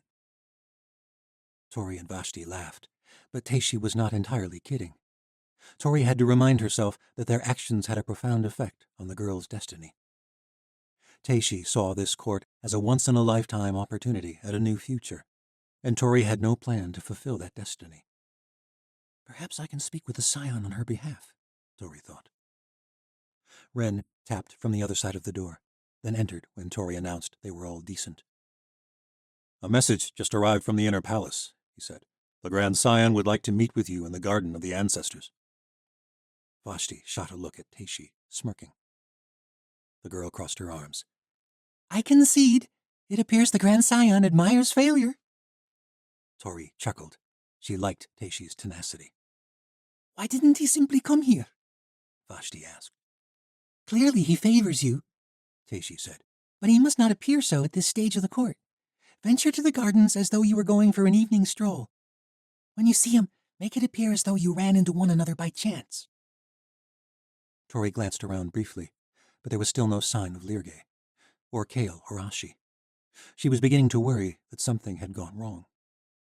Should we come too? Vashti asked, glancing over at Ren. Teishi shook her head. Be discreet. It will look suspicious if you venture into the city with an entourage. There are informants everywhere. It was an interesting statement coming from the servant. Tori wondered just how much the young woman perceived. Did she know about the rift between the Scions and the Cleansers? Teishi, I'd like a moment with my companions. The servant bowed. Of course, mistress. She exited the room and waited in the courtyard. Ren shook his head. I am not supposed to leave you, Tori, on my queen's orders. Come with me to the entrance of the Silver Palace, Tori said. The gardens are not far off. I'd rather you check in with the queen. She should know that Kale and Ashi have not returned. If you wish, he said. And me? Vashti asked, lips pursed. Tori gripped her sister's hand. I need you to wait here for word from Lirgay. If there is ill news, send him to the gardens. Vashti nodded, but her sharp scowl did not hide her true thoughts about being left behind. Tori and Ren tried to act casual as they passed through the labyrinth of gardens in the Silver Palace and descended the winding path down the palace mountainside, pausing outside the entrance.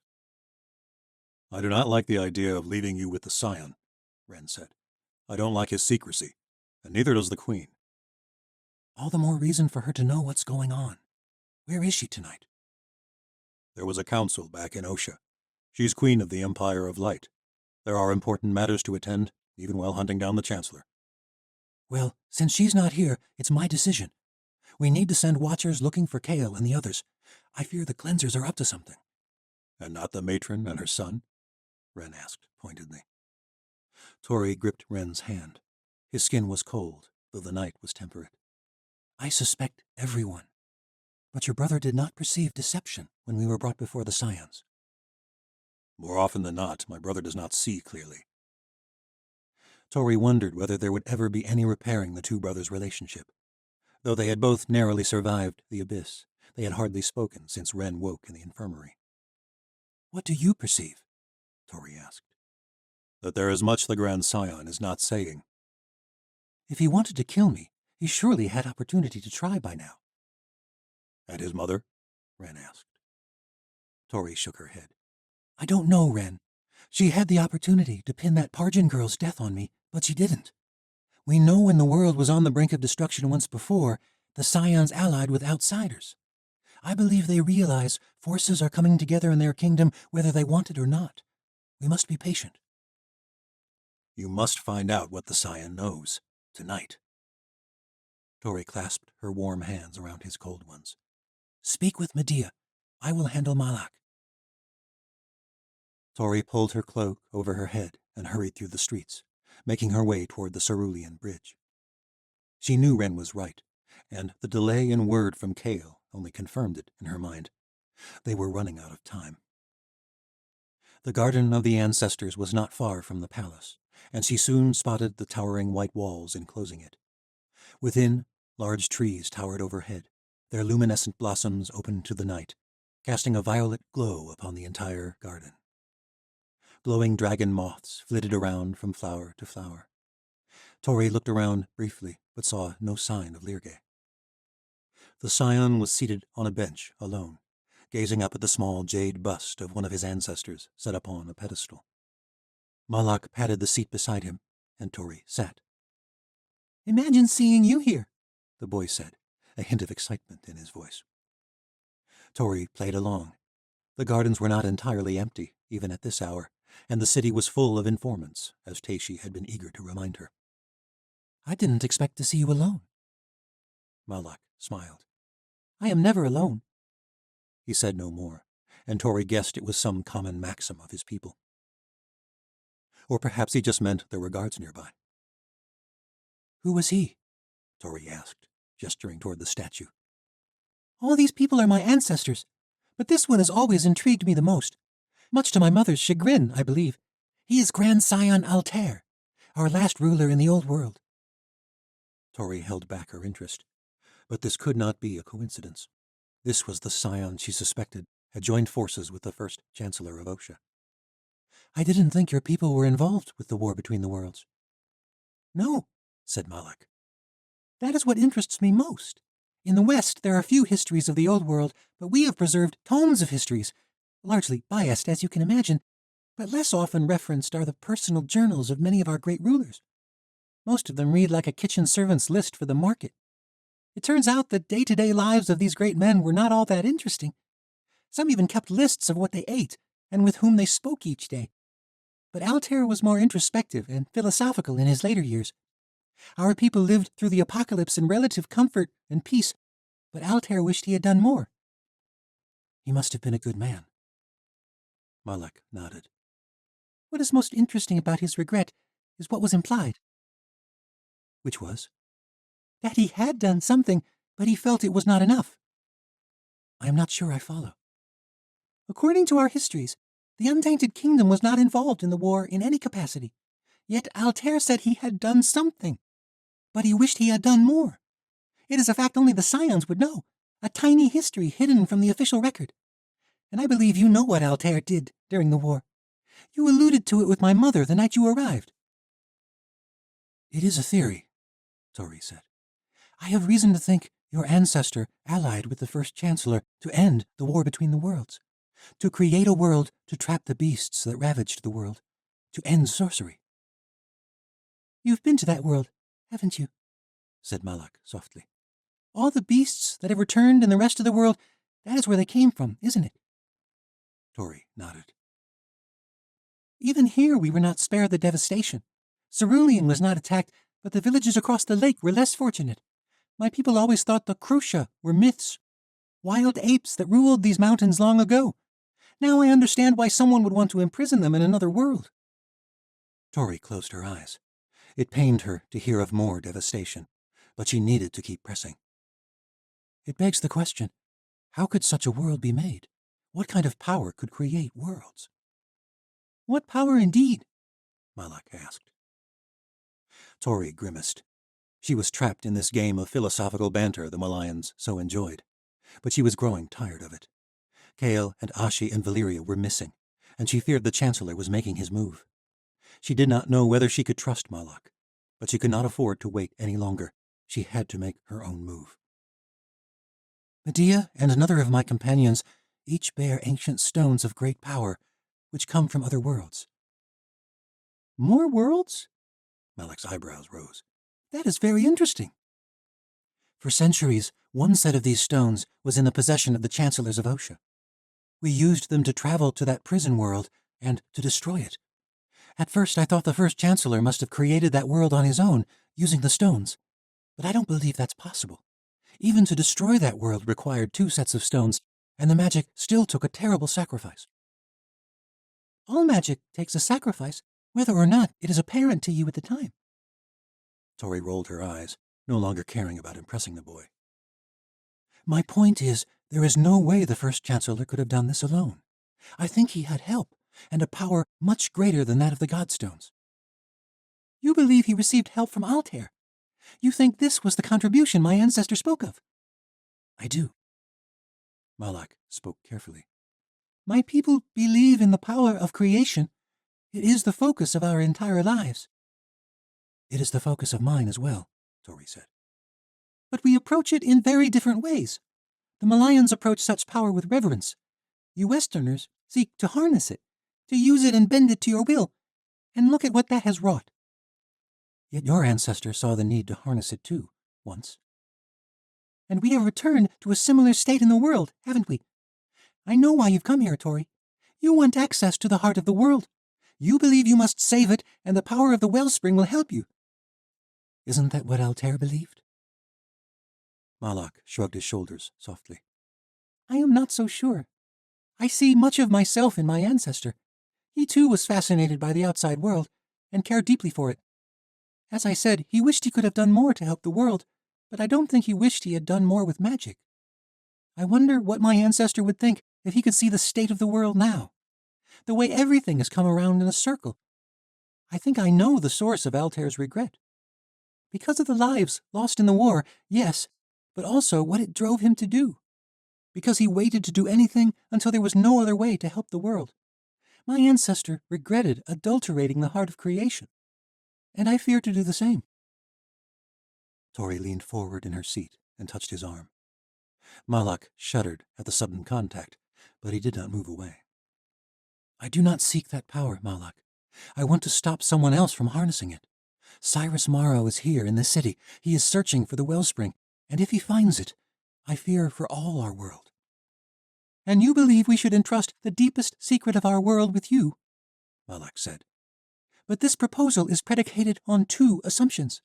That Cyrus Morrow is capable of finding the wellspring, and that you, Tori Burodai, are strong enough to be entrusted with this knowledge yourself. What can I do to earn your trust?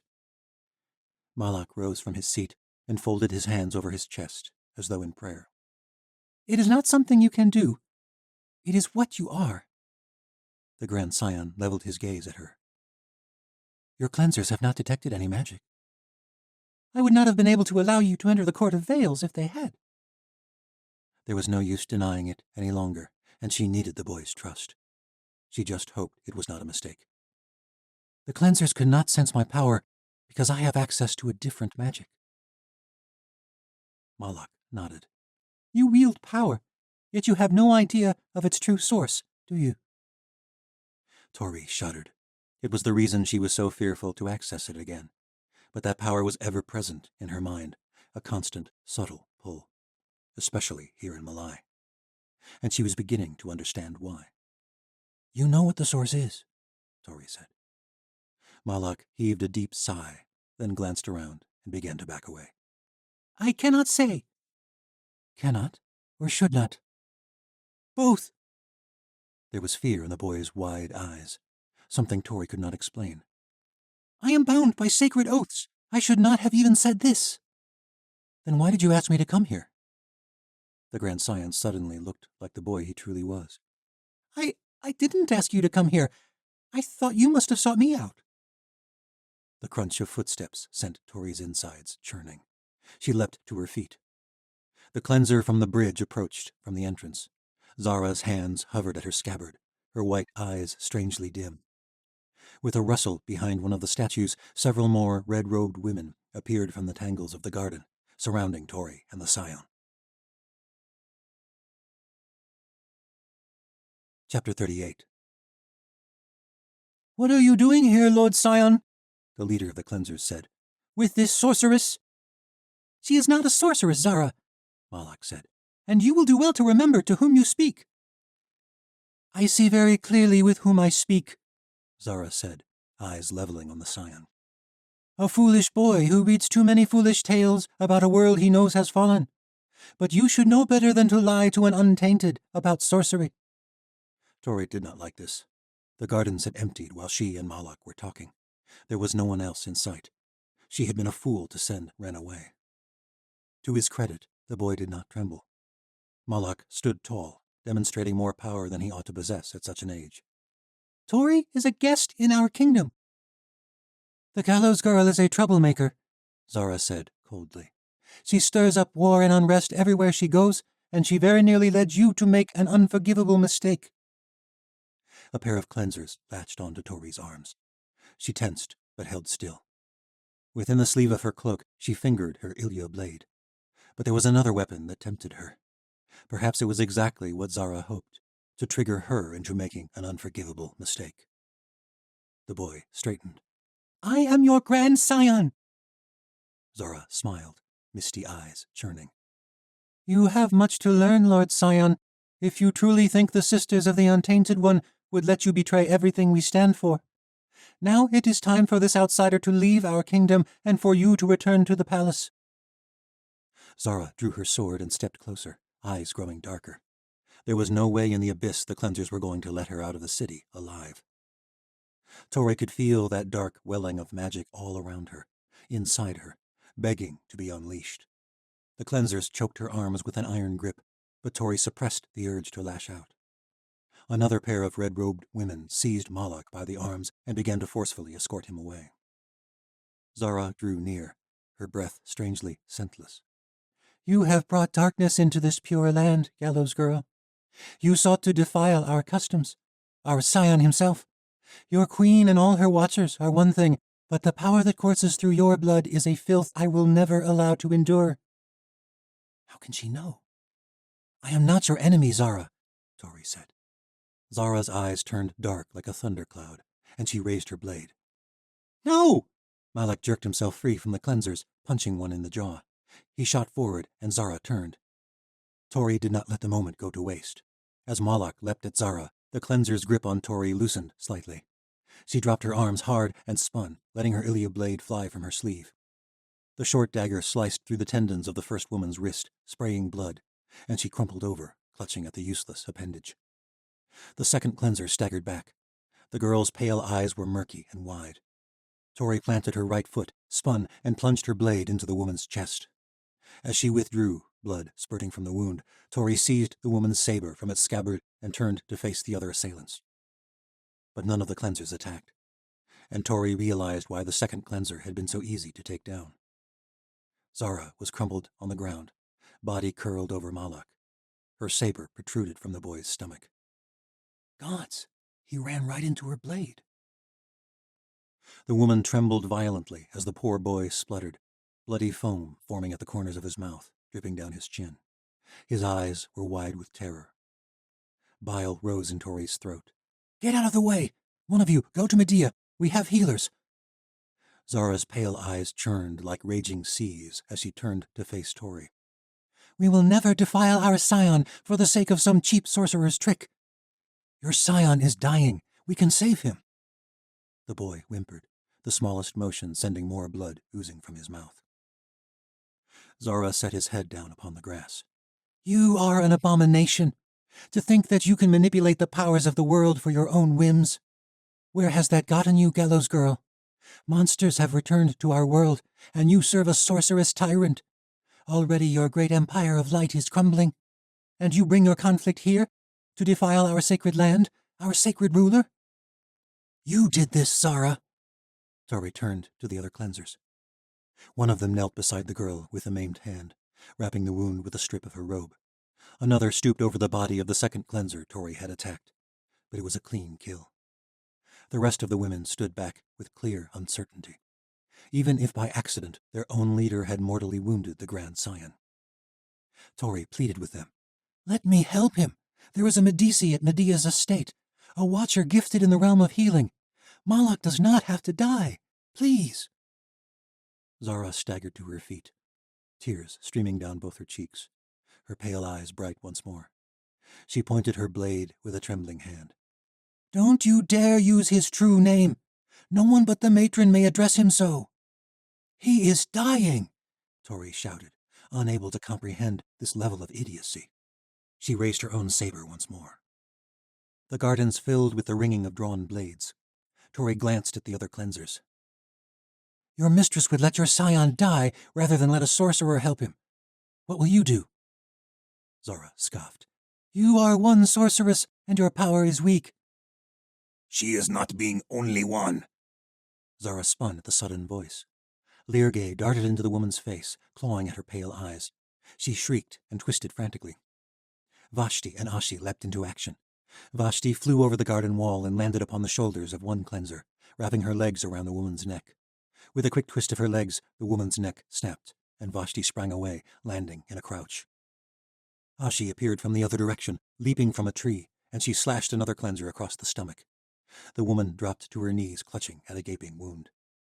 One cleanser sprinted off into the forest. Ashi and Vashti exchanged blows with the remaining ones, and Tori faced off with Zara. Leargay dodged Zara's blade, then shot after the cleanser, who fled. Zara's face bore long red streaks, dripping with blood from Leargay's talons. She raised her saber in front of her face in a Malayan sparring stance. Tori raised her own sword just in time to deflect Zara's attack. She spun hard, slashing at the woman's arm with her Ilia blade. She cried out, but spun away before Tori could land another attack. Blood dripped from the woman's sleeves, but she resumed her stance.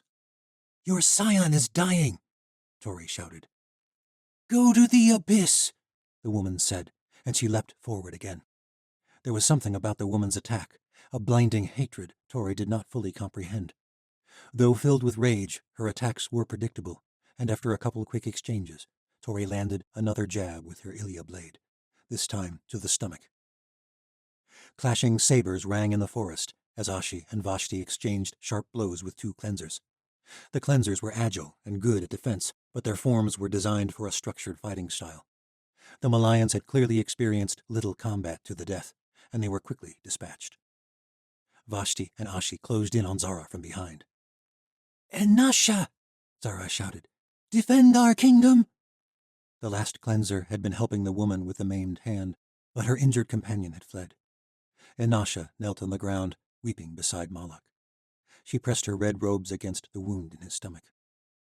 The girl shook her head. "You have brought this upon us, mistress. Your pride and hatred have done this.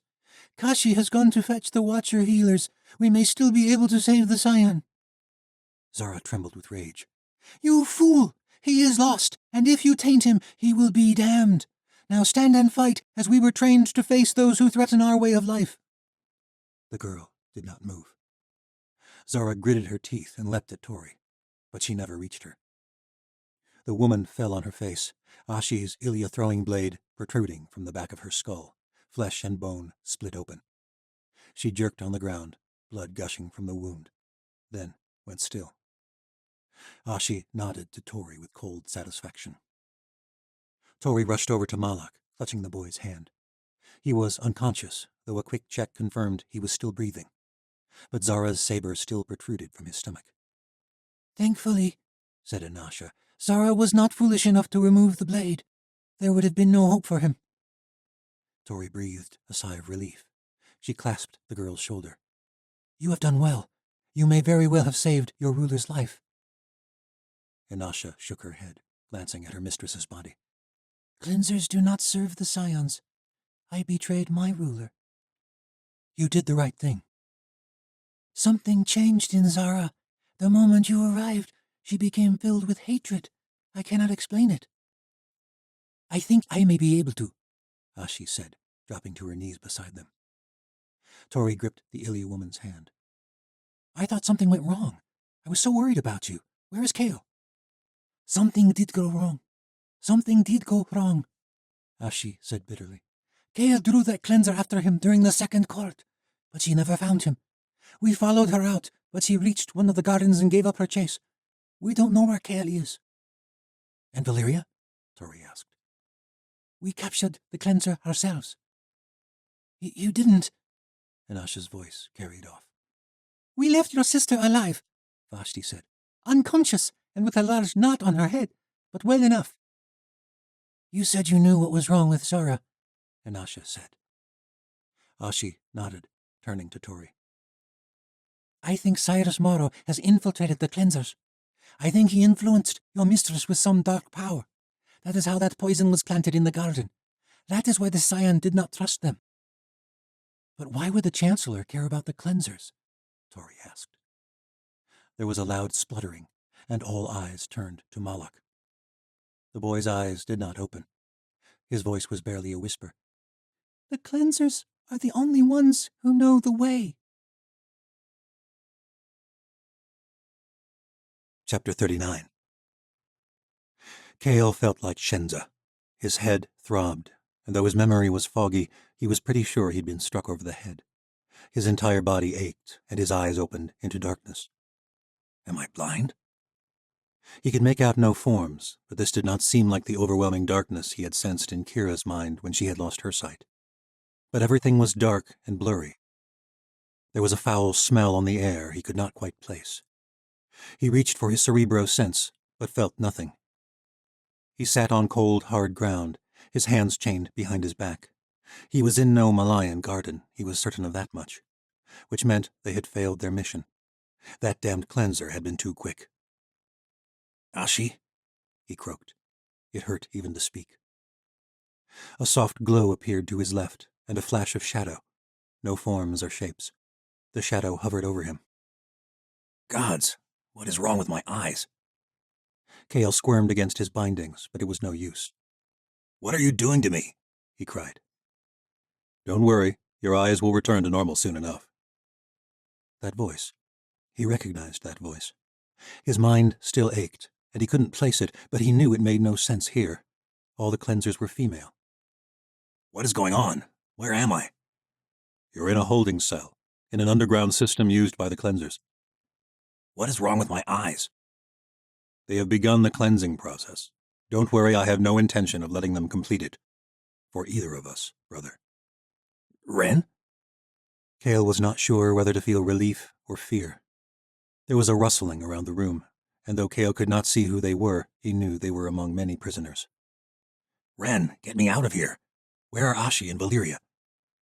I'm afraid I don't know about any of that, brother. But we can't go.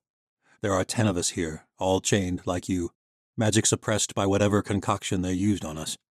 The cleansers have decided to go against the orders of the Scion. They are taking us for cleansing, and we must play along for now. It is the only way. For what? Kale demanded. His head pounded. His heart quickened. The last stage of the cleansing. They are going to lead us right where we need to go. Where? What in the abyss are you talking about? The wellspring, Ren said.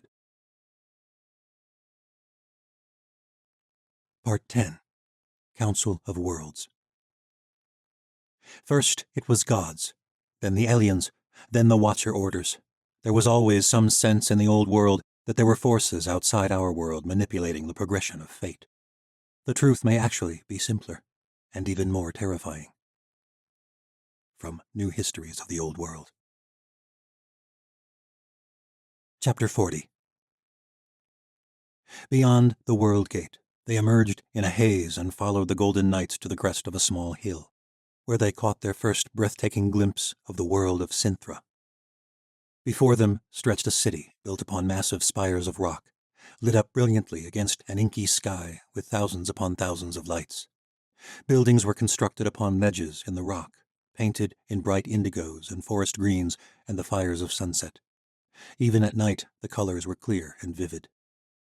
But what truly took Misha's breath away was what filled the sky between the pillars of the city. Dozens of sky ships with glowing sails. This is where Seren got her ship, Misha marveled. Just as she had always expected, the late Queen's magic had not originated from the New World at all. She had traveled through the gates. The floating vessels drifted slowly and surely through the sky, like whales upon the sea, ferrying people from pillar to pillar. Misha followed the columns of the bizarre city downward, but there was no bottom. The pillars of earth were floating in the sky. They stood at the edge of a cliff, which plunged into a violet haze far below, and in all directions more and more pillars of land filled their view. We're on one too, ain't we? Tess said. The gruff knight from the way station, whose name was Gerard, smiled for the first time and nodded. Tess spun and shouted with awe. It's like the floating mountains. Except they're everywhere, Misha murmured. Down below, is there land? Alec asked, for the first time turning from the magnificent panorama. No, Gerard said. What do you mean? Asked Misha. There must be land. How else could there be a world? Gerard smiled again. I think you may not know much about what it takes to form a world. Misha shook her head with wonder. It was difficult to comprehend the miracle of this place. Yet she could feel the power here in a way she had never felt before in her own world. Synthra's magic filled the world like the wind. Misha could feel it brushing warm against her skin. She reached for it with her mind, but it slipped past, like air through a torn sail, and her heart sank. With the same ease as the Watchers, a small company of golden knights took flight from a pair of battlements and landed behind them. Each was dressed like Gerard, with pointed helms and enormous glowing god blades slung over their backs at an angle. They're like us, Tess muttered. like Watchers. Like I used to be, Misha thought, longing for that connection to the world more than she had since the moment Medea stole it from her. The knights saluted Gerard with the back of their right fists pressed to their foreheads. Gerard nodded. Signal for a skiff. They're not sorcerers? Asked one with his visor raised. He had reddish skin, like he was constantly blushing. I thought the Empress... You are not here to think, Thoros. You're here to protect this world gate, and do as our Empress bids. One of the knights flew back to the tower, and a moment later a shot of sapphire light erupted from the tower and traveled straight as a crossbow bolt, forming a line all the way to the nearest floating island. From across the expanse, a flash of blue glowed brilliantly for a few seconds and then went out. After only a short wait, Misha, Alec, and Tess crossed a gangway onto the newly arrived skyship. The skiff was manned by a tall, broad-shouldered knight with long black hair that reached past his shoulders. Silently, the skiff pulled away and drifted into the expanse of sky. The vessel was etched with glowing runes, just as Seren's had been, and tiny crocala darted all around. Misha could hardly believe it. I've met these same creatures before, Misha said. They don't come from my world, though, do they? Gerard grunted. Nothing comes from your world. Altheras was one of the later creations. So many new discoveries in so short a time made her head ache. This place was nearly overwhelming to take in. Who brought everything, then? The Empyrean? Gerard grimaced, seeming to remember he was supposed to act as brutish as possible. Your people have forgotten the great migrations, and the travelers, and the other. But I am a knight. Do not pester me with questions of philosophy. Enjoy the ride. I do not expect you will stay long in this world. Gerard turned to the captain of the skiff and made conversation in another tongue. It still amazed Misha that the common tongue was spoken here. Though if it was true that nothing originated in her world, it stood to reason that languages migrated as well. Misha gripped Alec's hand. His skin was cold, and she tried not to think of what she had seen back in the way station. Tess stood at the prow of the small vessel and watched in amazement as they passed between looming pillars of earth and stone. Each was unique. Some were more developed, with intricate walkways constructed around or even into the pillars of earth, while some appeared wilder, with long vines stretching and waterfalls streaming from the top, forming clouds of mist. Below them there was nothing but the endless glowing fog. I can feel the magic of it, Alex said. It is so powerful, I don't think I could ever suppress it. And the other power? You felt it in our world. You could sense it in Tori. But what about now? Alec drew his cloak tight around his shoulders and gazed out. I don't know. Tess shouted as their vessel banked around one of the floating islands. The space between pillars opened up into a vast, misty expanse, like a bay formed in the sky. And at the center of it, the largest island of all towered above them, with a magnificent golden palace jutting high into the sky. The palace was formed with 6 massive spires, and lush gardens and fields surrounded it. It struck Misha how it did not appear militaristic like the palaces in her own world, with great walls and battlements, though there were dozens of other skyships in the bay. Must be royal guardians, Misha thought. Their skiff angled upward, and they slowly ascended until they were level with the surface of the palace island. The skiff landed beside a small dock extending from the edge of the island. A sprawling green stretched all the way to the palace, with a cobblestone path leading up from the docks. Both sides were lined with meticulously manicured gardens of globe-like trees and bright flowers of infinite variations of color. As they stepped from the ship, they were approached by a woman in a gown of violet silks, flanked by several golden knights. "Greetings, Misha Sufai," the woman said. "I am Desimire, Empress of Sintra, and a member of the Council of the Empyrean. I would say you are welcome in this place, but I fear you bring grim tidings, and we have received little good news of late from the worlds beyond the gates." She extended a gloved hand to each of them, and they bowed their heads to her, one by one. Desimire held eye contact for a brief second as she moved from Tess to Misha to Alec. "You're a brave one," Desimire said softly to the crooked girl. Tess straightened up as tall as she could. "I'm a watcher, brave as all the others." "I am sure of that, as you are the only true sorcerer in your company," Desimire said. "Most interesting." She held Tess's gaze, her violet eyes bright and piercing, contrasted with her black hair and pale complexion. "All our sorcerers are preoccupied combating the darkness in our world," Misha said. "You have the sense, though," Desimire said. "I can tell that." "How?" "All sorcerers have an aura. Your watchers originate from sorcerers from this world. Most people in Sintra can fly. Before we learned to construct our ships, we had to fly. We adapted to our environment, evolved to graft the energy at the heart of the world to our very blood. Your aura remains, Misha Sufai, but your blood has changed. I pity whoever took your magic. To steal someone else's connection to the source. It leaves one haunted, and it begets greater urges." Misha shuddered, recalling the cold absence as her magic had faded from her body. "And you," Desimire turned to Alec. "you are another mystery altogether." "My people have learned to stifle watcher magic." Desimire smiled. "Very interesting indeed. As with all things, sorcery is a matter of perspective. A spectrum, you might say. The very air we breathe, the blood that sustains our bodies. What else are they, if not magic?" Misha did not understand everything Desimire was saying. "Yes, I sense much about you. I sense much sorrow, much darkness. All this and more you have brought from your world into my own." Desimire smiled at Alec, but the Aleut shaman did not return it. His eyes had gone dark. His hands trembled, and the veins at his neck bulged.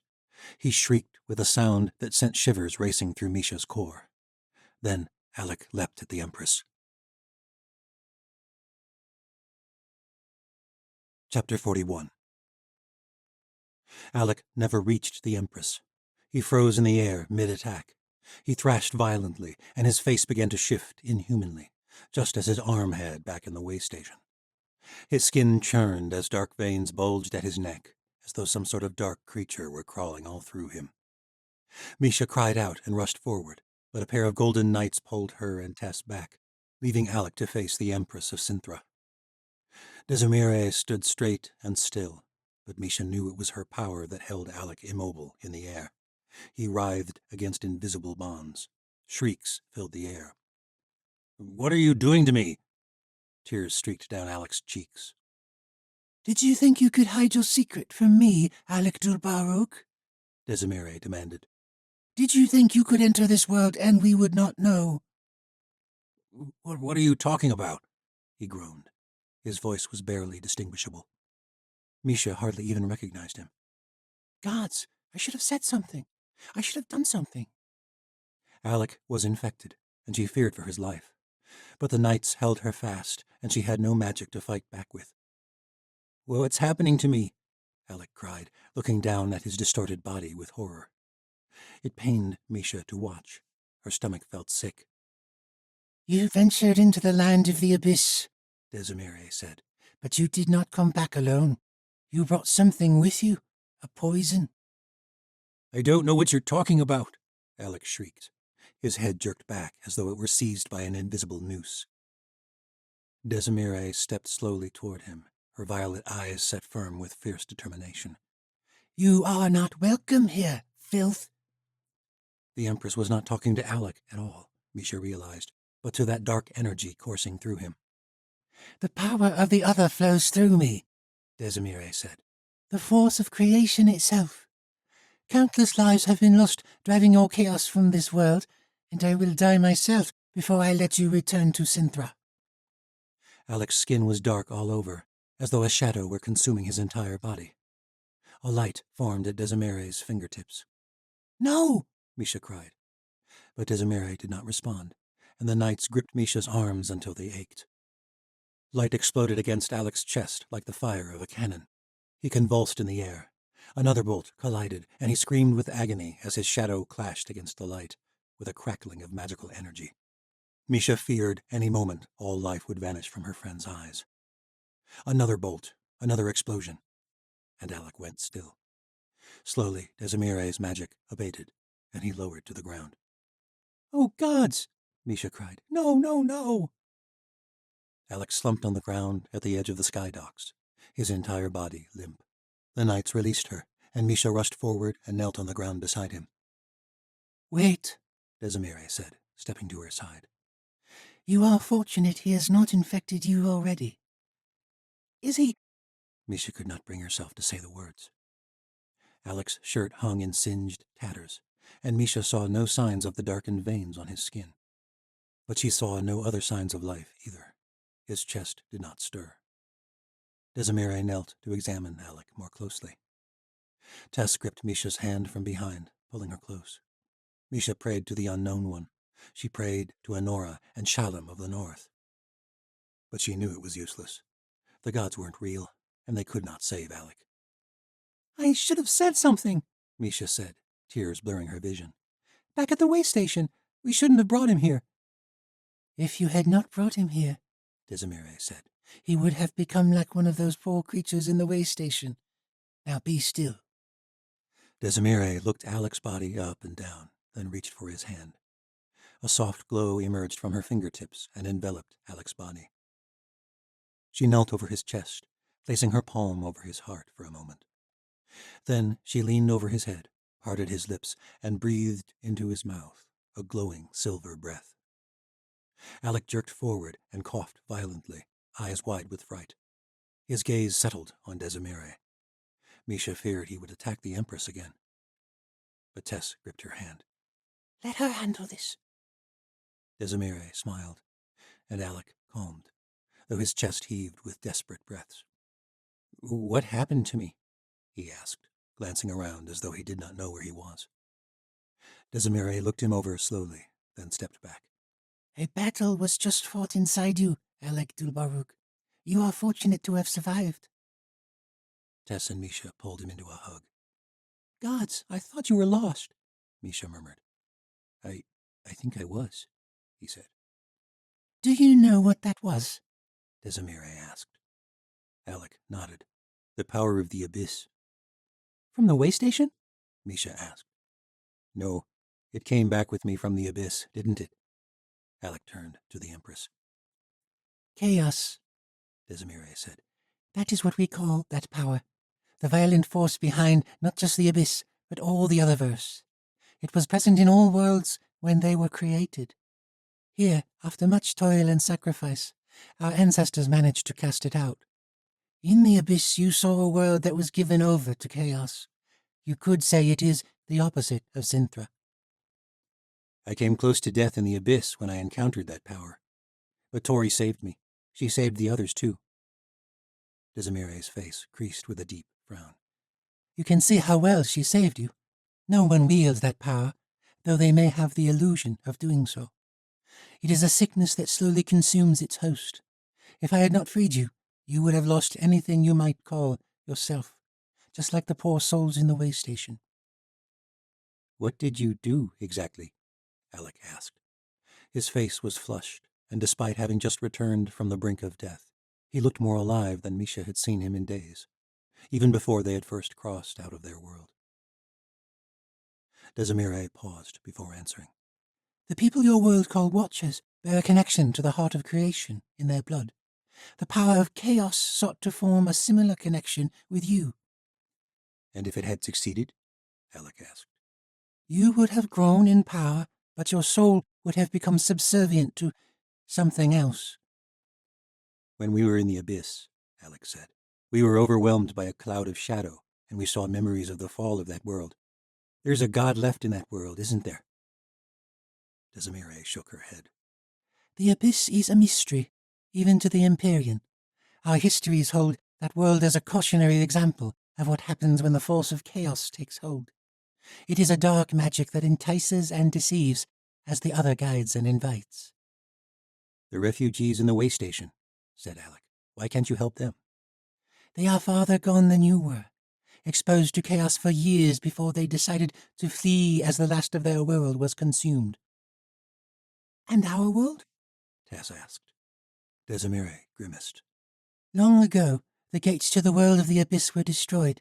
The ancient members of the Empyrean hoped, much like your ancestors in your world, to trap the dark forces. Looks like that worked out well, Tess said. The Empress sighed, but did not lash out.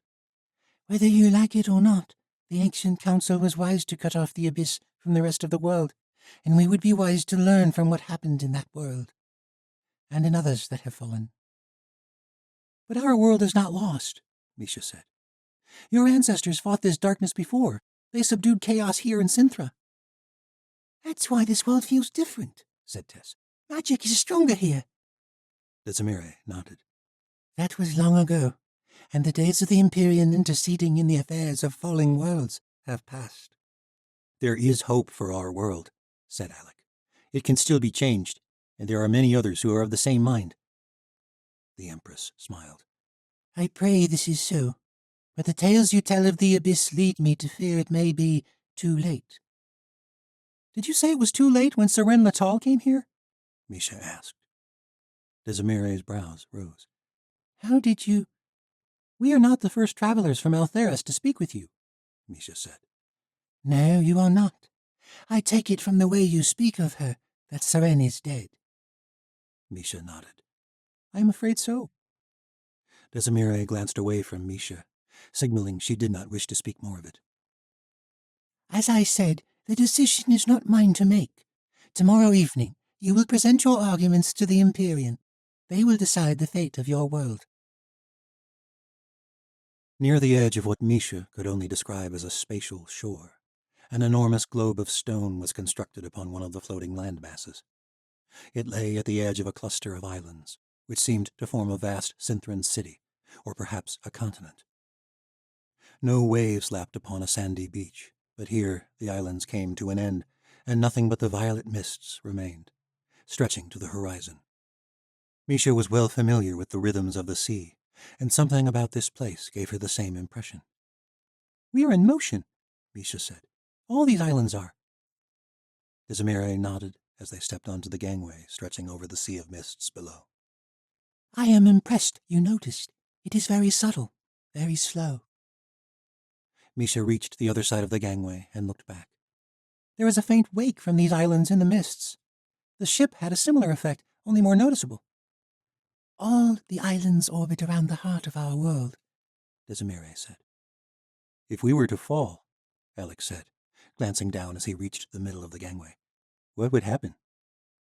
If you were born here in Cinthra, you would be able to fly, same as the Watchers in your world.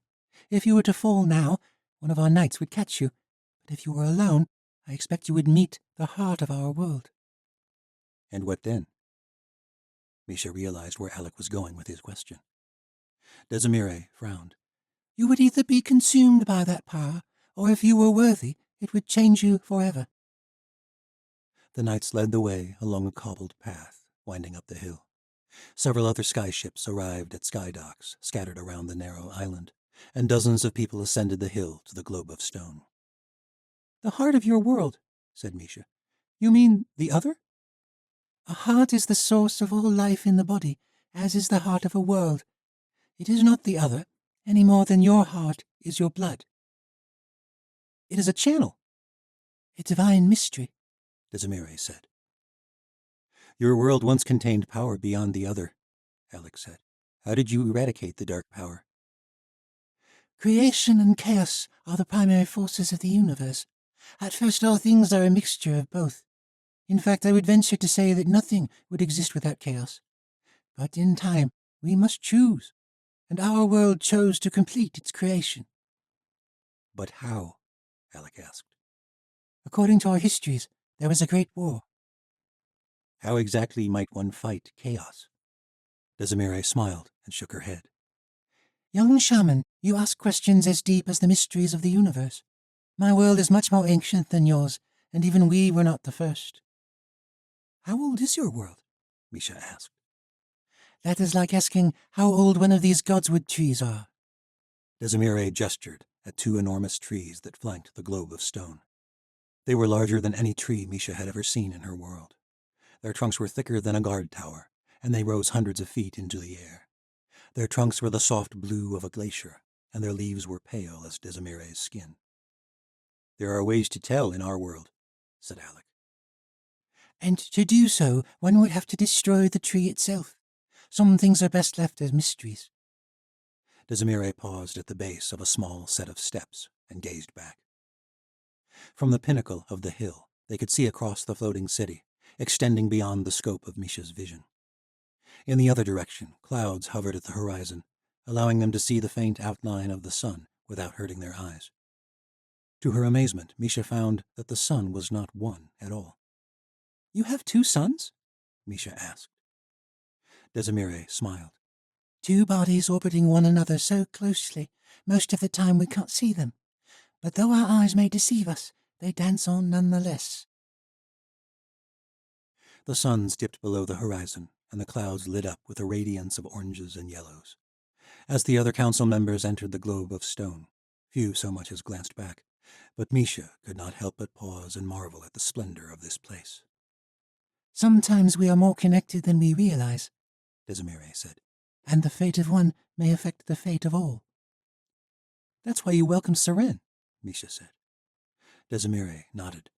We had not seen travelers from your world in many generations. Seren was special, determined and resourceful, and very powerful, though she struggled to control it. What do you mean? Misha asked. I thought she learned it from a Skolai. Her master was no mere Skolai. He was one of the last ancients in your world. He died his last death, and in the process gave up his power to her. But the power Seren attained was beyond her control. It was good fortune she came here when she did, else it would have gone beyond her untrained ability. She might have done wonderful things, but at the slightest provocation, she would have brought terrible devastation upon anyone around her, even people she loved. The runes on her skin, Misha said. Desimire nodded. They were a means of channeling that power, an experiment of my own concoction. But without this channel? Alex said. Seren was a strong and calculated young woman, but even she did not have the power to control such magic without a proper channel. Like I said, I'm glad she came to us when she did, but she did not stay long. She was determined to return to your world, to use her power to unite her people. I am sad to hear she failed. She did not fail, Misha said. Not yet. Desimire nodded. Come, and we shall see. They ascended the steps and entered the strangest room Misha had ever seen. At the center, set upon a small pedestal, was a glowing sapphire orb that refracted light upon the pale interior wall of the stone globe. There were dozens of bright flashes of light scattered around the wall, with smaller specks of blue light revolving around them. But something else caught Misha's attention immediately. What are those dark splotches? Tess asked, pointing to a dark place on the wall. It looked as though someone had spilled ink over one of the blue specks, blotting it from view. Desimire lowered her voice. That is the world you know as the Abyss. What about the other black ones? Tess demanded, pointing at the wall. Other worlds that have been consumed by chaos. Misha's mouth gaped. There are so many of them. 11, said a gruff voice. Misha turned to find a bald man with a trim white beard and brilliant azure robes. He greeted Desimire with a bow, palms pressed together. Greetings, Shaylon. the Empress said. The man offered the same gesture to Misha, Alec, and Tess. Greetings. It has been long since we have been graced with visitors from the world of Altheras. But to answer your question, there are 11 lost worlds like the one you've pointed out. Are they all like the Abyss? Misha asked. All dead? Shalon shook his head. The Abyss, as you call it, was the first such world. I understand you have journeyed there, so I trust you can confirm that even there the force of the other still lingers. Though the heart of that world was cut off when the gates were closed, there is still a pulse, if a faint one. But all these worlds have been overtaken to an irreparable extent, and have thus been closed off from the rest of the worlds. I am afraid Talus will be added shortly, and from what I hear of the workings of your own world, well, that is why we are here. By then, the room had filled with about 50 men and women of varying races and clothing styles.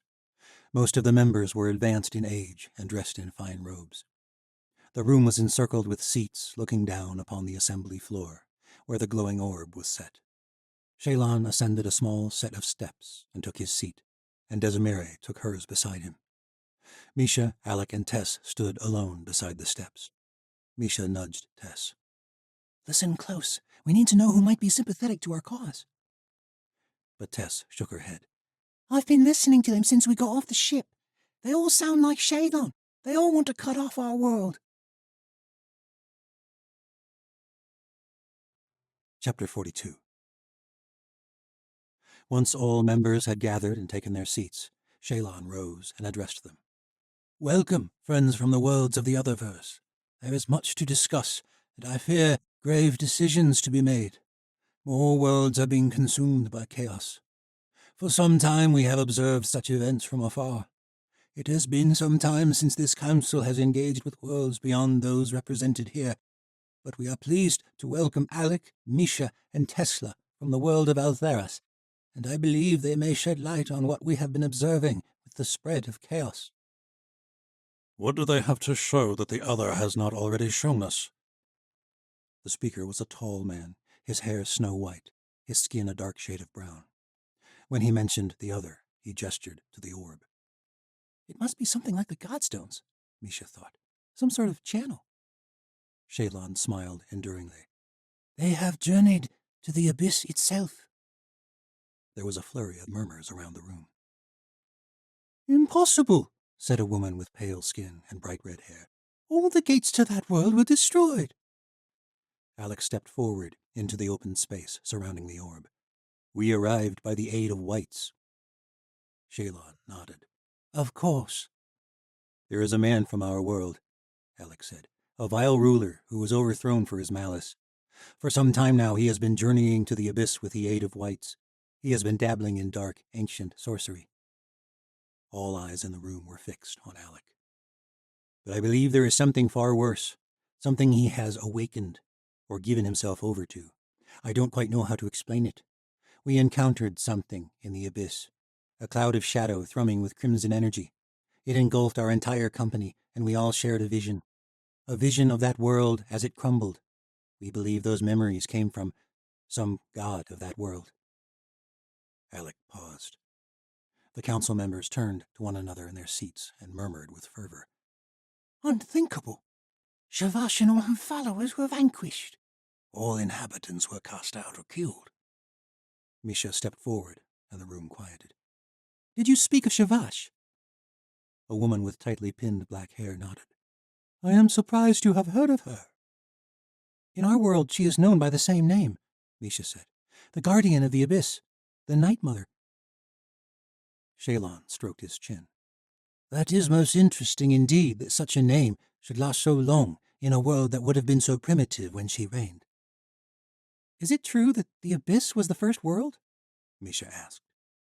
Shalon smiled. Sintra is the oldest and greatest of the existing worlds bound together by the other. But even here we do not know such things. Worlds are far older than people, and we are only beginning to discover most of their mysteries. But the abyss was once a mighty world. According to some myths, its people were the first to use the gates to expand beyond their own world. Some believe we all originate from there. Some believe we go there when we die. It It is difficult to distinguish truth from such tales. The origin of humankind. We are talking about tens of thousands of years, perhaps more. Was Shavash a goddess? Alec asked. Shalon smiled and shrugged. Old myths. Misha bit back a sarcastic quip. Whatever we experienced, Alec said, it was far more powerful than any individual sorcery I have experienced in my own world.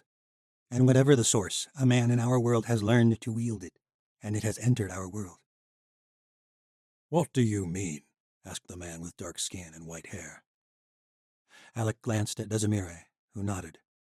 Then he told them of what the Empress of Cinthra had cast out of him, and about the other watchers who had been consumed by shadow in the infirmaries of the City of Light, and how Tori had cast those shadows out. If there was chatter after he spoke of the being in the shadow cloud, the tale of Tori casting out the shadows from those who were struck by the crimson energy aroused a complete clamor. Misha turned to Tess. The crooked girl shook her head. I ain't sure he should have spoken so honestly. Most of them believe our world is already too far gone. Isn't there anyone?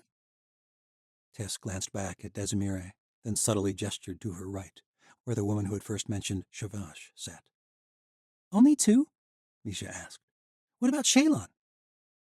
Tess shook her head. He seems nice, but I think he's good at acting. Shalon raised his hands for silence. This is dark news indeed.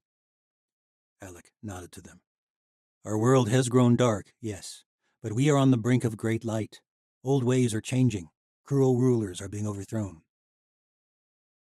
It sounds to me like you stand on the brink of destruction, said a man in bright violet robes. That is why we've come, said Misha, stepping forward, to plead for your help. There is great evil in our world, but it can be overthrown. Our people long for justice and freedom and peace. Shalon shook his head. The Empyrean has interfered in the affairs of your world on many occasions, but your world has consistently failed. The ancients gave up long ago. Not all of them, said Alec. There is one who stayed, one who still believes. She is the one who sent us here. They have failed far too many times, Shalon said. They have tried to redeem the havoc they wrought, but they have never been able to turn the tide in your world. This threat extends far beyond your world, and that must guide our decisions on this council. I would kindly ask that our guests step outside while we confer in private. Then we will announce our decision. Misha, Alec, and Tess exited the room and descended the steps outside. The suns had set completely beyond the horizon, and the world was filled with a soft violet glow emanating from the misty skies. The three sat together beneath one of the giant blue trees outside. What can you hear? Alec asked. Tess shook her head in frustration. I can't hear anything from out here. Alec gritted his teeth and turned away, cursing under his breath. They make decisions that affect many worlds, Misha said, brushing his arm. It makes sense. They have security measures, too. I don't care if it makes sense, Alec shouted. They've already made up their damn minds anyway. You don't know that. You heard the way Shalon was talking. This was a wasted journey. We would have been better off staying behind to help in Malai. Desimire appeared at the entrance to the Empyrean and gestured for them to enter. She did not wait for them to reach her, but hurried back to her place within. They entered the council chamber and stood together beside the glowing sapphire orb at the center, facing the Council of Worlds.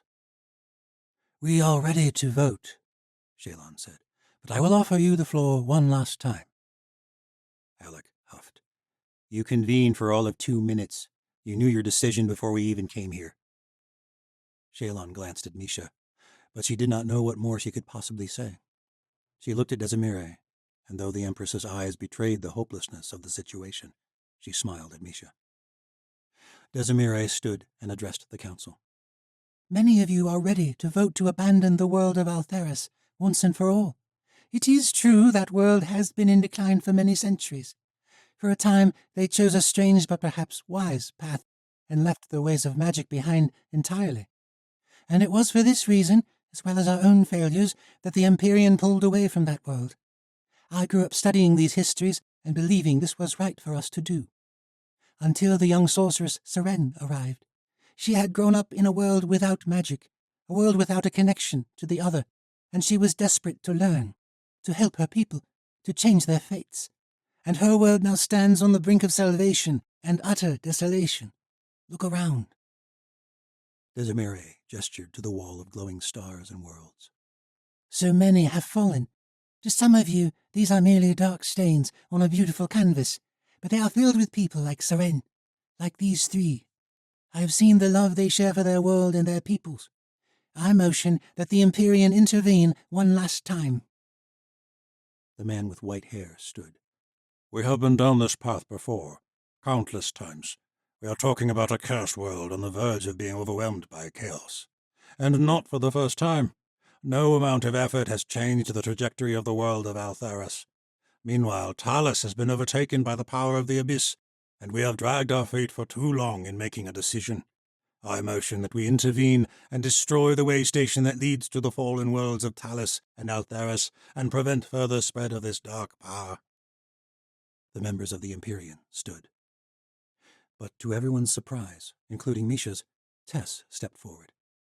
I want to make my own bloody motion. Tess looked much older than her almost 13 years, standing before such powerful men and women, her head held high as she glared at them all. I motion that you all get off your damn thrones in your safe little worlds and learn what really goes on in other places. Misha was horrified, even if she felt the same way. It was too late to stop her. All she could do was hope Tess understood more than she'd let on about this council.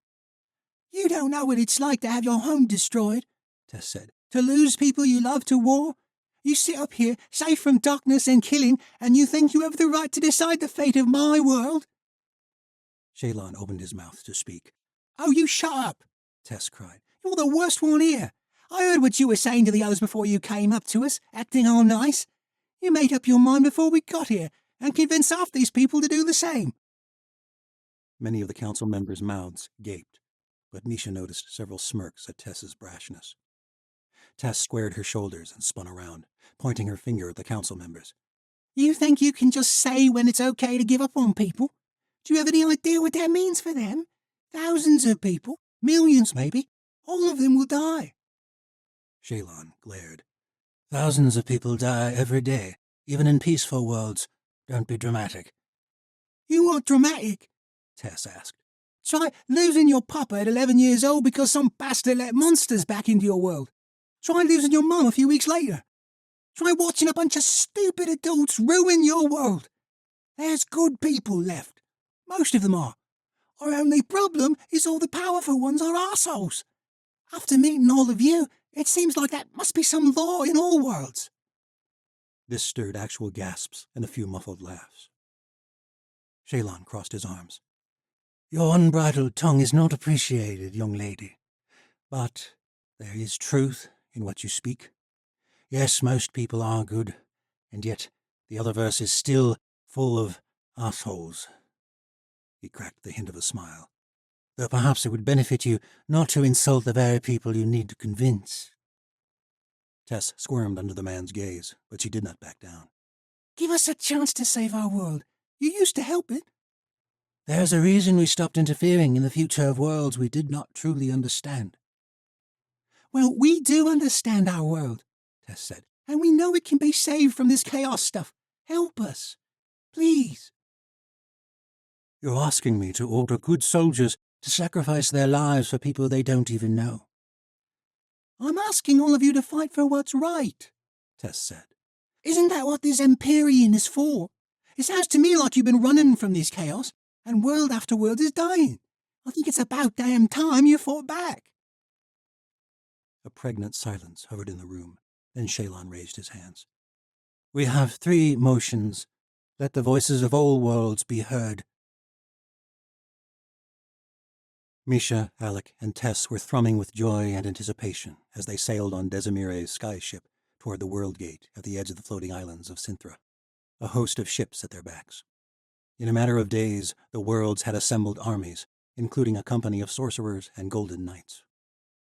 Misha still could hardly believe that Tessa's thrashing of a speech had worked. She wrapped her arm around Tessa's shoulders as they ferried back to the island of the World Gate. But when they reached it, a great host of golden knights waited at the entrance, all looking worn and weathered from the throes of battle. Misha's heart began to thunder in her chest at the sight. Something was very wrong. What happened? Desimire demanded as they disembarked from the ship. Garrod strode forward, looking as though he'd barely escaped with his life. His armor was badly beaten and splattered with blood. He bowed deeply. I am sorry, Empress. The order came from the Empyrean itself, don't you know? But Desimire had been with Misha, Alec, and Tess for the entirety of the day. Speak plainly, Desimire ordered. There was a host at the other side of the gate into Talus. One of the refugees must have snuck back in, giving away the location of the gate. We destroyed it to prevent an invasion from that fallen world. Misha's insides twisted. Tess held tight to her arm, her entire body shaking. Why was I not informed of this? Desimire demanded. That is not the worst of it, unfortunately. The voice came from behind them. Shalon approached from the guard tower. You ordered the destruction of an entire world without me? Desimire asked. The world is cut off, not destroyed. You know what I mean? Yes, said Shalon, his voice smooth, but somehow biting. Well, you were preoccupied with gathering an army, and an invasion into our world is hardly a matter for delay. We all knew this choice was coming. We all agreed we would do what was necessary when the time came. But there are far more pressing matters at the moment than the world of Talus. We must gather the council. Circumstances have changed. The way Shalon glanced over at them as he spoke, Misha knew it had to do with her own world. What happened? Misha demanded. Part 11. The Heart of the World. The Other is perhaps the most fitting name for the most powerful force in the universe. But we were fools to think we could truly wield it. Even more to think our small minds could understand something so clearly beyond us. Such hubris. It is the great tragic tale of humankind, isn't it? From Empyrean Histories. Chapter 43. Tori could hardly believe it. The cleansers know the location of the wellspring? Inasha paced around the edge of the garden path, muttering to herself frantically after what the Grand Scion said in his brief moment of consciousness. The girl's terror and outrage at what the young ruler had revealed were not hidden. Malak lay still and unconscious once more, and Tori tended to him, feeling utterly helpless, waiting for a Medici to arrive. We don't have time to wait, Ashi said. We can't leave him, Tori said. The Chancellor will be here soon, Vashti said. Ashi is right. Inasha held her hand over her mouth, shaking her head. Inasha, Tori said softly. The woman's pale eyes were wide. You know I cannot tell you. It would be treachery. To her? Tori asked, gesturing at her corrupt mistress's lifeless form.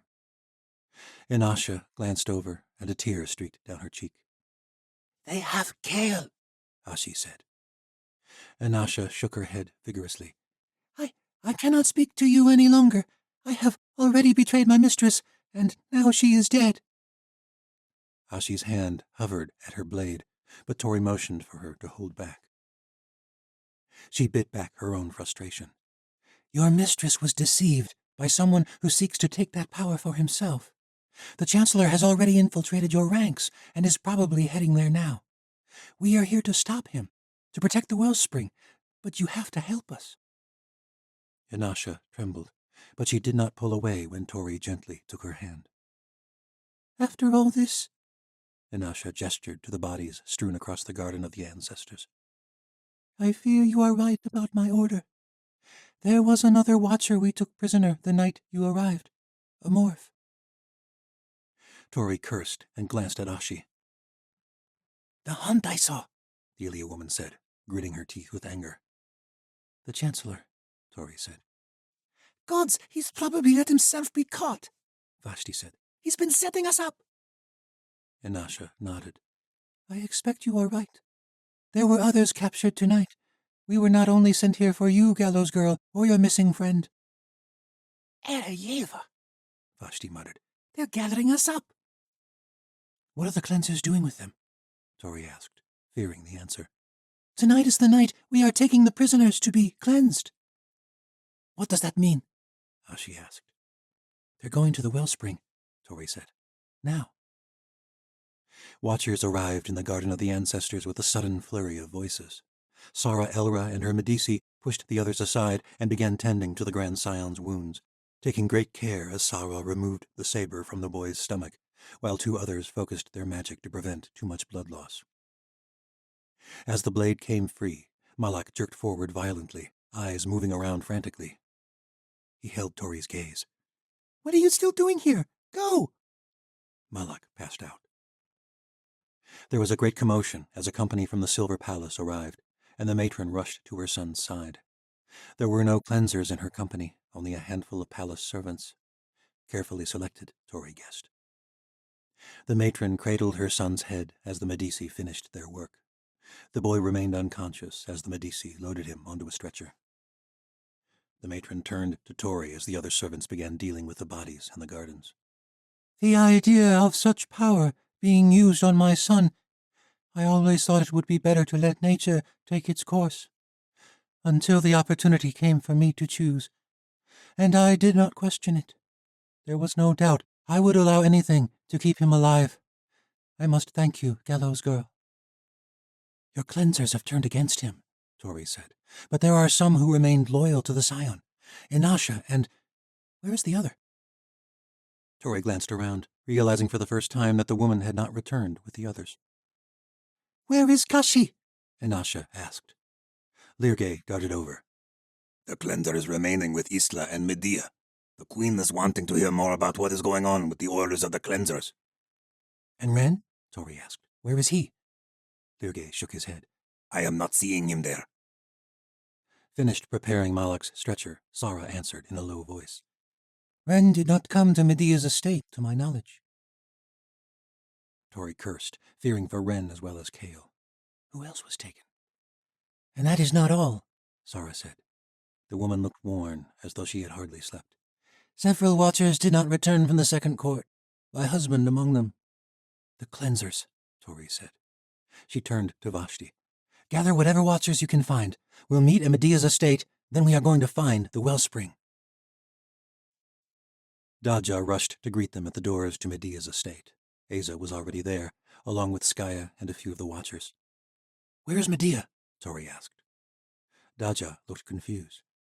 I thought she was joining you and the others. Tori felt a pang of unease in her stomach. I thought she remained here, to interrogate the cleanser. Skaya shook her head. Medea left shortly after the others. She had Isla and that cleanser with her. Asa's voice quavered. She's gone after the Chancellor without us. Why? Tori demanded. That doesn't make any sense. What was going on today? Why wasn't she at the second court? The Queen returned to the Tower of Light using the Godstones, Skaya said. There was some sort of urgent council. She was in a piss-poor mood when she came back, Daja said. What do you know? Tori asked, turning on Asa. The ancient spluttered. I don't know. I am not a member of the council. Shensa! Tori shouted. You were scheming with the council members behind our backs before we came here, and I've hardly seen you the past 2 days. I've been searching this city for signs of the Chancellor. I assure you, I knew nothing of this council. Tori felt sick, remembering her last conversation with Farah Dulbaruk. Of course, this was the perfect opportunity to turn on her, while she was out of the city dealing with the Chancellor. Oh, gods. Take me to the tower, Asa, Tori commanded. Tori, we need to use your bloody godstones and take me to the goddamn Tower of Light, now. What's wrong? Skaya asked, her voice barely a whisper. I think your Madru started an insurrection. Asa gritted her teeth, but nodded. The stones glowed in her palm, forming a portal, and Tori, Asa, and Skaya crossed back through the mists into Osha. The stench of death in the council chamber hit Tori like a rogue wave. One of the central pillars had collapsed, marred by dark singe marks. The thrones at the center of the room were nothing but shards of stone and splinters of wood. Charred bodies littered the immaculate throne room floor. Tori recognized Ven Rajii and Ilyana Dragonis, sprawled near the dais at the center of the room. Tori nearly retched. All the members of the Council of Light, dead. Oh, gods! Skaya shouted, running across the room. Farah Dulbaruk lay pinned beneath the fallen pillar. All around, the floor was sunken in, and Tori knew there could be no hope for the Aleut elder. Her entire lower half was crushed. But at the touch of her daughter's hand, she stirred, eyes fluttering open. Sweet daughter, Farah murmured, I am glad to see you one last time. No, Madru, you're going to be all right. We'll get a conjurer to move this pillar. The Medici can... Farah Dulbaruk cupped Skaya's cheek. It is too late for me. Her gaze drifted to Tori. I told you she could not be trusted. Tori felt sick. She had tried so hard to strive for peace, to keep this empire of light from crumbling. What happened? We told her we came to an agreement. The Empire of Light wished to remain united, but not with her as queen. Tori had feared Medea might quell a resistance, but a slaughter of all the leaders of the Empire of Light? This was beyond anything she'd thought she'd find here. I am so sorry, Elder Baruch. Make it right, Tori, Farah said, her speech growing slower. All of you, make it right. The Aleut elder turned to look at her daughter. For our people. Farah's hand slipped from her daughter's cheek. Chapter 44. There was no time to mourn when they returned to Malai. No time to dwell on the horrific scene in the Tower of Light. The Chancellor was going to the wellspring. Kael and the other Watchers were about to be cleansed, and Medea was already well ahead of them. Dressed in ceremonial white robes, they swiftly made their way to the Temple of the Untainted. A light fog hung over the city in the pre-dawn gloom as they ascended the pale stone steps to the pillared entrance. Even in the darkness, the silver palace glowed across the city, and Tori hoped the Medici's work had been enough for Malak. Tori was on high alert, glancing around constantly for signs of cleansers. They traveled in small groups of 3 or 4, so as not to attract too much attention in the city. Though the foreign visitors were few and far between, Malayans often visited the temple before sunrise. The grounds were already teeming with worshippers. Their company reconvened at the entrance to the temple. Tori had feared Inasha would grow too scared to actually lead them to the wellspring, but she was waiting for them at the top of the stairs. Dozens of others in white robes walked past them and entered the temple. Inasha, still dressed in her crimson robes, did not acknowledge the Watchers, but as soon as they arrived, she nodded to Tori and led the way into the temple. It seemed like madness that the source of magic could be located in such a highly trafficked place, but they had no other choice. The Watchers followed Inasha in staggered groups. Tori was both grateful and fearful to find there were no other cleansers in the expansive antechamber. 3 large corridors branched out from a long and towering central hall. Within, parishioners knelt in prayer or meditation as a priest recited soft mantras in ancient Malayan. Why do they pray if they serve no gods? Vashti asked. Tori shrugged, and Ashi glared. Sorry, just trying not to act too conspicuous. We're pretending to be foreigners here to learn. Ashi nodded, though she appeared too distressed to feign interest. Tori could not blame her. Kael had gone from one life-threatening situation to the next. I must confess, I have never understood the Malayan religion, Vashti went on. I mean, who sends them to the 13 hells? The hells are not literal. Tori jumped. Taishi, her palace attendant, met her gaze. You may have given up on the court, mistress, but I am still here to serve you. A shout of terror surged through her. What if Taishi was working for the cleansers? Or worse, for the Chancellor? How did you know we were here? Tori asked softly. Taishi shook her head. Did you think I did not know you were not here for the court? Tori smiled faintly. I suppose not. You will have been seen here in the temple. It will be important that you are seen leaving. You're going to help with that? Vashti asked. Everyone here is wearing pale robes except for the priests and me. Tori had to admit Taishi's sapphire robes stood out starkly in this crowd. We will be seen together, Taishi whispered, offering prayers as you learn more about the religion of the Grand Scion. It is a common enough ritual during the Court of Veils.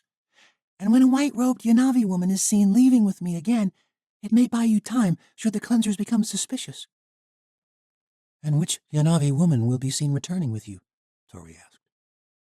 I am not going with her, Vashti said. The flash in Ashi's eyes confirmed there was no way she would remain behind either. A young woman in white robes drew nearer in the crowd. She bowed a greeting to Tori, and she had to hand it to Teishi. The girl looked like she could pass for Tori at a glance, so long as her hood was drawn. The Untainted Kingdom has long to welcome outsiders, so long as they respect our way of life. Many have come to Malai for sanctuary, in the wake of wars amongst the tribes, or simply to escape the harsh life of being a servant in the Red Palace.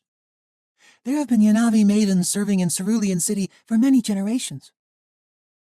Tori clasped the girl's hand. Thank you, Teishi. I'm sorry I was not a better bride. Teishi squeezed her hand. I am grateful to have met the Gallows Girl. You have inspired many in the Untainted Kingdom as well.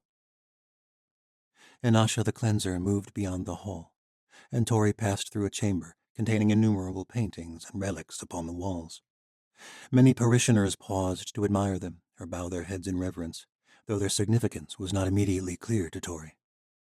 This chamber opened into a massive room, 50 yards wide or more.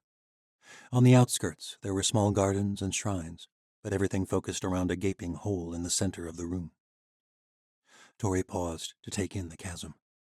A stone staircase spiraled along the edges of the expanse, winding deep into the heart of the earth. The descent into the 13 hells, Teishi said. I thought you said they weren't literal. Vashti said. The hells represent our separation from the tenets that guide us. This is a famous ritual amongst my people, perhaps the reason outsiders misunderstand. The descent and ensuing climb back to the world above is a time to contemplate the hell we have created and seek ways to repair what we have broken, in the world and in ourselves. Why would Inasha take us here? Tori asked, growing suddenly suspicious. There are 13 levels to this descent, Teishi said. Few people descend beyond the first few levels. Why is that? Vashti asked. It is quite a long journey, Teishi said. No one laughed. If you believe you have sunk to the worst levels, then you believe you are the worst scum in the entire Untainted Kingdom. If you are so concerned about your standing in the world, it is doubtful you are truly that evil. And if you are truly that evil, it is doubtful you would care enough to carry out a ritual of cleansing. Cleansing, Tori said. The bottom. That is where they take sorcerers. Inasha's crimson robes disappeared as she began her descent. Teishi whispered. It is not known how the cleansers perform their rituals, but I suspect you are right. They descended the staircase, keeping close to the interior walls, as the barrier between the path and the chasm was a wall of only about 2 feet in height. On the other side of the pit, there was another staircase that winded upwards, and a procession of white-robed parishioners made their way back to the surface. Darkness quickly enveloped them. The pit was filled with mist, and by the time they reached the first landing, the expanse was entirely dark, but for the soft glow of small creatures latched to the walls, shining like faint stars. Glowworms, Teishi whispered. Tori could not help but think of Alec. He had spoken of glowworms found in the caverns of the world. She had hoped one day to see them with him, what she wouldn't give for him to be with her now. A sharp pang filled her chest at the thought of how they had said goodbye. She hoped that Alec and Misha and Tess were all right. All of this had led to so much loss, so much betrayal, so much destruction. The image of the council chamber was seared into her memory. Somewhere in this darkness, Medea was searching too. The mists grew thicker as the staircase winded down, until the surface was nothing but a dim glow in the mists above. Many devotees paused to pray or sit in contemplation along the edges of the first landing. A small procession formed at the opposite end of the landing, where a staircase began its ascent back to the surface. But Tori spotted Inasha in the faint light, at a wide archway leading to the next descent. How far are we from the surface? Vashti asked. Perhaps 100 yards, Teishi said. There are 13 of these? Ashi asked, anxiously. She hadn't spoken a word in some time. Like I said, Teishi smiled in the dim light. If you venture beyond the first levels, this is where I must leave you. Tori embraced her. She had not seen many Malayans express such brazen physical affection, and Taishi stiffened, but then relaxed in her arms. Thank you, Tori said. Be safe, Gallows Girl. And Taishi and her Yanavi companion joined the stream of people returning to the surface. The other groups slowly reached them. Ashi gripped Tori's hand. This is going to take forever. We should hurry ahead. And Asha had just ascended the second staircase. Tori shook her head. If we move too quickly, we will arouse suspicion. Ashi's face tensed. We will get Kale out of here, Tori said. But Ashi grimaced and turned away. Once the watchers reached the landing, Tori led the way down the second staircase. In the faint light, it became difficult to keep track of their company with their white robes identical to everyone else in the chasm. At the landing for the fifth hell, Tori turned to whisper something to Ashi. But the Ilya woman was gone. If there was a hell, ever since his exile from Osha, Kale always expected he would see it one day. There was enormous power in this descending chasm. He could feel it all around him, growing stronger as they journeyed deeper into the earth with their cleanser captors. The mists grew ever thicker, but it was not until the ninth hell that the visions began. He and Ren as young boys sparring at the academy. Ren had been the better fighter, and Kale was the younger, so naturally their fight drew the attention of many of their lordling schoolmates. Ren might have gone easy on him, let it be close, let him lose with dignity, but instead Ren swept him off his feet, and Kale fell flat on his back in front of everyone. The moment sent young Kale into the background at school. It was a reality Kale lived through most of his growing up years, always in the shadow of his more charismatic and talented brother. The memory did not sting as much as he might have thought. He could not say the same for the next. After all these years, the memory of their mother still brought sharp pangs to his chest. Her skin had been pale as a winter moon, hair dark as the night, and yet she had been the warmest, most loving person he'd known. And it was she who first realized what he could do. Kale endured years of being the lesser brother, performing poorly at most things, but especially sparring, the most valued test of merit at the school.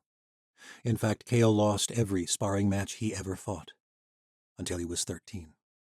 In this particular match, he was able to anticipate his opponent's moves in a way he never had before, allowing him to dodge the boy's attacks and eventually to deal a decisive blow for his first victory.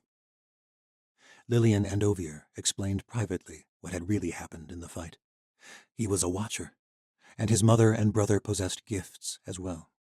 Ren's conjury gift was useful, but generally harmless in the eyes of the lord houses of Osha, so long as it was not used irresponsibly or publicly. But Kale's gift was different. The mind is one's own fortress, his mother told him, and someone who can penetrate that fortress without their knowledge would be a terrible threat. The memories washed over Kale as he descended into the darkest depths of hell, the images so vivid he was hardly conscious of his own footsteps. It was not until he began to chill from the dampness in his shirt that he realized he was weeping. Gods, I have not thought of her like this in years. Kale had constructed a fortress in his own mind, keeping these particular memories buried deep. But those barriers were decimated now. He had no control over his own thoughts in this place, and the images shifted to the worst memory of all. Lord Bara's secret. Another wife, another family. It had seemed such a small thing to Kale at the time, a frivolous jab. Niall Bara was an officious prick, and Kale had wanted him to suffer, to know his entire life was a lie. When Kale told Niall about his father's secret, the young man punched him in the jaw and fled the academy. He did not return until the following week. By then, all the lordlings knew. Niall shoved Kale against a wall. How did you know? I overheard. You're a goddamn liar. Kale sustained another bloody lip and a momentary fright, but Niall backed off, and Kale hoped it was the end of it. Then Lord Bara himself came to their estate, a pair of morph hunters in tow. Kale hid in his bedroom, terrified, listening helplessly as the Lord demanded Kale be brought down so the morphs could prove his son's suspicions. And with horror, he heard his mother speak the words he would never forget as long as he lived. I read your vile thoughts, you whoremongering fool. Your mind is weak and easy to penetrate. I can sense your fear this very moment of all you might lose. Your wife's inheritance accounts for much of your wealth these days. What a shame it would be to be unable to afford grandiose trading ventures to impress your whoresons." Cale heard the slap of Bara's hand across his mother's face. "Bitch! Seize her!" And before young Cale fully understood what had happened, the morphs took his mother away. Ren and their father rushed to plead her case before Alexander Morrow himself, while Cale hid in their estate, praying no one would come for him too, and praying that they would. But his mother had possessed cerebro magic too. She had read Lord Bara's mind in front of those morphs, and he knew there would be no hope for her.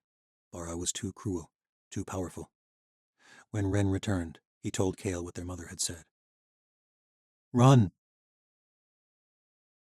At the bottom of the final descent into hell, the mists dissipated, and Cale's mind finally pushed away the horrific memories. He felt as though the life had been wrung out of him. He was too exhausted to cry. And now he truly understood why no one else journeyed so deep into hell. He and Ren and the other watchers stood at the edge of a final landing, which stretched around an abysmal expanse. There was no mist, no light, no staircase, just an engulfing darkness that tugged at Cale's gut, beckoning him. Dozens of red-robed cleansers stood around them, facing the pit. Cale had lost all sense of awareness after the ninth hell. How long were we walking? Time had become immaterial in the wake of such powerful memories. He felt like he had woken from the most vivid nightmare he'd ever had. He glanced at Ren. His brother's face was expressionless. Had he seen similar visions? Ren clutched the stump of his left arm against his chest. "Now where?" Ren asked defiantly. One of the cleansers pointed to the expanse. "You've got to be—" The cleanser shoved Ren forward. Cale moved instinctively to grab him, but his hands were chained, and Ren plummeted over the edge. Chapter 45. Memories of Darien plagued Tori's mind as she reached the bottom levels of hell. More vivid than any memory or dream of the past 2 years, she recalled the day she had prevented his rebellion at the gallows, the day that had led to everything after. Without that day, there would be no gallows girl. Darien would not have become a monster. There might have been no rebellion that brought Medea to power. "I was a goddamned fool." This dark sense only grew more intense throughout her journey into the heart of the world. She would give anything for Darien to still be alive, to have him by her side in this desperate attempt to end the catastrophic fallout of the Gallows Girls' revolution. "No, Asa did this." The Ancient had undermined this plan every step of the way. And now Medea had slaughtered the Council of Light, and both the Queen and the Chancellor were moments away from gaining the greatest power in the world.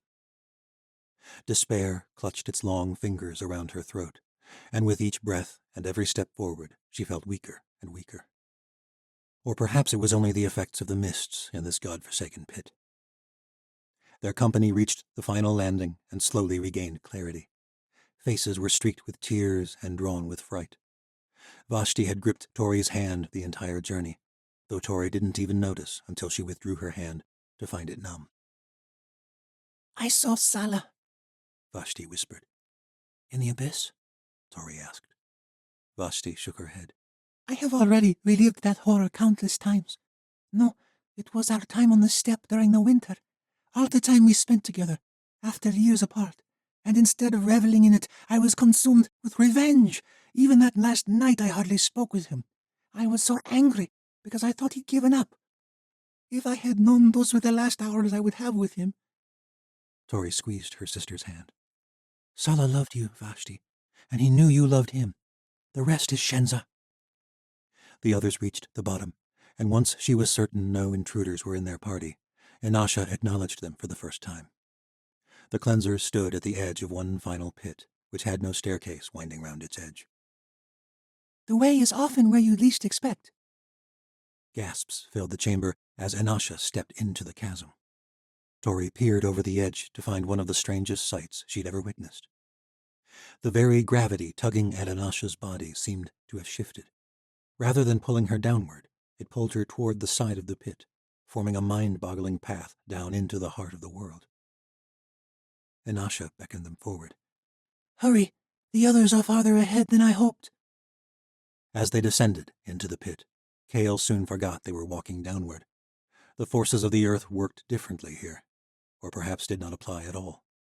At first he'd been certain he could detect the faint outlines of cavern walls. But now he realized there were no discernible features in this place at all. Had they entered some vast room? Darkness extended in all directions, though incredibly, Gale could see the members of their party without issue. There was light here, though the cleansers bore no torches or lamps. The path was clear at his feet, but he could not discern whether the ground extended beyond their path or whether it dropped into another expanse. The silence in this place was nearly tangible. Even their footsteps made only a soft patter. Ren remained close, but he had said nothing throughout the journey. He was calm and collected, to the point that Kale was not sure whether it was the effect of this place or if there was something terribly wrong. If this was all some sort of plan, where were Ashi and Tori and the others? What if they were unable to reach them in time? The dark thought flitted away almost as quickly as it had arrived. Kale felt strangely at peace. It was one of the first moments in years he had not been plagued by some form of guilt or fear, as though the passage through the 13 hells had some sort of restorative effect on his mind. Back in the mists, Kale said softly. The cleansers did not seem to care, merely urging them both forward. I saw our mother. Ren stared off for a moment, but then he turned his head and looked Kale in the eyes. All these years, you've never spoken of that day. I'm sorry I abandoned you. I'm sorry for what happened to our father. They came to a crossroads, and Kale could make out the forms of cavern walls once more. One passage was completely dark, but from the other came a soft glow. The cleansers followed the glow. Ren looked over at him. Something dark flashed in his eyes, though Kale could not quite say what it was. Perhaps fear. But just as quickly, his gaze softened again. I never hated you, you know, Ren said, despite what happened to her. Despite Father killing himself after she died. I hated that you were too weak to move past it, to let it motivate you to change things. I wanted you to fight by my side, and instead, you never stopped running. I am not running anymore, brother. Ren nodded. It's all very touching, isn't it? The voice came from one of the other prisoners. In the darkness, Kale had not been able to distinguish their faces, but the glow of the cavern was growing fiercer, and Cyrus Morrow's twisted smile flashed in the dim light. Cyrus Morrow turned to the leader of the cleansers. This is where we part ways. The rest will be along shortly, but these ones come with me. What about him? The woman asked, pointing at Kale. He's yours, the Chancellor said. Kale felt the prick of skin in his neck from behind, and as his body went numb, cold clarity settled over him. Cyrus Morrow had fooled them all. The cleansers had been under his control all along. One by one, the red-robed huntresses unshackled other prisoners, and Kale realized why he was the only one left behind. These were all the Watchers who had been infected in the world of the Abyss. Cyrus Morrow led them away, leaving Kale alone with the cleansers. Tori felt as though she were brushing up against something in the dark. Her body tensed, but it was not out of fear. There was something about this place, something she could not quite articulate, something inviting and alive. This place, Tori whispered. It is not just a cavern. What was your first clue, sister? Vashti chuckled darkly. When we walked straight into a chasm? Inasha just nodded. It is special, a deep magic. Magic? Vashti said. It is a misconception that we Malayans despise magic, Inasha said. Outsiders think we believe it is the work of a dark god. This is not quite true. In fact, we treasure the power of creation more than any others in this world. Then why do you hunt down sorcerers? Tori asked. Inasha scowled. We do not send hunters to scour the world to force our ways upon the rest of the world. What does it matter to you what we do in our own lands? There was something strange about her voice. I'm sorry, Tori said. I did not mean to offend. Magic is sacred. It is not something to be harnessed and broken like some poor ox. I did not mean it that way, Tori said. You may not have meant to offend, but your sorcerers have never viewed this power with the reverence that my people hold. Of course this place is powerful. The heart of our world pulses in this ground, and we have been entrusted with protecting it. I do not bring you here lightly. Of course not, Tori said. We are grateful for your help. We do not wish to taint this place, only to stop another who holds the exact view of magic that you have described. Inasha nodded. I also did not wish to offend, Gallows Girl. Tensions are high with us all, Aza said. We should remain quiet going forward. We are getting close. Already? Aza asked. To the heart of the world? Inasha smiled. This is a powerful place, and the journey is not all it seems. They pressed forward, and Tori kept close to Vashti, letting others slowly move ahead of them. Lirgay darted over to her, hovering in front of her face, tiny arms crossed over his chest. Where have you been? Tori asked coolly. I am scouting ahead. Why are you waiting here? There are being cleansers ahead, an army of them. I thought as much, Tori said. What? Vashti asked with alarm. I had a feeling Inasha was never our ally, Tori said. She led us down here for the same reason the others were taken, but it had to be done. She could barely see the others ahead. Tori, what in the abyss are you talking about? Vashti demanded. You're leaving them behind? This was the only way, sister. They neared a juncture in the vast darkness, and Tori could feel a quickening in the pulse of the world. Inasha led the company down the path with the glow, but Tori motioned toward the other path. Tori, I can feel the power in that glowing passage, Vashti said. Inasha is leading them to the wellspring. There is another power down here, Tori said. It is not as strong, but it is where Cyrus Morrow will go. This is Shensa. I am going back with the others. No, Tori hissed, seizing her sister's wrist a little too hard. You heard, Lirgay. There was an army of cleansers waiting ahead. But the others? Our only chance lies down this passage, Tori said, pointing toward the dark corridor. Cyrus Morrow does not care about the force of creation, but there is another well down here, filled with the same power that flowed through the world of the abyss, waiting to be unleashed. I have felt it growing the closer we've come. That is why he is here. The glowing passage resounded with a clash of sabers and cries from the other watchers. Vashti gripped her hand hard, but Tori shook her head. Our only hope is to stop the Chancellor and pray the others last long enough for us to stop the cleansing. Chapter 46. Kael woke in a vast chamber, and at the center was a pillar of light that illuminated the cavern in an emerald hue. His hands were still bound, but he managed to raise himself to a seated position. With horror, he found he was not alone. There were dozens of other watchers waking as he did. He glanced around frantically, desperate for some sign of Ashi or Vashti. There was none, though he spotted others he recognized. Many were the Queen's own watchers, but he spotted many of Tori's followers as well, Sara and Daja and Skaya. He felt a dull ache in his head, and the same absence of magic since the cleansers had first captured him. Even here, at the source of it all, he felt nothing.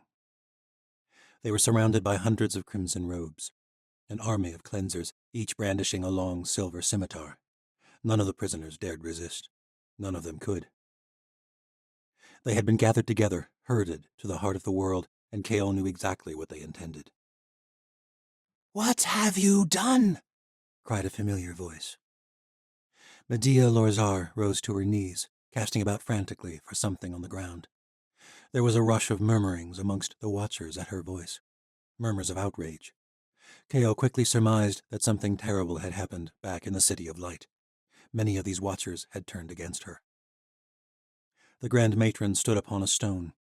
She raised her hand high, and her palm glowed with the same emerald hue as the pillar of light behind her. "You are a fool," Medea cried. "You call this diplomacy?"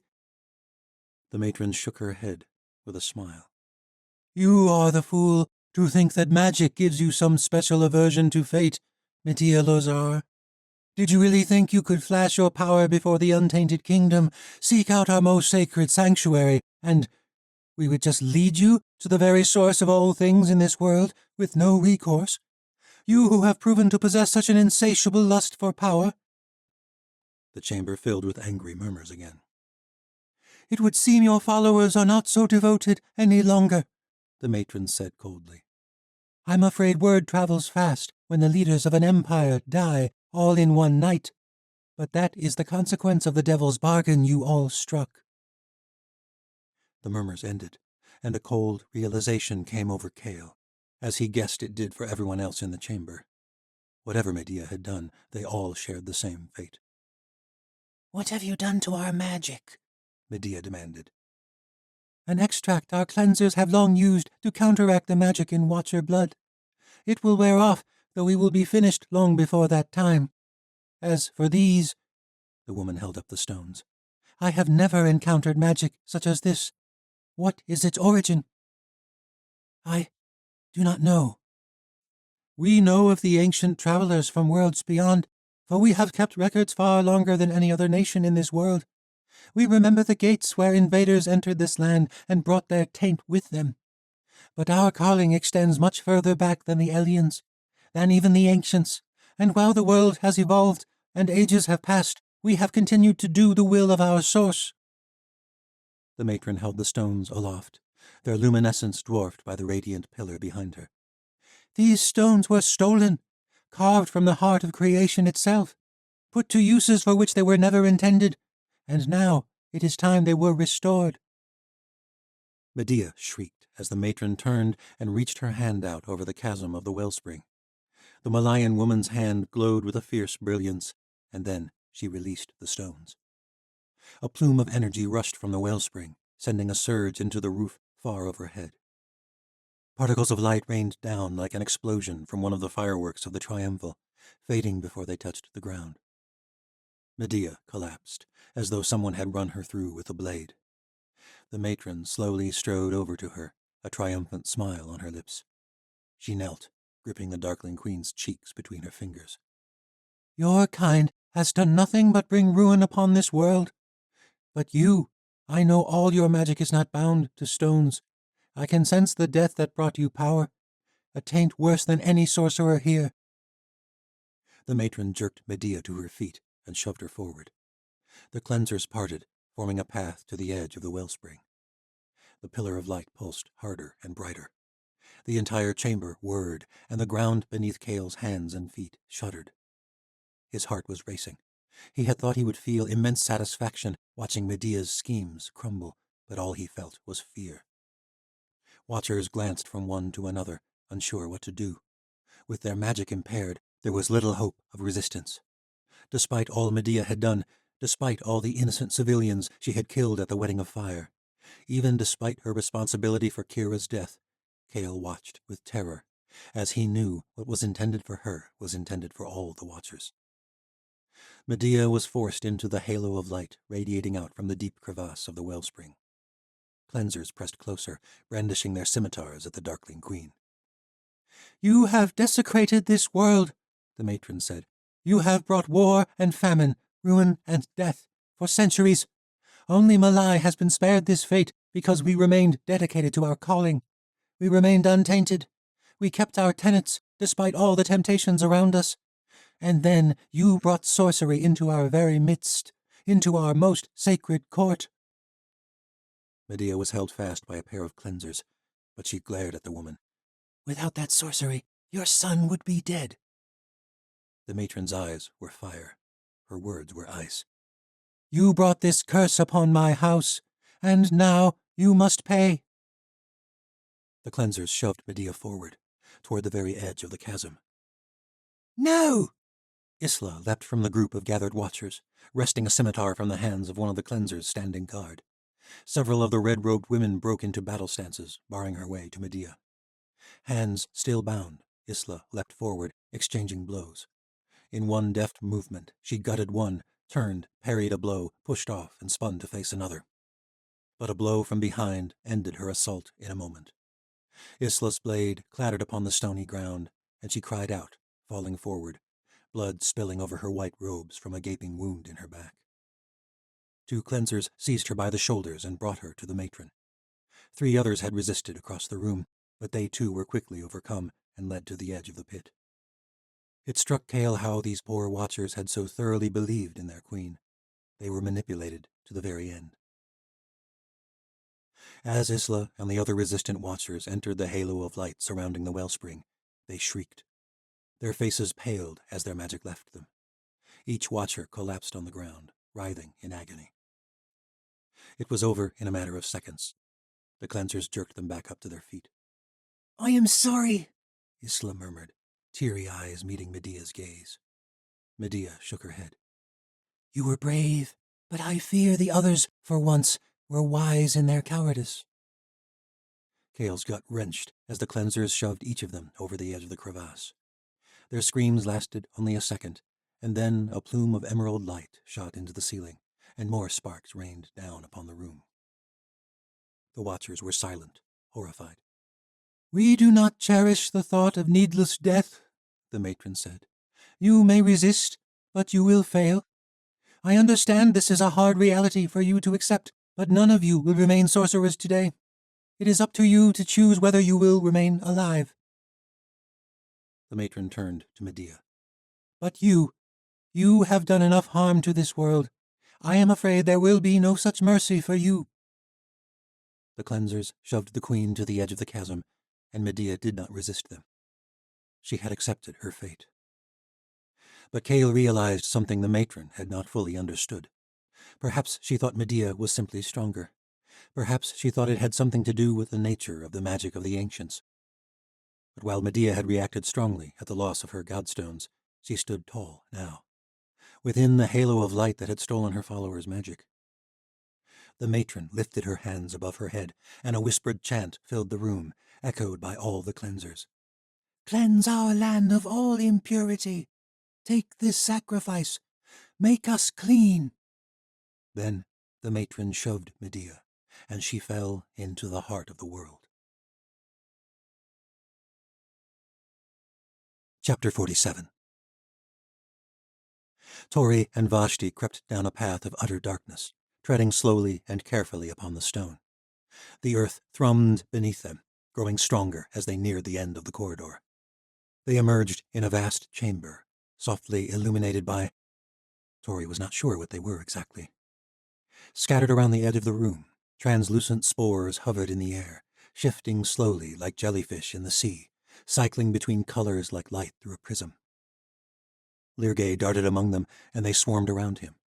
For a moment, Tori feared they would attack him, but the forms came close enough to touch him and then drifted off.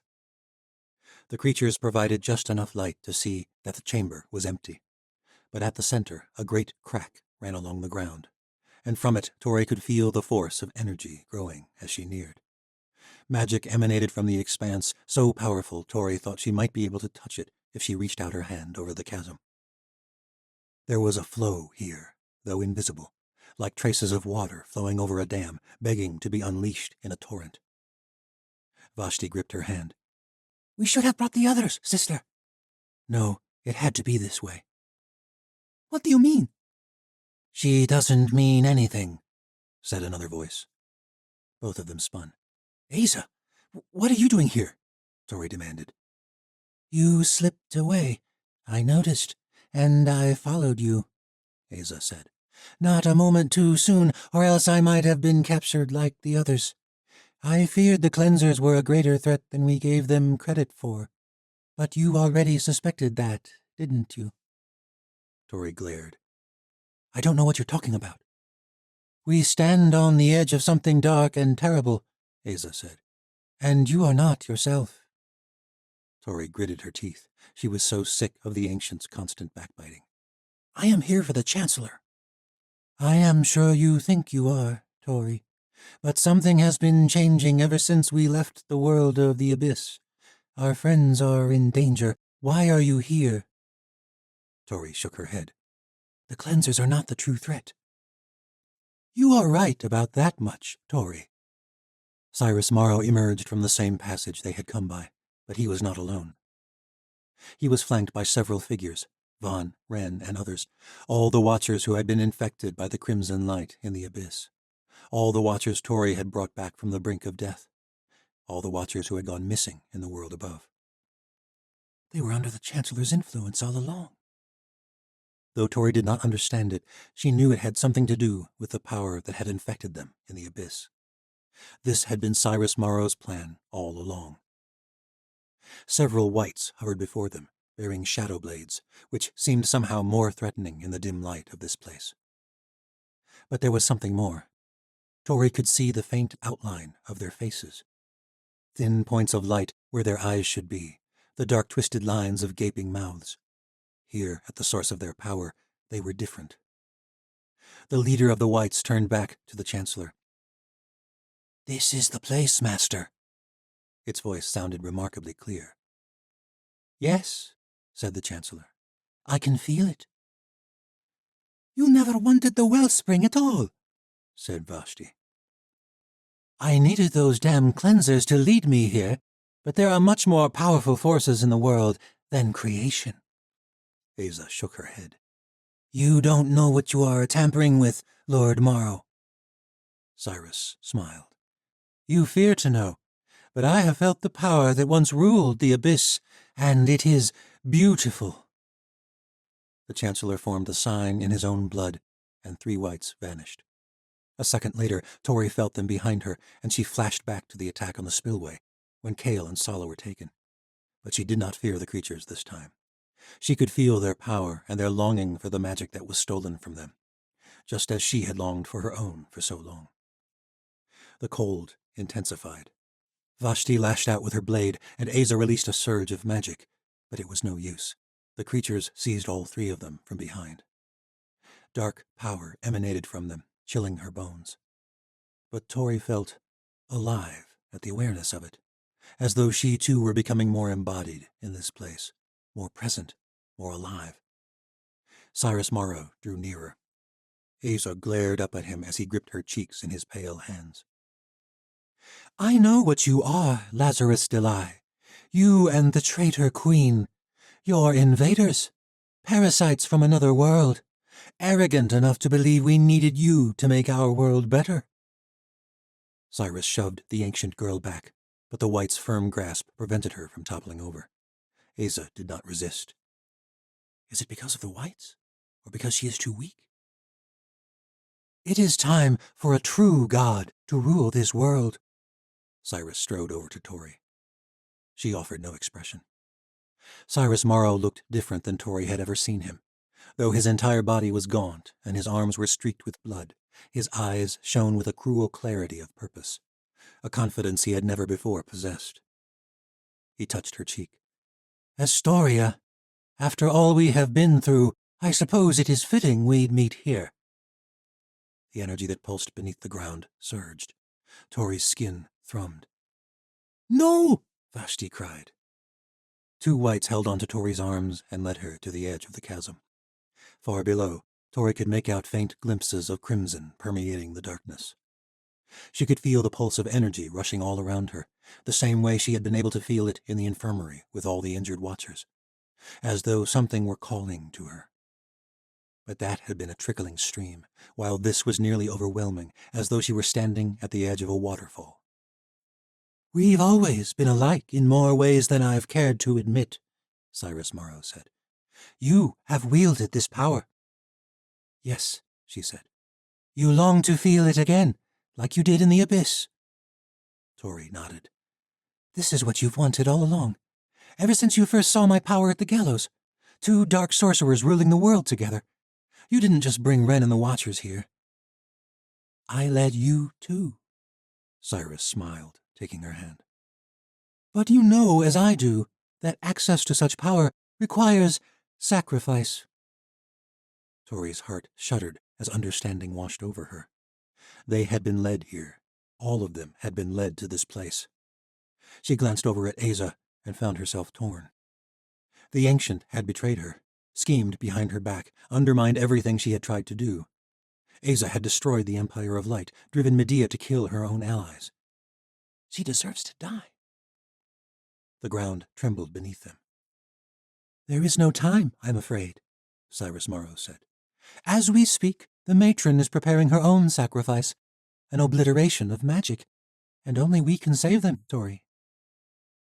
Tori glanced back at Aza. The ancient girl looked so weak in the grasp of the whites. Tori, no! You can't do this! Asa was right, you are not yourself! Vashti's voice was so faint Tori could barely distinguish the words. She shook her head. I'm sorry, sister. It's the only way to save the others. Tori turned to Cyrus Morrow. He extended his hand, and she took it. The very air around them began to rush with a ferocious surge, the power shared between them thrumming. It is a necessary sacrifice, he said. And Tori nodded. The whites brought Aza forward and shoved her to her knees. Cyrus Morrow produced an obsidian dagger from his belt and held it up. Tori gripped his other hand and nodded once more.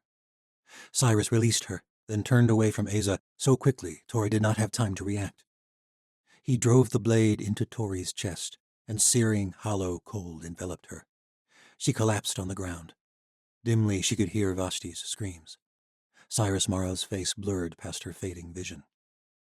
Power surged as Cyrus Morrow pressed his hands against her gushing wound. Her vision blurred at the searing pain. He raised bloody hands above his head, and the room was engulfed in a consuming rush of magic. The dam broke, and Tori was nothing but carnage left behind in the wake of the deluge. The Watchers stood by without a word, for chaos was already guiding them, just as it had guided Tori to this very place. Cyrus Morrow had rarely been known as a patient man, but he had changed since his encounter with the Night Mother, when he'd realized that each failure along his path had been guiding him to this very moment. When he'd understood that he had always been destined for something he had not fully grasped. She had been weaving the threads of his destiny in a way that the fairish priestess could not even begin to grasp. And understanding this, suddenly waiting for the arrangements of events in the Silver Palace had not seemed such a great burden. It did not matter that, despite his best efforts, Kale had still managed to track the location of the wellspring to the Untainted Kingdom. Everything had unraveled according to plan, leading Cyrus Morrow to the Well of Shadows along with his sacrifice. The whites stifled Vashti's screams. The Yanavi woman crumpled on the ground, sobbing, as Tori Burodai bled out at his feet. Aza looked on, silent, as though she had understood all along. The very pain of Tori's betrayal had not claimed the ancient being the way it had Tori's sister. With Tori's blood on his hands, Cyrus Morrow formed signs on his arms. Ancient signs as old as the most ancient worlds in the Otherverse. Power surged from beneath the earth, and though it was invisible, Cyrus could feel the power wash over him like a mighty wind. A wind powerful enough to form hurricanes and cyclones, to level anything that stood in its terrible path. Cyrus Morrow had never felt such clarity, such triumph. All his striving, all his loss, all his sacrifice, none of it mattered any longer. Cyrus turned to the Watchers and whites who had followed him here to the Well of Shadows. Whether willing or not, they had been faithful to him, and he would reward them in the future to come. He could not condemn anyone, even his enemies. They had all been part of his path. And he would usher them, he would usher all the world, into a future beyond anything they had imagined. Part 12. Goddess of Night. The fall of the abyss is shrouded in more mystery and myth than any other event in all the Otherverse. And yet there has always been a sense that the answers to some of our deepest questions all trace their threads back to it. Questions of gods, sorcerers, the very Other itself. I fear we may never know the answers. In truth, I fear the answers themselves most of all. From Empyrean Histories. Chapter 48. The earth trembled violently beneath Kale's feet. Cleansers rushed toward the chasm, leaving the Watchers in chains. A great surge of magic shot into the ceiling, and the trail of light emanating from the edge of the wellspring began to slowly expand. Watchers shrieked as the cleansing light reached those on the outskirts of the cluster of prisoners, their magic evaporating in an instant. Another pulse of magic erupted into the ceiling, and the glow crept closer and closer. Kale's heart pounded. He had lost so much and come close to death so many times that the threat of it had lost much of its terror. But this... Never before had he understood just how much his abilities were at the core of the man he had become. He had witnessed the way that loss tormented Tori during their months on the steppe, and somehow it seemed worse than dying. Death was a natural part of life, but to strip someone of their very identity. Skaya Dulbaruk was steadier than the rest. She had no magic at stake. The Aleut warrior shouted commands to remain calm and shift to the back ends of the chamber. But few heard over the chaos.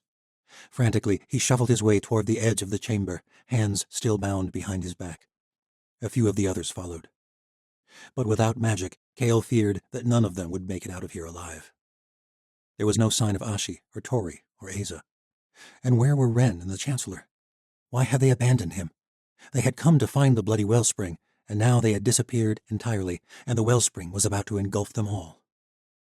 The matron stood at the edge of the expanse, arms raised, attempting to calm her cleansers, but it was clear this was not part of their plan. Something was very wrong with the wellspring.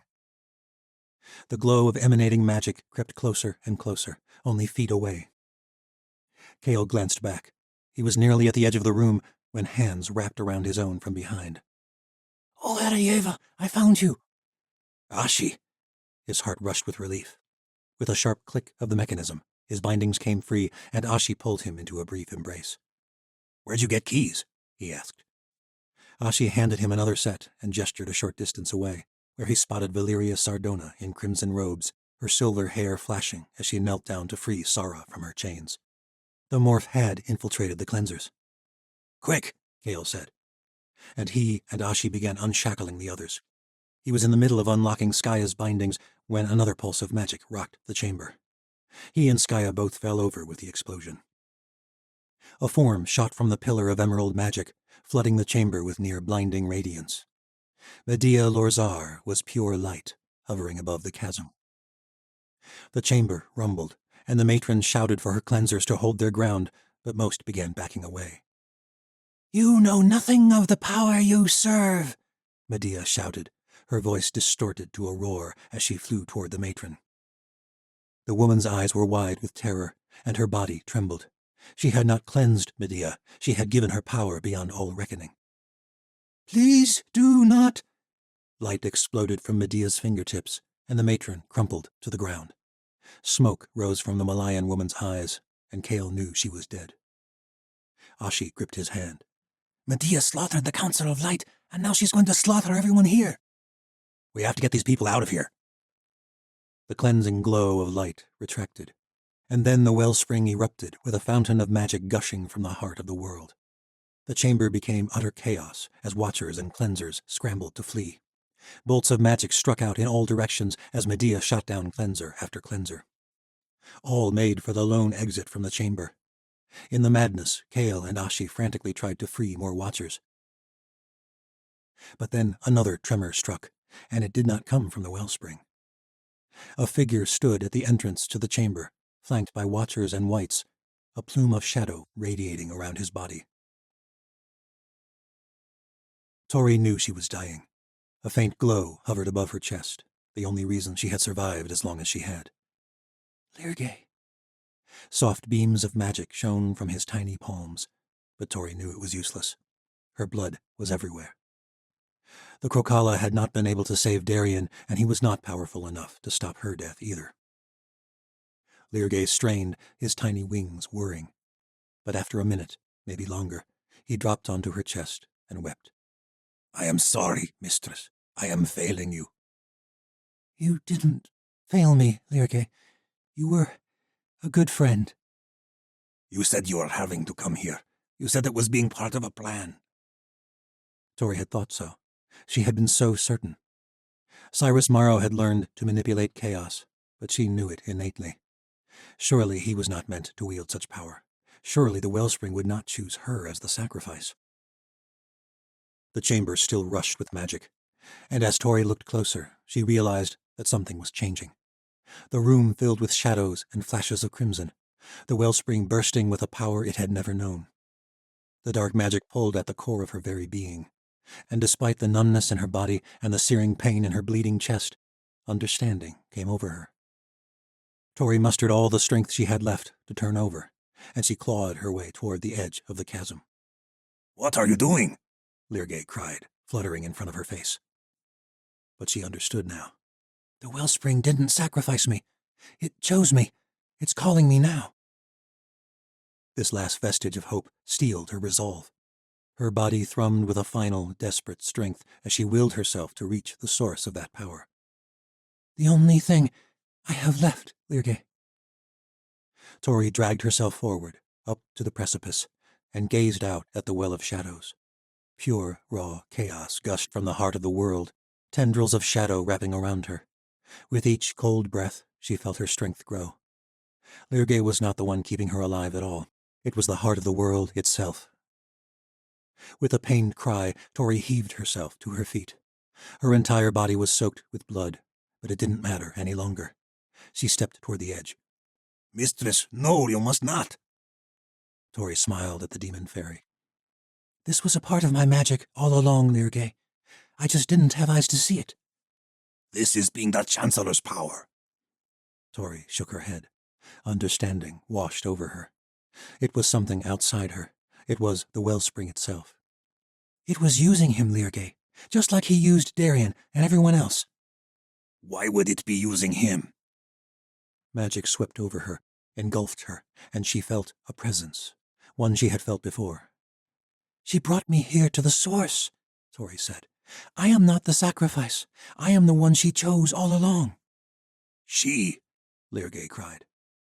Without an answer, Tori looked out at the expanse of swirling shadow, and with one last exertion of effort, she heaved herself over the edge.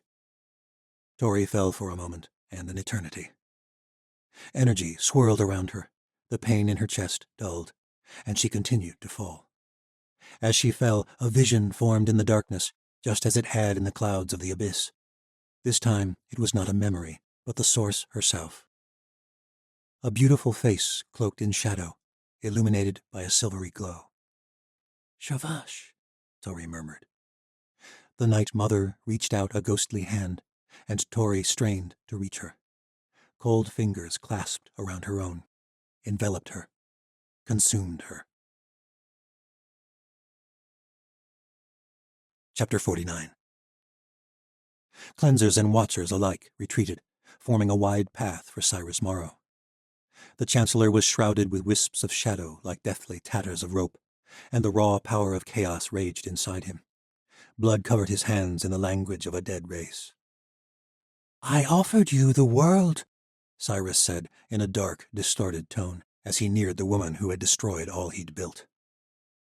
Looking at Medea was nearly blinding, like looking at the sun itself. She hovered above the chamber floor, and her voice thundered in response, echoing from the cavernous walls. And I took it. You were nothing without me, just a pathetic little lordling cowering in the shadow of greater ancestors. Her words had no effect on him. Even Medea Lorzar had been part of his path. Her treachery had brought him here, and now he would have his revenge. Chaos surged inside of him, dark magic coalescing into a shadow blade, just like the ones the Whites wielded at his side. Cyrus smiled. I have found an ally far greater than you. Light pulsed from Medea's fingers, and she landed upon the ground, stalking forward like a mighty huntress. The emerald light formed a glowing blade at the end of her hand, an opposite to Cyrus's own. Two blades, creation and chaos. Medea and the Chancellor sprinted toward one another, and as their blades collided, the entire chamber shook. Light and shadow flashed all around in an explosion of magic. Ashi gripped Kale's hand and jerked him forward. His ears ached with each clash of the sorceress blades. The only exit was blocked by a small host of Whites and the Watchers who had nearly been consumed by the power of the abyss. Kale cursed as he understood. His brother had not truly come here with him at all. His brother was gone. Ren and his companions brandished sabers at the Watchers and Cleansers who wished to pass. Whites hovered in the entrance, wielding shadow blades that crackled with dark magic. "No one leaves this chamber!" Ren bellowed. The world shuddered. Shadow and light flashed all around the walls, and magic poured from the wellspring, plunging into the ceiling like the reverse force of a waterfall. But the emerald light was growing darker. Kale stepped forward, knees shaky beneath him, but he had to try. Brother, please, let these people go. Ren scowled, narrowing dark eyes at him. Kale's stomach churned. Ren stood only feet away, and Kale could see the dark streaks lining his veins, just as they had back in the Watchtower infirmary. He was not himself. Perhaps their entire journey down here, Ren had been under the control of the Chancellor's dark power. "No one leaves," Ren repeated. "Your orders do not come from Cyrus Morrow," said a sudden voice behind him. The gallows girl appeared from the chamber beyond. Tori barely looked like the same girl Kale had known. Her eyes were black chasms, and her body was shrouded in threads of shadow. Her expression was cold and fierce as she took in the devastation in the room. Kale felt a force press against his mind, and it took everything inside him to resist it. But Ren and the others did not possess cerebro magic. All eyes turned from the clash of sorcerers across the room. The Watchers and Whites moved away from the entrance at Tori's voice.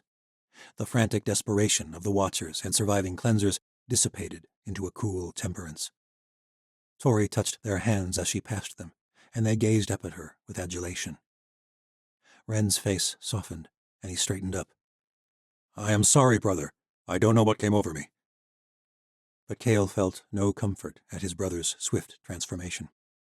He turned to Ashi, but he could see in her eyes and sense in her mind that she was as captivated with Tori as all the others. His heart filled with dread. The flashing of shadow and light ceased, and Medea and the Chancellor paused their onslaught of magic to face the intruder. "Tori," Cyrus said, wide-eyed with horror. "Your sacrifice is not complete, Cyrus Morrow," Tori said with a strength and confidence she had never before possessed. "This power was never for you." Tori drew herself up tall, and she strode forward, clouds of shadow billowing around her feet. Cyrus Morrow's face paled. Threads of darkness emanated from him, drawn by Tori's power. Whatever it was they had become, Tori was clearly the stronger dark sorcerer. The shadow surrounding the Chancellor began to dissipate as Tori neared, her own power drawing it out of him like poison from a wound. With horror, Kale watched as Ashi's eyes went wide. Before Kale could move to stop her, she bolted toward Tori and Cyrus Morrow. As his power drained from him, the Chancellor sprinted forward in one last-ditch attempt to stop his demise. He raised his shadow blade to strike, but as he reached Tori, the blade vanished from his hand. Cyrus Morrow froze, his face drawn and pale, his entire body suddenly appearing powerless. Tori's eyes leveled at the Chancellor. Power gathered at Tori's fingers, but before she could unleash it, a cry filled the chamber. Ashi leapt in front of Tori and drove her saber through Cyrus Morrow's chest. He slumped onto the ground at Ashi's feet. Tori stood back, allowing the Ilia woman to complete what she had come here to do. Cyrus Morrow clutched the blade, eyes wide, blood streaming down his chest and from his mouth. But he had no magic left. Tori had taken it all. The Chancellor's eyes shifted for a moment, and Kale could have sworn tears ran down his cheeks. He spluttered, attempting to form words. But Ashi spat in his face. "This is for my Sultan!" In one swift motion, she drew her Ilia blade from her sleeve and drove it into Cyrus Morrow's skull. Kale could hardly believe it. A blinding explosion rocked the chamber, sending Kale and all the other Watchers to the ground. Magic erupted from the wellspring, now a dark blue. Tori clasped Ashi's shoulder, a satisfied look written in both of their dark eyes. Tori stooped over Cyrus Morrow's body. "That was for Darien," she said.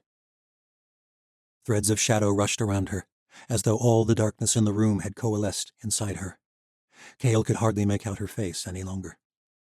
Standing at the edge of the wellspring, Medea laughed. "So it comes to us once more, gallows girl."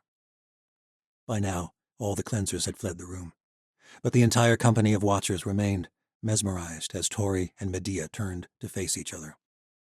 "We need to get out of here," Asa said, holding out her godstones. "Now!" Kale was so surprised to hear someone else voice concern, he did not know what to say. The ancient gripped his arm and shouted in his ear. "Tori has bound herself to the chaos, and she has bound the others with her." Though he did not fully understand, he nodded. "Ren," Kale shouted, "we must leave." But Ren turned to him and shook his head. He drew his saber and strode toward Tori and Medea. Other watchers began to follow. Vashti! Kale shouted. But Vashti shook her head. I cannot leave my sister. The ground shook beneath them, and Tori and Medea exchanged thunderous blows with their blades of light and shadow. All the watchers hurried after Ren and Vashti. It was only Kale and Asa. The ancient gripped his hand. Now and over. From across the chamber, Kale locked eyes with Ashi, tears blurring his vision. But Ashi shook her head. The room thundered again, roiling with the opposing forces of magic. The ground itself began to quake, and Kale feared the entire chamber was going to collapse. Asa formed a portal. I have been able to resist Tori's power for now, but I cannot hold on much longer, and neither can you, Kale. We must go. Kale looked one last time at Ashi, his heart aching in his chest. But she had already turned away, and he knew for once he had to run. It was the only hope they had. Alone, Kale and Asa stepped through the portal. Chapter 50. Tori felt powerful beyond anything she could have imagined. She and Medea exchanged blow after blow, but her arms did not tire. Her chest did not heave with exhaustion. She swung her shadow blade with a confidence she had never before known in battle. Each time Medea attacked, she could envision her intent and parried it easily. And though she could feel the surging energy in Medea's magic, she knew she was stronger. Her entire body sung. Medea staggered back from a thunderous blow. With each attack, the Darkling Queen was growing weaker. Medea's eyes lit up with rage, and energy shot from her fingers, but Tori flashed her shadow blade and deflected it with ease. Magic erupted at the impact in an explosion of light. The ground shook violently beneath their feet, as though at any moment the entire earth might give way. But Tori did not fear. She did not fully understand it, but something vital was happening below the surface. Something was changing at the heart of the world. Tori could feel the power of chaos growing all around her, inside her. That was what this had always been about. The reason the Night Mother had summoned her here. The Well of Shadows was a damned river, and Tori had unleashed it back upon the world. For ages the force of creation had ruled this world, one aspect of the other, feeding off the suppression of its twin, as it had in so many other worlds. But no longer. Magic poured from the wellspring, the flow of energy growing darker by the moment. The light in the Queen's eyes dimmed, and her body lost some of its brilliance. What have you done? Medea glanced around frantically. She knows it's over. All of the remaining watchers surrounded them, blades extended, preventing any route of escape from the chamber. Tori drew closer. I offered you a chance. I tried to make peace. They were going to overthrow me. Medea's eyes were wide and desperate. The glow had nearly faded from her body. Magic rushed into the ceiling and cascaded back into the wellspring, a deep purple now. They were right to, Tori said. I was the fool for thinking there was good in you. I never wanted to lead, never wanted to be a queen, but I see now that I left the world open to people like you and Cyrus Morrow. I will not make that mistake again. You won't kill me, gallows girl, Medea said coldly. I don't have to. Tori's arms darkened as power surged through her. A pair of whites vanished, then reappeared in front of Medea in a flash. The Darkling Queen staggered back, waving her blade furiously, but the whites deflected easily with their shadow blades, pressing Medea back toward the edge of the well. The watchers charged her, swinging their blades. Medea backed to the edge of the pit, but there was nowhere to go. The well had changed, and the Queen's power was nearly gone. Her blade of light faded in her hands. Ren Andovier stepped forward, extending his saber. Resist her, Medea pleaded. It is her magic. She's turned you against me. Please. Ren's eyes lit with fire. You killed the members of the council. You killed Ilyana. Skaya stepped forward, spear raised. You killed my Madru. And my queen, said Valeria. Lirgay darted after, claws extended. Medea backed to the very edge of the wellspring. They were going to destroy everything we built. Tendrils of shadow leapt from the pit, and latched onto the queen's arms and legs, and Medea's light faded completely. She wrenched her body in violent contortions, but she could not resist. Pulses of crimson erupted in the darkness. "They were going to end your power," Ren said. "And so are we."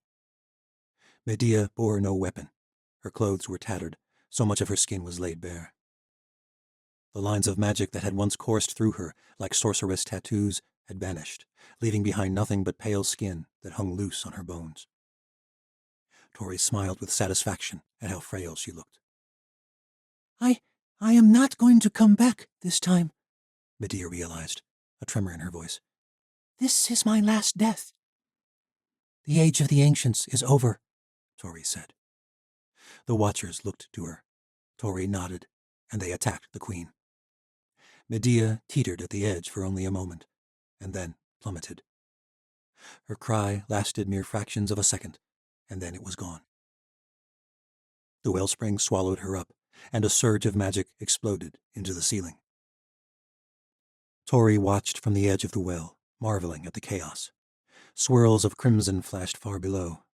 Another surge catapulted magic from the heart of the earth like lava, raining down glimmers of raw power in dark and light flashes that flickered out before they touched the ground. Ren and the other Watchers stared on for some time.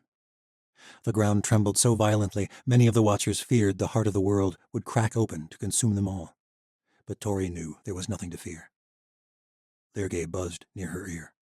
"We must be leaving, mistress." Tori could hardly bring herself to step away from the awful power and beauty of the wellspring. She gripped her sister's hand as all the Watchers gathered around them. What is happening? Vashti asked, not in fear, but awe. Tori smiled. Centuries ago, the first Chancellor came to this place, and he changed our world, robbed it of power and beauty. Now our world is about to change once more. Though she did not fully understand how, Tori knew this power would change the trajectory of their world forever. The Night Mother had shown her, and there was so much more left to be learned, so much to be restored. Medea had stolen her magic from her, but that was only a small taste of what had been done long ago. The whole world had been robbed. No, all of them. Chaos was driven out and suppressed across the worlds, Tori said, just like we buried our own monsters. They all gazed down at the changing wellspring. Magic gathered into a swell of light and shadow, vivid darkness and brilliant light, and it began to rise from the depths. "Mistress," Lergay pleaded, "we must be leaving now." Tori nodded. I wish we could watch it longer. Shadow surged within her, and the whites gathered, suddenly seeming more present, more embodied. She thought she could make out the outlines of their faces. As magic exploded from the depths of the world, the whites grabbed onto them and whisked them back, away from the wellspring, away from Malai itself. The world was about to change forever. And Tori finally understood her place. She was not a symbol any longer. She was that change, and she would lead the people into a brand new world of their own making. But their fight was not over yet. Chapter 51. Misha crossed through the world gate with a heavy heart. Though they were still returning to her world, despite the near invasion from the world of Talus, Misha feared the worst for what lay ahead. The very reason they had come before the Empyrean was to prevent a catastrophe, should Cyrus Morrow reach the wellspring or Medea turn against the Alliance. But Tori? She could not quite bring herself to believe it. She tried to cling to the hope that Shalon had exaggerated the danger. But as they left the world of Synthra behind, she could muster little optimism. Bodies littered the ground in every direction as they crossed the way station, bodies that had become possessed by the power of chaos. The people of the world of Talus who had tried to take that chaos beyond their world. As they reached the center of the way station, Sheva de Kama came rushing up to them. Misha was grateful to see she had been spared in the mayhem. Ereyeva, it was horrible, Sheva said, pulling Misha into a tight embrace. Her servant, Mendar, stood behind her, gazing vacantly at the carnage. The entire refugee camp had been reduced to a field of splinters and blood and bodies. So many bodies. How did you survive? Misha asked. Sheva trembled in her arms. Mandar, he realized what was happening before anyone else. Her jerkin attendant stood back, arms crossed over his chest. He was bruised and battered, and Misha guessed that he had fought off more than one of the insurgents from Talus to save his mistress. Shalon nodded, stepping beside them. Your friends here are the only reason this did not end in disaster. They warned the knights moments before these people stormed the gate to Sintra. The refugees all turned so quickly, Sheva said, and more poured in through the Talus gate. And now our world, even the gallows girl? Misha shook her head. We don't know yet. I think you will understand when we cross, Shalon said, leading the way through the masses of bodies. Sheva followed after them, through the floating crimson forest to the gate to her own world. These way stations were created for just such a purpose, I am afraid, Desimire said, as they neared the gate to Misha's world. There was a time when travel between worlds was free. Thousands of years ago, according to our histories, but there were dozens of gates constructed across the universe. The power of the other flowed more freely, but it proved too great a cost. The way stations were created to limit the worlds that could be accessed from one place. Your world is the last one connected through this passage, but I fear this station will see no more travelers. Alec had hardly spoken since they received news of the dark events at the wellspring. Misha gripped his hand. We cannot give up on her. Alec's eyes were blank. Tori has been consumed by chaos. My Madru is dead. What hope exactly should I be holding on to? Medea killed your mother, not Tori. Everything I saw in my vision has come to pass, not just for my people, for our entire world. Misha did not know what to say. They walked silently to the world gate at the edge of the infinite precipice that delineated the fractal world of the way station. Come, Desimire said. Your friend Asa is waiting for us. Shalon led the way through the gate, and Misha, Alec, and Tess followed soon after. Misha glanced back. The station was filling quickly with a stream of soldiers and sorcerers from the worlds beyond. The moment Misha felt the air of her own world on her face, she knew something had changed. It was not a change in the world itself, but in her awareness of it. Misha had never thought she would feel it again, the energy behind the world. She could feel the way it coursed through all things, as she had before Medea stole her magic. But it was different. She could not fully explain what it was. Standing beyond the massive arch of stone, Misha reached for that energy with her senses, and, to her amazement, she formed a small dark flame and let it hover at her fingertips. Her heart pounded with excitement. Alec, look! The shaman turned to her, his mouth gaping for a moment. Misha, you should not... How is this possible? It is possible because a new power has awakened in this world, Asa said, hurrying over from speaking with Shalon. You must not access that energy, Misha, no matter how tempting it might be. Misha ached at the thought. The flames crackled with an eagerness she had never felt before, as though desperate to be cast into an inferno. Reluctantly, she let the fire flicker out. There was an immediate pull, something inside her longing to do it again. She missed her magic even more than she had realized. What can be so wrong about that? Asa gripped her hand. I can only imagine the pain you must feel, but you must trust me, Misha. Do not access that energy again. Our world stands on the brink of annihilation, and you and Alec may well be the last hope we have. Asa told them about all that she had witnessed in the heart of the world, and Misha and the others listened with rapt attention and shared horror as the ancient girl described the betrayal of the matron, the gruesome slaughter of the Council of Light, and the devastating events that had led to Tori's dark transformation. Cale Andovier was the only other person who had fled, and he stood with them, eyes vacant, in shock. Tori became something dark to gain the power to save her friends, Asa said. But she is changed nearly beyond comprehension. I do not know if she even understands it. I don't think I do either, Misha said. What happened exactly? The power of the abyss, Alex said, his voice barely above a whisper. When that vision came to us in the shadow cloud, Asa said. I believe that is when it took hold in her, when she encountered the being who shared those memories. The Night Mother, said Shalon. You think that was truly Shavash? Misha asked. It all seemed beyond comprehension. I expect she is no more a goddess of the abyss than any of the gods of this world, said Asa. According to our histories, Shavash was the last sorceress ruler of the ancient empire of the abyss, Desimire said. It is said that her spirit was confined to that place when the abyss was cut off from the rest of the worlds. This was generally believed to be a myth, but it would appear there was truth behind the tale. Whatever that spirit was, Asa said, those confines were broken. By the Chancellor, Misha said. It would seem that Shavash merely used him to get to Tori, Asa said. As one of the few mages in the history of the Watchers, Tori already possessed the ability to see beyond the magic of the Watchers, and even the creative powers of the Other itself. I should have recognized what was happening from the start. In the forest of Gen and with the Nosferati, Tori wielded the power of chaos in its sparse forms in this world.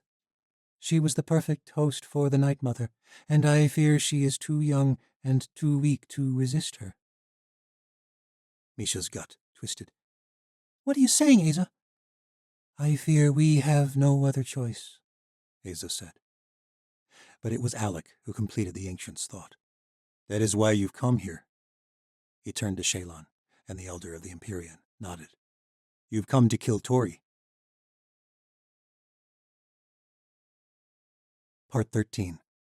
War Between the Worlds.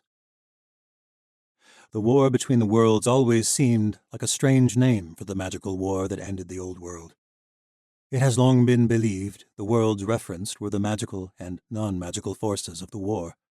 Some scholai believe it refers to the new and old ages of the world demarcated by the conflict. But the dawn of this third world leads me to believe we may have always misunderstood. The histories were misrepresented on purpose. But why? From Dawn of the Third World. Chapter 52. Crowds filled the streets of the City of Light, all dressed in black, matching the somber attire of the Gallows Girl and all her watchers.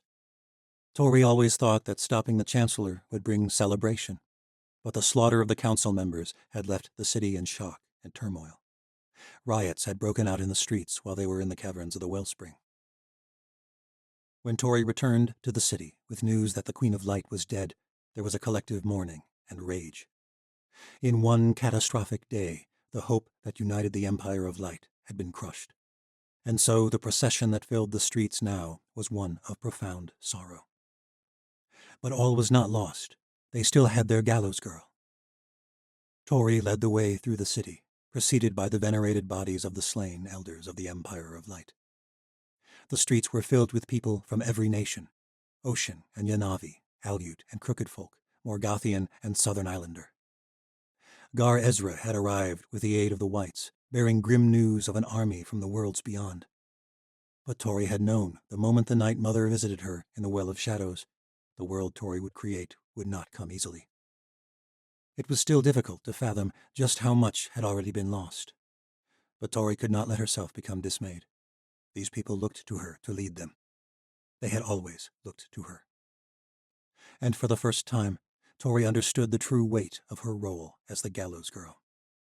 For so long she had let others lead, thinking herself too inexperienced. She might be a symbol, but she could never be a queen. Oh, how foolish I was then. But all that had led her here. She could still hear Shavash's reassuring voice in her mind. In 1 year, the Empire of Light had failed under the stewardship of true leaders. Tori had been a fool to let others rule the world her revolution had created. These people needed her to take her rightful place. There were hints when she returned to the City of Light before their quest to the Abyss. But it was never clearer to her than now, as she walked through the streets of the city that had become a beacon of hope for the world. She had become something greater than the Gallows Girl could ever be. Men, women, and young children all reached out their hands to her as she passed, and Tori paused throughout the procession to clasp their hands, whisper hope that she would lead them through this loss and betrayal. and at her touch there was a noticeable shift in their demeanor. It was what Medea had feared all along. Whatever lies she might have told to the people, Tori had always overshadowed her. The hope of the Empire of Light was always founded on the Gallows Girl, and it was time she embraced who she was meant to be. Skaya Dulbaruk marched at Tori's left. The Aleut warrior was filled with rage, and rightfully so. The Queen of Light had killed her Madru, and her brother had betrayed them, run off to worlds beyond, to the people who had brought the Elians and the Ancients, and even the Watchers themselves. But the world had changed, and they would not bend to those outside powers ever again. This world would be their own at last. Ren Andovier marched at her right. It was remarkable to see the change that had come over him since their experiences in the realm of the Wellspring. As Tori reached the Garden of Saints outside the Tower of Light, where the fallen rulers would be laid to rest, she paused and clasped his shoulder. "I am glad you are here, Commander Andovier. The Watchers of the Third World could not have a better leader." Ren bowed to her. "Thank you, Astoria." She turned to Skaya, and they clasped shoulders. "I am so sorry about your Madru, but your people have always looked to you for wisdom and leadership. I can think of no one else who could better lead the Aleut into the Third World." A tear traced its way down her cheek. "I would be honored." Then Tori turned and embraced Vashti. "Our people have been led by men for far too long, sister. The world is ripe for change, and we will seize it. From now on, we make our own world." Vashti smiled. "I only wish our brother could see it, but I will rule the tribes every day thinking of him." "He gave everything for his people," Tori said, "for our entire world. He would be proud of everything you have done, and everything you will do, just as I am." But first, there was one last problem to be dealt with. Asa. When Tori had returned from the realm of the Wellspring, Asa was already gone, along with Kale Andovier, to bring an army through the world gates. Tori understood more than she ever could have known on her own just how great this new enemy was. They feared what this world could become now that it had been set free. True enlightenment is always a threat, Tori thought, turning Asa's words against her. She stood guard beside her new great sultane, and Tori knew it pained her greatly that Kale had fled with the Ancient. Just as it had pained Tori when she learned that Alec and Misha had been so easily fooled. But there were more important matters at hand. Shadows billowed around her, the force of chaos thrumming, and Tori took flight from the steps at the base of the tower, marveling at the raw, explosive power that propelled her. Cheers erupted in the streets at the display. In truth, it was not so different from the magic she had once wielded. In fact, she understood now, it was the same. Merely another aspect of the same energy. Her world had been stifled, much the same way the abyss had been stifled from the force of creation. But now, their world was filled with a different energy. A complete magic, the Night Mother had told her. Vashti and Ren took flight after Tori, and Whites bore Skaya to the crest of the Tower of Light, which overlooked the city. The Whites themselves were evidence of the unmistakable change in the nature of their world. The creatures were no longer mere amalgamations of darkness.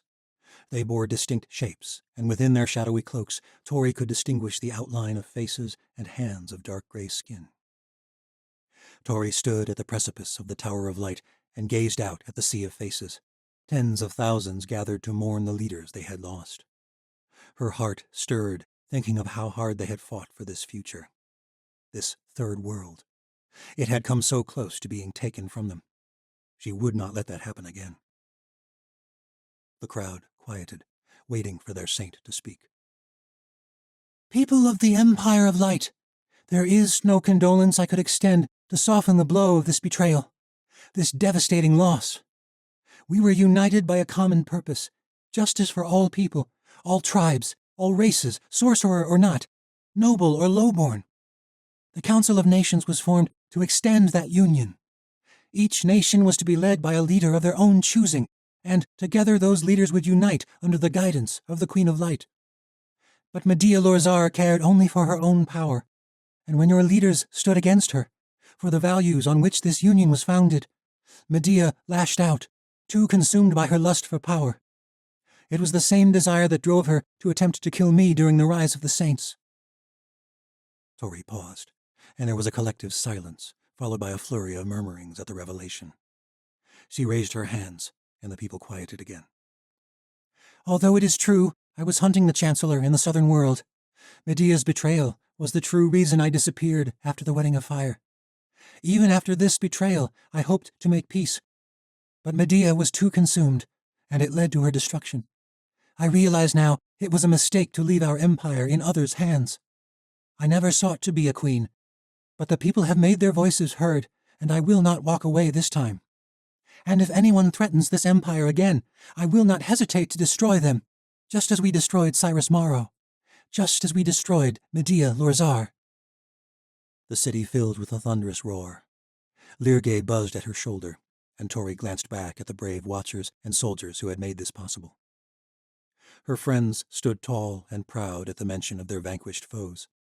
The leaders of this new world had been through so much, endured such loss. Ren had lost his hand, the woman he loved, and for a time, a trace of his humanity. Valyria had lost Darien, first when he fled with the Chancellor, and then again when the boy Jan killed him. Vashti lost everything when Medea took power, and then she lost her brother. Ashi mourned her beloved great Sultane, and the man she loved had fled at the very moment of their triumph. There might still be hope for Kale, Misha, and Alec. Tori hoped with all her heart that they would see the folly of what they had done. They were not the true enemy. The crowd quieted once more, and Tori spoke. "It is time you understood where Medea came from.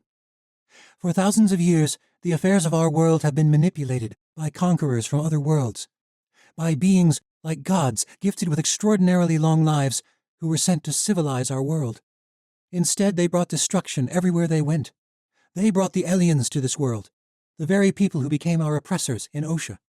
They brought the war between the worlds, which led to the cruel reign of the Chancellors. And they suppressed the flow of magic to prevent all people from accessing its power. But that time is over. Balance has been restored to the world. And now, in the midst of this tenuous moment, those conquerors have returned from the worlds beyond, because they think they know what is better for our world. They are afraid of the power we have found. Some of you have already experienced this new awakening of magic, and many more of you will learn of the powers behind the world. But they fear this much power being bestowed upon ordinary people, and they have come to stop it. But we will not let them. Good people of the Empire of Light, we have one more battle to wage, and it is a battle for the right to rule our own world. We will not bow to our oppressors any more than we bowed to the likes of the Chancellors or even Medea Lorzar. We will defend our world. We will drive out these invaders, and we will rule ourselves once and for all." The streets filled with the roar of battle cries. Chapter 53. When Kale was a boy, his mother would sometimes whisper an ancient mantra. "Our world is the first of many, and we are destined to explore them all." When his mother died, he repeated the phrase to himself over and over again. He had no idea this mantra was not originally meant to give comfort to the grieving families of fallen warriors, but instead spoke of a greater truth, one forgotten by the majority of their world. The abyss was one thing, but his eyes could hardly believe the procession of soldiers and sorcerers marching slowly through the world gate onto the plains outside the necropolis. There were knights with golden armor and gleaming broadswords, sorcerers in white robes, and massive regiments of soldiers bearing armor etched with glowing runes. Even their muskets and sabers gleamed, infused with a sorcery beyond anything seen in the New World. The sight made Kale shudder. If it came to war, he feared their world would be slaughtered. Ashi would be slaughtered. Asa led the way down a hill to convene with the leaders from this council of worlds. Misha, Alec, and Kale followed, hearts heavy, somber. They were all that was left, and watching this otherworldly force arrive, Kale could not help but fear they had made a terrible mistake. This felt like an invasion, a betrayal, and he was not sure it had been the right choice. All he knew was that he had not slept, and his entire body felt raw and hollow ever since he abandoned Ashi and the others. They arrived at a tent on the plains outside the necropolis, but before they entered, Misha held Kale back. We have to do something, Misha whispered. This is wrong. I feel it in my gut. Kale grimaced. He longed to agree with her. He hated to side with Asa, but he had also seen Tori. The way all turned to follow her, as though consumed by her power. He could not stop thinking of the way Ashi had so easily joined her. "We have seen the effects of a powerful sorceress on those who follow her," Kale said, "and Tori is more powerful than Medea dreamed." Tori is not Medea. But Kale was not so sure. "When my brother followed Medea, he was changed, but it was more subtle. He was still Ren. But that power from the abyss changed him in a different way. That was not my brother in the realm of the wellspring, if that is truly the source of Tori's power." Misha shook her head. She looked like she hadn't slept in days either. I don't know if I can bear to lose more people I care for. Skaya is with her too, and Ashi, and... "Then we must end this before it can begin," Kale said. Within the tent, Misha and Alec took seats beside Kale and Asa. Shalon and Desamire and several other members of the Empyrean joined them. Misha's heart ached. Despite what she had seen in the way station, despite what Asa and Kale had described of their experiences in the realm of the wellspring, she just could not bring herself to believe this was real. Her chest pounded and her fingers trembled, desperate for another way, but she feared there was none. Not after the devastation she had seen in the way station. Asa stood from her seat. Ages ago, I was sent to this world to help guide it towards civilization.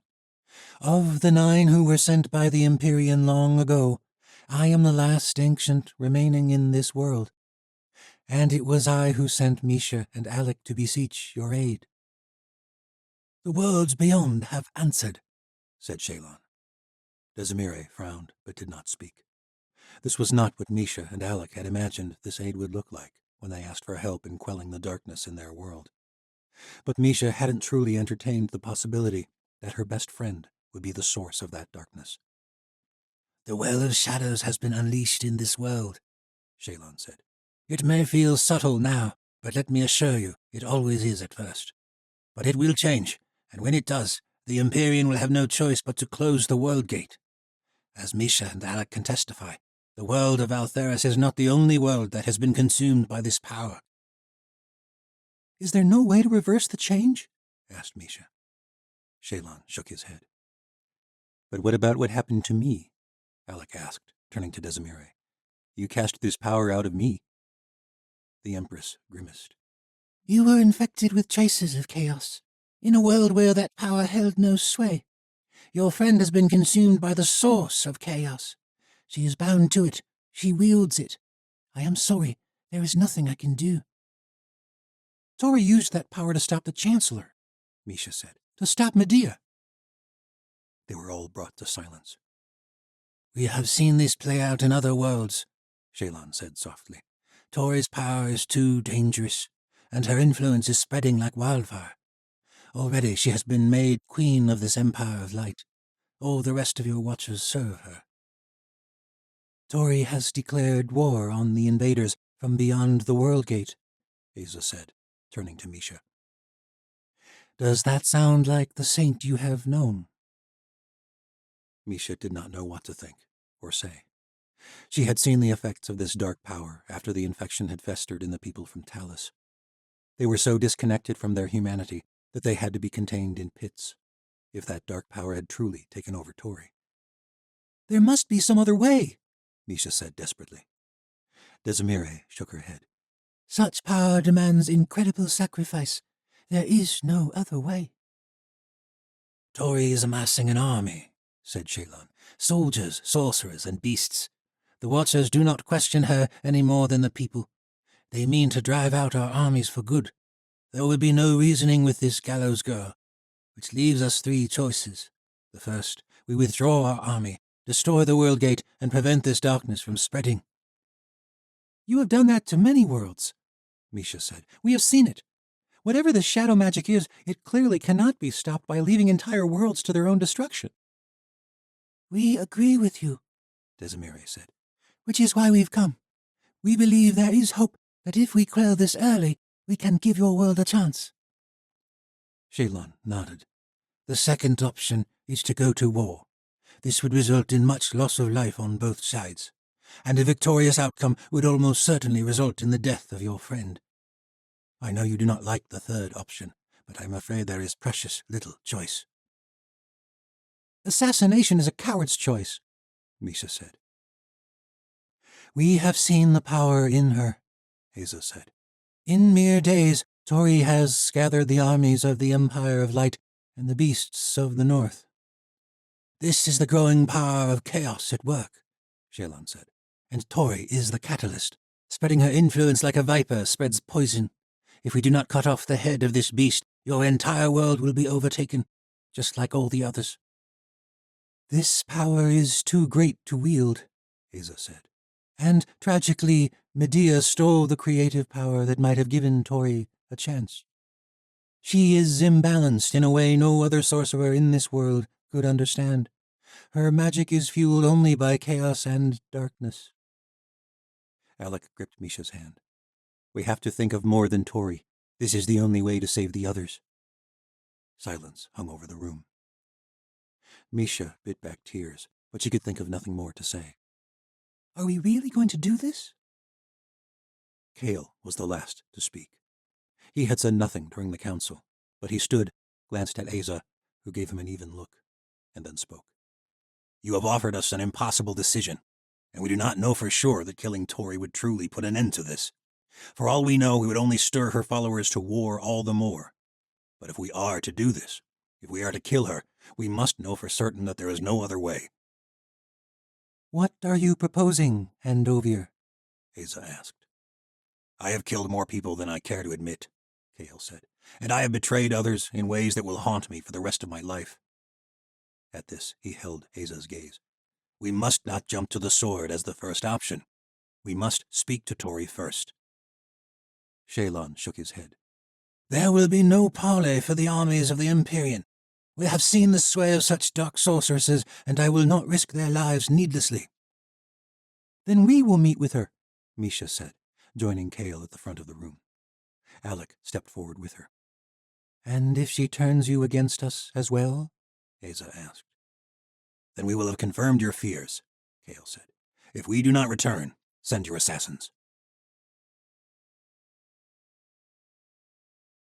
Chapter 54. The golden knights bore blades with shimmering stones embedded in their hilts. But their power was even greater than Misha had imagined. With broad arcs of their god blades, they cut holes in the fabric of the world itself, forming large circular portals, like those of the godstones, only much larger. And long processions of soldiers and sorcerers marched onto the plains of the Green Sea. Even the common soldiers wielded magic, their weapons infused with the same sort of spells that fueled the sorcery of the skyships of Cinthra and Serenlatal's magic. 3 of those skyships floated through the portals, one after the other, ferrying companies of golden knights. The sight sent shivers coursing through Misha's body. It's no wonder the nations of the ancient world fell to the aliens so long ago, Misha murmured as they approached one of the portals. Desimire nodded. The worlds bound by the Empyrean are far more ancient and advanced, both in technology and sorcery, than all the worlds of the Otherverse. There are also younger worlds, far less advanced than your own, of course. But it is a terrifying thing when greater and lesser worlds collide. There were many failures in the ancient days. The alien conquest was one of many lessons of what can happen when a mighty nation is granted access to a lesser world. It is not likely that we have come here, Misha, nor do we lightly threaten the life of one of the heroes of your world. Shalon seems to prefer drastic measures, Misha said. He was eager to shut our world gate. He was right to want to shut the gate to Talus. We waited too long. We did not have the heart to destroy those who came through, and it nearly resulted in disaster. Those refugees would have led better lives in their world. Consumed by that shadow? Cut off from the rest of the worlds? That dark magic manifests itself differently in my world, even in the way station. There is no force of chaos for it to feed off of, so it consumes its own host, seeking to coalesce and spread, to reach the heart of the world where it can expand its power. But in worlds like Talus, and now your own world, it is different. The force of chaos flows freely. Those refugees would have lived lives of blissful ignorance for the most part. Being cut off from the worlds beyond would not be so terrible. Misha grimaced. Like putting down a lame dog is mercy when you have the power to heal? Magic does not erase all loss, Misha Sufai. You of all people must know this. Great sorcery did not protect Seren, and I fear it may not protect Tori either. If this darkness has consumed her the way Aza fears, you cannot question what follows. You wanted us to intervene. You must accept our decision. And if Tori is not what you think, you cannot question either. I hope Aza is wrong, Desimire said. Truly. The Empress left them and joined the other members of the Empyrean at the end of the procession. Misha paused, fearful of what she would find on the other side. Tess gripped her hand from behind, and together they stepped through one of the Golden Knight's portals into the land of Osha. They emerged upon the vast plains outside the fringes. The green grass had once been speckled with white and yellow flowers, but as the soldiers marched from the southern world, the plains were quickly trampled flat, and the flowers were crushed under thousands of boots. The army filled the plains like an otherworldly swarm, and Misha feared they had made a great mistake. Even the greatest soldiers in the Empire of Light were surely no match for these powerful worlds. And if Tori resisted them... Is she even wrong to resist them? Misha wondered. The thought of fighting against Skaya and Vashti and so many of the people Misha cared about was a pain nearly too much to bear. Misha turned to Alec. He had been avoiding her. She knew that. He had stuck close to Aza ever since they heard what had happened at the wellspring. She'd found the two conferring privately on several occasions in the last couple of days, though Tess assured her they were merely speaking of the events in the wellspring and what they had seen in the worlds beyond. But since their council, Misha had found little opportunity to speak with him. The ancient was presently speaking with Shalon a short distance away, and she seized the opportunity. Before this began, she had to know. She fought back tears as she looked Alec in the eyes. He looked so different from the man she had met in the north. Eyes heavy, expression hardened.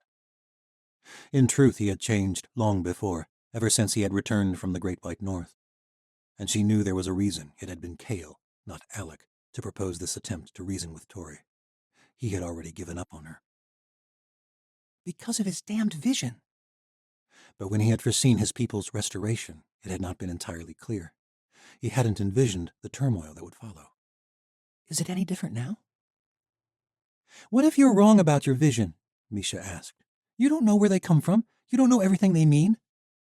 Alec nodded grimly. I would give anything to be wrong. I love Tori more than anyone in the world. Then what are we doing here? Gods, why did we bring these damn people to our world? This is no longer the Tori you and I love. And in my heart, I know that my love is nothing compared to the lives of the people in this world. Tori is the one binding all the others to chaos. People like my sister, the woman you love.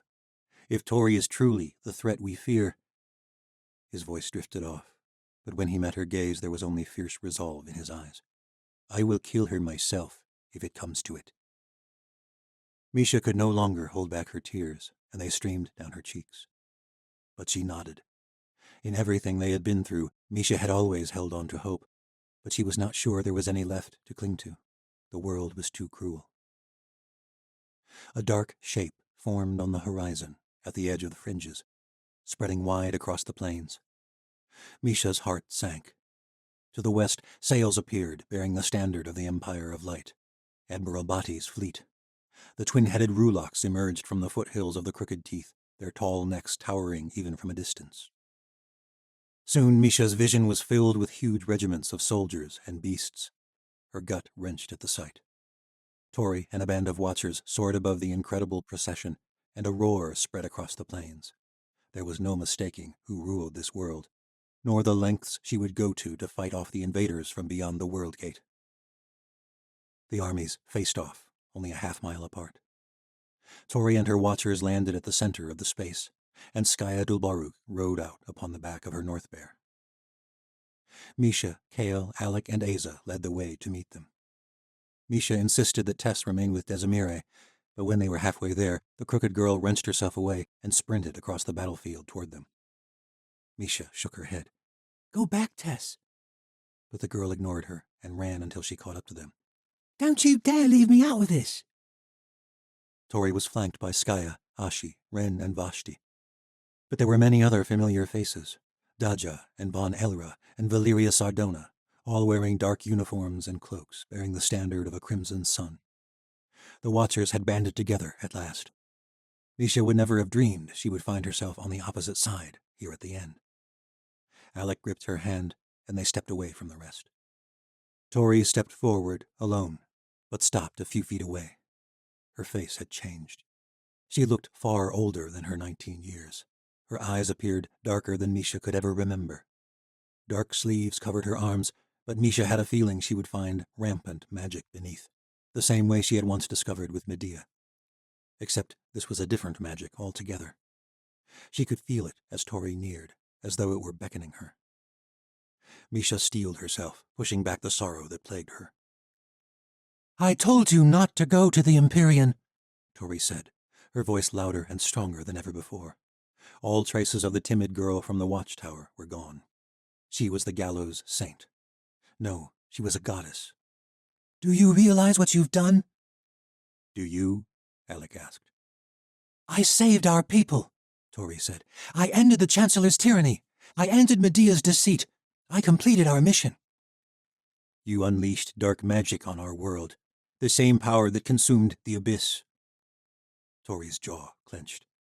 You know nothing of this power. It is not just our world, Tori. This power has infected many others. Did they tell you this? I've seen it. Tori's expression turned dark, and Misha half expected crimson magic to shoot from her eyes. I was infected in the abyss, Alex said, when we were in the shadow cloud, and I was struck by that crimson magic. I thought you saved me, but that power lingered with me. It compelled me to do something I never would have done. I tried to kill an innocent woman, a good woman, the Empress who led us here.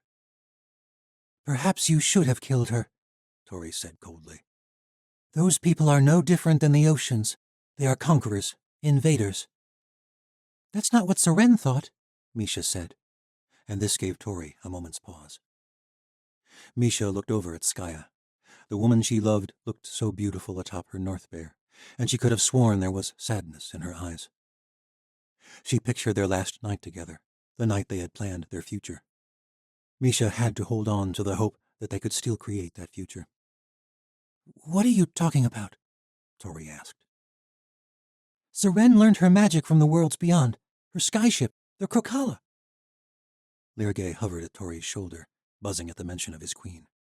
Even the Watchers, they all came from those worlds, Misha said. But Tori's eyes grew wide. You know nothing of other worlds. You know nothing of the powers beyond your own. You don't know what these people have done, how they have oppressed. And you do? Alec asked. I have seen it, Tori said softly, gazing off for a moment. And now I understand. Everything we have fought for, it has been to undo the work of these invaders. People like the Chancellor and Medea, people like Aza. Tori glanced over at the ancient with icy hatred.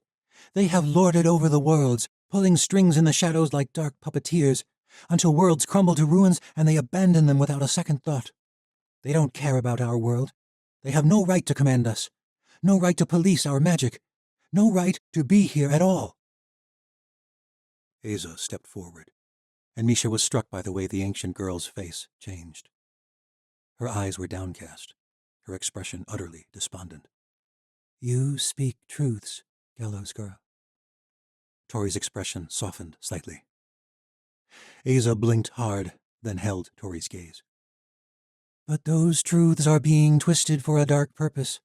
You are right. I came from another world, and I had the audacity to believe you needed me to guide you. You are right that the ancients failed in this endeavor, and perhaps made things worse. That is the very reason I wanted to leave this world behind. But you insisted I stay, Tori. For all my failings, I love this world. I do not remember my life before I came here. I hold no loyalties to these other worlds or the Empyrean, but this place—" Asa gestured toward the great army that stood facing her. "These people, that is where my loyalties lie." Tori grimaced. "Then why do you stand with them? Why did you turn the people I love against me?" "Like you turned Skaya?" Misha thought bitterly. The Alu warrior's face had hardened, and the sadness Misha had thought she'd seen seemed only a figment of her imagination. What she wanted to see. Asa was about to speak, but Tess grabbed Misha's arm and said, "Something is wrong. I can hear it at the gates." "The gates?" Misha asked, turning. The army from the worlds beyond stood strong and imposing behind them. Streams of soldiers spreading out in long, regimented lines. The portals were open, golden knights standing guard with their mighty god blades, so the armies could retreat in an instant if it came to it. All was clear. Then there was a flash of shadow from beyond one of the portals, and a dark blade protruded from a knight's chest. He slumped forward. Misha glanced with horror from portal to portal. More knights slumped over, and an army began to pour in from the fairish side of the portal. Tori's eyes lit up with satisfaction. "The aliens came from another world, and they destroyed the Empire of Fair. Now the armies of Gar Ezra have come to avenge an ancient wrong." Flashes of shadow appeared from behind Tori, and whites latched onto her arms. She and her followers vanished in a wisp of shadow. Misha locked eyes only briefly with Skaya before she was gone, and there was no remorse or indecision in her eyes. Then the armies of the Empire of Light charged. Chapter 55. The plains of Osha teemed with the violent throes of battle as armies clashed at the portals. The whites bore Skaya to join her bear riders in the charge. Ren led a company of Conjuri and Fieri to the skies to face the skyships, while Valyria gathered a company of morphs.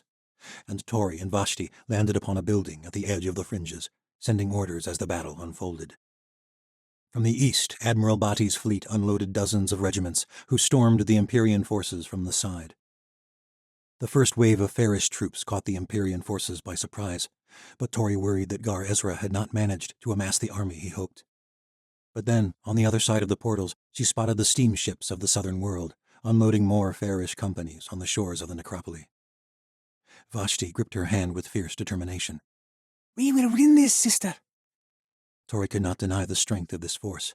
Fairish soldiers poured through the portals, and despite the superiority of the Empyrean weapons, they had the upper hand for the moment. "And our surprises are not finished."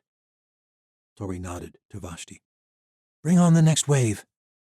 Vashti took flight, heading toward the forest of Gen. But as she left, Tori spotted a pair of golden knights, and her heart thundered in her chest. She could not let them stop her sister. Shadows gathered around her, and Tori took flight. But the knights were not here for Vashti at all. As her sister veered away from the fringes, the knights shifted in the opposite direction. They flew straight toward Tori, blades glowing against the dark skies. Misha and the others barely managed to escape the center of the charge. Asa formed a hasty portal with the godstones, and they retreated to the edge of the battle, near the outskirts of the forest of Gen. Misha's heart thundered in her chest. She pulled Tess over to a large tree.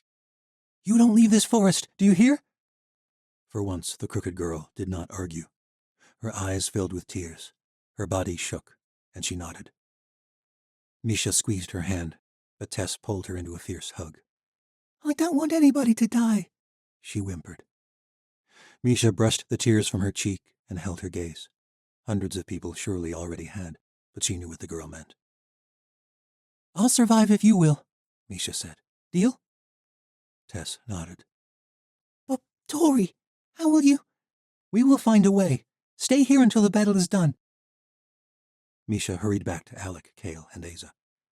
"Now do you believe?" Asa asked. "That is not the Tori we knew." "None of them are the people we knew," Misha said, pushing back against complete despair. "I am not so sure," Kale said. Kale turned to him, glaring. "You brought me to peer into their minds. The others are swayed by Tori, yes. But Tori's mind is different. A part of her believes the Empyrean's armies truly are the final threat to our world, but there is another part as well. What part? Asa demanded. The part that spared us, said Alec. Kale nodded. Tori could have sent those whites to attack us. She let us escape. She doesn't see us as her enemies. What does it matter? Misha asked. There are thousands of soldiers she wants to kill. We are her weakness, said Alec. What are you saying? Misha asked. We are the only ones who can stop her, Alec said. His voice trembled as he finished, but he spoke as though he had always known this. We must be the assassins. There was no time for debate, though the gravity of what was before them weighed heavily upon Kale as they split up to enact Alec's plan. The Fairish were pressing hard from the abandoned portals at the southern end of the battlefield. Musket fire filled the plains with thick smoke. Watchers and golden knights clashed in the dark skies, darting around the glowing skyships. The Fieri managed to set one ablaze, and it crashed into the center of the fray with an explosion of flame and magic. But the golden knights flew free and continued their barrage. In fact, all the Empyrean troops proved incredibly difficult to kill, and with their magic-infused weapons, their muskets fired with accuracy far beyond those of the legions of light. Glimmering god blades flashed in the smoke at the portals as Kale soared over the battlefield.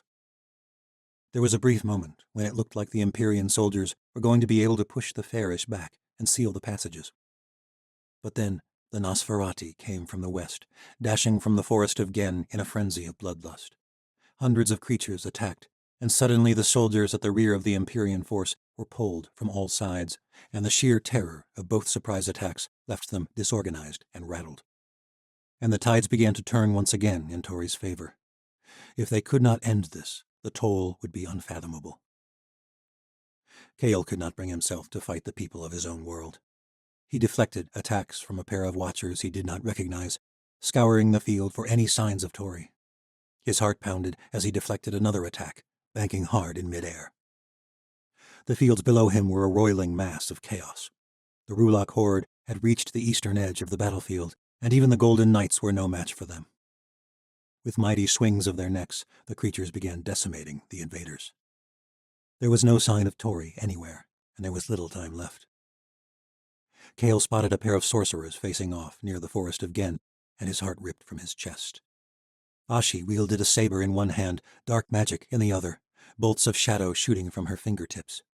It was a twisted version of the power Medea had wielded in the realm of the Wellspring, and the sight caused his stomach to wrench. We're too late. Ashi finished off the Empyrean sorcerer with a flourish of her saber, and she spun to face him as he landed upon the trampled grass of the battlefield. You betrayed me, Skyblood! Her hair was wild, her uniform covered in blood.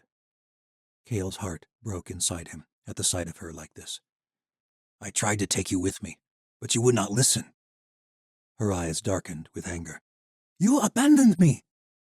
That power would have taken me too. Pa! Ashi leapt forward, and Kale barely lifted his blade in time. Tori darted back from the battlefield, a pair of whites trailing after her, drawing the two Golden Knights into the chase. She landed in the fringe streets in a crouch and turned to face them.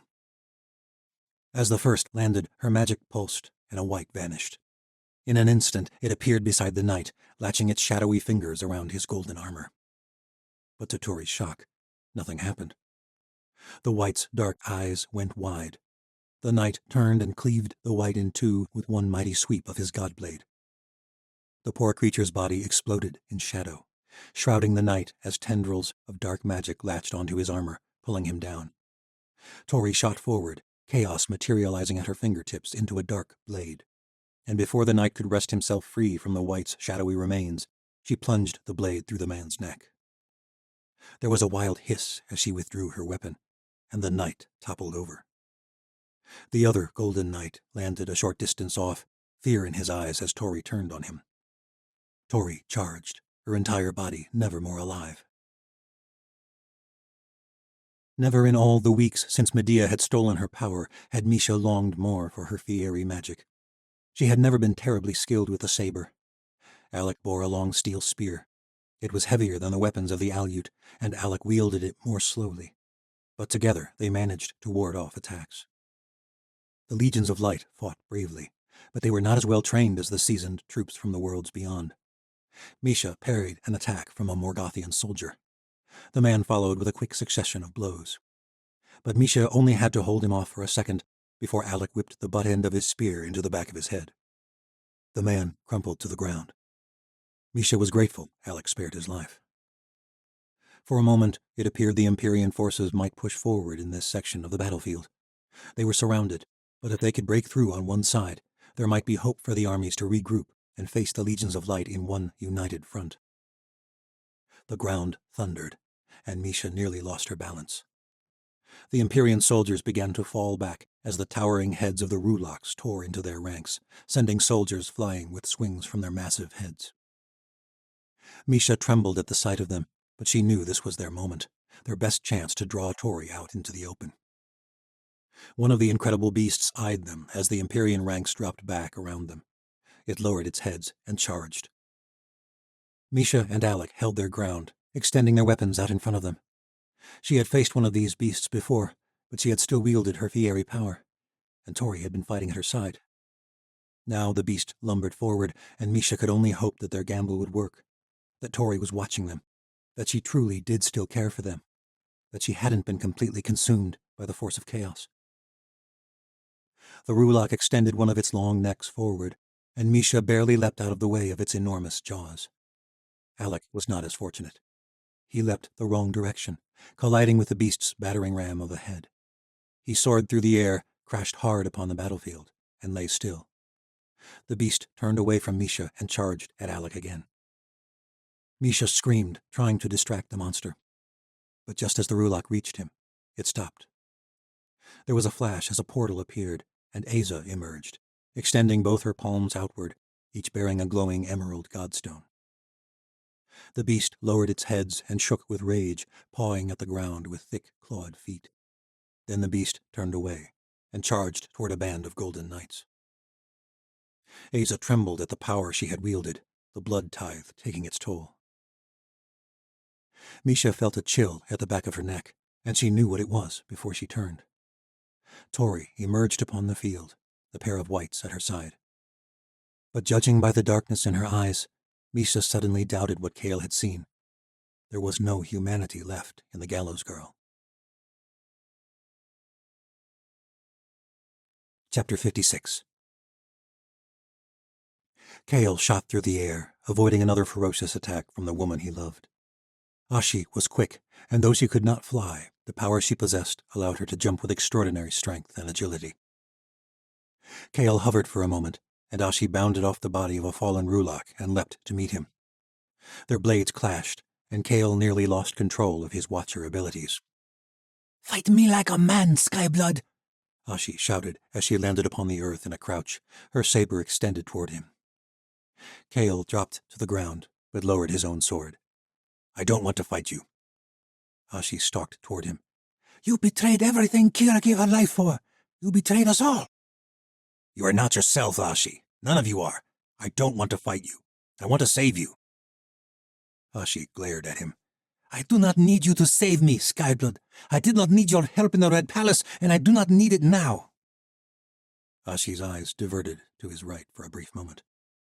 Cale spun around as Vashti Burodai dropped from the sky, her blade raised. Ashi had only been distracting him. He met Vashti in the air, and their sabers clanged as they exchanged blows. Vashti pulled hard from her descent and spun. Her eyes were fire and rage. "You let my brother die! You were always a traitor!" Vashti shot toward him. Cale dropped to the ground, but Ashi was there to meet him, and landed a slashing attack that sliced his side. Blood sprayed from the wound, and his skin felt like it was on fire. He leapt into the air again, but his strength was waning. Vashti flew directly at him. He deflected her blade, but she collided hard into his chest, sending more blood gushing from his wound. Both their blades went soaring, and Cale fell. As he hit the ground, he shoved Vashti hard, and she tumbled away from him. But as he struggled to get up, his leg gave out with a searing pain, and he crumpled back to the ground.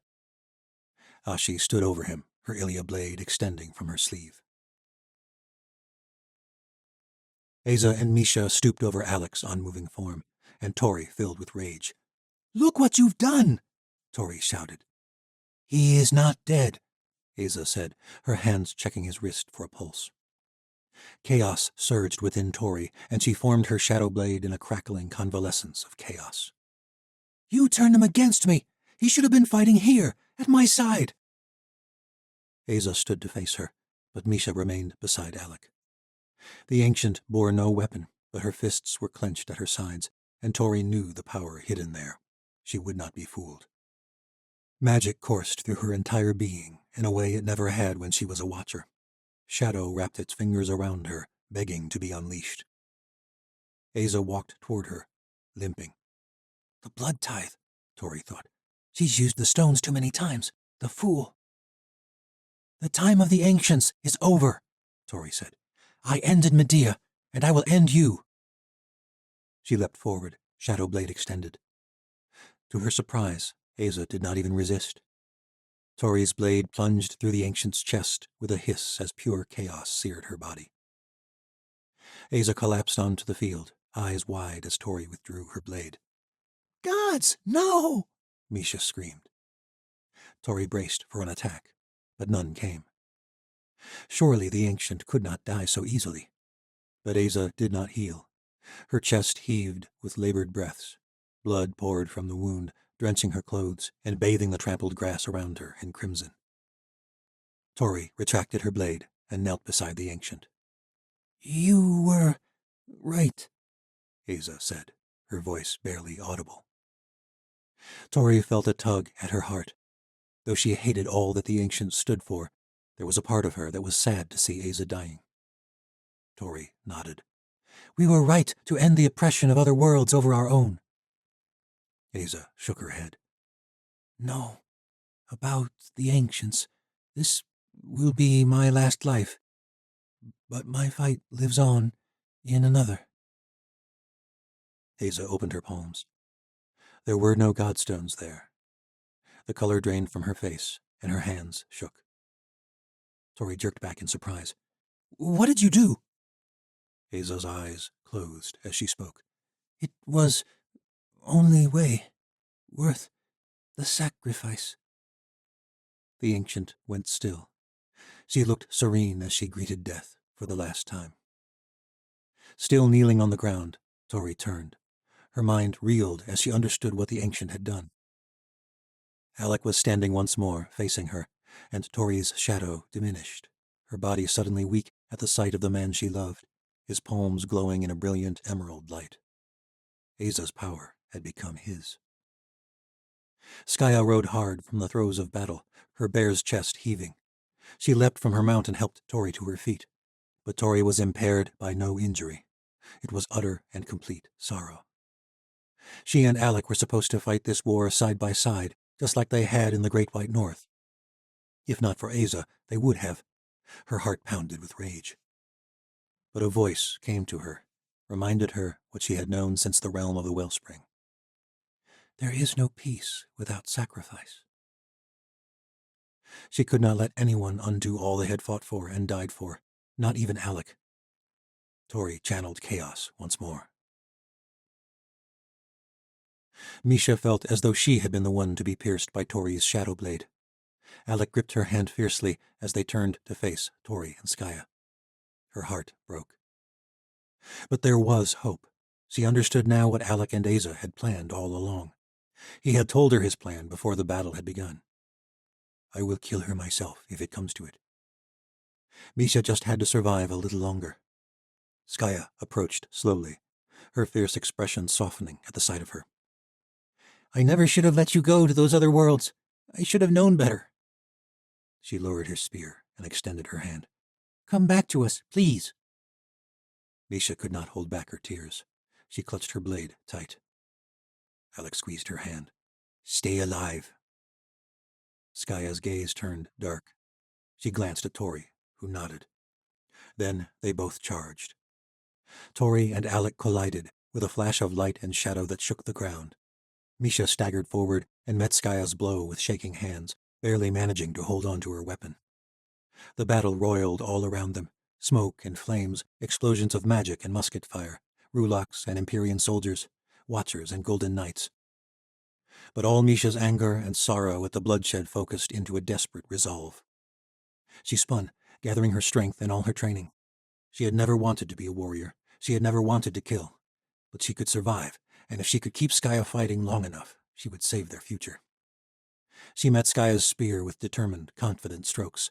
Blow after blow rattled her entire body. But Skaya was a warrior to the bone, and unlike Misha, she was not fighting to survive. She was possessed by Tori's power, and she knew Misha's weakness. Skaya left her body vulnerable, knowing Misha would not seize those opportunities to deal a death blow. She swung her spear in mighty, sweeping strokes, and they wore quickly on Misha's strength. Skaya pinned Misha's saber to the ground and kicked it away.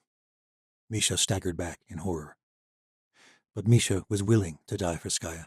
She always had been.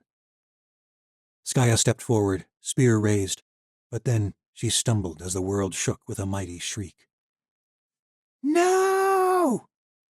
Tess shot through the air with power beyond anything Misha had seen and leapt on top of Skaya, tackling her to the ground.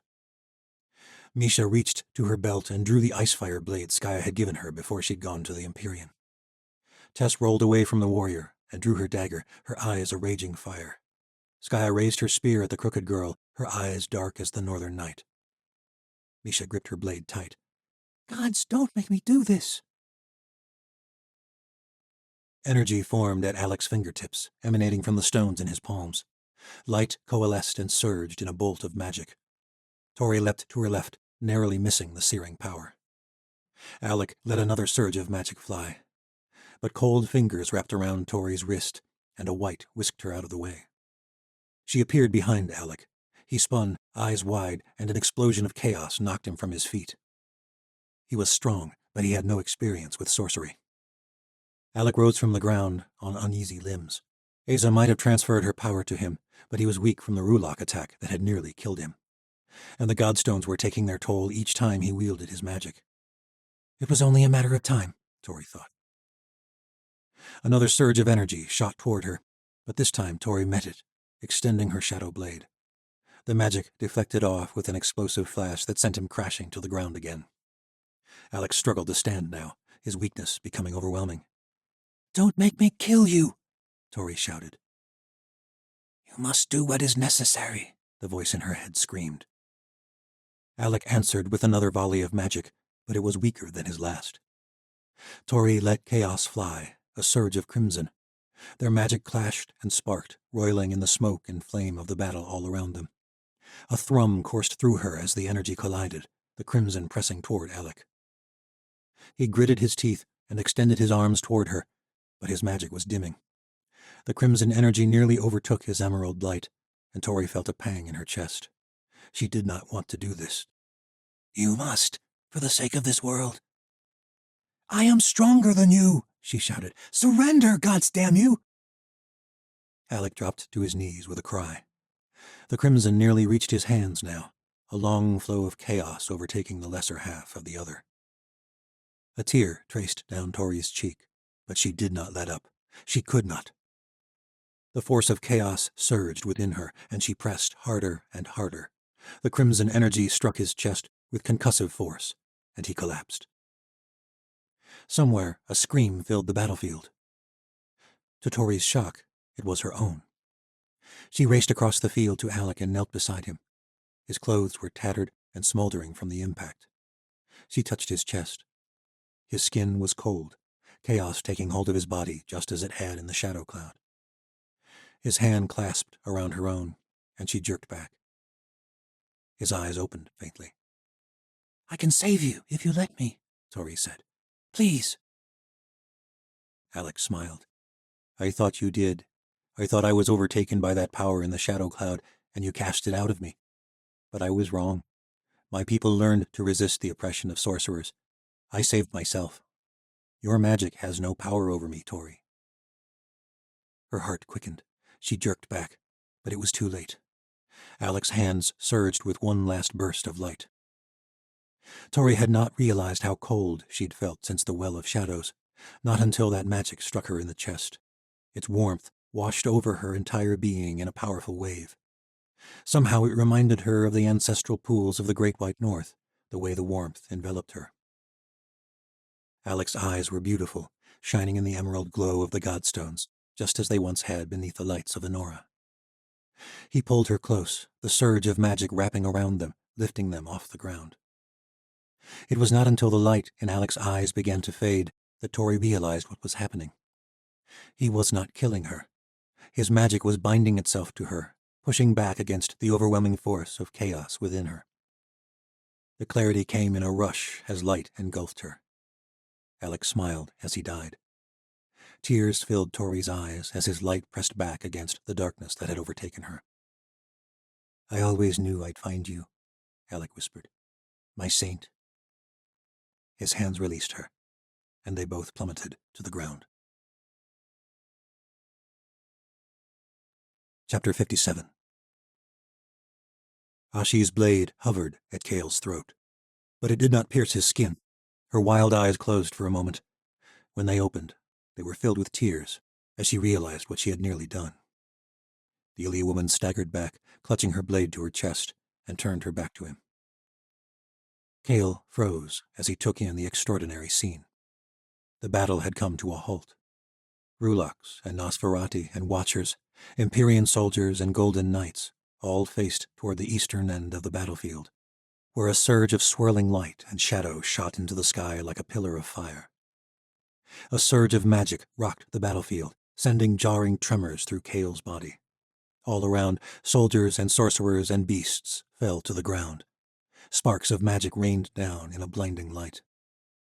When it faded, the armies of the New World changed, as though they were not sure where they were or what they were doing, and the realization overwhelmed them all with a collective cry.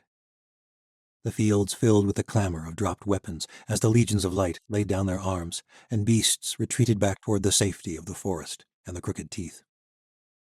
Kale breathed a great sigh of relief and sorrow. The assassination was complete. The battle was over. Nearby, Vashti Burodai pushed herself up from the ground. Moments ago she had been ready to kill him. Now she wept as she took in the devastation. Her gaze settled on the source of the explosion. The pillar of light was gone. But Vashti did not look away from the spot. Ashi had collapsed to her knees in the explosion, and Kale approached her carefully. Her back was turned to him, her shoulders shaking with sobs. When he brushed her arm, she flinched, but she did not pull away from his touch. "Do you know where you are?" Kale asked.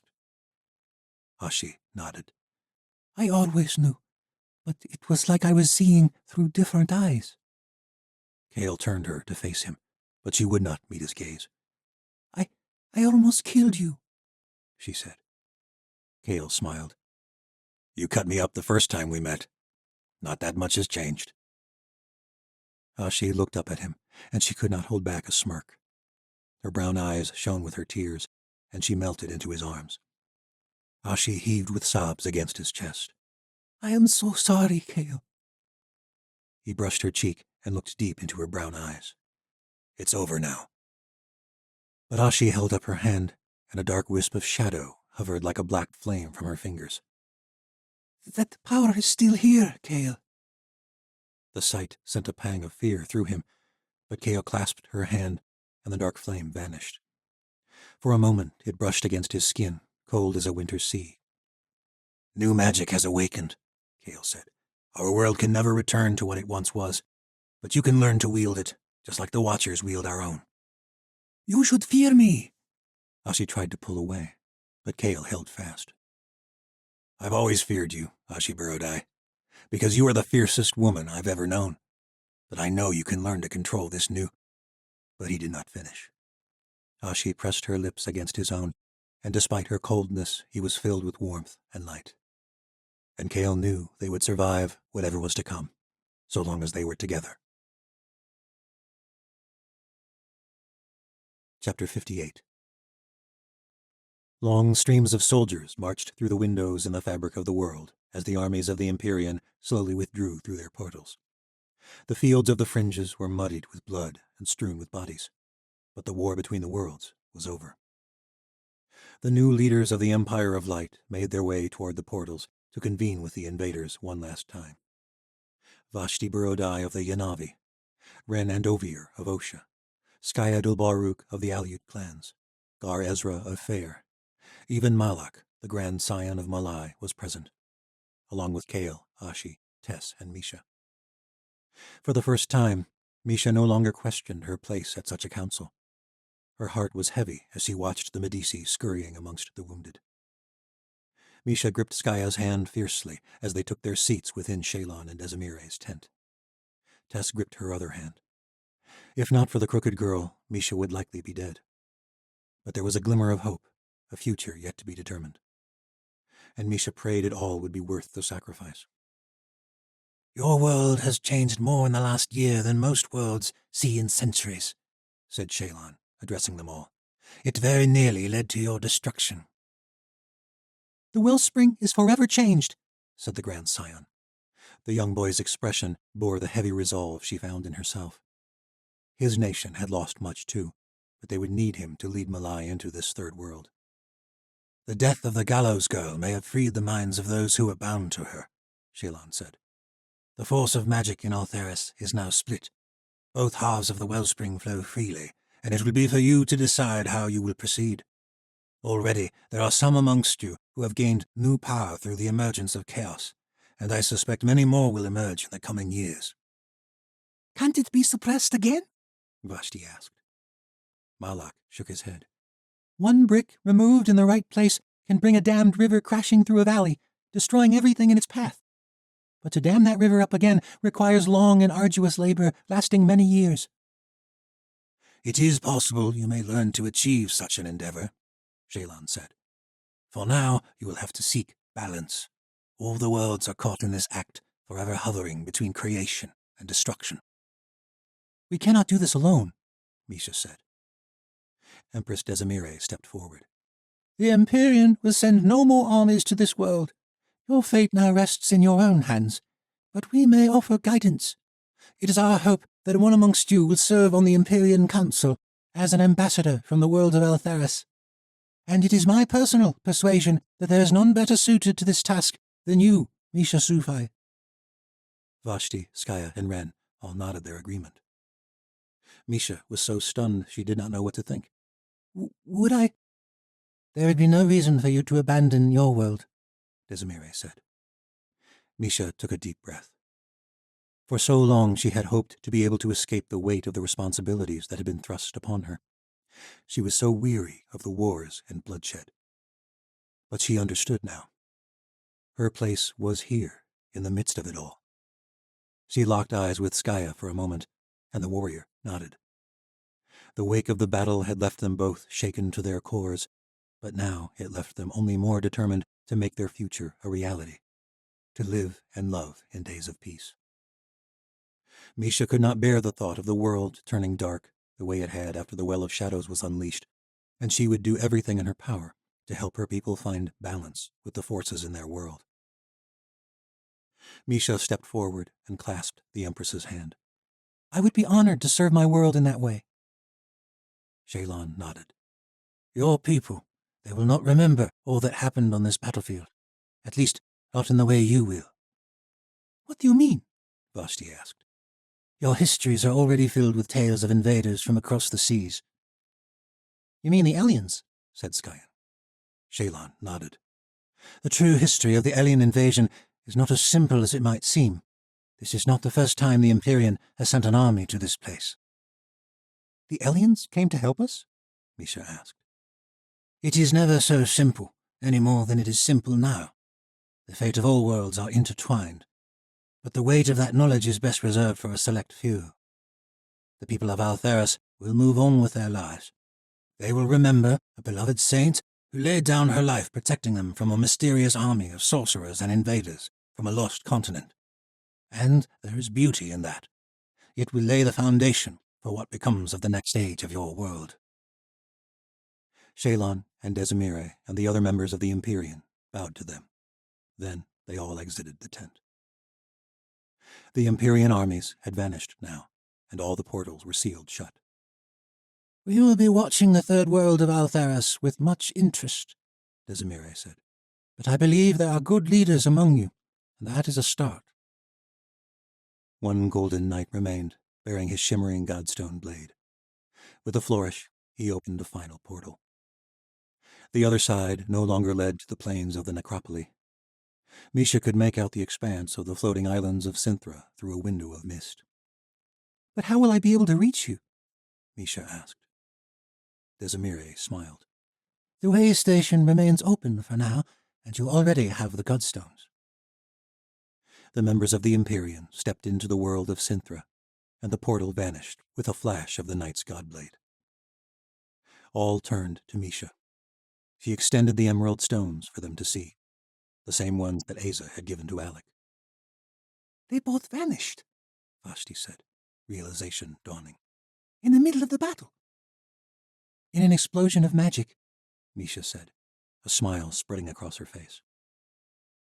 Skaya came to Misha's side and gripped her hand. I suppose that will make a fine myth, won't it? Chapter 59. Tori woke, surrounded by familiar faces. Her mum knelt by her side, and Darian Redvar stood behind her, smiling beside old Mary. Seren Latal and Sala Barodai and Asa were gathered around the other side of her bed. Even Farah Dulbaruk was there. Birds chirped from the canopy of trees overhead. The place was filled with the rich scent of summer blossoms. Tori breathed in deep and smiled. Their bodies shone with a silver light. Her mum squeezed her hand tightly. You did well, my love. At her touch, the tranquility melted away. She remembered what had brought her here. Tori was overwhelmed by sorrow at what had come of the gallows girl, all the people who had died in the process of revolution and empire and war. I failed, Mum. Asa stepped forward. You didn't fail. I killed you. I am so sorry. Asa smiled, eyes drifting off in a dreamlike way. I lived countless lives, gallows girl. I was ready to die. You set me free at the precise moment I hoped for, a time that made all those other lifetimes matter. The new world is over, and it is finally ready for a new age. None of it would have happened without you. Where is Alec? Why isn't he here? Tori's entire body ached at the memory of what he had done for her, for their entire world. They all shook their heads. Farah Dulbaruk stepped closer. I have not seen my son in this place. Where are we? Tori asked. Don't you recognize it? Darian asked. We've met here before, though not like this. Tori gazed up at the twisted trunks of the socha trees. The forest of Gan? You're all ghosts. Of course we are, her mum said, smiling broadly. Does that mean I'm a ghost too? Asa shook her head. We're only manifestations of your own mind. If you were dead, we would not be here. I don't understand. Darian drew closer and gripped her hand, his warmth enveloping her. You saved our world, Tori. You defeated Medea. You defeated the Chancellor. I became a monster. You were never a monster, my little love, her mum said. You were imbalanced, Asa said. I should have recognized the power of this forest the first time you wielded magic here, when you were able to manipulate the Nosferati, even though I could not. Tori shook her head, still confused. You are a mage, the very thing the Watcher Orders feared, a sorceress who can wield magic beyond all others, creation and chaos. When Medea stole your magic, she only stole the aspect she was familiar with. And as I trained you, you became aware of your connection to the other, but in a different way. That is why you could wield such incredible power in the realm of the abyss. That is why the Night Mother chose you to return that power to this world, as she has in many other worlds. I nearly destroyed my world, Tori said. You did what you did to save your friends, her mum said. To save our world, even if you were deceived. Alec did exactly what I hoped, Asa said. You saved our world from Cyrus and Medea, and he saved you. What happened to him? Tori asked. Why isn't he here? Alec returned balance to your power, Asa said. Why he is not here, I cannot say. What now? Tori asked. The time of the ancients is over, Asa said. But so is the time of the gallows girl. You did what you set out to do. What comes after, that is for you to decide. Tori hesitated. But it won't be done here, her mum said. She wrapped Tori in a warm embrace. But she was not fully present.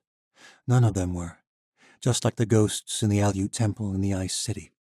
She was enveloped with a warm aura, and when Tori looked up, her mother had vanished. Asa clasped her shoulder, then she faded too. Soren the Tall and old Mary approached next. They each gripped Tori's hands. Do not be sad, Soren said. The sacrifice was worth it, Mary said, as they both vanished. Sala followed, smiling with a lightness Tori had never witnessed during his life. Our people are in good hands at last. And he too left her. Faradul Baruch shook her head. You proved me wrong, gallows girl. But your son? Alec died for the sake of his people, for all our world, for you. But why isn't he here? The Aleut elder shrugged. The world is full of mysteries. She faded in a cloud of mist, leaving Tori alone with the last ghost. Tori and Darien embraced, his warmth wrapped around her. I wanted you to be there when we made the world right, Tori said. You made my world right, Darien said. You changed my world from the day we met. I lost my way because I doubted who you really were, and the shadow camps twisted that against me. I became something else for a time. But you brought me back, just like you did in the fringes, just like you will do for other people. The gallows girl's time is over, she said. Darien smiled. His body began to fade. The gallows girl was nothing but a symbol. The girl who saved me, that was always Tori Burodai. When Tori opened her eyes, the forest was different. Not nearly as bright or beautiful, which was why she knew it was the real world. She had slept through most of the day, and night was settling in. She sat up and turned to the mound of earth at her side. She had filled the grave herself, just outside the outcropping of rocks marking the ancient Aleut temple of Gen. Exhausted and heartbroken, she had fallen asleep beside Alec's grave, dirt still caking her body. Her bones ached from the chill of evening and the hard ground beneath her. The others had come for a ceremony the night before. The only people in the world who knew that Tori Burodai was still alive. The only people who would ever know. Kale and Ashi, Misha and Skaya, Vashti, Valeria, and Ren. Misha and Skaya had shared stories of Alec's kindness, his bravery, his sacrifice. Tori had not been the only one consumed by that dark power from the abyss, but she was the reason. It was because of her that Alec was dead, and she would have to live with that. No matter the good that had come, no matter that Cyrus Morrow and Medea had been defeated, she had become a vessel for something unspeakable, and the toll weighed heavily on her heart. You need to wash up before you leave. Vashti emerged from the woods behind Tori and clasped her hands. I'll be fine, Tori said. Lirgay darted over to her and buzzed in her face, scowling deeply. You are looking like Shenta. Vashti chuckled. He's right. Who knows when you'll have another chance, wherever it is you're going. There's a creek just over there. Vashti gestured beyond the temple. Where's Misha? Vashti nodded toward the outcropping of rocks that formed the ancient Aleut structure. You have some time. Tori and Vashti made their way to the creek. Tori stripped her garments and stepped into the cold rush. It was like a jolt, reconnecting her to the forces of the world. Her awareness was different now, more than ever. Under the influence of pure chaos, she had been all the more aware of the destruction and pain and suffering in her world. Under the influence of her Watcher magic, she had become attuned to the connectedness of all things. Now it was some muddied conglomeration that left her mind and body foggy and aching. Or perhaps it was her sorrow and regret. The glacial water that flowed through this stream was searingly cold, even in summer. She submerged entirely for several seconds, letting the flow cascade over her entire being. Vashti paced a short distance off, keeping her back to her. Tori appreciated the privacy, but once she had washed off the grime of battle and the dirt of Alec's grave, she dressed quickly and returned to her sister. Vashti wrapped her up in a long embrace. "You don't have to leave, you know," Vashti said. "You posed as a Yanavi servant once before. You could serve in the Red Palace." Tori cupped her sister's cheek. "I would like that, but I would go crazy." Vashti gripped her shoulder and leaned forward so their foreheads touched. "I hate the thought of you out there alone." "I'll come back to see you," Tori said. "I promise. But the world does not need the gallows girl any longer, and I need to find out who Tori Burrodai really is now that she is all I have." "I know. I just wish I wasn't doing this alone. Me? A great sultan?" "It is what Sala would have wanted all along," Tori said.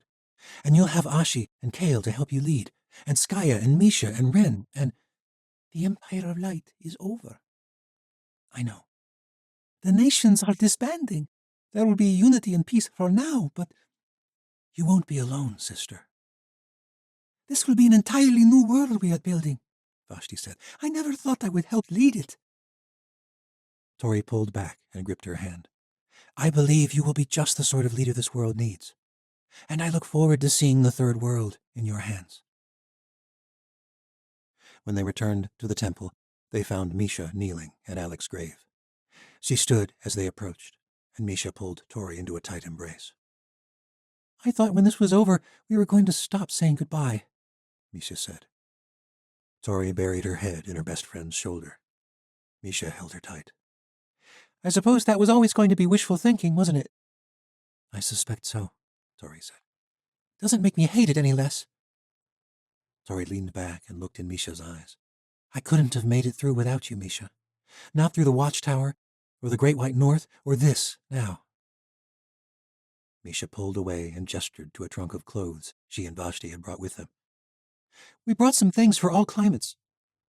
Tori rummaged through, pulling out the thickest furs they had, as well as a long dagger. "I saw Seren," Misha said. "while I was in the temple." "And?" Vashti asked. "She confirmed what we suspected about her Skolai. He was an ancient too. She absorbed his power when he died, just like Alec did with Asa." Tori nodded. "But she's dead, Tori," Misha said. "She didn't come back like the ancients." "I know that. I've seen her ghost too." "But if she died, why would it be any different with Alec?" "His ghost didn't come to me. Even Asa has appeared in my dreams." Misha grimaced. "I looked for Alec too, but—" "I think he is out there, somewhere. I feel it, deep inside. Seren's death was different. Medea stole her power. It was different, I know it was." "Even if he could come back like Asa did," Misha said, "he could be anywhere. He could be anyone." "If he's alive, he will look for me. He'd know that I would have to leave Osha. And I know where he will look." "How?" Misha asked. Tori smiled. "I feel it, like it's something outside of me." Misha and Vashti gripped her hands, and together they walked to the edge of camp, beside the stream that had washed Tori clean of any remnant of the horrors they had endured. Tori prayed the world would be different. She knew it would be, so long as good people ruled, so long as no one had too great a power. That was the true reason she had to leave. The forces inside her were raging. Her Watcher magic had not returned, but her awareness of the creative forces that bound the world together were more vibrant than they had ever been, thanks to Alec's sacrifice. But the force of chaos was not gone either. It was a storm inside her, light and warmth and raging chaos. And she feared what would happen if she stayed. Perhaps it would not always be this way. Despite everything, she was filled with a desperate hope. Asa's old godstones glowed in Misha's hand, and a portal formed. Tori glanced from her sister to her best friend. All of them had tears in their eyes. Then she glanced at Lirgay. The Krokala hovered nearby, arms crossed over his tiny chest. "Do not even be saying it," he said. "I could never be leaving you." Tori smiled and nodded. "It's time to go, then." She released Misha and Vashti's hands and gripped the straps of her rucksack tightly. With a deep breath, she stepped through the portal into a stark, frozen world. She glanced back as the passage closed behind her. Vashti and Misha smiled, and then they were gone. The lights of Honora rippled across the night sky with waves of crimson and emerald light, a wild symmetry, a chaotic balance, a raging peace. A dance, Tori thought. Lirgay darted ahead, a fiery glint against the brilliant tapestry as Tori set out across the jagged plains of snow and ice. Near the horizon, even from this distance, she could see the shimmering spires of the ice city plunging into the heavens. While the rest of the world spun in and out of chaos, here it remained pure and simple and harsh. A vicious beauty. That was what Alec had once called it. She would not always be alone. Tori felt that as truly as she felt the cold wind on her skin through the thick furs of her cloak. As truly as she felt the twin forces of the other raging inside her, coursing through all things. All her struggles and victories, friendships and losses, all of it had led her here, to this breathtaking landscape, to a new world. And for now, that was enough. The end. This has been The Well of Shadows, The Watcher Epic, Book 4. Written by S.A. Klopfenstein. Narrated by Stacey Krejci. Copyright 2021 by Stephen Klopfenstein. Production copyright by Stephen Klopfenstein.